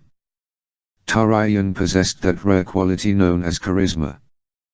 Great men throughout the ages used charisma to influence others, whether it was for good or for evil, and Tarayan was no different. He had seduced Mertens long ago, convincing the Belgian to devote his life to designing and building a weapon for the shadows. The pay was an additional incentive, of course, along with protection from the Belgian authorities who had been looking for him ever since his escape from the mental institution. For Mertens, though, he was not in it only for the money. By working on Tarayan's project, Mertens had fulfilled his goal of continuing the dreams of Gerard Bull, the man who taught Mertens everything he knew. Mertens was not a Muslim, nor did he care about the Shadow's objectives to drive the West out of the Middle East and take over Iraq. He had no loyalty to Jews, Muslims, or Christians. His devotion was to Bull and the man's genius. Mertens owed it to Bull to fulfill the man's prophecy. "Very well," Mertens said. "I apologize. But you should know that many of your own men are unhappy with what you plan to do. They do not agree with your decision to attack a city in a Muslim country. Are you talking about Ahmed Mohammed by any chance?" Tarayan growled. "I will deal with him in due time. Ahmed has been my friend and ally for over 20 years. If he is disgruntled, he'll get over it. Now get back to work. I don't want to hear another word about it. I expect the Phoenix to be fully operational tomorrow and we'll begin tests in the afternoon. Is that clear? Mertens bowed his head slightly. Absolutely. He stood and left the room. He walked down the dark, empty corridor to his own office, where Heinrich Eiler was waiting for him, whittling on a piece of wood. Well? Eiler asked. I've had enough of Nazir-Tarayan and the shadows, Mertens said. It's time to take matters into our hands. I'm placing a call to Mohammed. 29. Sarah wiped the tears from her cheeks, rose slowly from the cot, and walked weakly into the bathroom. The dirty mirror reflected a frightened mess of a girl. Her eyes were bloodshot, her hair was stringy, and the makeup was long gone. Sarah hadn't showered in a couple of days. What was the point? The hunger pangs no longer bothered her, but she felt extremely feeble. Now it was just a question of how much longer she'd be able to perform other normal functions. Over the years she had been aware of other kidnappings in the Middle East. The stories were always on CNN or in the newspaper. Americans were abducted while performing their jobs or while serving in the military. Sometimes the hostages were rescued, more often not. What would the bastards eventually do to her? So far they hadn't mistreated her physically, although the creep named Vlad had come close. She hated Eli now, but in many ways he'd been her protector. There was no telling what the two Russians would do if Eli wasn't around. Several times she had been tempted to tell them how to contact her father. Sarah was loath to involve him, but she also suspected that he could get her out of this situation. If Eli was right and her father really was a government spy of some kind, he would have the resources to rescue her. Perhaps he could bring the army in and blow her asshole kidnappers to hell. On the other hand, the kidnappers wanted him for a reason, and Sarah didn't think it was a good one. She could see the hate in their eyes and hear the venom in their voices when they spoke of him. Sarah was certain they wanted to kill her father, and she understood full well that she was the bait to lure him into their clutches. She was resolved not to let that happen. How many days had it been? She had lost count. She now realized she should have done what she'd seen prisoners in movies do, scratch on the wall with something and make a mark for every passing day. She knew she'd been there less than a week but more than 4 days. If she hadn't been kidnapped, she'd be home now. She would have said goodbye to Rivka and her family and... Oh, Rivka. What happened to her friend haunted Sarah and tore at her heart. It was all her fault. If she hadn't been Rivka's friend, the girl would still be alive. During one of Eli's frequent visits to her room, Sarah asked him what had happened to her. How did she die? Eli refused to tell her. He said he didn't really know, only that she was dead. Sarah asked him if Noel was responsible and Eli simply shrugged. How could he be so cold? How could both of them do what they have done? She and Rivka had given the boys their bodies, their love, their devotion. She and Eli had spoken of living together in New York and maybe getting married someday. Had Rivka and Noel done the same? Had he convinced her to trust him and look forward to a future with him? Bastards.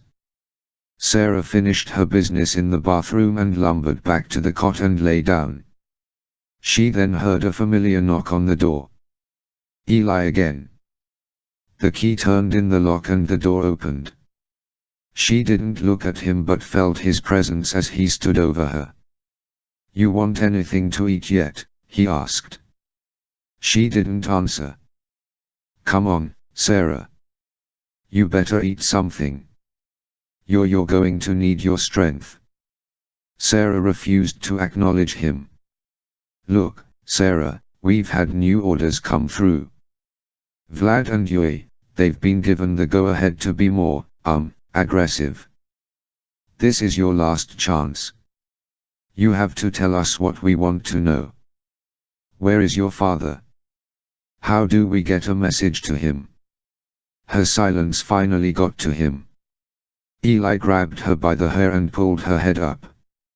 She shrieked and he shouted, "God damn it, Sarah. Talk to me. I can't be responsible for what they are going to do."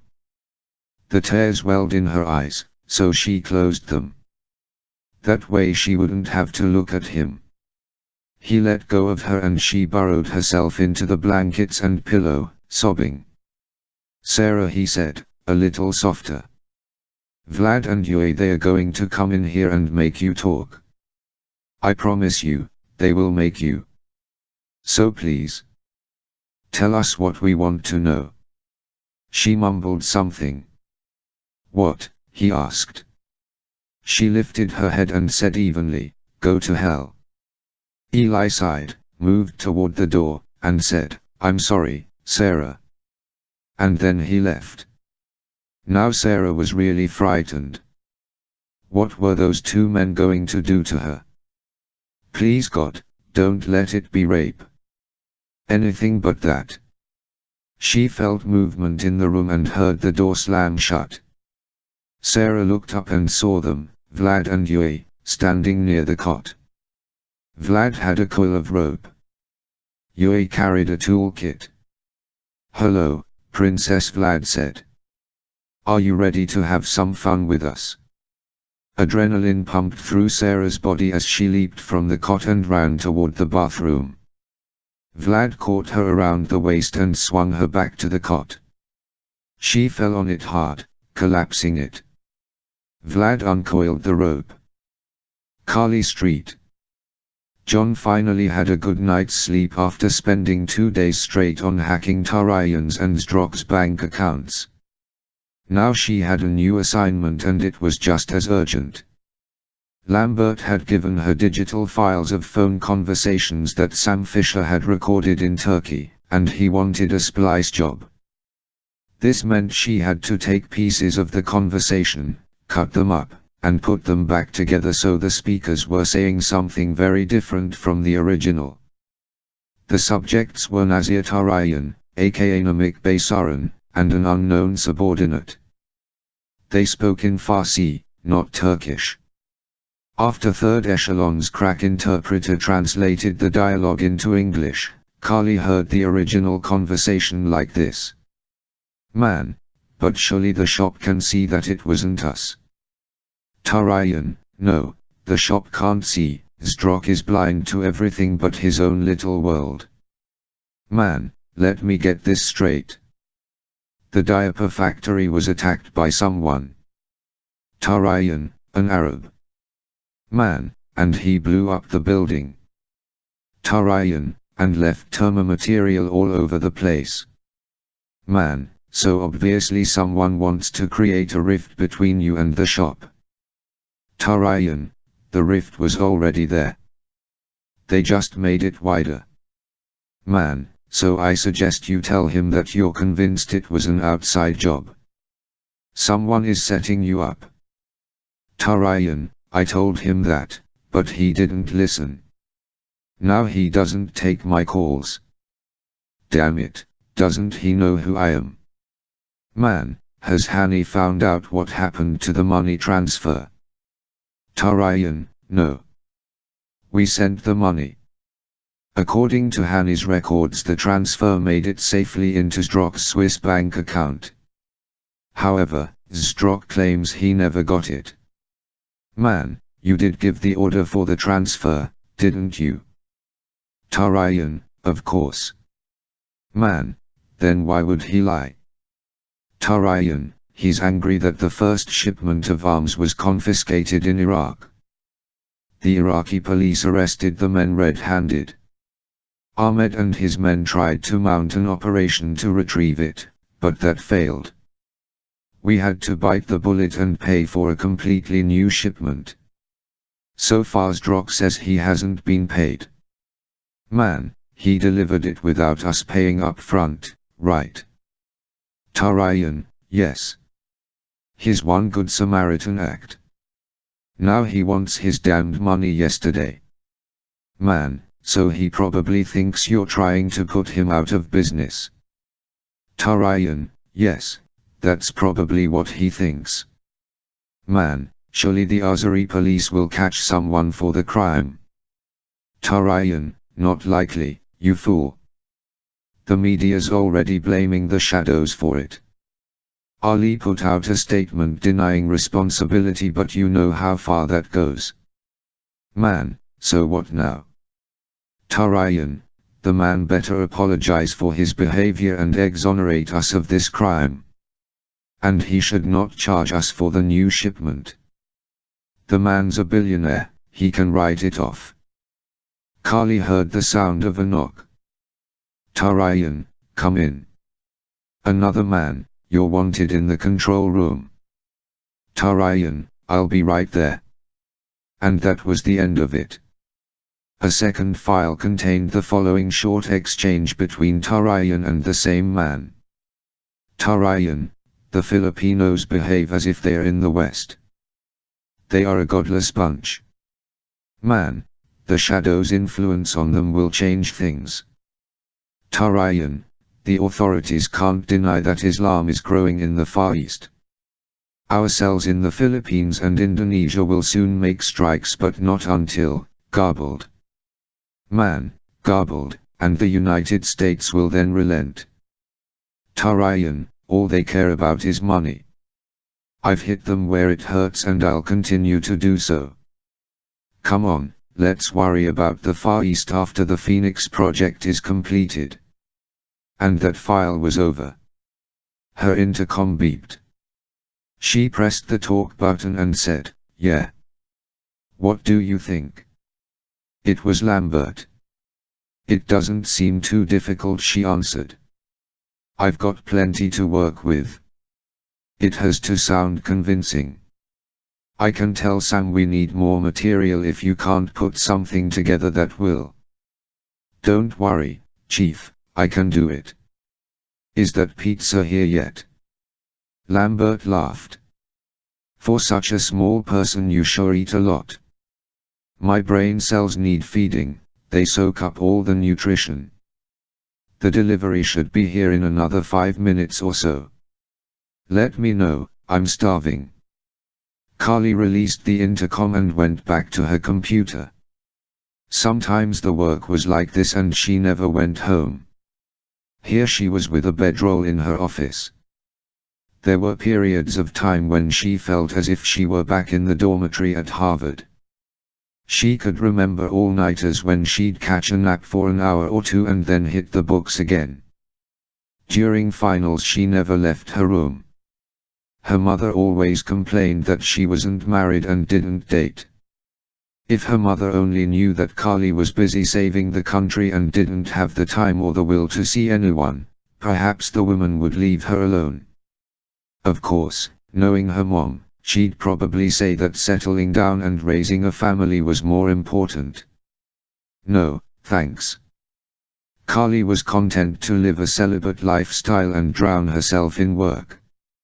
If human desire ever raised its ugly head, she wasn't beyond picking up some hunk for a one-night stand.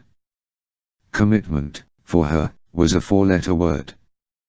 When the pizza arrived, she took a plate full of slices back to her office. She never sat with the other employees in the break room. She was aware of her reputation as aloof, but she didn't care. Lambert knew better, and that's all that counted. Carly began the work by cutting all the lines of speech into individual phrases. If a word or phrase needed repeating, she copied it and created a new file. It wasn't long before she had all the puzzle pieces needed to create the picture. 4 hours later she called Lambert into her office. He came in, sat, and rubbed the top of his head. Listen to this, she said. She manipulated the mouse and clicked something on her computer. Tarayan, Strock is blind to everything but his own little world. He's angry that the first shipment of arms was confiscated in Iraq. The Iraqi police arrested the men who had it. Ahmed and his men tried to mount an operation to retrieve it, but that failed. We had to bite the bullet and pay for a completely new shipment. So far, Zdrok says he hasn't been paid. Man, so he probably thinks you're trying to put him out of business. Tarayan, yes, that's probably what he thinks. Man, you did give the order for the transfer, didn't you? Tarayan, not likely, you fool. Man, the shadow's influence on them will change things. Tarayan, the shop behave as if they're in the West. They are a godless bunch. All they care about is money. I've hit them where it hurts and I'll continue to do so. Man, let me get this straight. The diaper factory was attacked. Tarayan, the rift was already there. We just made it wider. Man, an Arab. Tarayan, I sent him, garbled, and left terma material all over the place. The recording stopped. Carly looked at Lambert and raised her eyebrows. Well. Lambert smiled. I think it'll work. Send the file to Sam. 30. I receive Carly's file of the doctored conversation between Tarayan and one of his henchmen and it's great. Carly also sends me a second file with the English translation. The folks at Third Echelon really know their stuff.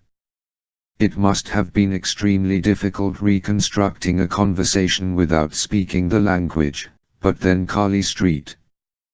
John is brilliant. I have to admit I find her attractive.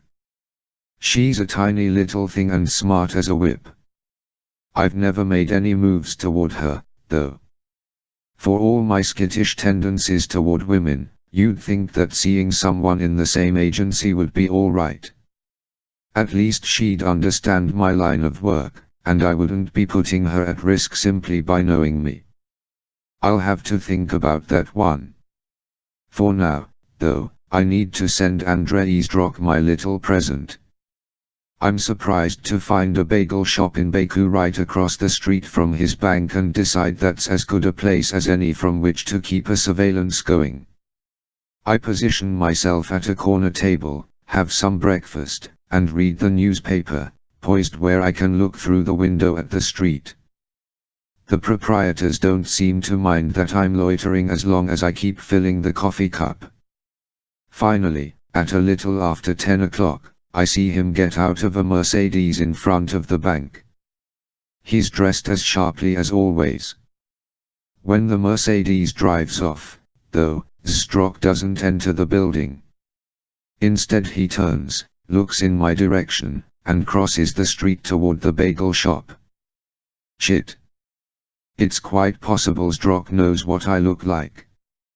Tarayan's cameras had surely captured my mug when I first visited his office.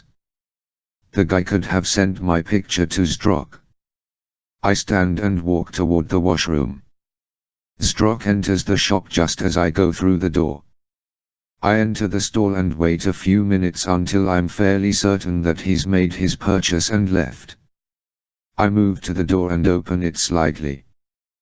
Damn, he's heading this way. There's nothing I can do about it, so I turn to the sink and start washing my hands. The door swings open and Zdrok walks in. I see that he has a sticky pastry in one hand and he's wolfing it down. He stands beside me, obviously waiting for me to finish with the sink so he can wash the goo off his hands. I don't look him in the eyes, but I nod, smile, and move away from the sink. I grab a couple of paper towels as he rubs his hands in the running water. I feel him looking at me in the mirror, in fact, he's staring at me. I have to get out of here, fast. I finish drying my hands and walk toward the washroom door. Do I know you? He asks in Russian. I stop. My Russian isn't perfect, but I can get by. Excuse me. I say. Were you in my bank the other day? He asks. What does he mean? I beg your pardon. Didn't I see you in the bank? The one across the street. You were there the other day, at the information table. Phew. So that's what this is about. Yes, I was. Zdrok smiled. I'm Andrei Zdrok, the bank manager. If there's anything I can help you with, please let me know. I nod and say, thank you, and then leave as if I'm embarrassed. I walk straight through the bagel shop and out the front door. I turn left and stride purposefully away from the bank and hope that Zdrok doesn't follow me.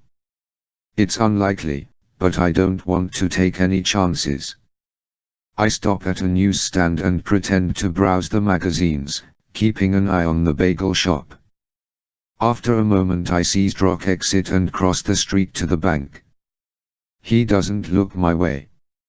He's probably forgotten all about the encounter.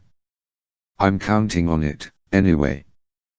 Once he's inside the building I move back down the street and enter an old-fashioned phone booth. These relics are pretty much a thing of the past in America, but you'll still find them in Europe. I cradle the phone between my head and shoulder and activate the UPSAT. I'm able to send an email anywhere in the world with the thing as long as I have an unhindered signal to the satellite. It works best when I'm outdoors, but it'll do alright in some buildings.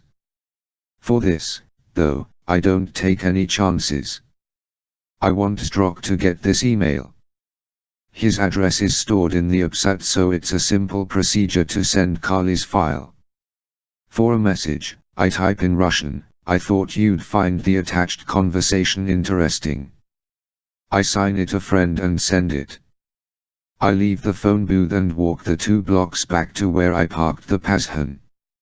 I get inside, put on my headset, and listen to the bug in Zdrok's office. At first there's nothing but static. After a few minutes, though, I hear someone walk into the room and the subsequent creak of the chair as he sits in it. He picks up the phone and makes a call. Ivan, find out where General Prokofiev is. I want to talk to him, he says. It's Zdrok, all right. He hangs up the phone and I hear him typing something on his computer keyboard. Good. Maybe he's checking his email. There are a few minutes of silence and then I hear Carly's file, broadcast loud and clear on the computer's speakers. Tarayan, Zdrok is blind to everything but his own little world. He's angry that the first shipment of arms was confiscated in Iraq. The Iraqi police arrested the men who had it. Ahmed and his men tried to mount an operation to retrieve it, but that failed. We had to bite the bullet and pay for a completely new shipment. So far, Zdrok says he hasn't been paid. Man, so he probably thinks you're trying to put him out of business. Tarayan, yes, that's probably what he thinks. Man, you did give the order for the transfer, didn't you? Tarayan, not likely, you fool. Man, the Shadow's influence on them will change things. Tarayan, the shop behave as if they're in the West. They are a godless bunch. All they care about is money. I've hit them where it hurts and I'll continue to do so. Man, let me get this straight. The diaper factory was attacked. Tarayan, the rift was already there. We just made it wider. Man, an Arab. Tarayan, I sent him, garbled, and left terma material all over the place. I wish I could see Zdrok's face. He's probably sitting there with his mouth wide open. Silence fills the room again. He's not moving. I hope he's in shock. After a minute goes by, he plays the file again. When it's done, there's more silence. He plays it a third time and then picks up the phone. Ivan, have you found General Prokofiev yet? Well, hurry. He hangs up. I hear him type some more. Maybe he's forwarding the file to all his buddies in Russia or wherever they hang out. After a minute the phone rings. He answers it with a yes. I switch on the ABSAT's record mode and listen. General, where the hell are you? He asks. I see. Where's the plane? Yes, our plane. What did you think I? Yes. I see. Listen, this is what I want you to do. I want to order an airstrike on Aktabar Enterprises in Van, Turkey. Yes, I know what I'm doing. I have proof that the shadows are double-crossing us. They never sent that money and have no intention to do so. And I know now they are responsible for what happened at the hangar in Baku. Yes. I just sent you an email, did you get it? Well, check it, damn it. I'll wait. There are a few moments of silence, but I can hear Zdrok breathing heavily. The guy's blood pressure has probably shot up. I'm still here, he says. You have it. Listen to the file. I'll wait. More breathing. A cough. Well. You see. No, I just want to, General, this is not negotiable. These are my orders. Send the plane to Turkey and bomb the shit out of that facility. I want it done today. Right. Keep me informed. Thank you, General. He hangs up the phone and I hear him stand and walk out of the room. I stop recording and play back the file. His voice comes through clearly. He said all the right things and it's beautiful. Apparently Tarayan's people are going to see some fireworks later today. Too bad the big man won't be there. I know he's down in Cyprus now. Carly got hold of his email address easily enough, so I prepare the file and type the same message in Russian. I thought you'd find the attached conversation interesting. I sign it a friend once again and send it to Tarayan. As I drive away from Fountain Square and head toward my floating hotel, I hear Lambert's tinny voice in my ear. Sam. Are you there? I press the implant in my throat and speak to him. I'm here, Colonel. You're finished in Azerbaijan, Sam, he says. All the evidence you've managed to capture in pictures is enough for us to move against the shop. We're going after the Swiss-Russian banks there in Baku and in Zurich. We're also making arrangements to move in on Nazir Tarayan. Good job. I tell Lambert about Zdrok's conversation I just recorded. He's going to do some damage to Tarayan's operation in Turkey and it's gonna happen soon, I say. You might want to alert the Turkish Air Force. If they are on the lookout for a small plane capable of dropping bombs, they can kill two birds with one stone. Let the shop do their thing on Tarayan's place and then knock their plane out of the sky. Good idea, will do. Now listen, Sam. I want you to go to Cyprus. We need to know exactly what Tarayan is up to. All we know is that he's built a shopping mall in the north, but he's got to be hiding something. I agree. Go to the American Embassy on Azadlik Avenue there in Baku. Find our man George Tutlian and he'll set you up with transport out of the country. We're going to fly you to Tel Aviv, where you'll catch a ride to Cyprus. Tutlian's expecting you. I'll talk to you again once you're in Tel Aviv. Have a good trip. Thanks, Colonel. He signs off as I arrive at my hotel. I'll need to check out and head for the embassy, but I'm hungry and want a bite to eat first. Knowing the efficiency of our embassies abroad, they'll have me on a plane before I'm able to fill my belly. My ABSAT beeps and I check it for an incoming message.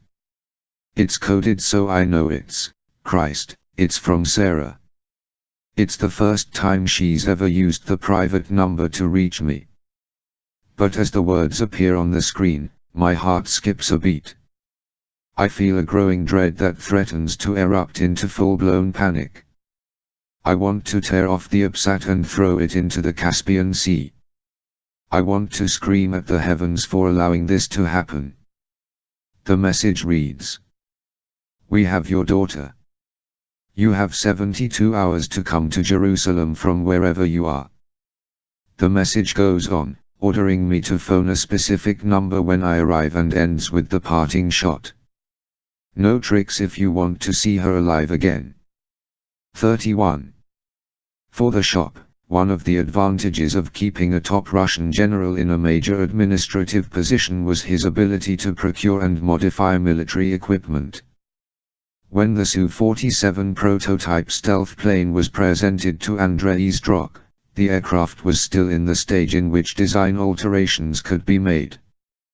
The plane was originally conceived to carry air-to-air missiles, such as the R-73, AA-11 Archer, or the R-77, AA-12 Adder. However, Zdrok thought that air-to-surface missiles would be more useful for the shop's purposes, and he asked General Prokofiev to adapt the Su-47 to fire tactical ASMs. The Soviets lagged behind in developing air-to-surface missiles. The first one introduced, in the late 1960s, was the Kh-66 Grom, a solid-fuel, radio-guided missile with a general appearance similar to that of the US Bullpup. This was followed in the 1980s by the Kh-25 series, modular weapons that allowed field fit of different guidance heads, including radio and laser seeker systems. The Kh-25 gave way to the bigger Kh-29, another solid-fuel ASM. Designed by Molniya Design Bureau, it has a NATO designation of As-14 Kh. The Kh-29 was built to be carried by small and medium tactical aircraft such as the MiG-27, Su-17, Su-24, and MiG-29, and was specifically designed for use against hardened targets. It has a reinforced nose section, and the warhead takes up almost half the weight of the missile. Today it comes in three styles: a laser seeker Kh-29L, the TV-guided Kh-29T, or the fire and forget thermal imaging guidance Kh-29D. All three versions have been heavily exported and can be encountered almost anywhere in the world. It seemed to General Prokofiev that the shop's stealth plane could be most easily adapted to carry the Kh-29L, with its semi-active laser homing head 24N1. Weighing approximately 657 kilograms, the missile has a minimum range of 1,000 meters and a maximum of 8,000. With a speed of 3,000 meters per minute, the thing is fast and deadly.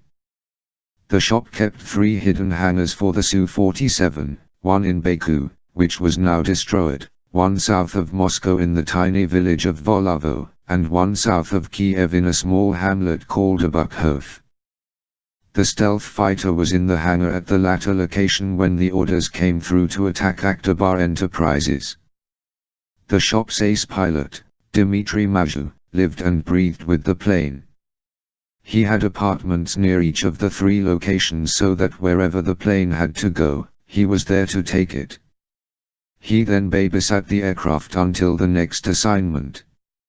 3 hours after Zdrok gave the order to attack the shadows, Mazhu eased the Su-47 off the runway and rose to an altitude of 10,000 feet, where he would stay until he was a good distance from Kiev.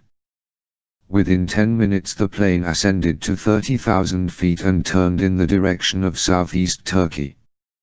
While in flight, Mazhu kept in contact with the Abukhov control center, but for all intents and purposes he was on his own. Mazhu worked from a set flight plan that he prepared before takeoff, and he served as his own navigator. The rules were that if he got into trouble, he was to destroy the plane by activating a self-destruct mechanism. Prokofiev had installed explosives within the plane for this purpose because he couldn't afford having the Su-47 discovered by the Russian government. Pilot Maju was well aware of his obligations should events transpire that might force him to eject. What he didn't know was that Prokofiev had fixed the system so that the pilot wouldn't be able to eject, he would meet the same fate as the plane itself. This was done to protect the integrity of the shop and keep its directors in the clear. Should the government recover fragments of the plane, it would be chalked up to one of the many mysterious bureaucratic snafus that occurred when the Soviet Union fell apart. Fortunately, the Su-47 had thus far performed beautifully. Most of its missions had been to transport small loads of weapons. Only once had it been used aggressively, and that was to obliterate the home and storehouse of an arms-dealing competitor who had refused to cooperate with the shop. Maju thought it unwise to fly the plane during daylight hours, but who was he to question orders? Regardless, he looked forward to flexing the plane's muscles. He enjoyed the feel of the recoil when the missiles launched and found pleasure in the reverberation of the impact. But what he really wanted to do sometime was to fire a nuke. He could fly the plane in above the target, let loose with the ASM, and speed away unseen. The shop had yet to acquire a nuke, but the Kh-29s were plentiful and potent. The Su-47 normally carried 14 air-to-air missiles, but since it was modified, the plane's armament capacity was 10 ASMs. This was enough to destroy a small village. As the plane crossed the border into Turkish airspace, Maju contacted Abukhof Control and informed them he would be in sight of the target area within the half-hour.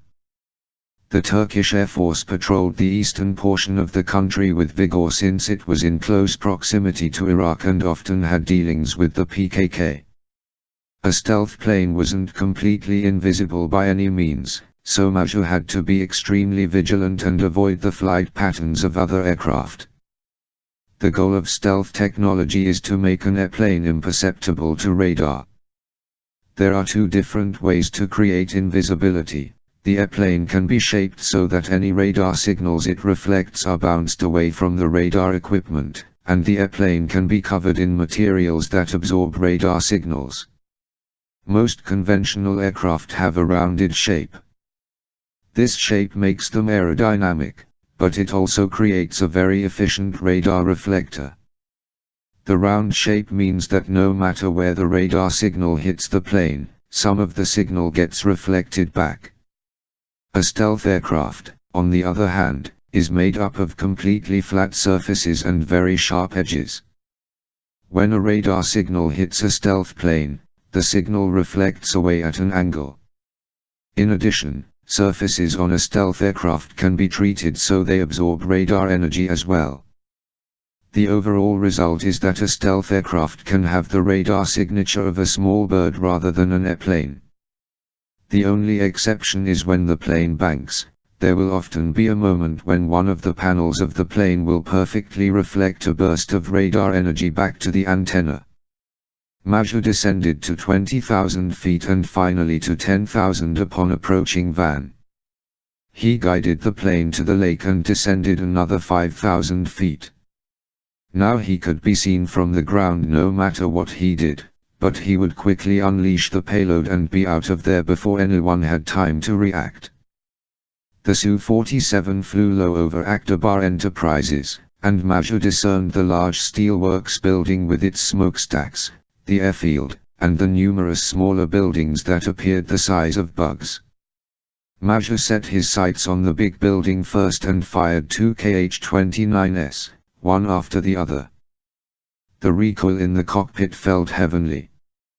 The missiles hit their target, how could they miss, and the plane pulled up as the explosions engulfed the space beneath it. Maju banked and came around for another pass. This time he aimed for the administrative buildings by the shore. The computer centered on the target and Maju released the weapon. It was a direct hit, turning Tarayan's office structure into a mass of flames and rubble. The Terma building was next on the list. He had strict instructions to be sure and hit the white colonial-style building. Maju flew the plane over the lake, banked, and approached the target from behind the edifice. The fourth missile launched and hit the Terma headquarters dead in the middle.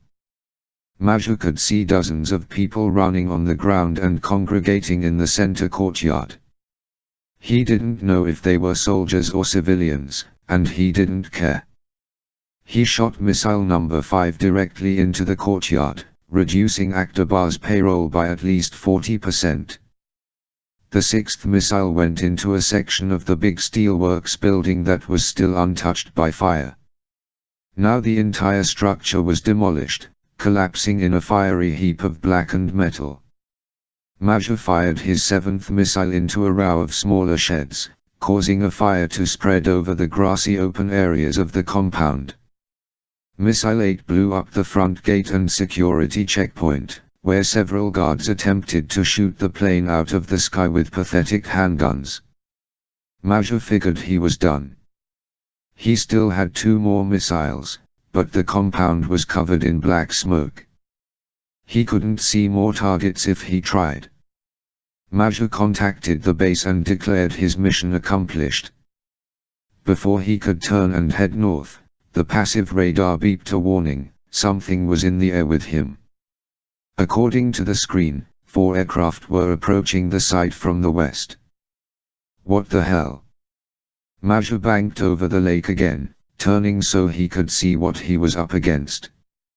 F-16C fighters from the Turkish Air Force, the Taktik Hava Kuvveti Komutablayıcı, were zooming directly toward him. The 2nd TAF HQ in Diyarbakir had received word that an enemy aircraft with hostile intentions would be in Turkish airspace near Van. Unfortunately, the Air Force base at Mount Ararat housed only helicopters, so the fighters had to come from the next nearest base. By the time the orders were received and the fighters made ready, they were minutes too late, but not too late to stop the enemy from escaping. Maju gasped and pulled up, anxious to get away from them. He soared high and shot north over the lake, but the fighters stayed on his tail. The pilot hadn't prepared for a situation like this. He felt fear for the first time in his life. 2 warning alarms went off at once. The fighters had launched 2 AIM-9X Sidewinders. Evasive action. Evasive action. Maju struggled to keep calm and remember what he was supposed to do in an emergency, but the alarms were too loud. He couldn't concentrate. Panic overtook him as he forced the plane into a dive, hoping he could outmaneuver the missiles and lure them into the lake. The Su-47 dipped dangerously low, maybe 1,000 feet from the surface, before Maju pulled up and leveled out. The Sidewinders attempted to correct their trajectories but failed. They hit the lake like meteors, exploding on contact. 2 massive geyser-like splashes filled the sky, but ultimately produced no harm on the fighter's enemy. Maju ascended once again. Now it was simply a matter of outrunning the fighters. Before he could throttle the engines and shoot forward, the warning alarms sounded again. This time 2 more AIM-9Xs sliced through the air on a collision course with the plane. Maju swerved and managed to dodge the first missile, but in doing so, he flew right in line with the second. Unfortunately for Maju, the Su-47 was a work-in-progress prototype and the heat exhaust suppression had not yet been perfected. A stealth plane with such a capability could have fooled a heat-seeking missile. The new AIM-9X, however, expanded the capabilities of older AIM-9 models by developing a new seeker imaging infrared focal plane array, a high-performance airframe, and a new signal processor for the seeker forward/sensor. The Su-47 was a goner. The impact jolted Maju hard and he heard the explosion deep within his inner ears. He felt the aircraft drop in altitude dramatically, and the sky outside his windscreen was a blur. Warning alarms shrieked and lights flashed all around him, telling him that the plane was a goner. Eject. Must eject. Major blindly grappled for the controls, unlocked the release switch, and pushed the eject button. Nothing happened. He struggled with the mechanism, cursing and crying. Was it a malfunction? Surely it couldn't be sabotage. Major didn't realize another Sidewinder was launched at the aircraft as it dived recklessly toward Lake Van. In one gigantic powerhouse of impact, the Su-47 and its pilot became 100,000 burning particles that flittered slowly down to the water. Tarayan had been away from his office for the last 3 hours, overseeing the installation of some replacement parts in the Phoenix. Albert Mertens had tested the targeting system that morning and found the weapon's accuracy was off by 6 degrees. That was unacceptable. Mertens swore he could correct the problem in 6 hours. When Tarayan entered his private office where he could fret and curse alone, he meant to try and relax. It had been a stressful week. He had a bad feeling about Mertens and didn't look forward to making good on the threat he had made. Tarayan had decided that the best thing would be to eliminate Mertens after the Phoenix had performed its function. He sat at his desk and looked at his computer screen. An icon indicated that he had a dozen unread emails since yesterday. He checked the inbox and saw that the messages were mostly from his various committee heads. Not many other people knew his email address. One email stood out, however. It was from a friend. Tarayan opened it, expecting a piece of spam advertising how to get a bigger penis or the latest deal in obtaining prescription drugs. What he saw instead took his mind off his worries about the Phoenix. A conversation he would find interesting. What could that possibly be? He opened the attached file and listened to the recording. He immediately recognized the voice as belonging to Andrei Zdrok. "General, where the hell are you?" "I see. Where's the plane?" "Yes, our plane. What did you think I?" "Yes. I see. Listen, this is what I want you to do. I want to order an airstrike on Akbar Enterprises in Van, Turkey." "Yes, I know what I'm doing. I have proof that the shadows are double-crossing us. They never sent that money and have no intention to do so. And I know now they are responsible for what happened at the hangar in Baku." "Yes. I just sent you an email, did you get it?" "Well, check it, damn it." "I'll wait." There was a pause, after which the voice continued. "I'm still here. You have it. Listen to the file." "I'll wait." Another pause and a cough. Then, "Well. You see. No, I just want to, General, this is not negotiable. These are my orders. Send the plane to Turkey and bomb the shit out of that facility. I want it done today." "Right. Keep me informed." "Thank you, General." Tarayan felt as if his blood was boiling. Just to be certain that he wasn't dreaming, he played the file again. As if on cue, the phone rang. He heard his voice shake when he spoke and he couldn't help it. "Hello. It's me. Nadir Omar, his military committee head." "Nadir, I'm so glad you called.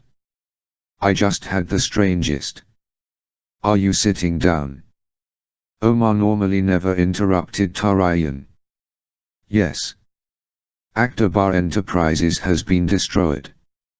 Omar's words were worse than the recorded conversation. Tarayan felt the blood rush from his head. "Are you there?" Omar asked. Tarayan cleared his throat. "Yes." "Did you hear what I said?" "Yes. I know. I just heard about it. We don't know who did it. Or why. But the Turkish Air Force. It was the shop, Nadir." I have proof. What? The shop. They did it. No, I don't believe it. Tarayan created a new email, addressed it to Omar, attached the conversation file, and clicked send. I just sent you an email. Listen to the attachment. Then forward it to the rest of the committees. I'm hanging up now. I need a few minutes to myself.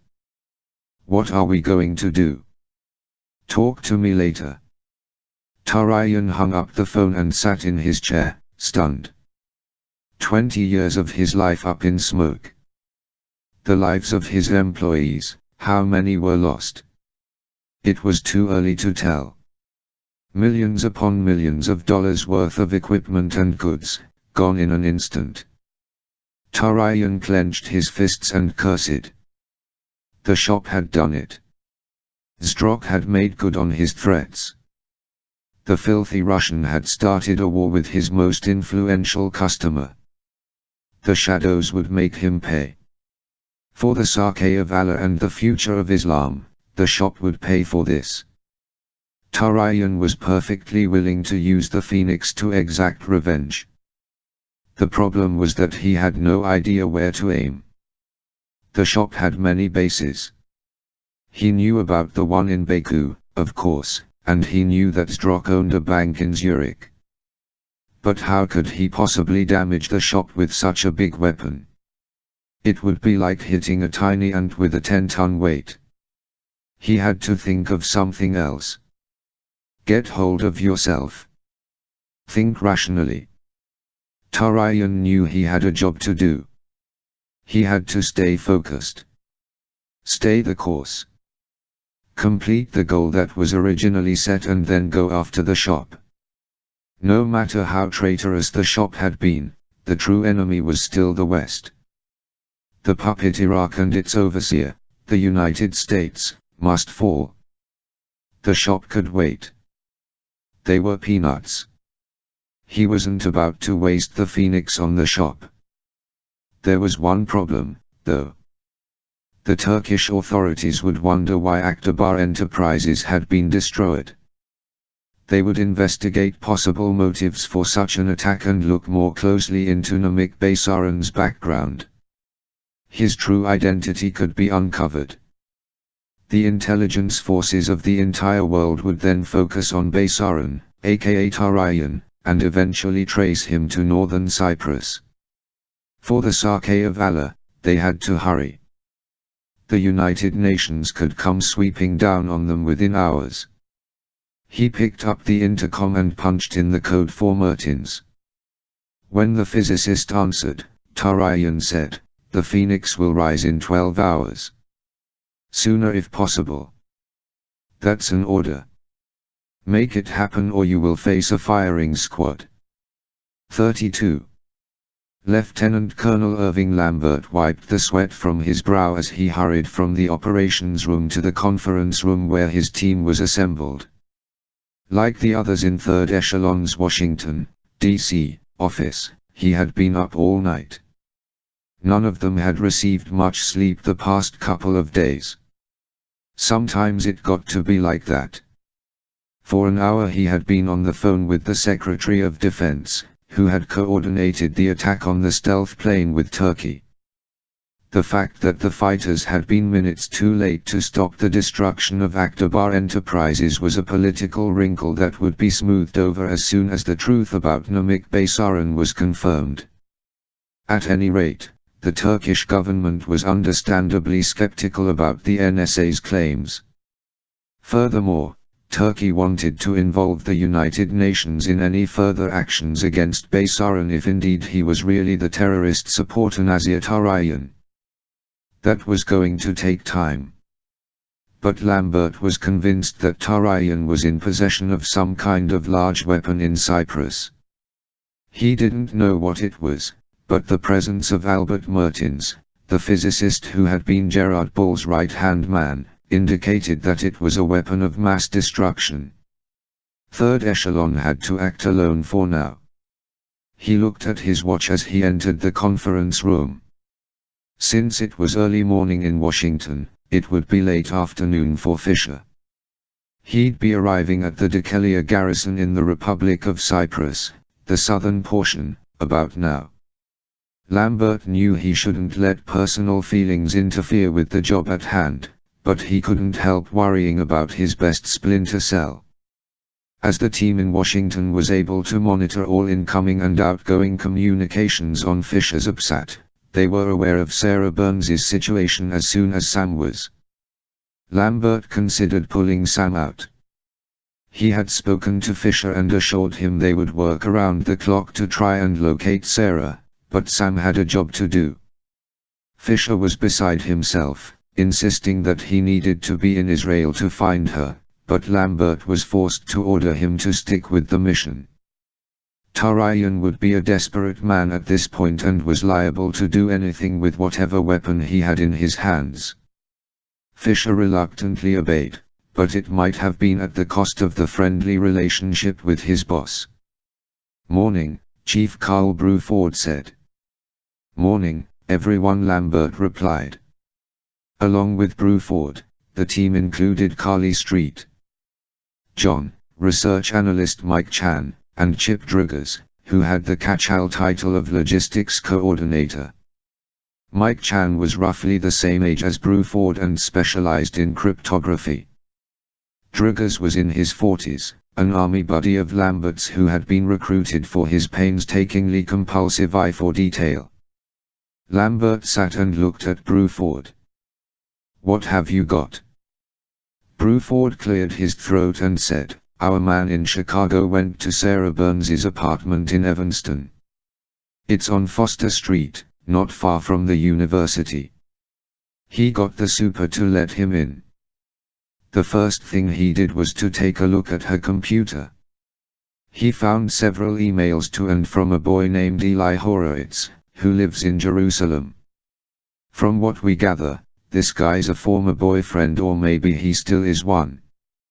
That's not certain. At any rate, they made plans to meet up in Jerusalem. We know she went to Israel with her friend Rivka Cohen, whose parents haven't seen Sarah since, well, last Thursday." Lambert and the rest of the team were fully aware of what had happened to Sarah's friend. "Go on," Lambert said. "Okay, we started looking into this Eli Horowitz. He's 23 years old and is an Israeli citizen. He was a student at Northwestern University last year, and we assume that's how he met Sarah. He was enrolled as a music major, but his grades sucked. Immigration came after him in late spring last year because his student visa had expired, and get this, he's on a terrorist watch list with the Department of Homeland Security." "Shit," Lambert said. "Anyway, with those two strikes, expired visa and his name on a list, he was immediately deported." "Known associates?" Lambert asked. Noel Brooks was at Northwestern the same year and the two were roommates. Brooks is also Israeli and was deported at the same time as Horowitz. He wasn't on the terrorist watch list, but his visa had expired. Other than him, we have no other information on known associates." "Is there any mention in the emails of where this guy lives?" "No. Only that he lives in Jerusalem and that he was going to show Sarah the sights when she got there. I think she's pretty intimate with the guy." Some of those emails were suggestive. Lambert sighed. "Okay, it's a start. Get on to tracing Horowitz's movements after his deportation.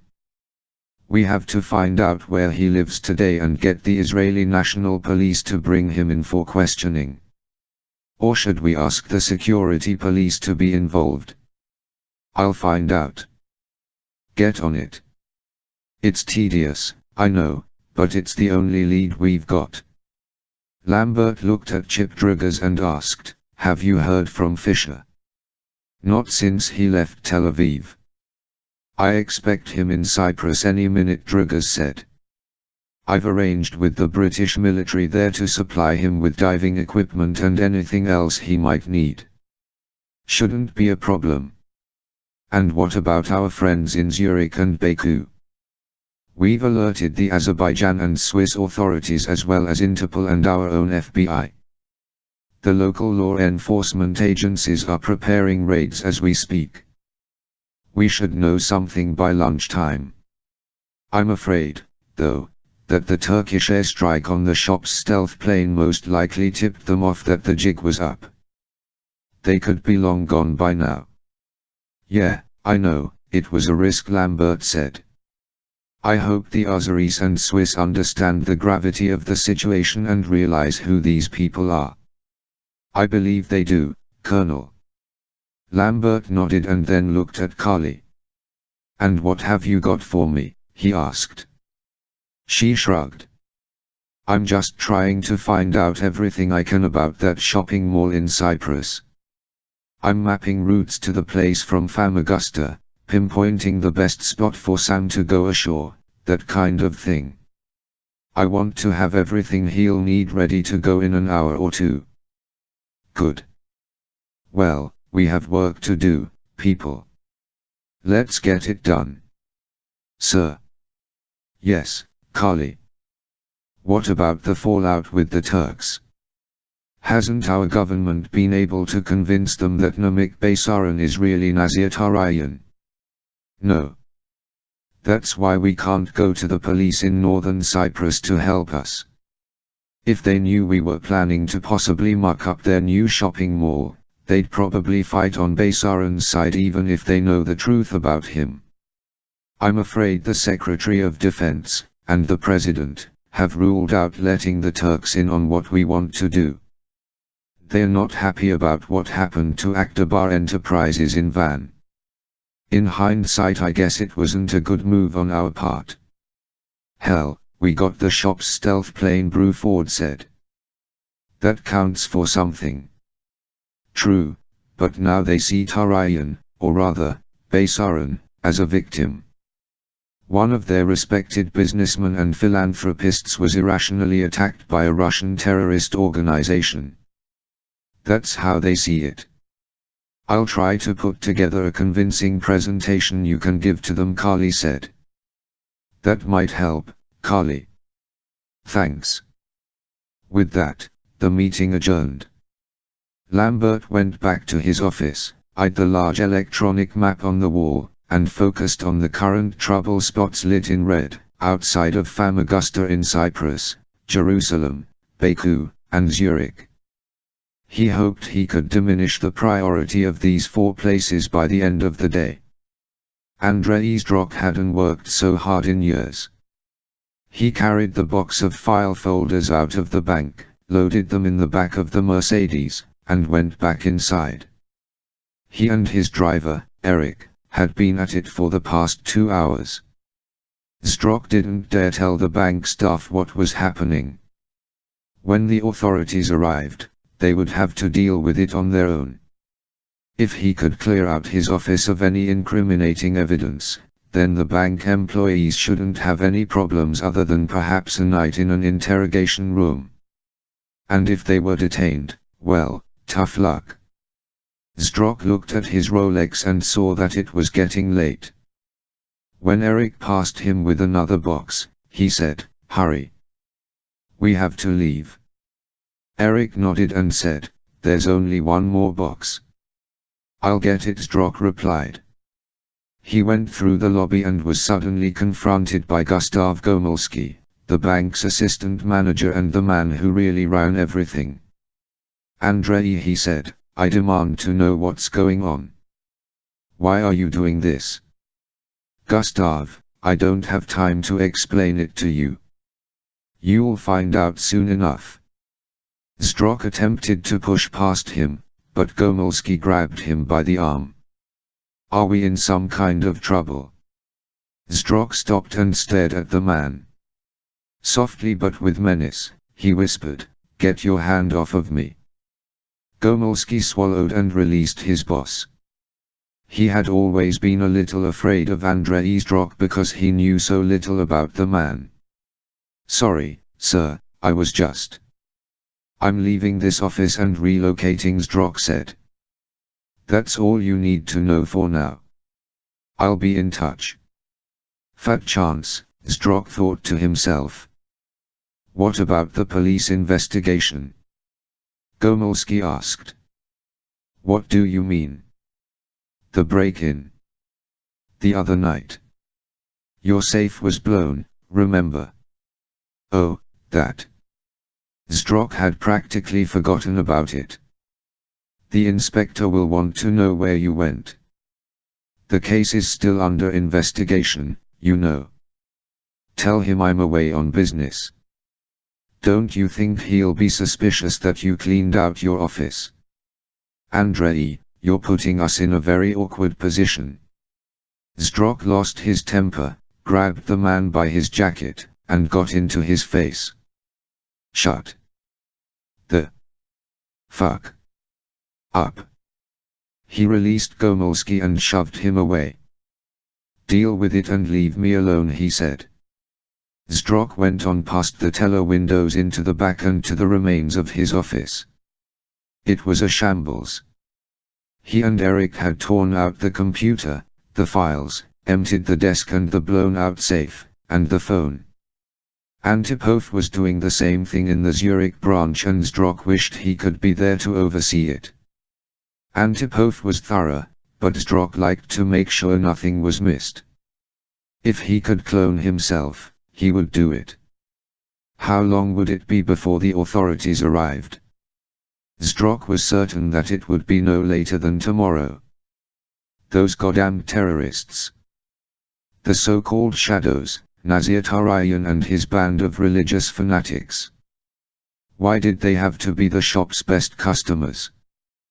They had compromised the shop's cover, and now Zdrok was faced with having to reorganize under a different, unknown camouflage in another country.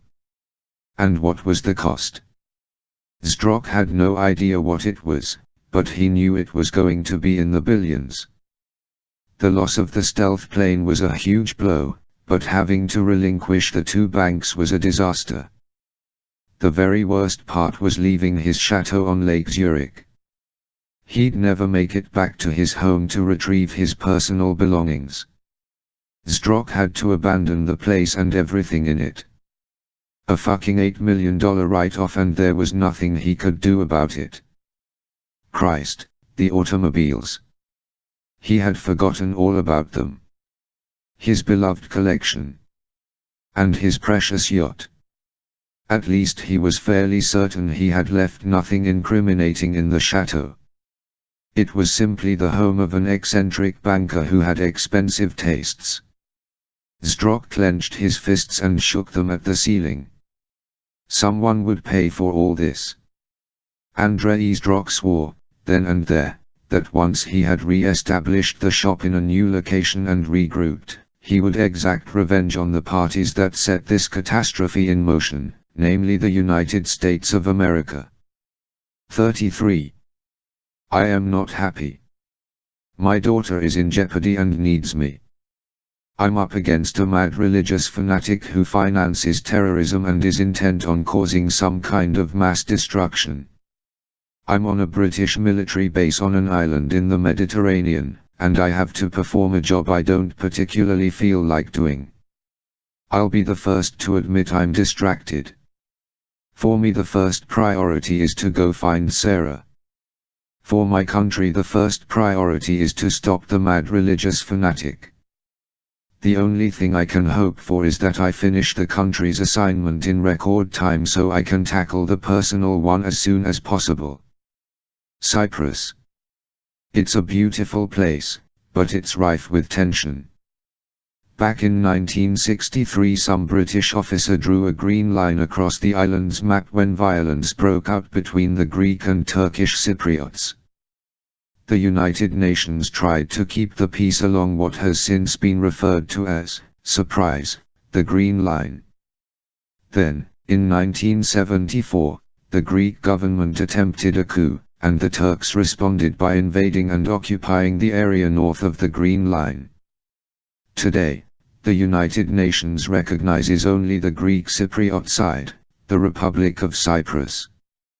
The so-called Turkish Republic of Northern Cyprus is not recognized by any nation other than Turkey. It's a situation that has provoked a great deal of mistrust and conflict ever since. Britain maintains important military bases in the southern portion of the island. In fact, the British sovereign base areas cover about 3% of the island's land. The Royal Air Force occupies the western sovereign base area in the Episkopi Garrison and the Akrotiri Airfield. I'm over on the eastern side, in the Dikelia Garrison. Because Cyprus was once a British Crown colony, these areas remained under the UK's jurisdiction when the Treaty of Establishment created the Independent Republic of Cyprus in 1960. The army presence at Dikelia consists of 6 to 2 Cyprus Support Squadron Royal Engineers and 16 Flight Army Air Corps, equipped with Gazelle helicopters. There are also a variety of supporting arms such as the Royal Logistics Corps, Royal Army Medical Corps, Royal Electrical and Mechanical Engineers, Royal Military Police and others located in both sovereign base areas. Dikelia, also known as a cantonment, is home to a total British population of just over 2,000 people. It seems to me to be a fairly cushy assignment for the Brit soldiers. Dikelia is on the northern shore of the wide sweeping Larnaca Bay and is situated some 15 kilometers northeast of the important coastal town of Larnaca and 20 kilometers west of Ayia Napa, the premier tourist resort for the club music scene in the eastern Mediterranean. Dikelia Cantonment has an abundance of sporting and recreational facilities, with the emphasis, naturally, on water sports. When I arrived by military transport, I could see some die-hard skiers in the bay getting in some last-minute thrills before sunset. Captain Peter Martin, a proper British soldier in his 30s, escorts me to the mess, where I am fed a fine meal of roast chicken, mashed potatoes, and asparagus. A good Western meal would hit the spot and I'm starving. Captain Martin sits and briefs me on his orders and how he plans to proceed in helping me. I'm to take you out in a boat after nightfall, he says. We'll sail around Cape Pile and Cape Greco and then turn north up the coast. After 3 miles or so I'll stop and let you out. You'll swim another half-mile or so underwater to the Famagusta harbor, where you'll go ashore and make your way to the shopping mall site. Once you're out of the boat, we have no knowledge of your being anywhere near Cyprus. You'll have to make your way back across the border by sea. I'll give you my mobile number. When you're ashore I'll come and collect you. If I don't hear from you, then I'll have to assume that you've either found another way off the island or that you're dead. Is that clear? Clear and very blunt, I answer. We'll fit you with some scuba gear. We can't give you the best stuff, we need that for our own men. It will be spare equipment, fairly old, but I assure you that it's in good working condition. If you're able to bring it back, we would appreciate it. If not, don't worry about it. Thank you for that, I say, swallowing my last bite of chicken. As long as the tanks are full. I guarantee that you'll have the same quality air that we do, the captain says, smiling. What do you know about the shopping mall?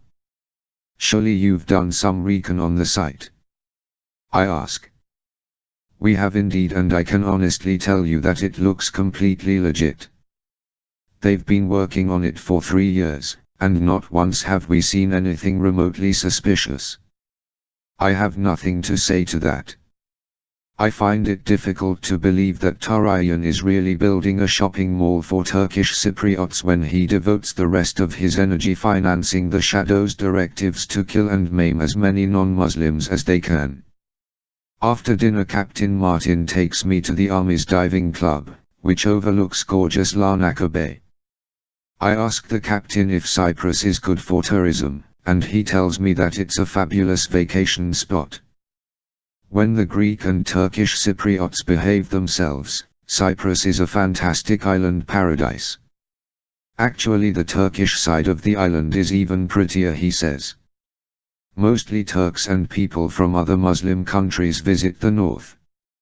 Everyone else comes to the south. Captain Martin gives me a single tank, an Mk2 Plus regulator, a Glide 500, buoyancy compensator device, a Smart Pro wrist computer, twin-speed adjustable fins, a standard weight belt, and a frameless face mask. Everything fits nicely over my uniform, which will keep me warm enough, but I'll have to fasten the osprey on my chest. Martin also gives me a small diver propulsion device, a portable handheld mechanism that propels a diver by dragging him through the water. This saves the diver's strength. I'm ready to go, but first I need to check in with Lambert. I try my implant first. Colonel, are you there? I'm here, Sam. I take it you're in Cyprus. Roger that. Everything's proceeding according to plan. They're treating me well. Glad to hear it. What have you found out about Sarah, Colonel? Sam, we're doing everything we can to find her. Listen to me, now. You've got to let us handle this. There's still a good 48 hours or more before they expect you to be in Jerusalem. We have a lead on a suspect, and we're following up on that. This is good news. Who is it? Sam, it's a bit premature. Goddamn it, Colonel, this is my daughter we're talking about. Needless to say, I'm a little pissed off. If you want me to keep my mind off her and on this job here, then you'd better tell me everything you know. Right, Sam. I'm sorry. There's this boyfriend. Do you know about him? I have to think to remember his name. A boy from Israel, isn't he? Yes. Name of Eli Horowitz. That's him. Yeah, I remember Sarah mentioning him. What about him? Is he the suspect? She made plans to meet up with him in Jerusalem. We checked him out, and we learned that he was deported from the US last year for an expired student visa. And for being on a terrorist watch list. Oh, shit I say. I don't care who hears me. We're trying to find him as we speak. We've got people in Jerusalem hunting him down right now. What about Sarah's friend? The one she went with to Israel, what's her name? Rivka. I hear Lambert sigh. When he does this, I know I'm not going to like what he has to say. Sam, Rivka Cohen's dead. She was found in an alley in East Jerusalem, strangled to death. Oh, for God's sake, Colonel. I'm losing my mind here. I want to pick up something and smash it to pieces. I can't be here, Colonel. I've got to go to Israel now. Sam, you don't have the resources that we do. Believe me, we're in a better position to find Sarah than you are. It's me they want, Colonel. My daughter is just the bait. That's exactly why I can't let you go yet. Please, Sam. You have a job to do there, and we need you to do it. I know this sounds horrible, but you've got to forget about her for now. I suck in a breath and say, all right, Colonel. I'll do your little errand tonight, but come tomorrow morning I'm going to Israel, no matter where I am or what I'm doing. I'm picking up and leaving this fucking island, and I'm going to find my daughter. Do I make myself clear? I can't believe I just spoke to my commanding officer that way. But then again, I don't hold a military rank. Colonel Lambert is really just my supervisor and I'm his employee. It's not the same thing. I understand, Sam Lambert says. I don't blame you. That calms me down a bit. Thanks, Colonel. Sorry. I, got a little carried away. Don't worry about it. Just do what you have to do tonight and let us know what you find out. We sign off and I look out the window at the bay. The sunset casts a blood-red spill over the choppy surface, and I wonder if that means anything. At 10 o'clock, well after dark, we board what's called a rigid raider, a fast patrol craft with a fiberglass reinforced plastic hull and a single 140 horsepower outboard motor. It's normally used to patrol harbors and inland waterways. The thing holds about 8 or 9 guys, and the captain tells me there's an even larger version of the rigid raider that holds up to 20 men. On this particular voyage a pilot and a private join the captain and me. From what I can tell, they know nothing about my mission. I imagine they are just following the captain's orders. The pilot keeps the speed down so as not to attract too much attention. It's not uncommon to see these patrol boats at all times of the day or night, but I figure they think it's best that we keep a low profile. The boat moves along past Cape Pile and then around the easternmost tip, Cape Greco. The water seems choppier here, and the captain tells me that there are strong currents on this side of the island. He wants to get me as close as possible to the green line because it's going to be a strenuous swim. I can see the lights of Famagusta from here. The captain tells me to get ready and he helps me with the BCD and tank. The pilot turns off all the lights on the boat and cuts the engine down to a quiet putter. "This is your stop," the captain says. He holds out his hand and I shake it. "Thanks for everything," I say. "Thank me when I pick you up in the morning." He doesn't say if he picks me up in the morning. I put on the fins, lower the face mask, secure the SC-20K on my back, and I'm good to go.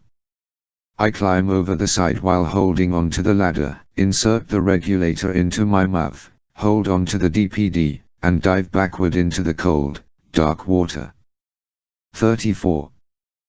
The captain was right about the strong currents, but the DPD prevents the swim from becoming a struggle.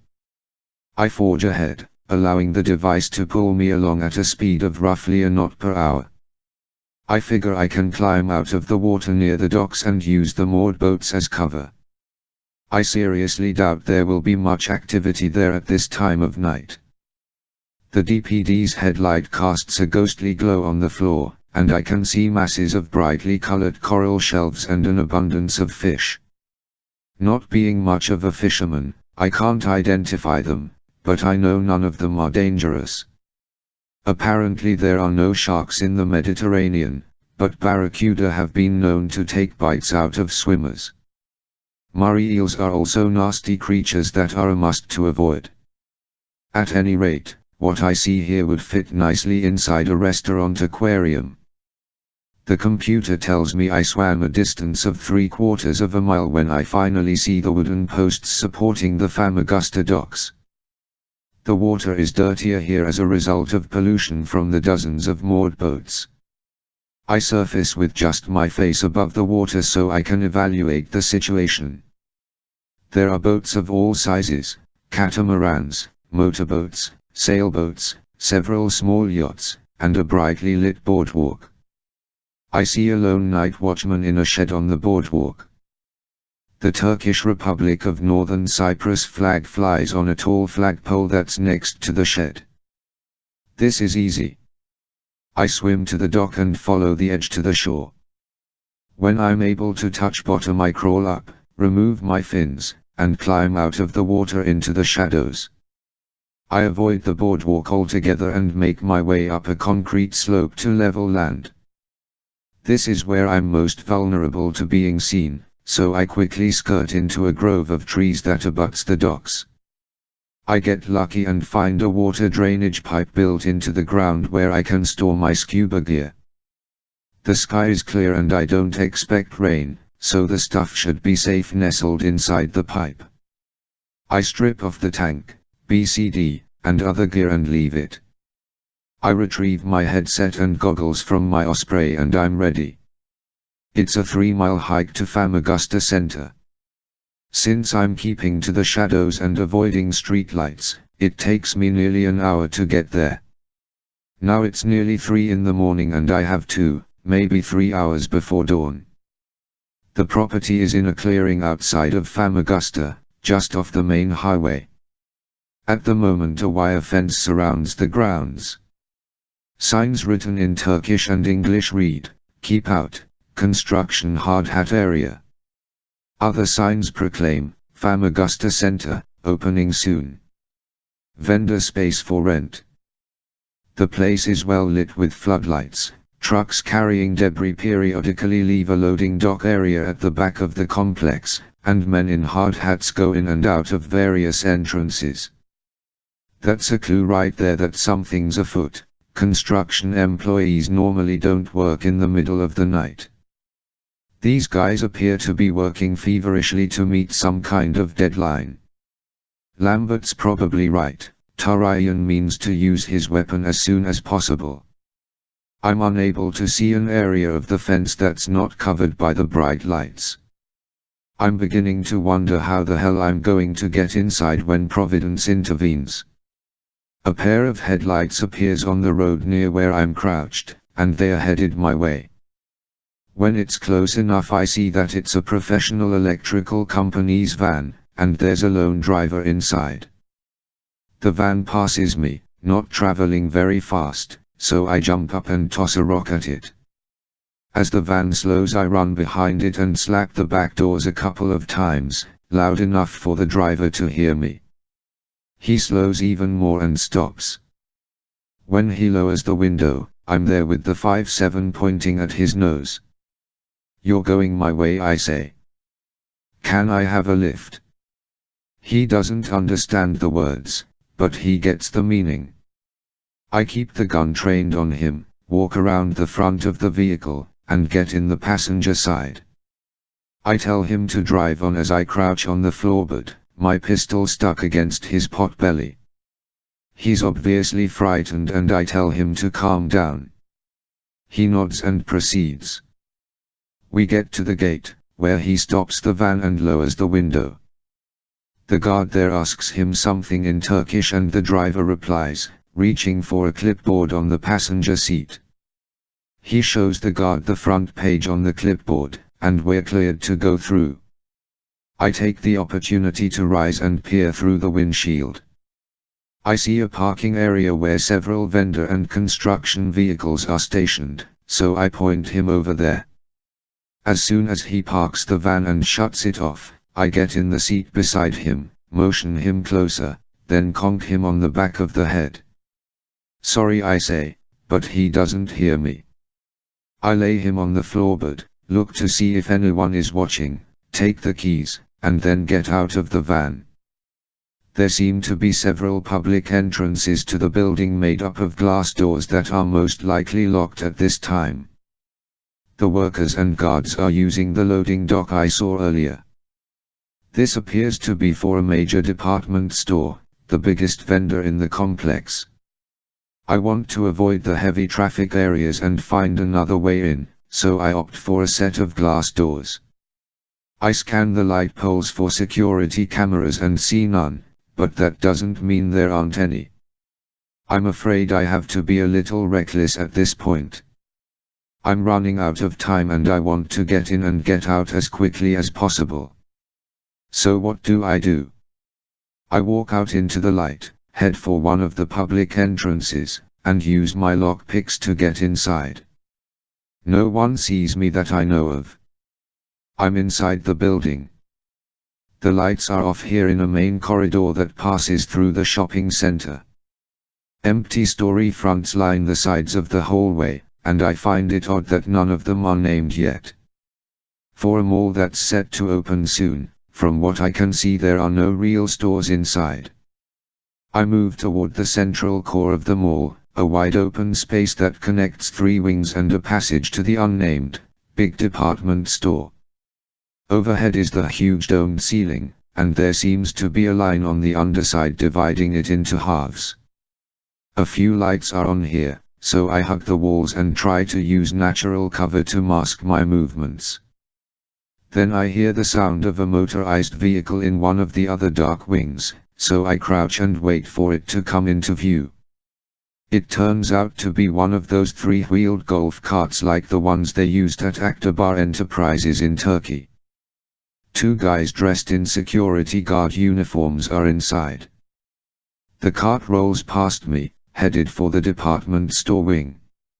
It's now or never, so I make my move. I run and chase the back of the cart, jump onto the back end, and surprise the two guards. Before they can react and say, "Hey," I slam their heads together. One guy goes out, but the other one must have a hard head. He leaps out of his seat at me, pushing me flat onto the back of the vehicle. It continues to move forward but swerves for a wall. The guard hits me hard in the face, producing a star-filled slate in front of my eyes, but I bring up my knee in a classic Krav Maga below the belt crotch crunch. This causes my opponent to freeze with shock and pain. At that moment the cart crashes into the wall. It's a good thing it wasn't traveling at a very high speed, or it might have attracted some attention. Instead it makes a dull thud, and my happy nemesis flies off me and smashes into the steering wheel. I rise and punch him hard in the jaw and he's out, like his friend. Neither guard is armed, but I relieve one of them of a security keycard. I imagine it will come in handy at some point. I creep into the dark department store, which is, surprise, surprise, empty. But on one wall there's a double door that looks like a big elevator. Of course, now I see what this place is. It's not a department store at all but some kind of staging area. Supplies and stuff are brought in through the loading dock and taken to this double door, which I assume is the main entrance to whatever it is that Tarayan's hiding. I start to move toward it, but I hear footsteps in the darkness near the loading dock area. I wait until I see two guards walk out of the shadows and to the double door. One of them inserts a keycard, the doors open, and they go in. When the doors close, I run across the floor and use the stolen keycard to open them. I nearly gasp aloud when I see what's on the other side. There's a long ramp sloping to a brightly lit underground level that's full of workers. I leap to the side, out of the doorway, and roll to a position behind a stack of crates. I think no one saw me. They're all too busy, like worker bees preparing the nest for the honey harvest. From here, though, I have a better chance to look around and comprehend what I see. Quite literally, it takes my breath away. It's a goddamned missile silo. Or something like that. The level I'm on is really a circular, perimeter balcony that looks down onto the lower level, much like a rotunda. In the middle of the bottom floor sits a gigantic cannon-like apparatus made of alloy and steel. The base appears to be about 100 feet square and looks as if it weighs a few tons. Surrounding the base is a massive mechanism of hydraulics that raises and lowers the weapon. The cannon barrel is about 100 meters long, several meters thick, and sits perpendicular to the ground floor, pointing straight up. The thing probably raises from a deep well in the ground so that it extends the full length into the air. My God! I suddenly realize what it is. I recognize it. I remember seeing pictures of the original designs, back when Gerard Bull attempted to develop one of these things for Iraq in the 1980s. It's a Babylon supergun, complete and ready for use. The shopping mall is nothing but the enclosure for the weapon. When they want to fire it, I imagine the supergun is raised to the ground level, where it sits in that central, empty space beneath the domed ceiling. The two halves of the dome separate, like an observatory, and the barrel extends into the sky as far as it will go. Incredible. No, it's fucking fantastic. I have to admit I'm impressed. The thing is absolutely beautiful. It's the sleekest, most awesome weapon I've ever seen in my life. Now I realize what those blueprints were that I saw in Tarayan's office in Turkey. Albert Mertens, Gerard Bull's right-hand man, designed this thing. And it's a jaw-dropping masterpiece. From what I remember of Bull's original Babylon supergun and what it's able to do, this version looks very similar.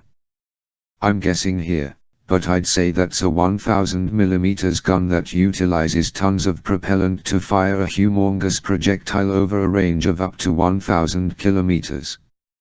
I immediately snap some pictures of it with my AppSat and then type a text message to Lambert. I tell him what I've found and that I'm going to try and sabotage the thing.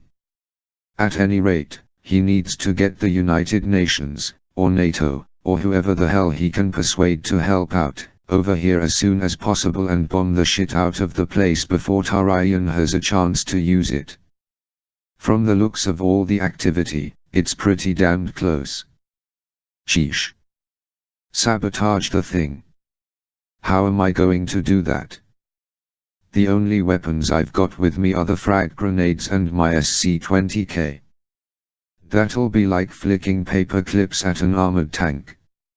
Maybe the best thing is to set the grenades to go off in a bit, perhaps cause a diversion, and give me time to get the hell out of here.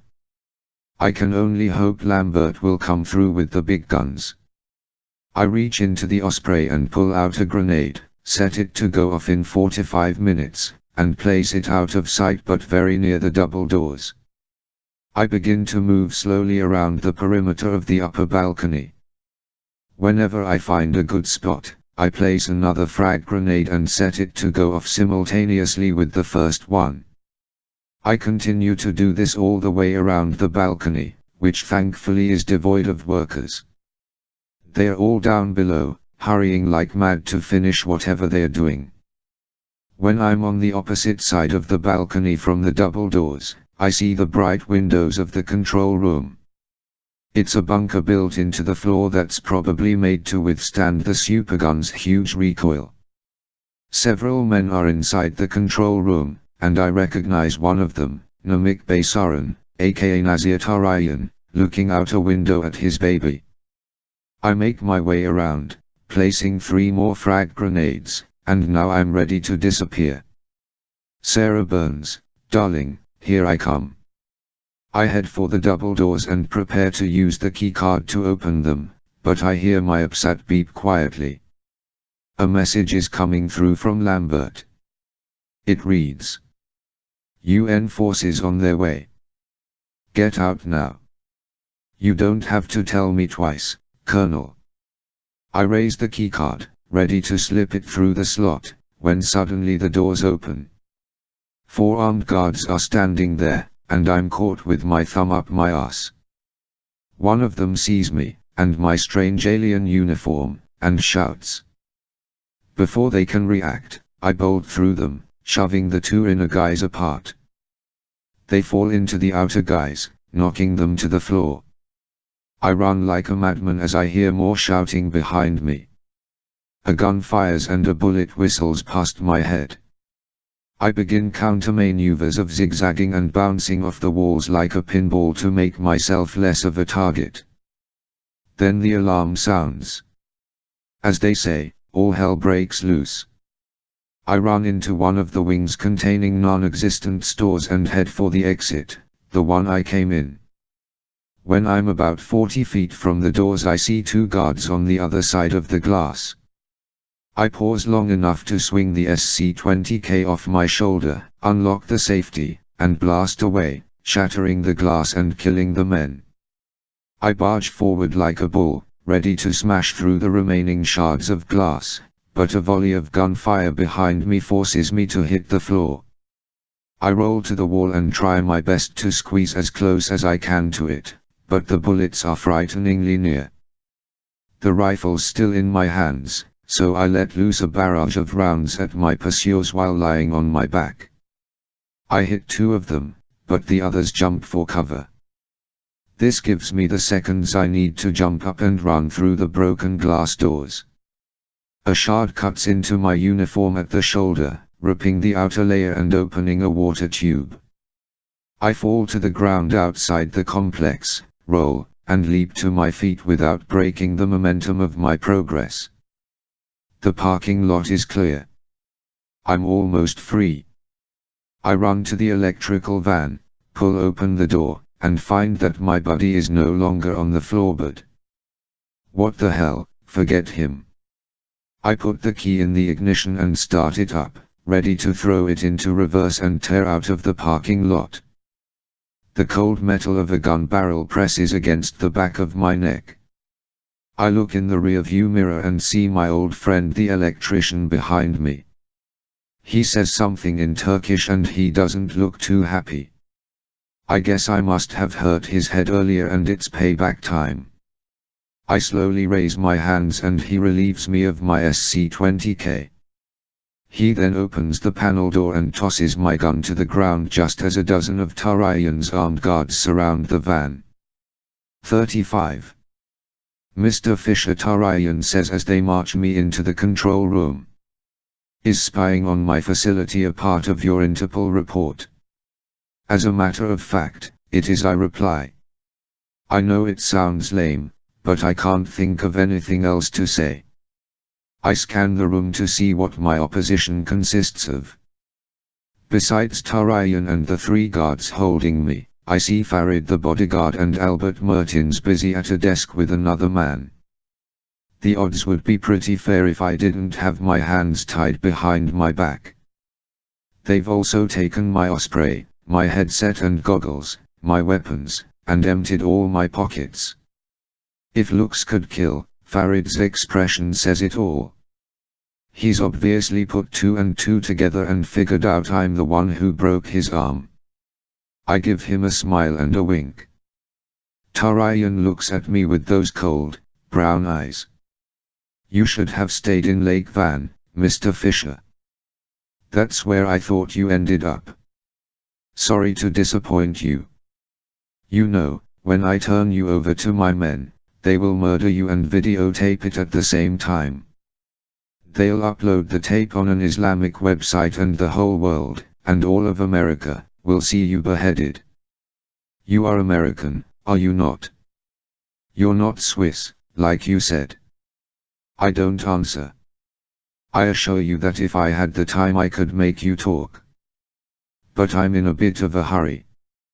I fear I'll have to expedite your sentence and make sure you're no longer a threat to me before I begin this morning's operation. And what might that be? I ask. I hope to appeal to his ego. That's an impressive-looking machine out there. What's it do? Tarayan's eyes flickered and he moved to the window. It is lovely, isn't it? I call it the Babylon Phoenix. The Babylon because it's a reimagining of Gerard Ball's supergun that was designed for Iraq in the 1980s, and the Phoenix because it has been reborn from the ashes of its ancestor. Hearing the mention of his creation, Mertins looks up and smiles at me. This is your doing, I gather. I ask him. The Belgian ignores me, but Tarayan answers for him. Yes, Professor Mertins did an excellent job. To my specifications, of course. What's your game, Tarayan? What are you going to do? Upon hearing his real name, the man smiles at me. You know who I am. I was afraid of that. Who do you work for, Fisher? The CIA. The FBI. The NSA, not that it matters. He shrugs. No, it doesn't matter. You will be dead within the hour. He gestures toward the supergun and says, the Babylon Phoenix utilizes 9 tons of special supergun propellant that can fire a 600-kilogram projectile over a range of approximately 1,000 kilometers. That's what Ball's supergun was supposed to be able to do. Yes. Alternatively, I could launch a 200-kilogram object into orbit with the assistance of a 2,000 kilogram rocket. The barrel, when fully extended, is 156 meters long with a 1-meter bore. The launch tube is 30 centimeters thick at the breech, tapering to 6.5 centimeters at the exit. Like the V3, the gun is built in segments. 26 6-meter-long sections make up the barrel, totaling 1,510 tons. Added to this are 4 220-ton recoil cylinders and the 165-ton breech. The reinforcement around the breech is 50 feet of solid concrete, steel, and rock. From our base here in Cyprus, we can hit any target in the Middle East we wish. But it's crazy, I say. You shoot the thing once and you'll have the entire world on top of you in no time. You're right, he answers. You only want to fire it once.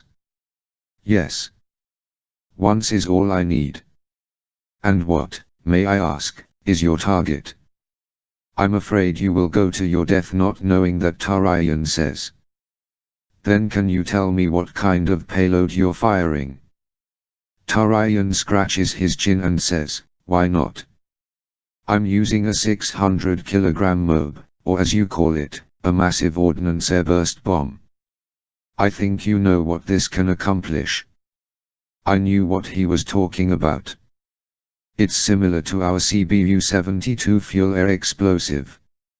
It's an incendiary, advanced cluster bomb carrying ethylene gas that explodes in the air, creating a fireball and explosive wave that spreads quickly over a much greater area than traditional explosives. The after-effects of the explosion are very similar to those of small nuclear bombs but without the radiation. It's a nasty, deadly device. Talk about a weapon of mass destruction, this is certainly it. You're evil, I mutter. Tarayan's eyes flare and he approaches me. He turns his head slightly, as if he's preparing to strike me, but instead he spits a glob of phlegm at me. It hits me in the face and dribbles down my cheek. That's what I think of America, he says. He moves away and addresses Mertens. Begin the calibration. It's time. Mertens nods and picks up a phone. After a moment he says, begin calibration. Raise the Phoenix. 6 seconds later the control room shakes and a loud hum reverberates throughout the complex. Through the windows I see the ceiling part and slide away, revealing the dome 2 levels above. The supergun and its heavy platform begin to rise on a hydraulic lift toward the ground floor above us. Tarayan, satisfied that everything is working properly, turns to me and addresses the guards. He's seen enough. Take him to the incinerator room and kill him. Farid grunts and makes a face at Tarayan. I'm sorry, Farid, he says. I need you with me. Perhaps you'd like to hurt him a little right here. The brute smiles like an ogre. Even though his good arm is in a cast, I'm sure his other one can pack a wallop as well. The guards hold me steady as Farid faces me. He raises his free arm, makes a fist, pulls it back, and puts his entire weight into a punch that nearly knocks my head off. For a moment I hear a ringing in my ears and see nothing but bright lights. A tremendous spear of pain shoots through my now broken nose into the back of my brain. Before I have time to recover even slightly, Farid hits me hard in the stomach. The guards let me fall to my knees as I gasp for breath. Blood pours from my nose onto the floor. I hear Tarayan say, "That's enough. Take him away and get rid of him. Be sure you videotape it. Make it gruesome. You know what to do." The men roughly pull me out of the control room. 36. There was a 7-hour time difference between Cyprus and Washington, D.C. At precisely the moment that Sam Fisher infiltrated the shopping mall complex, Colonel Irving Lambert finished a phone call with the Secretary of Defense and waited impatiently at his desk for news from his Splinter cell. He knew that Fisher had arrived safely in Cyprus, had received diving equipment from the Brits, and was on his way to Tarayan's shopping mall outside of Famagusta. In anticipation of Fisher's report, Lambert had already been in discussions with not only the Secretary, but also the top military brain trust at the Pentagon, the President of the United States, and the Secretary of State. In turn, these people were in touch with their counterparts in the Middle East. Should a strike in Cyprus become necessary, Lambert wanted an immediate response. As of the current time, all the appropriate players were ready and willing, except for Turkey. Even in the face of proof, the Turkish authorities refused to believe that Namık Baysaran was really Nazir Tarayan, mastermind and patron of one of the world's most dangerous terrorist organizations. The prosperity he had brought to southeastern Turkey was unquestionable. He had created jobs for hundreds of unemployed. He had contributed food and money to just causes. He had created a great deal of goodwill between Turkey and her neighbors. How could this man be the evil being that the United States claimed? Lambert's intercom buzzed. "Yes," he said, pushing the button. "We've got some news on Horowitz," Bruford said. "I'm on my way." Lambert rose, grabbed his coffee cup, and rushed to the operations room where Bruford and other team members were working. Carly Street. John had her hands on a printout that she was studying closely. "What have you got?" Lambert asked, taking a seat at the table. "Eli Horowitz isn't an Israeli," Bruford said. "He's from Azerbaijan. He entered Israel when he was 16 on the pretext that he was a Jewish refugee from Russia. The Mossad has just confirmed that Horowitz, which is his real name by the way, has used a number of aliases throughout his life. When he was living in Azerbaijan, he was arrested on conspiracy charges with a group of terrorists associated with the Kurds there. Because of his age and some political connections, he was set free. On a later occasion he was arrested in Georgia in possession of a cache of illegal weapons. He was about to stand trial when he miraculously escaped from jail. It was a daring operation that involved several participants. Georgian authorities believed the jailbreak to be the work of a powerful Russian mafia. The shop? Very likely. That terrorist watch list he was on, when it was tardily discovered by U.S. immigration, identified Horowitz as a mule for the shop. Lambert slapped the table. "Okay, so we've definitely established he's a bad guy. How the hell do we find him?" Carly spoke up. "The Mossad has been very cooperative. They found his apartment in East Jerusalem and ransacked it. The boy left the place as if he was planning to return. All of his clothes and belongings were there, including a computer." Lambert raised his eyebrows, and Carly wiggled hers in reply. "And we might have something," she said. "This is a printout showing the contents of the hard drive. Although there isn't anything that directly connects him to the shop, we've retrieved some recent emails that indicate he was planning something before Sarah Burns came to Israel. Most of the mail prior to 2 weeks ago was deleted, but the Mossad is delivering a subpoena to Horowitz's ISP as soon as they can. What we do have are some of the last communications between him and Sarah, much of which we already uncovered on Sarah's computer in Illinois, but also some emails between Horowitz and someone named Yui. We've traced this Yui's email address, and the server is at the Russian-Israeli Bank in Jerusalem." "The Russian-Israeli Bank? Is that legit?" Lambert asked. "It is. It's a private and fairly young institution. The bank opened 2 years ago, and the board of directors consists of nothing but Russians." "Interesting." Then Carly smiled, pausing for dramatic effect. "And here's the clincher. The bank is a subsidiary of the Swiss-Russian International Mercantile Bank." Lambert raised his fists above his head. Praise the Lord. We need the Israel security forces to get in there and tear the place apart. Now. Bruford replied, it's already in the works. The bank manager and its employees are going to have a rude surprise when they arrive at work in the morning, which should be happening any minute over there. Great work, people, Lambert said. Now if we'd just hear something from Fisher, my ulcer might settle down. Chip Driggers spoke up. Colonel, there's a transmission coming through. Lambert rose and went over to Driggers's terminal. Is it Sam? Looks like it. He's sending some JPG files. When the image appeared on the monitor, both men's jaws dropped. Holy shit, what the hell is that thing?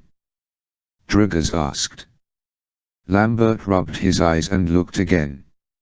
It's a goddamned Babylon supergun. We should have known. We should have known. There are more pics coming through.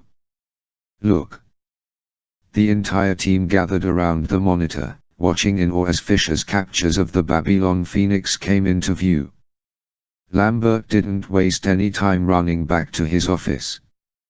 He picked up the phone on Bruford's desk and ordered, "Get me the president." 37. Nazir Tarayan wiped the sweat from his brow and looked at his watch. The sun had completely risen, and he felt that time was running out.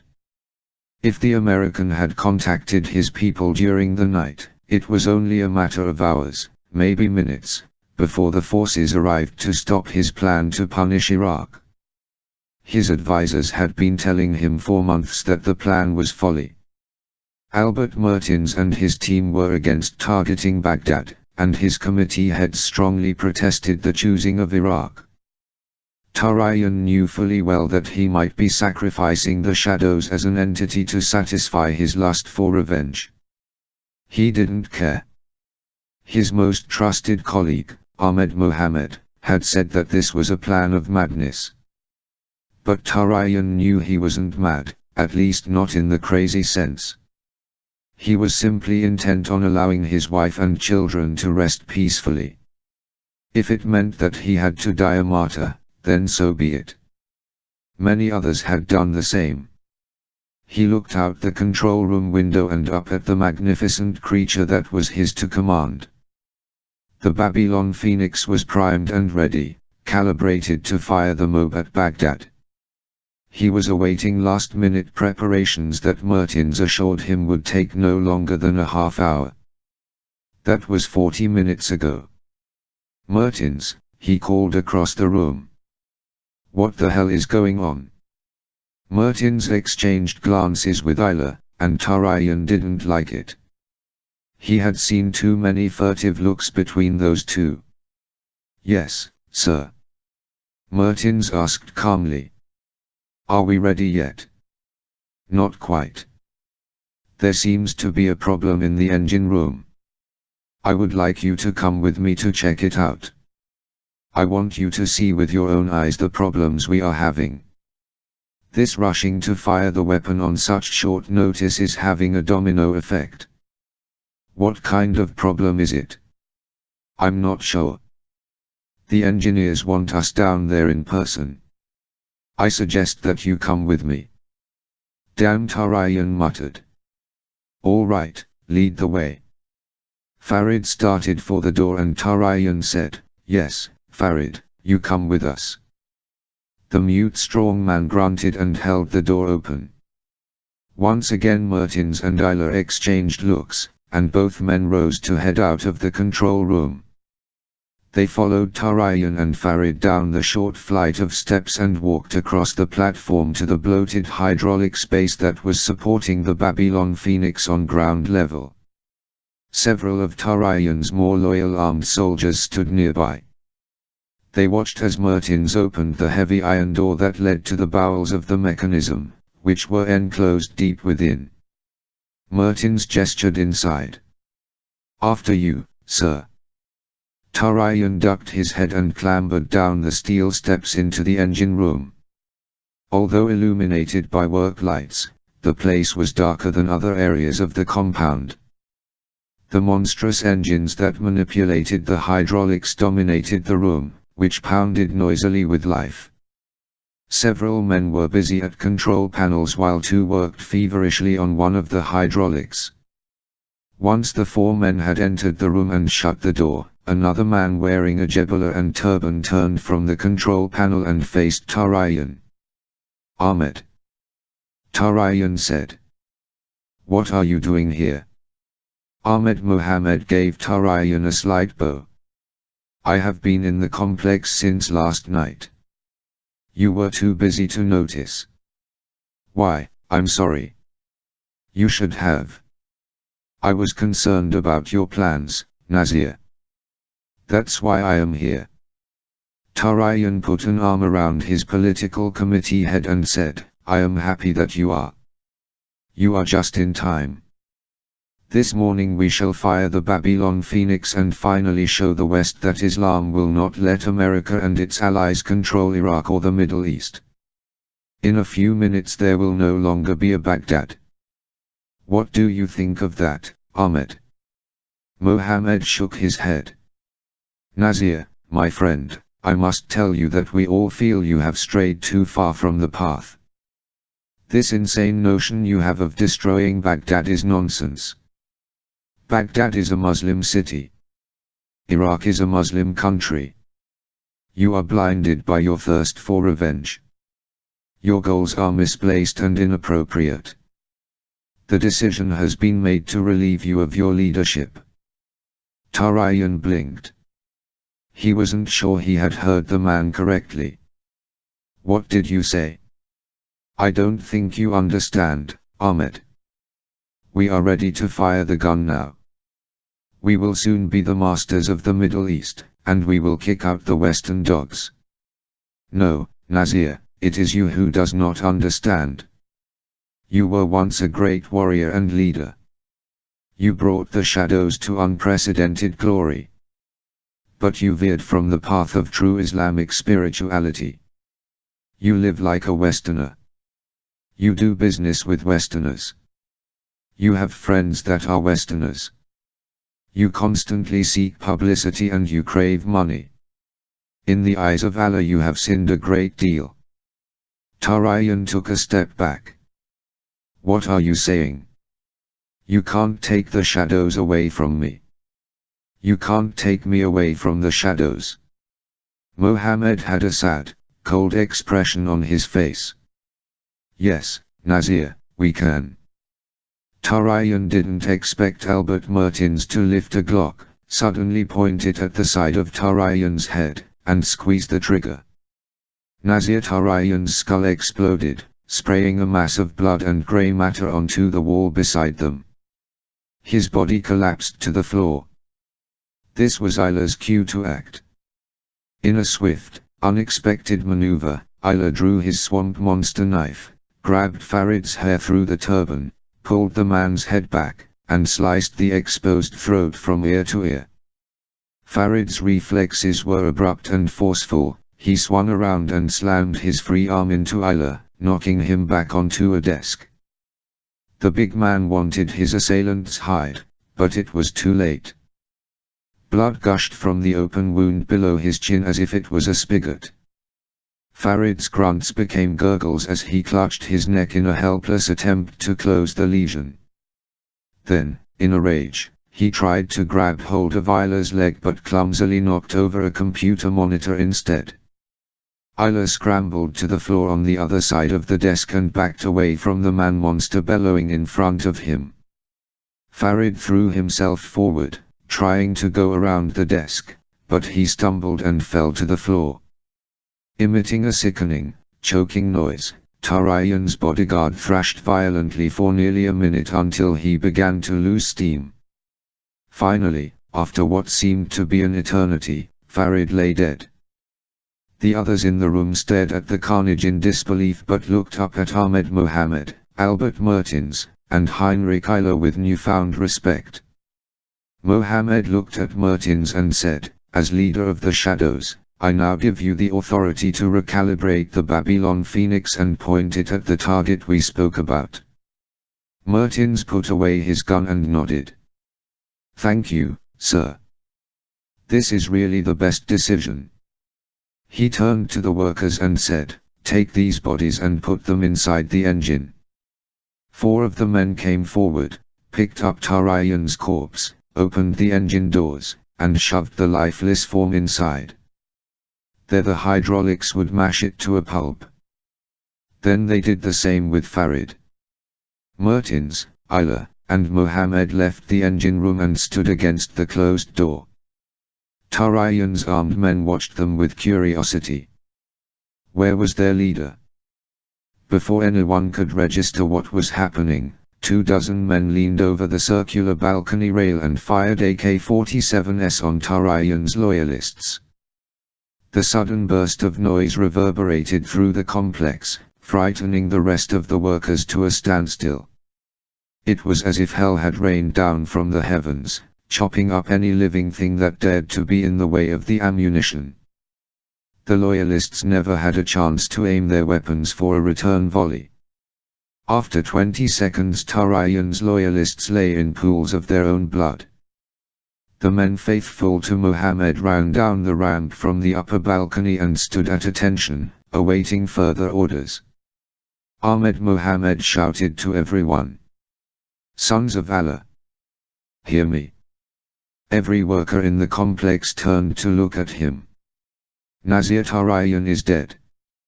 I will be assuming leadership of the shadows from now on. Continue your good work and Allah will reward you." Some of the workers cheered. Others were confused. Only a few were disappointed. Mertens looked at Mohammed and explained, "As you can hear, Tarayan's objectives were not very popular." "No, they weren't," Mohammed said.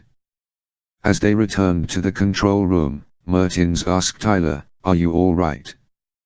"I am fine." He wiped his knife clean on his trouser leg and sheathed it. Mertens nodded and said, "Recalibrate the weapon for a new target." "Yes, sir," Ayla said. "And what is the new target?" "Jerusalem. 38. The 2 armed goons marched me up the ramp and onto the perimeter balcony. As we head for the double doors, I notice several guys with AK-47s crouched below the rail as if they are waiting for something. The one closest to us nods at my 2 guards, and they give him a silent acknowledgement. What the hell's going on? If I didn't know better, I'd say there's going to be some kind of rebellious action happening soon. Do I smell an uprising in the air? Is that something I can use to my advantage? I've lost track of how much time is left on the frag grenades. It has to be nearly 45 minutes since I set them and was caught. I suspect that there's less than 5 or 10 minutes left to go. I really don't want to be on this balcony when they go off, it's liable to collapse." "Sam. It's Lambert." The tiny voice in my ear. "Sam. Are you there?" "Shit. I can't respond." One of my captors uses his keycard to open the double doors and we walk through. I don't particularly relish being marched to my death, so I need to think of something quickly. The guy with the keycard has my stuff. They didn't remove the upsat, but it's not going to do me much good with my hands tied behind my back. Lambert speaks again. "Sam. If you can hear me, get the hell out of that shopping mall. The UN forces will be there in about 10 minutes, maybe sooner. If you can read me, get the hell out, now." "I'd like to do just that, Colonel." We walk through the empty department store, and we're now level with the upper half of the supergun barrel, which is poking through the opening in the middle of the shopping mall complex. They haven't opened the domed ceiling or raised the supergun to its maximum height yet. My fascination with machinery and weapons makes me want to stay and watch them shoot the thing, but I know I can't do that. I don't want to be caught inside this place when the cavalry arrives. They take me around the supergun into one of the 3-story front wings. A steel door marked maintenance in Turkish and in English appears to be our destination. Abbott takes a set of keys from his pocket while Costello sticks his AK-47 in my lower back. Abbott unlocks the door and holds it open for his pal and me. Once we're inside, I see why Tarian called this the incinerator room. There's one dominating the far wall. I figure they throw their garbage into it. The room is also full of hardware and tools, a table saw, and a few of those 3-wheelie carts. There's also a video camera sitting on a tripod in the middle of the room. A couple of floodlights on stands point to an area of the floor near the incinerator. I wonder how many executions they've put on tape or if I'm their debut production. Abbott opens the incinerator's grilled door. The flames inside cast a golden glow over the room. I figure they think this makes their home movies more aesthetically pleasing. Abbott then turns on the floodlights and checks the video camera. He looks through the viewfinder, makes sure it's pointed in the proper place, and then says put him in place in Arabic. These guys aren't Turkish. Costello jabs his gun into my back again, pushing me over to the stage. Abbott presses the record button, the camera's red light turns on, and then he moves to join us in front of the lens. We're standing in a line with me in the middle, Abbott on my right, Costello on my left, facing the camera. Abbott announces to the audience in Arabic, "This is American spy Sam Fisher. He is to die today for waging war against Islam." Suddenly we hear the sound of gunfire in the distance. It's intense, too, as if an entire platoon is firing machine guns at enemy forces. Abbott and Costello look at each other and smile. "We have a new leader," Costello says. "Now's my chance." I hip check Abbott. I ram my hip bone as hard as I can into his, knocking him sideways.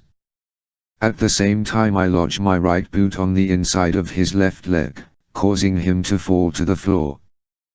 Before Costello can react, I raise my left boot, run it down his right shin, and stomp hard on his foot. I take a step to my right, turn, and then kick the ever-loving shit out of his right knee. I hear the bone snap as he screams and falls to the ground. By now Abbott is scrambling to his feet and trying to level his AK-47 at me. I turn to him and kick him hard in the face with my right boot.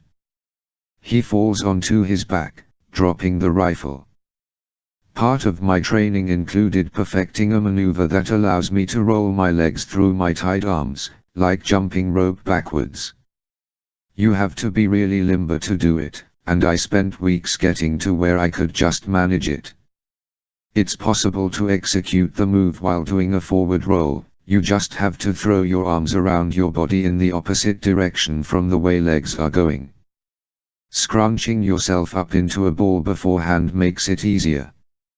So, very quickly, I squat, form my body into a ball, and perform that forward roll, bringing my arms over and around my body.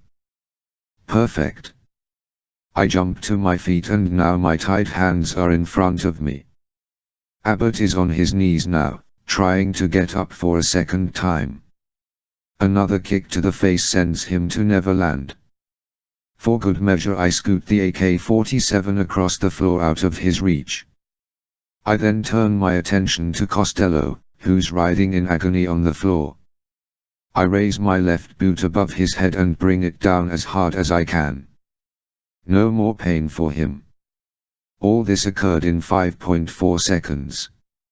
I glance at my APSAT, check the timer, and see that 2 minutes are left before the frag grenades go off. I go back to Abbott and empty his pockets, retrieving my knife, 5.7, goggles, and other equipment.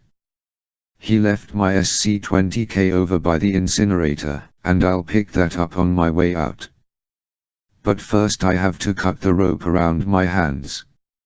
I move to the table saw, switch it on, and carefully hold my wrists over the spinning blade. I nick the rope just enough for me to unravel it and I'm free. I gather all my stuff and get the hell out of there. I open the door carefully, peer outside to make sure no one is around, and step into the corridor. I run to the edge of the central area just in time to witness the domed ceiling parting. Simultaneously the supergun's huge barrel begins to rise vertically as the hydraulics lift the entire weapon flush with the ground floor. For a moment I have to stand and watch the thing, it's so goddamned awesome. Eventually the tip of the barrel protrudes through the domed opening. The machinery inside the massive breach then begins to rumble, and I see the barrel tilt and point in a southeasterly direction. Then, wham wham wham. I hear my frag grenades go off in a succession of explosions. I'm not sure what kind of damage they'll do, but I hope it will delay firing the weapon for a bit. I run around the supergun to the wing where I originally entered and head for the glass doors I smashed earlier. The floor beneath me shakes, and I hear what sounds like an earthquake. Hurrah! The perimeter balcony must have collapsed as I had hoped. That will surely cause some confusion. I make it outside into the sunlight. No one is around. The electrical company van is gone, so I'm going to have to hoof it. At that moment I hear the sound of aircraft. I look northward and see a squadron of 6 planes heading this way. Time to move. I run as fast as I can out of the parking lot and toward the front gate. 2 guards are there, weapons in hand.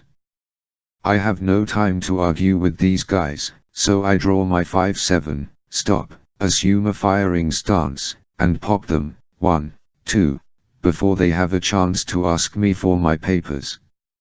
I resume speed and hurtle over the gate. Once I'm out of the compound, I breathe a little easier but I keep moving. I climb the hill overlooking the site, the one I had used early this morning, and figure this is as good a place to watch the main attraction as any.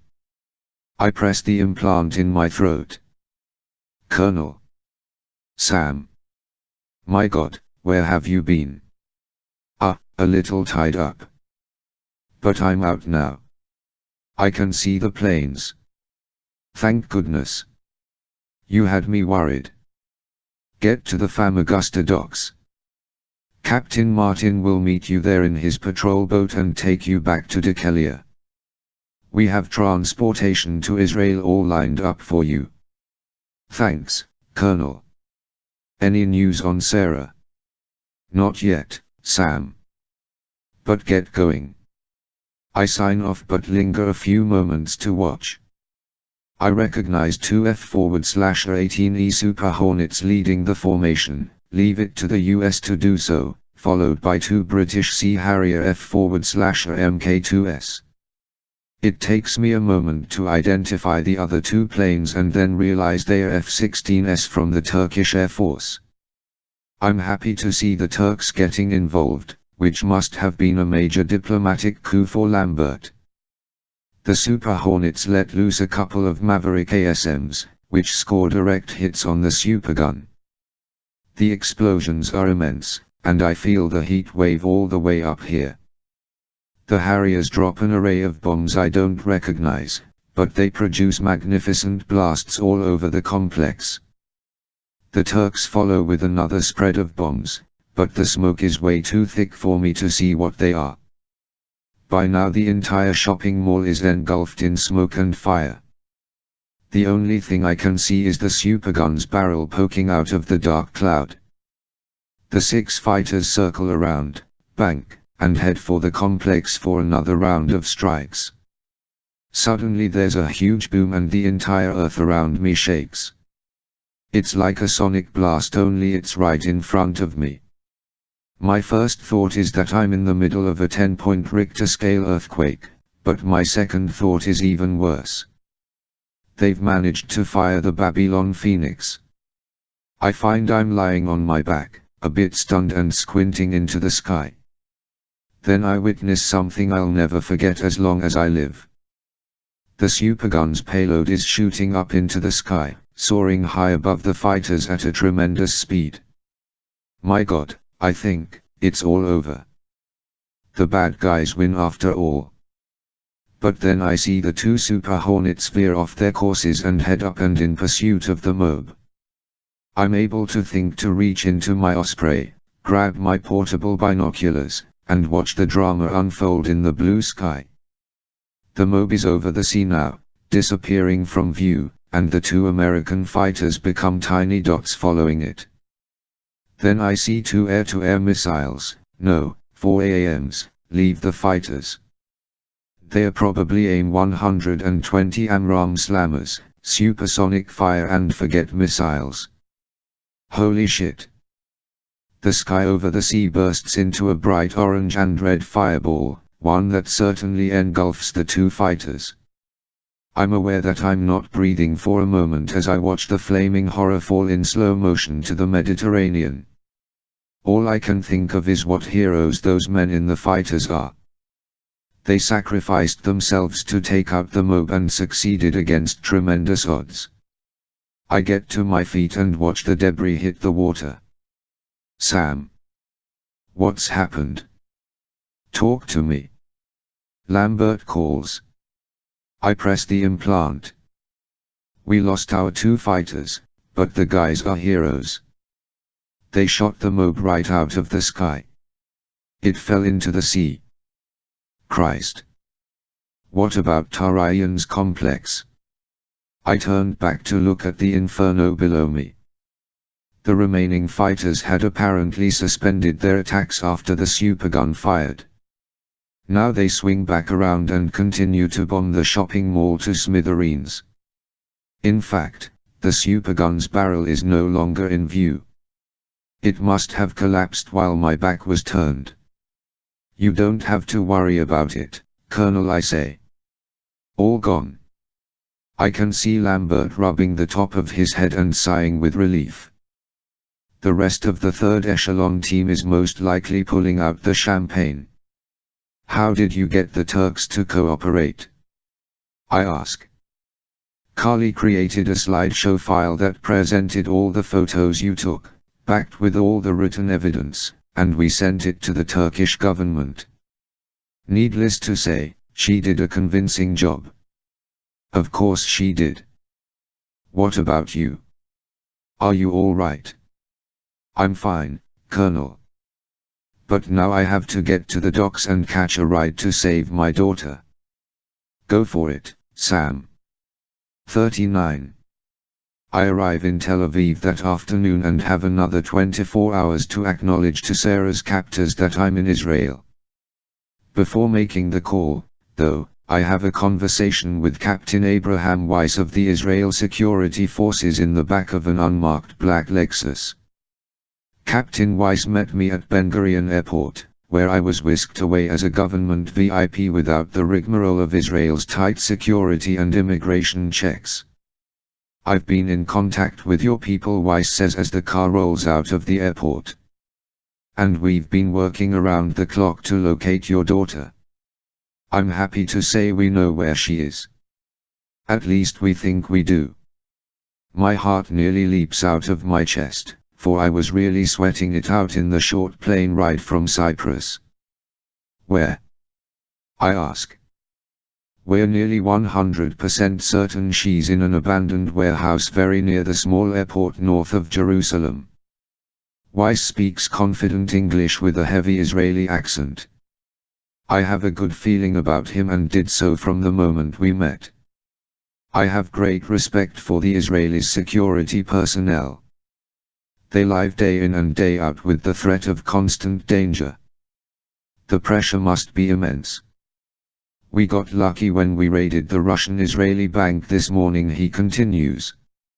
At first it seemed as if the bank was completely legitimate and we'd hit a dead end until we began to examine real estate transactions.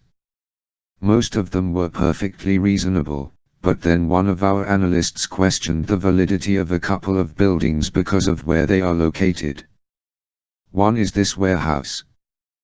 The Russian-Israeli bank owns it. However, Our analyst happens to have performed some work in another building not far from this location, and he remembered that it's on a street full of derelict buildings. They're all due for demolition sometime next year. We made a leap of faith and posted a hidden surveillance team outside the warehouse. Within an hour Eli Horowitz was seen leaving the building. He returned almost an hour later. The surveillance team is certain there are others in the building with him, but it's not clear how many. I don't care how many assholes are in there, I say. I'm going to wipe them clean. Captain Weiss shrugged, not getting the poor attempt at humor. I've been told by my superiors that this is really the U.SS show, although we'll be supplying you with a backup team. In other words, you're in charge. We'd like to arrest the men responsible for your daughter's kidnapping and for the murder of Rivka Cohen, but should an accident befall any of them, there would be no questions asked by our government. That's his way of saying I'm free to do whatever the hell I want with the kidnappers. I probably have Lambert to thank for that.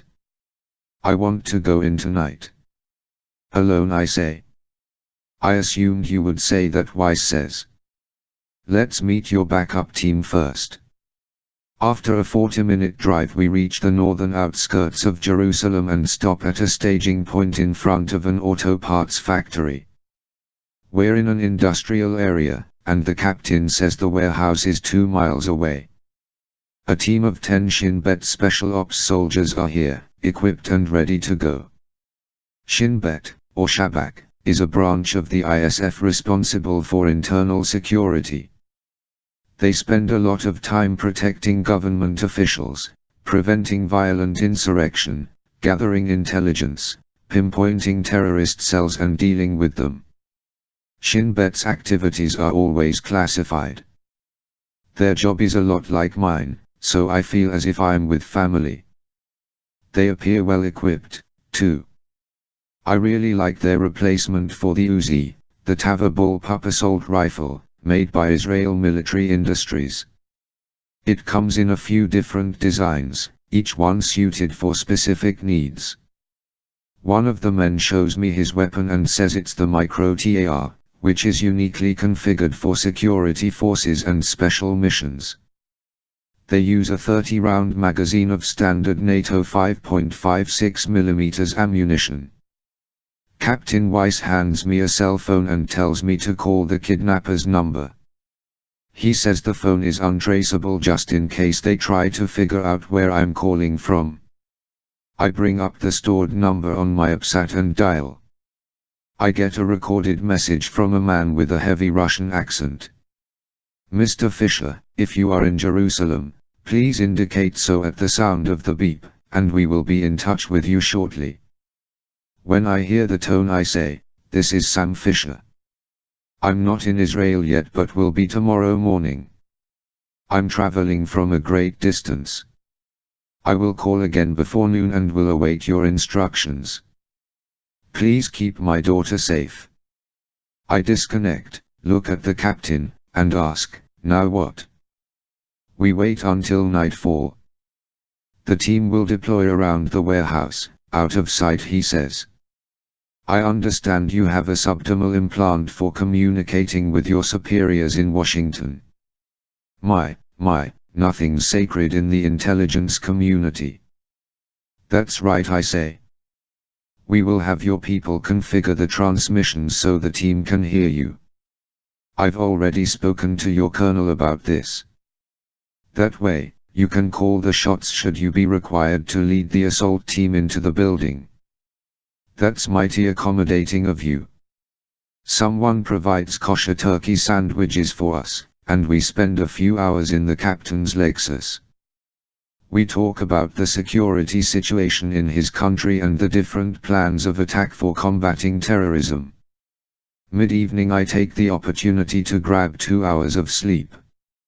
When I wake I find it's just after 10 o'clock. In the meantime, Carly Street. John has provided me with the warehouse blueprints via my APSAT. I now have a complete map of the building, showing entrances and exits, corridors, and rooms. I'm itching to get going, but I decide to wait 2 more hours, hoping to catch them in their pajamas. Finally, at midnight, I tell the captain it's time to move. You know they're probably setting a trap for you, the captain says. I shrug. Trap, schmap. Let's go. You ready? Absolutely. He gives the order and we move out in separate unmarked civilian cars toward the site. A minute later we arrive at a crossroad. The captain points to the new road and says, "It's that way about a mile. We'll get out here and go the rest of the way on foot." The drivers park the cars behind various empty buildings, and we proceed to hike through undeveloped terrain off-road. There's not a lot of trees and natural cover here. Israel is an arid country and it's hot and dry at this time of year. For a Mediterranean destination, I've never found Israel to be particularly pretty. I guess it is if you like sand and rocks. The land is fertile enough, although I can't imagine why it was once considered the promised land. I separate from the Shin Bet as we get closer to the warehouse. I want to make the first approach on my own. "Mr. Fisher." It's the captain's voice in my ear. "Do you read me?" Loud and clear I say, pressing the implant. There are 3 cars parked in the back of the warehouse, under a tarp. A Ferrari, a Jaguar, and a Chevy Cavalier. Then there's probably not too many men inside. That's what I'm thinking, too. I can now see the warehouse, but I'm well hidden behind some rocks, 50 feet away. I know the Shin Bet have surrounded the building, but I see no signs of them. These guys are good. The building looks as if it hasn't seen a human being in 30 years. It consists of a large space that takes up most of the structure. From Carly's blueprints I understand there's a second floor with a window. This second floor is more of a loft that hangs over a third of the first floor space with a standalone staircase connecting the two. Along 2 sides of the building are corridors with rooms, old offices, I imagine. "How do you want to handle it?" the captain asks. "I'm going to find a way in, probably from the second floor. Stand down until I give the order. Then storm the place with everything you've got. Until I find Sarah and make sure she's all right, I don't want them to have any indication that you're out here." "Understood," he replies. I emerge from my hiding place but stick to the shadows. There are no lights on around the building, so that's a plus. The first thing I do is a quick recon around the warehouse. The front door is a rusty steel job with faded paint and lettering. The few windows are painted over. In the back I find the 3 cars covered by a tarp and another steel door. Up high I see another window, one that's not painted over. That's my target. I take my cigar holder and rope and fashion a grappling hook. I sling the thing around and toss it, catching it onto the roof on the first try. I give it a tug and then climb up the side of the building. When I reach the window I peer inside. I see the loft, it's full of junk and extends maybe 30 feet. A lone lantern burns on the floor next to an empty bedroll. I can't discern anything beyond the edge of the loft, mainly because of the junk piles. The main thing is that no one is there. Good. I wrap the rope around my waist so I can use both hands as I hang by the window. I draw my 5.7, flip on the TAK laser microphone with my thumb, and point the barrel at the glass. The square in the center of the camera screen doesn't turn red, it's not picking up any sound. Excellent. I switch off the TAK and holster the pistol, then try to raise the window. It doesn't budge. The decades-old paint has hardened, but the window itself doesn't appear to be locked. I draw my combat knife and chisel away on the window edges, finally getting to where I can stick the blade through the slits. I sheath the knife and try the window again. This time it moves a little. I rearrange myself so I can put my weight into the very center of the top windowsill and push it up with a forceful thrust. The window gives way and slides open, a bit too noisily for my comfort. But it's enough for me to snake through. I unwrap the rope from my waist and go through the window, feet first. Once I'm inside, I carefully move to the edge of the loft and look down. It's a wide open, empty warehouse except for a lot of junk stacked along the sides of the room, mostly old appliances like refrigerators and stoves. I see a couple of doors leading to other parts of the building. There's no one around. A set of unsupported wooden stairs leads down from the loft. I start to take them, but they creak loudly. Instead I leap off the steps and land on all fours with a quiet thud. One single noise is better than a series of horrible creaks. I focus on the door I know leads to a series of rooms in a corridor. Once again I take the 5.7 and flip on the TAK. I aim it at the door and this time the screen turns red. Somebody is talking behind the door. I creep to the wall, flatten myself, and listen. The voices are muffled, but they are speaking in Russian, that much I can tell. I consider storming through the door and blasting the hell out of them, but before I can act, I hear footsteps approaching. The door swings open, hiding me behind it.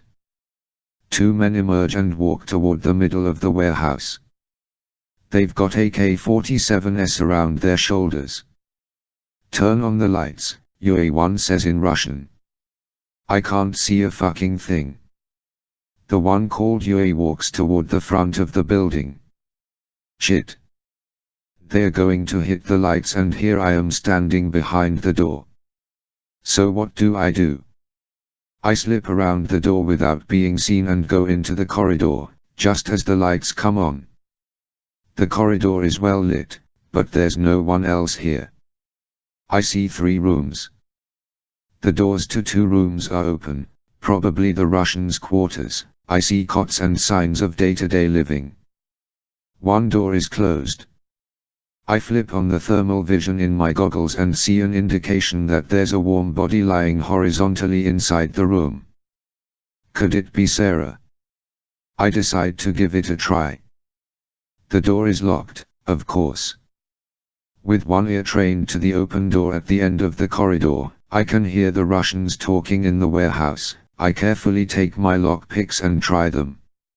After 3 attempts, I have it open. Sarah is inside, lying on a cot. 40. Sarah. I whisper. She looks up, startled. Her eyes widen when she sees me. Of course, I look like an alien from outer space in my uniform and goggles. I raise the goggles so she can see my face. "It's me," I say. "Dad." She lunges and grabs hold of me as if I'm the last man on earth. "Shush," I whisper. "You've got to be quiet. I'm gonna get you out of here." "Oh, Dad, I knew you'd come." She starts to cry and I stroke her dark hair. "Are you all right? Did they hurt you?" "A little. I'm a little weak." "Can you walk?" "I'll try." She gets to her feet, but I can see she's very unsteady. "I'll have to carry her." I let her lean against the wall as I peer out the door to the corridor. It's still clear. "Honey, wait here, I'll be back for you," I say. "Don't leave me." She almost panics. "Sarah, the bad guys are right in there. I have to take care of them first. I promise I'll be back for you." She takes a deep breath and wipes her face. "Okay. That's my girl. Don't make a sound." I leave and close the door behind me, unlocked. I take the 5.7, attach the suppressor, and shoot out the two overhead lights in the corridor. I'm plunged into darkness, so I lower my goggles and turn on the night vision. I peer through the door to the warehouse and see that the two Russians have stepped outside through the front. The place is empty. I quickly enter the space, drop to one knee, and aim the 5.7 at the work lights. I shoot out all 6 of them. Now the only illumination in the place comes from the open front door, and it's not much. I run and find the steps leading to the loft. I quickly ascend the stairs and make it to the second floor just as the two men return. I quietly swing the SC-20K off my shoulder and ready it. "Hey, did you turn off the lights?" one of them asks the other.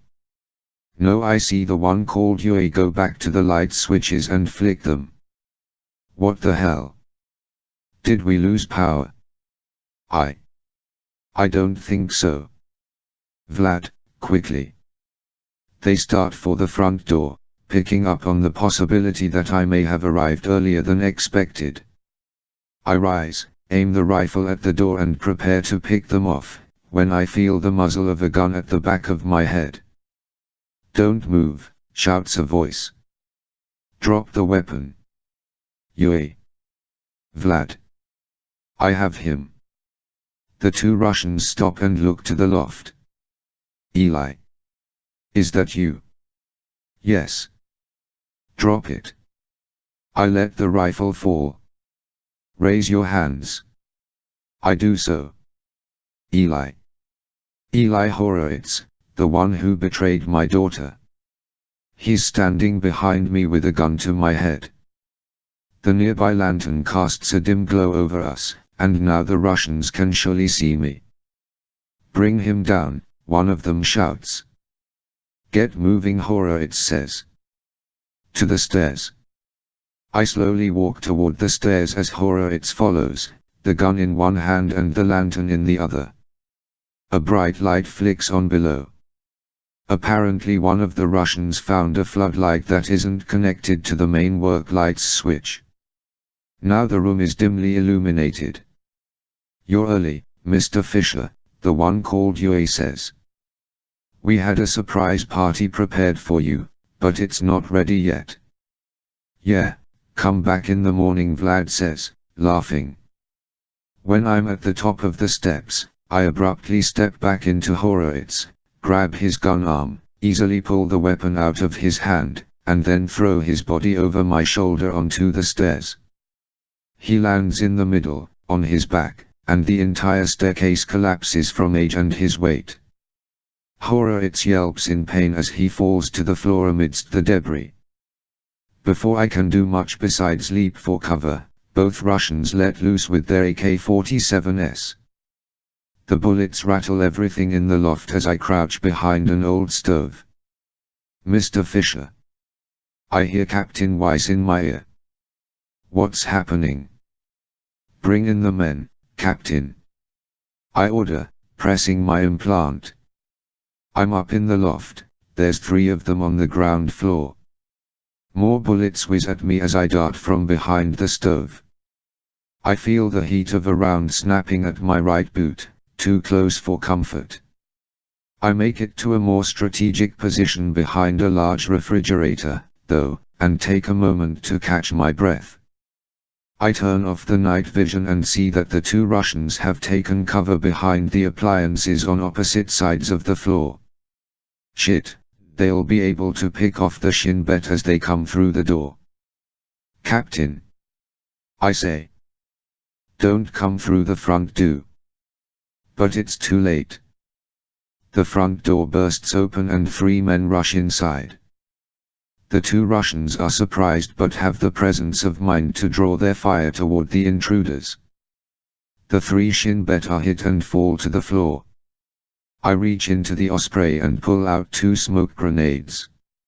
I activate them to explode on contact and then throw them into the middle of the space. They burst loudly, quickly enveloping the room with thick, black smoke. The Russians below me fire blindly into the middle of the room and up in my direction. I take the risk of jumping off the loft, landing hard on the floor. I hear windows breaking in other parts of the building, probably in the back rooms, as more men penetrate the hideout by other means. I run for cover as the Russians continue to fire in all directions. There are shouts and bursts of gunfire in the back of the building. Were there other kidnappers inside? In the cover of the smoke I rush across the floor and return to the dark corridor. I burst into Sarah's room and find her lying by the cot. I pick her up in my arms and carry her out. When I reach the warehouse again, more Shin Bet have entered and taken cover, shooting in the direction of the hidden Russians. The noise is intense, and I feel my daughter shaking against me. I can't go that way, so I run through the corridor to the back door of the building. More Shin Bet have broken it down and are rushing inside. I let them through, and then Sarah and I leave the building, out into the fresh air. I run a good 30 yards from the warehouse before I stop and place her on the ground. Sarah, honey, talk to me. Dad. She isn't letting go. I raise my goggles and finally get a good look at her. She has some bruises on her arms and around her face. What did those bastards do to you? They hurt me with pliers, she sobs. I didn't want to give them your secret number, but I couldn't take it, Dad. I couldn't take it. I hold her close and stroke her head. It's all right, Sarah. You did the right thing. No one can handle that. But you're going to be all right now. Captain Weiss and another soldier appear behind me. Mr. Fisher. Is she okay? Weiss asks. I nod, but she's not about to let go of me. Sergeant Marcus here will take her to safety, Weiss says. I pick up Sarah again. Sarah, honey, this soldier will take you away from here. Don't go, she cries. Sarah, I promise I'll be right back to be with you and take you home. But first I have to go in there and play angry father. They can't do what they've done to my little girl. She smiles but still clings to me. I turn to the sergeant and he takes her into his own arms. Sarah doesn't protest. The sergeant runs with her down the road as Captain Weiss hands me a Tava micro-assault weapon. Would you like this? You bet. I take it, lower my goggles, and rush for the back door. The inside of the warehouse is a firestorm. I take cover behind more junk on the side and see that the two Russians are perched behind strong cover, firing at us with impunity. Another dead Shin Bet lies on the floor, and the rest of the team is firing from behind whatever protection they can find. I take aim with the Tava and shoot, but the two targets are very well protected. The one mistake they made, though, is that they have no way to escape. Eventually they are going to run out of ammo. Then one of the Shin Bet throws a grenade at the wall where a Russian is holed up. When it explodes, I hear the man cry out in pain. The Russian, obviously wounded, makes a last-ditch attempt to kill some of us. He stands, it's the one called Vlad, then steps from behind a refrigerator and wildly fires his AK-47. The Shin Bet easily pick him off, and the man falls, hitting the floor with a splat. The smoke from my grenade has begun to clear, and the other kidnapper continues to shoot at us. This time I take one of my own frag grenades, set it to explode on contact, and toss it toward him. When it goes off, the Russian's gunfire ends abruptly. All is quiet for a moment. I hear the captain give an order, and two Shin Bet run to inspect the damage. They rummage around and eventually pull Yue's limp body from the junk. They drag him to the clear area and toss him to the floor. Another splat. I move to the dead kidnappers and look at their faces. I don't recognize them. Search the rest of the building, the captain orders his men. He approaches me and asks if I know them. I've never seen them before, I answer. They called each other Vlad and Yui. We'll be able to identify them soon enough. I turn back to the rubble of the fallen staircase and realize that someone is missing. Where did? There was another one here earlier, I say. My sergeant tells me they got one of them in the back. Shot him when they came through the windows. I move toward the back rooms and find the body of the kidnapper in question. He's a young man, shot several times in the chest, but he's not Eli Horowitz. One of the Shin Bet is going through his wallet and papers. You have an ID on him yet? I ask. Yes, sir. His name is Noel Brooks. Lived in East Jerusalem. I join the search through the rest of the building but stop momentarily to consult Carly's blueprint. Hey, there's a trapdoor to a basement in this place, I tell the men. I point and lead them in the direction where I believe it to be. Sure enough, I find it near the back entrance. One of the soldiers opens the large trap, revealing a set of stairs descending to a dark basement. I follow two men down and switch on my night vision. The place is moldy and dusty. It's full of scrap metal and pieces of broken bathroom fixtures, sinks and bathtubs. The air is foul and I can't imagine anyone being down here for more than 10 minutes. The Shin Bet soldiers shine flashlights around the room and look behind some of the junk. Nothing here, sir, one of them says. Yeah, I say. Carry on, I'll stay and take a closer look. The men ascend the stairs and disappear. I stand in the center of the basement and slowly circle in place. Just for grins I switch my goggles to thermal vision in the hopes that I'll catch a breathing body. Nothing. However, just before I switch back to night vision, I notice some heat signatures on the floor. I bend to examine them more closely and realize they are not heat signatures at all but rather footprints left on the dusty floor. I switch to fluorescent mode and pick up more indications of disturbance in the dust. I can now trace an imaginary line along the footprints that leads to a corner of the room where more dilapidated kitchen appliances are piled. There's a lot of junk in between, so I shove stuff out of the way, making a clear path to the area. Eventually I have to climb over a pile of rubble to get there. I see 3 old refrigerators, several sinks, 2 stoves, all of it appears to be from the 60s or 70s. I open each of the refrigerators and find them empty. I try the stoves next and there's nothing inside them. I'm about to give up when I notice that a bathtub is leaning sideways against the wall, tub side in. I reach over and pull the thing down. Inside is Eli Horowitz, cowering in fright. My taver is in his face faster than he can blink. "Don't shoot," he cries. "Get the fuck out of there and keep your hands where I can see them." The young man scrambles out of the tub and raises his arms. With one hand I frisk him. I don't find anything, but I'm intentionally rough on his groin. He winces but stays silent.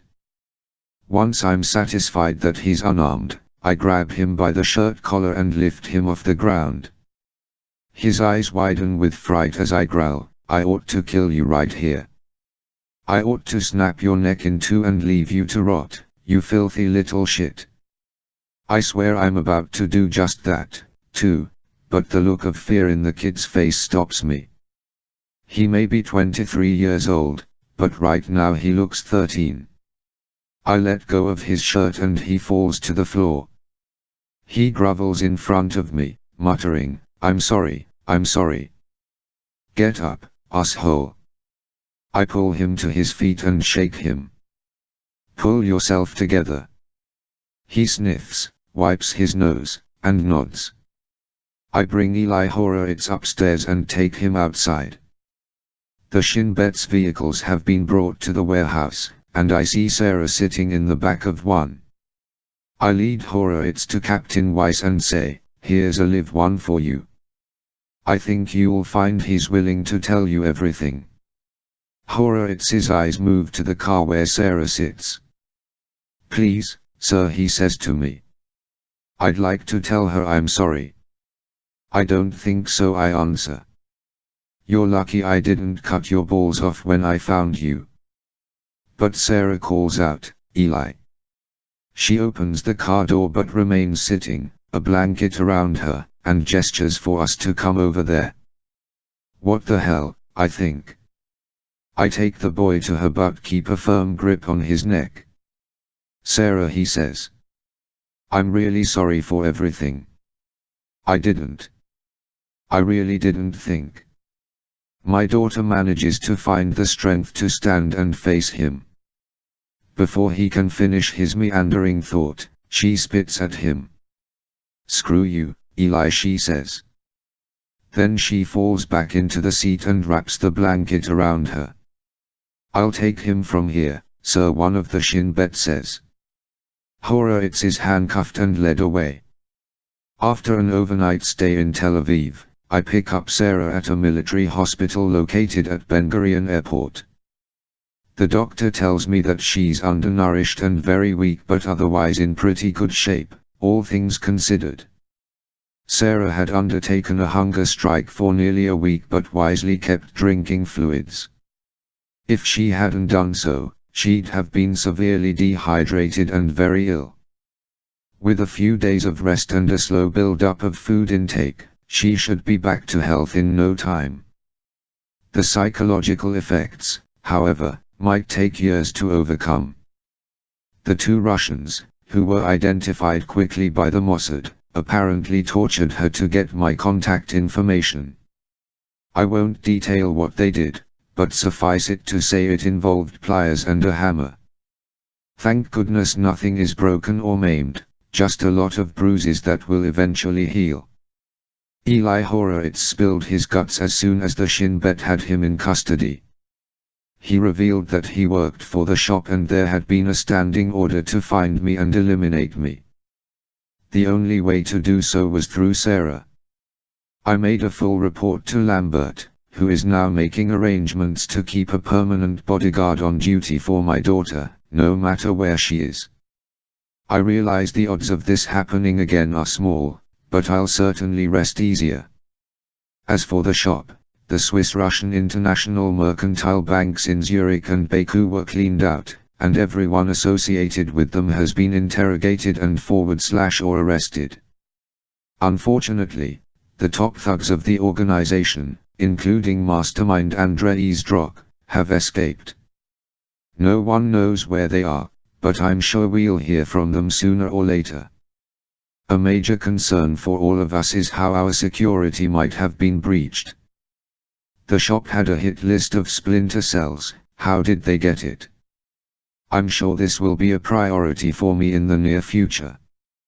The Shadows is a crippled organization.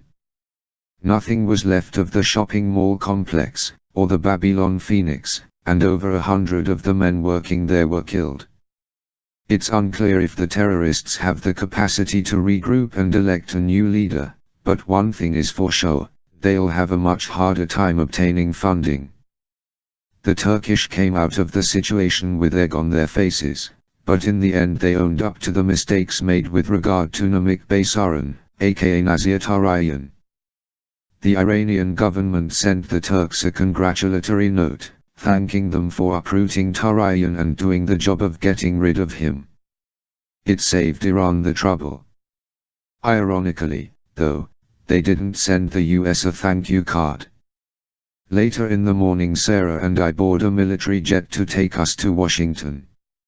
A couple of young US Marines push her in a wheelchair and lavish her with a lot of attention, which she loves. She's beginning to eat and, more important, starting to smile and laugh again. She's tough, like her old man, so I expect her to bounce back relatively quickly. We settle into our seats and wait the obligatory 20 minutes before the plane is ready to lift off. Sarah takes my hand and rests her head against my shoulder. She yawns and then sighs heavily. I'm glad you're okay, I say. If anything had happened to you. Shush, she whispers. I chuckle and say, all right, I won't make a big deal out of it. At least not until we get home. As the plane lifts off, she says, quietly, I love you, Dad. I answer, I love you, too, kid, but she's already asleep.